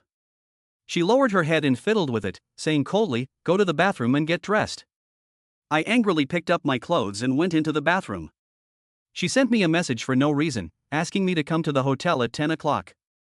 She told me to take a shower and deliberately took those ambiguous photos. What did Su Wancho really mean? I treated her as a benefactor, but tonight, if she doesn't give me a reasonable explanation, I won't let it go. I came out of the bathroom, and Su Wancho was already dressed. She didn't even look at me. She left the room, and I hurriedly followed. The elevator was as smooth as a mirror, and I could clearly see the expressions on both of our faces. I looked coldly at Su Wancho's reflection in the elevator. Aren't you going to give me a reasonable explanation? I asked. What? Su Wancho raised her eyebrows slightly, looked at me with contempt in her eyes, and said, Aren't you being very cooperative? You? I was speechless. The elevator didn't arrive for a long time, and we were both silent. As soon as we got off the elevator, I was furious and wanted to leave. Su Wancho said behind me, Where are you going? Home. I don't want to stay here and be made a fool of. I angrily replied. Go with me and eat something. Su Wancho said. Do you think I'll let you fool me again? I was furious and glared at her. Then go, there are plenty of men willing to walk me home. Su Wancho turned away coldly. Chapter 054, Caught Cheating by My Wife. I stood there, hating myself for not being able to keep up with her, and wanting to slap myself. It wasn't because I had any feelings for Su Wancho, but because I regarded her as a benefactor. I came to the city to work without graduating from junior high school, and I encountered too many indifferent people and terrible things. No one would help others without any benefit. If I lost my job, I would be useless at my age. Fortunately, Su Wancho helped me a lot, which is why I will always be grateful to her. Moreover, no one knows what she looks like when she is drunk, but I know exactly what she looks like. She doesn't look drunk when she is out, but as soon as she arrives home, she is unconscious. In case the man who is taking her home cannot control himself and wants to do something to her, she will be unable to resist. If that really happens, I will feel really bad about it. Damn it! I yelled out to vent my grievances, and helplessly followed Su Wancho's footsteps. Following behind her, I faintly saw a smile hanging at the corner of her mouth. Su Wancho went straight to the hotel restaurant, sat down, and without looking back to see if I was still there, pointed to the seat in front of her. I sat down angrily, and she also gave me a meaningful look in her beautiful eyes. She ordered a lot of things without asking my opinion, and she could also tell that I couldn't eat like this. 2 bottles of red wine were opened, and the waiter brought 2 more bottles of white wine and placed them in front of me. I didn't even look at them, hugged my arms, and scowled. After the food arrived, Su Wancho picked up the knife and fork, glanced at me, and said indifferently, Try it, it's the signature dish here. If you don't eat it, you won't have an appetite, I replied coldly. Puff. Su Wancho laughed. This time she really did smile at me alone. I have known her for almost 2 months, and this was the first time she smiled at me, except when she was with customers. The smile was charming, and I looked at her dimples, unable to take my eyes off them. Su Wancho also realized this, and she gently shook the red wine glass with 2 white, delicate fingers, sniffed it, and held it out to me, wanting to have a drink with me. No. I coldly refused. You really should learn about wine. You have to drink wine in high-end situations, otherwise you'll only be able to face the low-end market. Su Wancho said, lightly tilting her red lips towards the glass, the scarlet liquid entering her lips, a light taste. At times like this, she still teaches me about sales, but I hate the sour taste of red wine. Su Wancho elegantly ate the seafood in front of her and said, About what just happened? She paused. Actually, I asked you to dinner tonight specifically to ask you for this favor, but I didn't know how to ask you, so I hope you don't mind, and the photos and videos won't be shared. You call that a small favor? Besides, couldn't you have just said something? I was so angry. Could it be that if she had said something, I would have refused? I'm not just treating you to dinner as an apology. Besides, I've taken you on 2 orders, it's not too much for you to treat me to dinner, is it? I'm still treating you. Su Wancho said jokingly. It was rare for her to explain so much, and my anger had subsided a lot. I raised my glass and said, Manager Su, I should be the one to treat you to dinner. You've helped me so much, and I'll always remember it. Then why are you still angry? Su Wancho teased me on purpose. I'm a big man, and she's already explained it like this, so I'm not angry anymore. I picked up the knife and fork and imitated Su Wancho, eating, but I always felt a little awkward. She taught me, but I couldn't learn it. So she simply put down her own and took my hand, teaching me how to use it and what to eat. My mind was in a state of chaos, unable to remember what she had said, and I could only feel the coldness of her hand. Right, what happened to you? Why, did you have to take those photos with me? I asked the question that was on my mind, while at the same time easing the awkward atmosphere. Su Wanxio's face did not change, and I noticed that her hand paused slightly in its movements. She smiled faintly, pretending to be calm, and said, "It's nothing. If you feel bad about it, I'll take you on another sale, but after this, you'll have to do it on your own." The entire sales team had no connections, and many of them couldn't sell anything and couldn't meet their sales targets. As the manager, she had introduced me to so many people and expanded my network, and I was already very satisfied. If this got out, the entire sales team would be in an uproar. "I'm fine. I'm happy to be able to help you," I explained, looking into her beautiful eyes, and I was about to ask the long-buried question in my heart. "Manager Su, why did you want to keep me and personally take me under your wing? This is something I have been wondering about for a long time. We are not related, and I have never met her before, but I feel familiar with her. Why is she helping me and not others?" Su Wanxiu looked at me with her beautiful eyes, and after a moment, she said, "You really want to know the reason?" "Well, I want to know." I nodded. "Okay, before I answer you, can you answer me a question first?" Su Wanxiu put down her knife and fork and looked at me. "You ask. Do you still remember me?" I frowned. Again?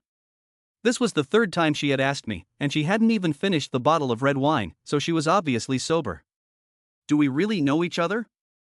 "I'm sorry, I really don't remember you." "Oh, okay." Su Wanxiu didn't answer my question, and I looked at her in confusion. "You don't remember me, so the answer doesn't matter. Let's go, I'll walk you home." Still no answer to my question. But I won't push it. After all, she can't harm me, right? Su Wanxiu picked up her bag and left, so I had to chase after her and say that I would walk her home. Now, my wife is at home getting angry, and if she sees Su Wanxiu walk me home, there's bound to be another fight. Driving in her car, I felt a sense of emotion in my heart, and I thought to myself, when will I be able to buy a car like hers? At that moment, my phone rang. I took it out and saw that Fan Jun was calling my wife's phone. They had just spoken on the phone during the day, and now it was so soon after that they were calling again. And it was so late at night, so there must be something going on. It could be, they were planning to cheat on me again. I really wanted to hear what they were saying, but I was driving and Su Wanxiu was next to me. I couldn't let her hear my wife and Fan Jun say those nasty things, it would be embarrassing. I sent Su Wanxiu home with a gloomy face. Su Wanxiu probably sensed that something was wrong with me. When we got to the entrance of the residential area, she told me to hurry back. I looked at the location of my wife's phone and saw that it was still at home. She and Fan Jun had already hung up. There was no need for me to hurry back. I returned to the electric bicycle and slowly rode home. Lee's kiosk was still open, so I grabbed a pack of cigarettes before going upstairs. But as soon as I entered the door, I saw my wife sitting on the sofa with a stern face. The TV was flashing snowflakes, but she didn't know how to turn it off. When she saw me enter, she gave me a cold stare with her beautiful eyes, and coldly said, "Tell me, did you go to the hotel with that slut tonight?" I froze. What is this? I was caught cheating by my wife? Chapter 055, The Weasel is wishing the chicken a happy new year. I narrowed my eyes and looked at my wife.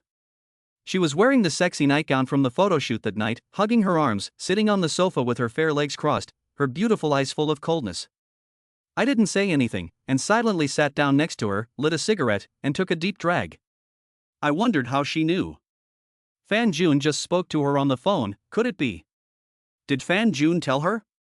But why would Fan Jun know that I was in the hotel? You're thinking too much. We were just doing business. If you want to make money from customers, you have to go along with what they want. We were just eating in the lobby. We had a good chat tonight, so we should be able to close the deal soon. I squinted my eyes, with a smile on my lips, and looked at my wife. I lied on purpose, just to see how she would react. My wife looked at me with knitted eyebrows, staring at me for a long time without saying a word. Her chest rose and fell, as if she was suppressing her anger. I could feel that she knew I was lying. Since my wife didn't say anything, I took the initiative and asked casually, "By the way, wife, how did you know I was in the hotel?" "Who told you?" "It was." My wife almost blurted it out, and I listened with my ears pricked. After she recovered, she stared at me with beautiful eyes and snorted, "Why should I tell you? If you don't want anyone to know, don't do it." Hearing this, I just smiled indifferently and didn't delve deeper. She thought she had helped Fan Jun hide it, but she didn't know that I was in control of every move she made. Does running a business require going to places like hotels? Shinjie, don't push your luck. I didn't divorce you because I was thinking about the kids and our mother, but that doesn't mean you can keep acting recklessly. She didn't expose my lie. I didn't ask any further, because I knew I wouldn't get anything out of her anyway. I just told her that I wouldn't do it again. I'm telling you, if you push me too far, I'll sue for divorce, and I'll take the house and my daughter with me. You won't get anything, and you'll regret it. My wife threatened me, got up, and said with some contempt, that would be best. Don't say I didn't warn you. Xiaojiang has a bad temper. As I watched her enter her room, the image of being forced to kneel by Tangang flashed through my mind. I angrily stubbed out my cigarette, not feeling the pain when my fingers were burned by the embers. I didn't need her to remind me.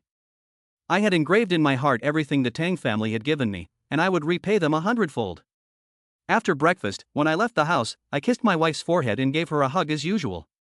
She reminded me in my ear, "Don't forget, Xiaojiang's girlfriend must give me an answer today about her job, otherwise I will cause trouble at your company." Okay, I remember. I nodded with a smile.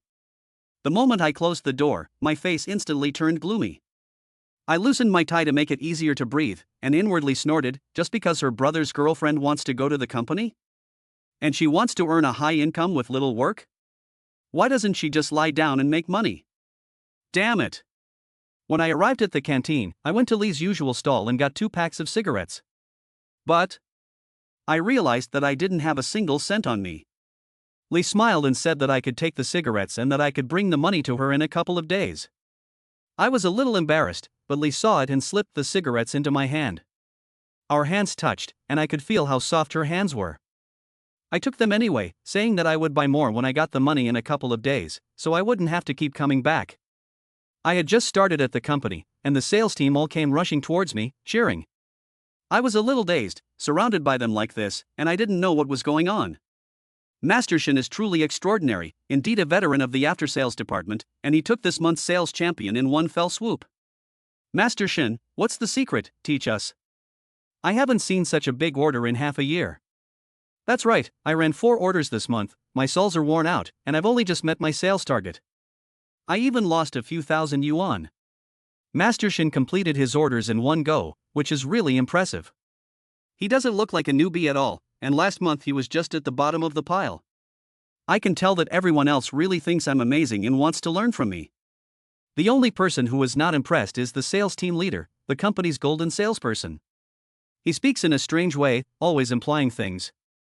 I can only play Tai Chi with them, saying that I just work hard and that I'm just lucky for now, but I won't be next month, and so on.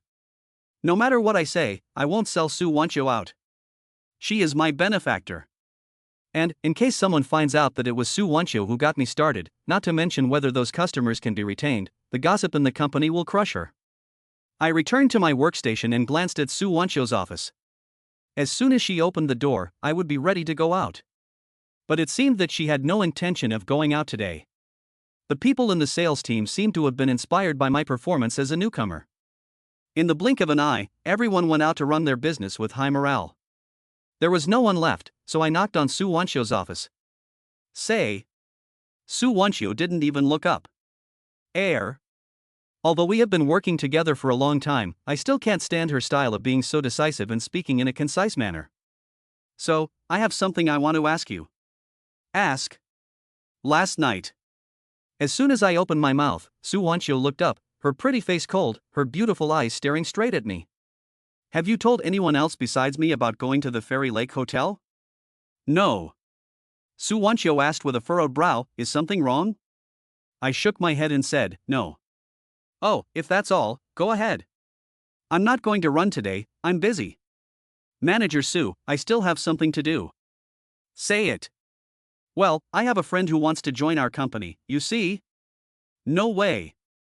I hadn't even finished speaking when Su Wanqiu rejected it out of hand, leaving no room for negotiation. I thought, given the friendship I have with her now, she would at least help arrange for me to clean the toilets at the company or something. I awkwardly exited the office. Back at my desk, I smoked a cigarette and idly took out my phone to monitor my wife. Suddenly, a voice came on, startling me. My first reaction was to lock the screen so no one would know. The cigarette I was holding in my mouth fell to the ground and burned a hole in my pants. When I looked up and saw Jiayi's smug face, I wanted to punch him. I don't know if he saw the secret on my phone or not. What's wrong with you, coming to see me all the time? Have you fallen for me? If you have, get the hell away from me, you're disgusting. I made no secret of my dislike. You. Jiayi was actually not angry when I confronted him, but instead took out a huazi and handed it to me, saying, "The whole company knows that you are this month's sales champion. I came to congratulate you specifically. After all, you are my master." Looking at the cigarette he handed over, I didn't take it, and a bad feeling welled up in my heart. I always felt that he was up to no good. Chapter 056, Patience is the Key to Success. Although I was worried that Jiayi would do something stupid again, the list that Su Wanqiu and I had worked on this month had already been entered into the computer, so I didn't believe he could make me lose the sales and commission I had already secured. After working so hard for so long, the commission for the 2 orders was a full 15,000 yuan, and the total sales were 25,000 yuan. That was a little more than my previous 3 months' income, which was something I had never dared to imagine. If it weren't for that bastard Jiayi who stole the first order, the commission would have been even higher. I get angry when I think about it, and I curse him to death. If the man of that rich woman finds out, I hope he breaks his 3 legs. There are only 2 or 3 days left until the end of the month.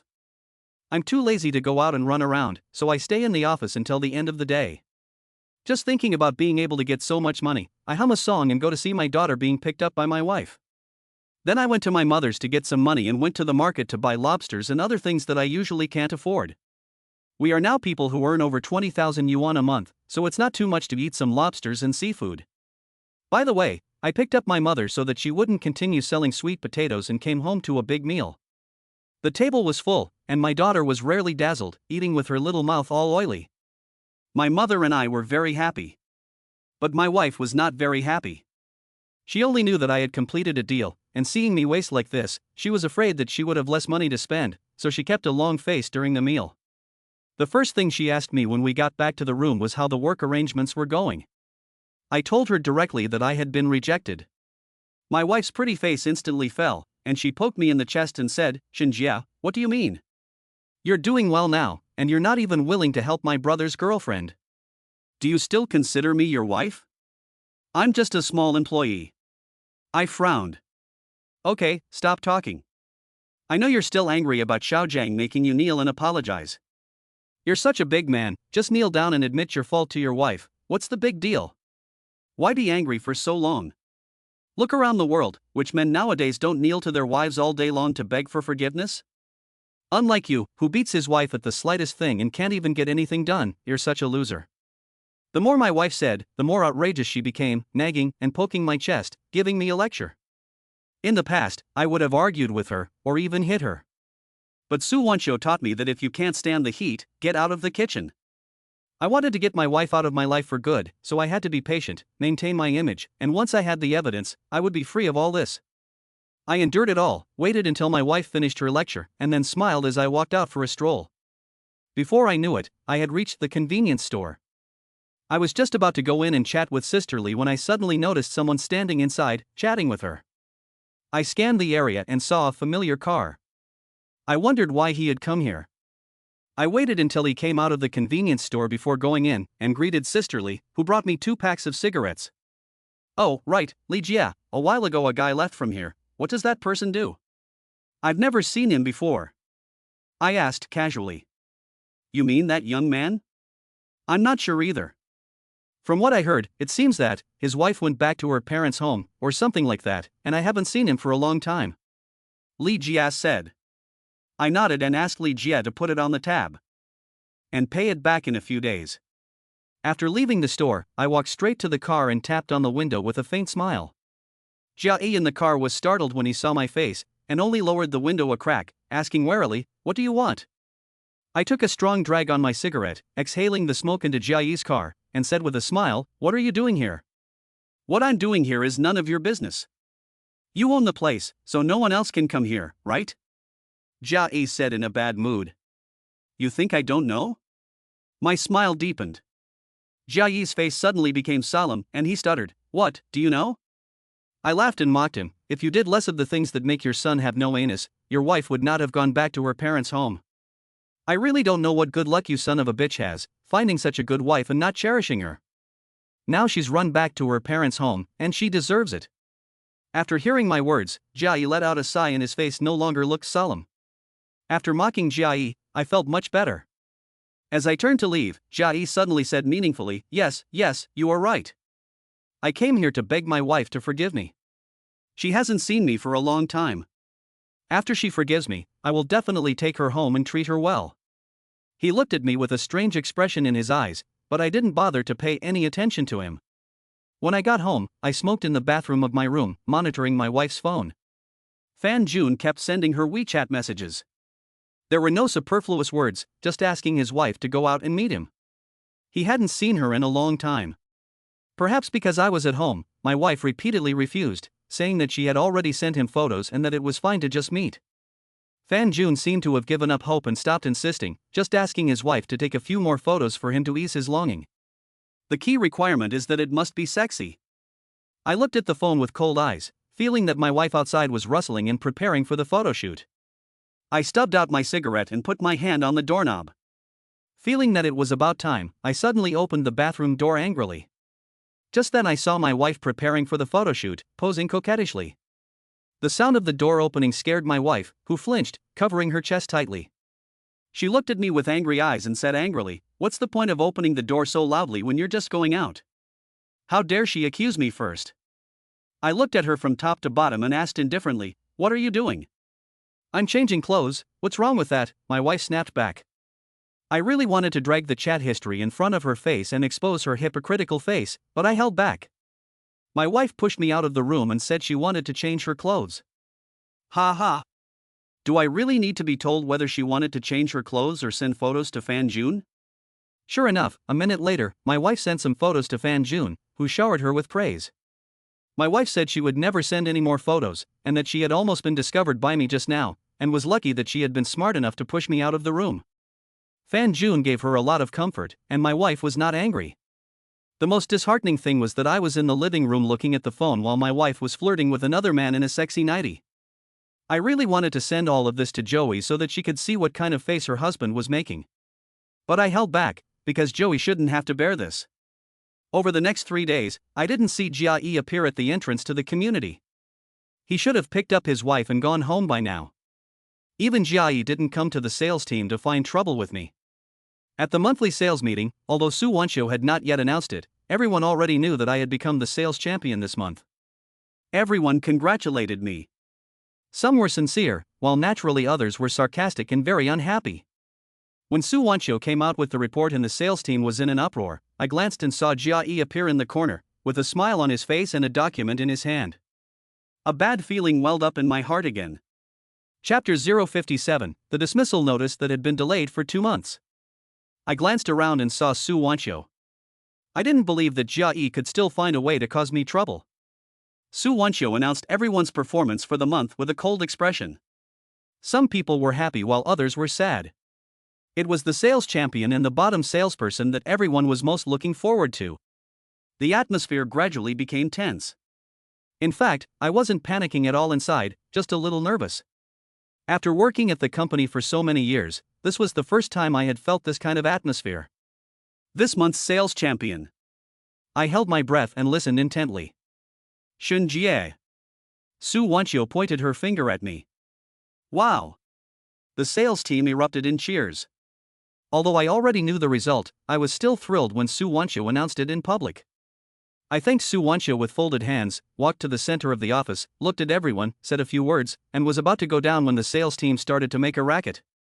Master Shin, the sales champion has to treat us all to dinner tonight. That's right, let us also benefit from this and strive to win the championship next month. I was held up by everyone, and I could only agree to take them out for a big meal that night.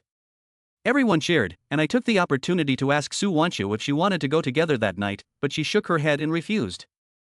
After the commotion, when everyone was about to disperse, a voice rang out. Wait. I looked at Jia in the corner, and it was then that I remembered him. I thought he had left, but it turned out that he had been there the whole time. Jia Yi looked at me with a sinister expression in his eyes, with a smug smile on the corner of his mouth. My bad feeling grew even stronger.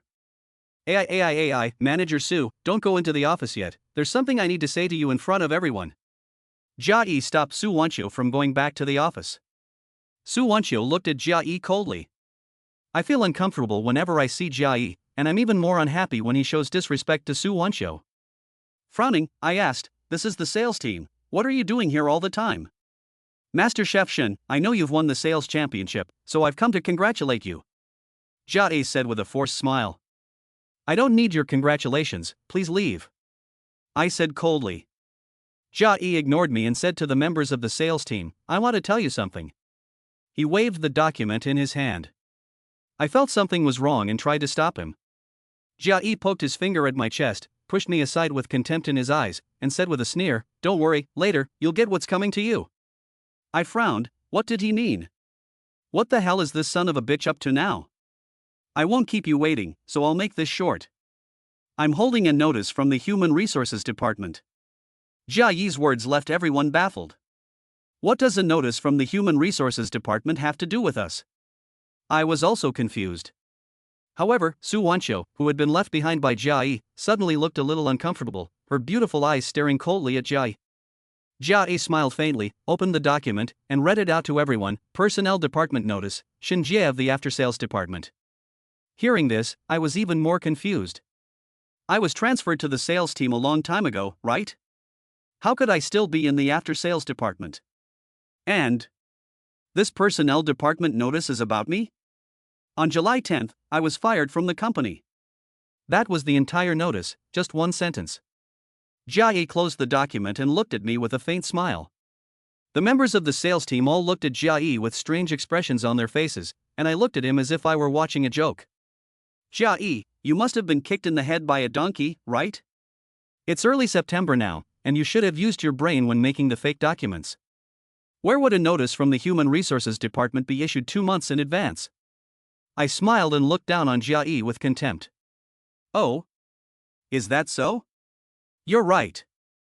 Jia Yi nodded as if he had just suddenly understood. I was about to mock him, but he showed no signs of panic. He rubbed his chin as he thought, his eyes flicking to Su Wanqiu, a smile curling the corner of his mouth. He said, what if someone deliberately asked the Human Resources Department to suppress the notice? As soon as these words were spoken, everyone started talking at once. Su Wanqiu's cool and beautiful face was so gloomy that ink could drip from it.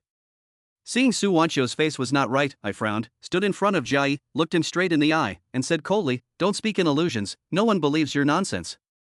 Take your bullshit notice and get out of the sales team. I was furious.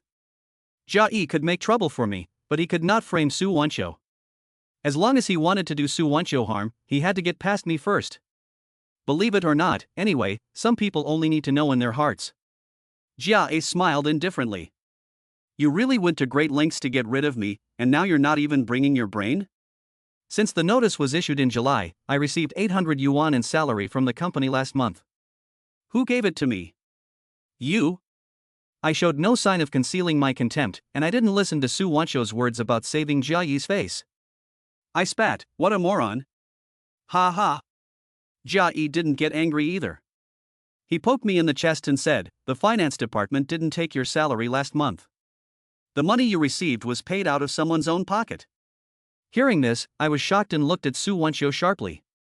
Why didn't she stand up and explain? Did she let Jia Yi make up his own story here all by himself from beginning to end?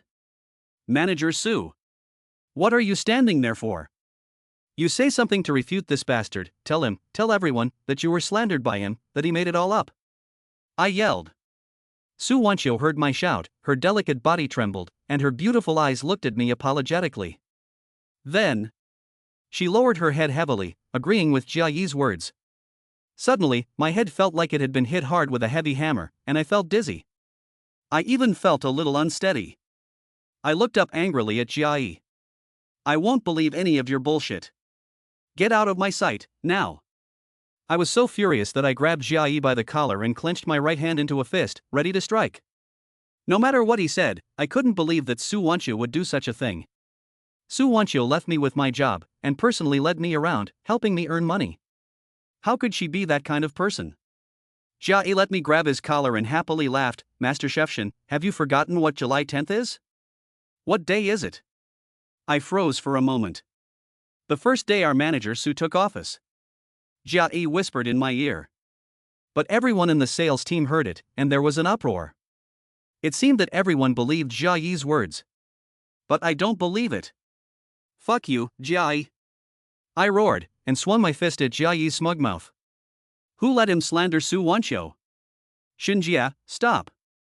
Su Wanqiu, who had been silent, suddenly shouted. My fist didn't hit Jia Yi's mouth, and I looked at Su Wanqiu in shock. Chapter 058, Can't you let me die with a clear conscience? Manager Su. Manager Su, you. I was shocked. I couldn't believe that at this time, Su Wanqiu could still hold back and not let me move Jia Yi.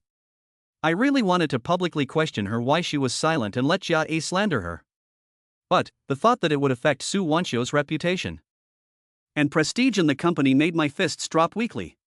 Seeing that Su Wanqiu had finally spoken, Jia Yi pulled away my hand that was holding his collar, straightened his collar, looked at Su Wanqiu indifferently, and looked like he had everything under control. The members of the sales team were waiting for Su Wanqiu to give an explanation, afraid that they would also become the next person to be inexplicably fired. Especially since they had just won the sales championship. The performance and commission were not a small amount. Su Wanqiu said with a cold face, "Let's break up," without giving any explanation. The sales team leader, with a smug grin on his face, looked at me and turned to leave the office. Jia Yi slammed the document onto my chest, and looking at the smug grin on his face, I really wanted to punch him in the mouth. I opened the document angrily, not giving up, wanting to expose Jia Yi. When I saw the official seal on it and the person who had signed it, I felt dizzy and my mind went blank. Looking at the graceful figure walking into the office, my heart felt like it had been stabbed hard. Then I took the handle of the knife and used it to gouge my heart. The pain almost made me suffocate. I took a few deep breaths, suppressed my anger, and waited until the sales team was empty. With a very gloomy face, I walked step by step, with heavy footsteps, towards the office, hoping that Su Wanqiu could give a reasonable explanation for the document in my hand. Knock, knock, knock. My hand trembled as I tried my best to control myself and knocked gently on the office door. There was silence inside, no response. We were just separated by a door, but it was like there was an invisible, thick wall between us. My hand slowly dropped, and her reaction already gave me the answer. I gave a bitter smile to myself, and turned around with a bitter heart. Just to turn, it seemed to have used up all my strength. As I took a step, a faint voice came from inside. Please come in. I had clearly decided to leave, but my feet froze. I slowly turned around and gently pushed the door open, afraid of startling Su Wanqiu. After I entered, she gestured to me with her finger, indicating that I should give her a cigarette. When I lit her cigarette, she saw the file in my hand and the hand that was protecting the wind. It trembled slightly and twice tapped the back of my hand. Phew! Su Wanqiu took a deep breath, leaned back in her chair, and slowly exhaled the smoke. She had never smoked in the office before, and this was the first time she had done so. If you want to ask something, just ask. Su Wanqiu's beautiful eyes had no focus, as she looked at the cigarette in her hands. It seemed that the cigarette was more important to her. I gently placed the document in front of her, and her beautiful eyes glanced at it, quickly averting their gaze, as if they didn't want to see it. Can you tell me what it means that this has your signature on it? I pretended to be calm as I asked, sat down, and lit a cigarette. Although I already guessed the answer, I still very much hoped that Su Wanqiu would tell me that the document was fake and forged by Jia Yi, that son of a bitch, before she opened her mouth. Even if she lied to me and said that she was threatened by Jia Yi, I would believe her. But you don't even remember me, so it's useless to say anything. Su Wanqiu's tone was devoid of emotion, still so cold and aloof, and even though I had spent so much time with her, there was not a hint of a smile. It was that sentence again, and again I don't remember you. I suddenly lost control of my emotions, stood up abruptly, put my hands on the desk, looked down on Su Wanqiu condescendingly, and she had tacitly agreed to all of this. The notice from the Human Resources Department was personally issued by her. Moreover, it was issued on her first day on the job, but it was deliberately suppressed for 2 months. I gritted my teeth and asked, at a time like this, can't you let me know why I'm being fired? Ha? In your eyes, am I not even worth a toy, something you can just throw away? As I spoke, my eyes couldn't help but fill with tears. The image of Su Wanshio taking me with her on business trips came to mind, and I really couldn't figure it out. If she had already fired me, why did she have to keep me? Why did she have to personally take me on business trips? She got drunk for business and asked me to take her home. She also gave me advice on how to get my wife to sign over everything to me. It was clear that she trusted me so much, and I trusted her too. I thought she was different from Jiayi. Unexpectedly, the lesson she taught me was even more ruthless and complete than Jiayi's. Once again, I experienced the pain of betrayal, and it almost made me suffocate. Su Wanshio's repeated silence drove me to the breaking point. I shouted at her, "Where the hell did I offend you? Is this how you play with people? Do you get a kick out of seeing other people suffer? You've got a fucking problem, don't you?" Facing my rude questioning, Su Wanshio did not get angry. Her pretty face remained cold. She said, "I gave you the chance to apologize to me. If you had just bowed your head at the time, I would have told you the truth. Unfortunately, you never took that chance." This made me look confused. I said, "I've apologized to you, and you always say something inexplicable like, 'Do you remember?' Who knows what you really mean? What the hell did I do to offend you? And I don't fucking know you at all." I was furious. Su Wanshio looked at me with a faint smile, and said a number out of her mouth, 506. What the fuck is 506? What the hell are you talking about? You really have forgotten completely. That's right, no one can remember the harm they have done to others. I really am going to be framed to death. When did I hurt her? I don't even know her. Is this woman crazy? Su Wanshio stubbed out her cigarette and said indifferently, "Lanyu Hotel, 506, no, it should be 509. 506, 509. I frowned, mumbling to myself.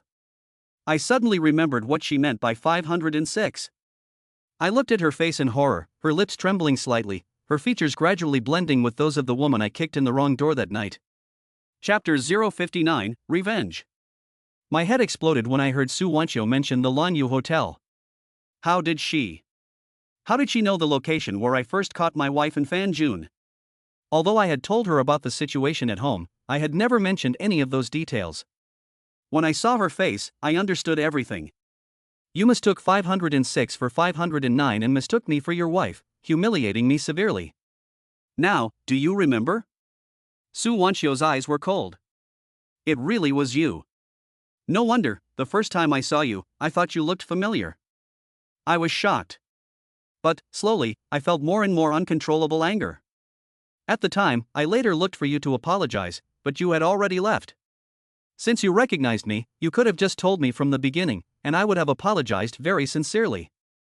Did you need to play with me like that? Did it feel good to play with me? I glared at Su Wanshio with anger in my eyes. You're the one who is not calm, you can't learn to analyze, it has nothing to do with others, I have given you enough hints, you can't even do the most basic thing of questioning why I am helping you so much, and now it has come to this. You deserve it.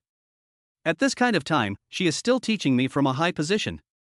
Su Wanshio's coldness made me feel like a fucking idiot, everything is self-sentimental. I really wanted to grab her by the collar and question her, but I finally held back. I slammed the documents on the desk, pointed at her and said, "You don't need to fire me, I'll just fucking quit, okay?" I didn't give Su Wanshio the chance to humiliate me again. I turned around angrily, trying to slam the office door shut to vent my anger. When I saw an unfamiliar beautiful woman in the sales team, I gave her a little push with my foot and closed the door gently. I hate myself for still thinking about Su Wanshio. I don't know if that woman was someone Jiayi had arranged to replace me, but I know that there is no place for me here anymore. Back at my desk, my eyes filled with tears, and I forced myself not to cry as I quietly packed my things. I can find another job if I lose this one, it's just that the pay will be lower. I don't really care about losing an income of more than 20,000 yuan, after all, I had already decided to give all my commission to Su Wanshio as a thank you to her. The only thing I really couldn't accept was Su Wanshio's ruthlessness and scheming. I wistfully thought that after all we had been through, we could be considered friends, the kind who can help each other. Otherwise, she wouldn't have come to me for help. I was still too naive. When I packed up a black notebook, my hands trembled, and then I put it down again. It contained the sales methods Su Wanshio had taught me, as well as various matters that I usually paid attention to, from who arranged where to eat to what brand of water to bring when visiting. After tidying everything up and preparing to leave, Jia appeared again, looking at me arrogantly with clenched fists. As I passed him, I slammed into his shoulder. Jia covered his shoulder in pain, looked up and cursed at me, asking if I was blind. This is the opportunity I've been waiting for. I swung my fist and hit him hard on the smelly mouth, knocking him off balance and causing him to fall to the ground. Suddenly, I felt a little better. You son of a bitch. I'm not working here anymore, so don't you dare die. I pointed angrily at Jia. As I walked out of the company, Su Wanqiu also came out of the office, giving me a deep look in her beautiful eyes without saying a word. She stopped Jia from calling the security guard to stop me. Once again, I was kicked out of the door. That feeling. It really fucking sucks. I sat on the electric bicycle, watching people come and go, and I thought about the last time I was in the same place and was humiliated by Jia. I lit a cigarette silently, and my hand was shaking as I did so. After smoking 3 puffs of a Huazi, I didn't taste a thing, so I lit another one of Hongmei. The familiar pungent and spicy feeling was the kind of cigarette that a person like me should smoke. Huazi will never be for people like me. Su Wanqiu's help is also not something people like me can ever hope to attain. I sat there all afternoon, with cigarette butts all around my feet. I had no idea where I could go now, or where there was still somewhere that would take me in. My colleagues, who had been out cold calling, had gradually returned. They smiled awkwardly when they saw me at the door, and everyone tacitly refrained from mentioning dinner. Only the team leader shook her head in contempt when she saw me, mocking me with these words, "A bottom of the sales pile loser like you, dreaming of climbing above me." I really wanted to rip her mouth off. It was almost time for my daughter to get out of school. I had smoked too much and my mouth was bitter. I gathered up the kickstand of my electric bicycle and set off for the kindergarten. The phone suddenly rang. I was too lazy to look at it and thought it was my wife calling. I didn't want to hear her voice, so I got on my bike and left. But the phone kept ringing, so I took it out while writing irritably. "Speak quickly, I'm busy now." I spoke harshly. But from the other end came a weak sobbing voice, "Shenjie, can you come to the People's Hospital? I may not last much longer." Before she could finish her sentence, the phone disconnected. I don't know if she hung up or the battery died. "Joey, what's wrong? Can you speak clearly, hello?" I'm worried about what happened to Joey, and I shouted at the phone in agitation. I didn't pay attention to the road conditions for a moment, and a motorized bicycle ran a red light and crashed into me, knocking me over. The motorized bicycle was thrown 5 or 6 meters away, and I don't know where the phone went. I felt a lot of pain in my hand. I got up with difficulty, and my head was a little dizzy. But I didn't have time to argue with the other person, I just wanted to find the phone and rush to the hospital. The phone screen was broken, but it could still be used. I used all my strength with one hand to help lift the electric bicycle, but I was stopped before I could go. "Don't go, you hit someone and tried to run away, pay compensation quickly, or I'll call the police." An old woman, whose clothes were torn, was holding on to me and wouldn't let me go until I paid compensation. I no longer wanted to argue with her, and I didn't want to pay compensation, but she was still being stubborn and wanted me to pay compensation? If it weren't for Joey's unclear situation, I would really have let her call the police today and see what she would do then. I kept trying to leave, but the old woman just laid directly in front of my car, grabbed the wheel, and rolled around, crying and screaming for passers-by to judge the situation and make me pay. I was furious and immediately took out my phone to call the police. The old woman still looked fearless, and the people around her began to persuade her to get up quickly, otherwise when the traffic police arrived, it would be her sole responsibility and she would have to pay for my medical expenses. One person said that she wasn't panicking. Everyone said the same thing, and she panicked, cursed, got up and ran away.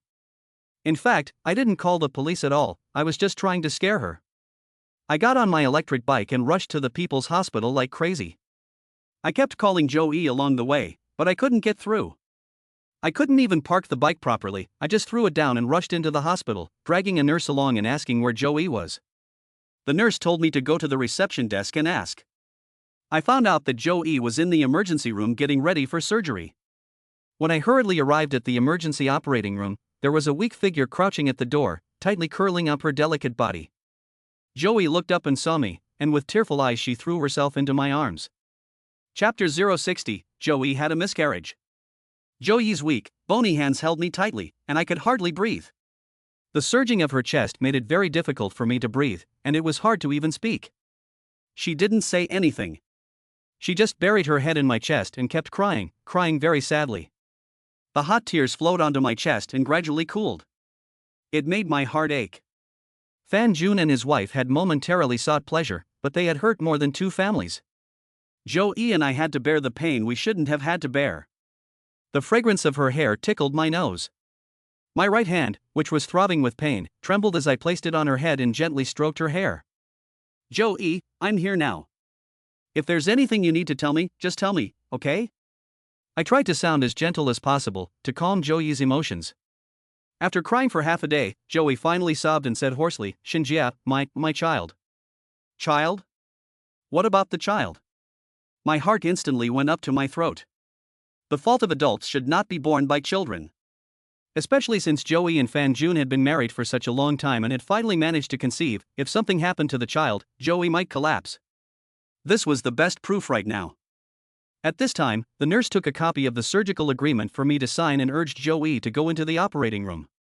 The abortion procedure on the agreement replaced Joey's answer, and I didn't want to sign it either, but my hand still trembled and signed it. The writing was so crooked that it was hard to read.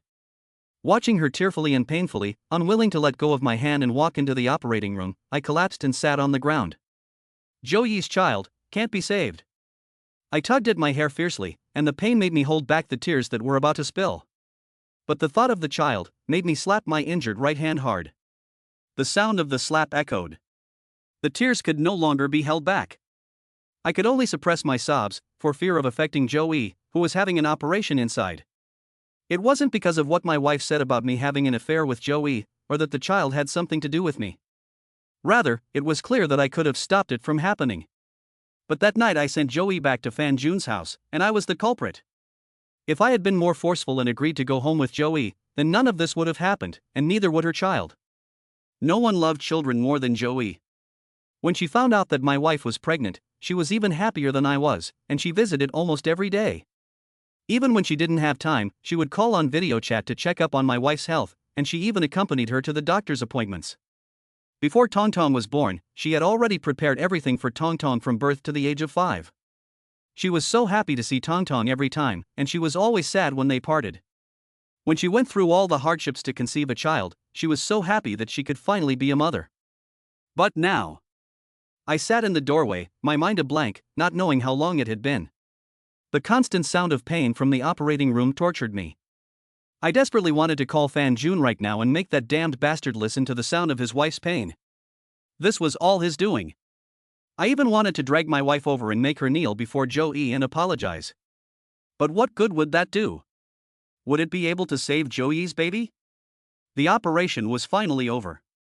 When Joey was pushed out by the nurse, her face was pale and terrifying, her hair was wet with cold sweat, and she was unconscious. How is she? I anxiously asked the nurse. The nurse gave me a stern look and said, I have never seen such an irresponsible and heartless man as you. Don't you know that pregnant women are not in good health in the first 3 months? You insisted on forcing it. The adult is fine, she just didn't choose to be anesthetized and passed out. Hearing this, the veins in my hand stood out, and I gripped the white sheets tightly. When I entered the ward and the nurse left, she snorted in contempt and said, dead scumbag. Then she slammed the ward door shut. I looked at Joey, who had not yet woken up, with a gloomy face and did not move. It was late at night and quiet. My mother called to ask me when I was going to go back, and I told her that I might not be able to go back tonight, as I had some company business and had to go on a temporary business trip. Just a minute after the phone hung up, my wife called. She asked directly, haven't you already been fired? Where are you going on a business trip? Tell me. If you can't tell me today, I'll have Xiao Jiang come and ask you tomorrow. You're pretty well informed. I suppressed my anger and replied in a cold tone.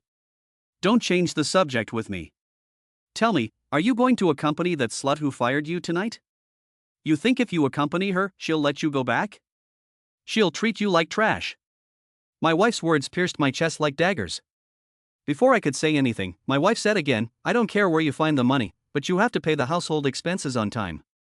You figure it out yourself. Don't blame me if I can't even feed our mother. I have no money, so there's nothing I can do.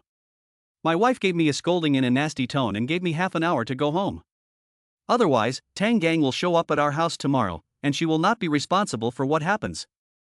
From beginning to end, She never asked me about Tang Gang's girlfriend's work. I just wanted to tell the truth, but in the end I hung up the phone with suppressed anger, not wanting to hear her voice again. I don't want to hold back either. I want my wife to know what kind of evil she has done. But Joey's cold little hand shook as she gently grabbed my little finger and shook her head at me. How are you feeling? Are you feeling better? Why were you so stupid? Why didn't you even want an anesthetic? Do you know that you could have died? I asked her a series of questions, and Joey didn't know what to say. I quickly got up to go find the nurse, but she whispered, "Don't go." I turned my back on her, let out a heavy sigh, and then turned around and sat down. I'm fine, I want to feel the pain of my child leaving this world. I brought him into this world, but I didn't even get to see him leave. It must be because I didn't do enough. Joey's face was pale as she smiled bitterly, and tears ran down her mouth. She suddenly looked full of pain, and her cold hands gripped me so tightly that they tore my hands. She gritted her teeth and didn't cry out. Seeing her so stubbornly bear the pain, she didn't even grunt. I felt indescribable pain in my heart. Joey, if it hurts, just cry, I'm not a stranger. I couldn't hold back the tears welling up in my eyes, and I slapped myself hard. Joey looked at me with tightly knit eyebrows and said, "Why did you hit yourself? If it weren't for me introducing that bastard Fan Jun to you, you wouldn't have suffered such pain. It's all my fault." I clenched my fists and slammed them against the wall. My hands hurt, but not as much as my heart. I turned my back on Joey and said, "I will make up for my mistakes. I will make that bastard kneel before you and apologize." Ignoring Joey's feeble cries from behind me, I rushed out of the hospital like a madman, picked up the electric bicycle that had fallen to the ground, and dialed Fan Jun's phone number for the first time since I found out that he was my wife's lover. "Where are you?" I yelled in a cold voice. "What? Did that little bitch Joey go to you again?" Fan Jun's voice sounded a little drunk on the phone. "I fucking asked you where you were." I yelled at the phone.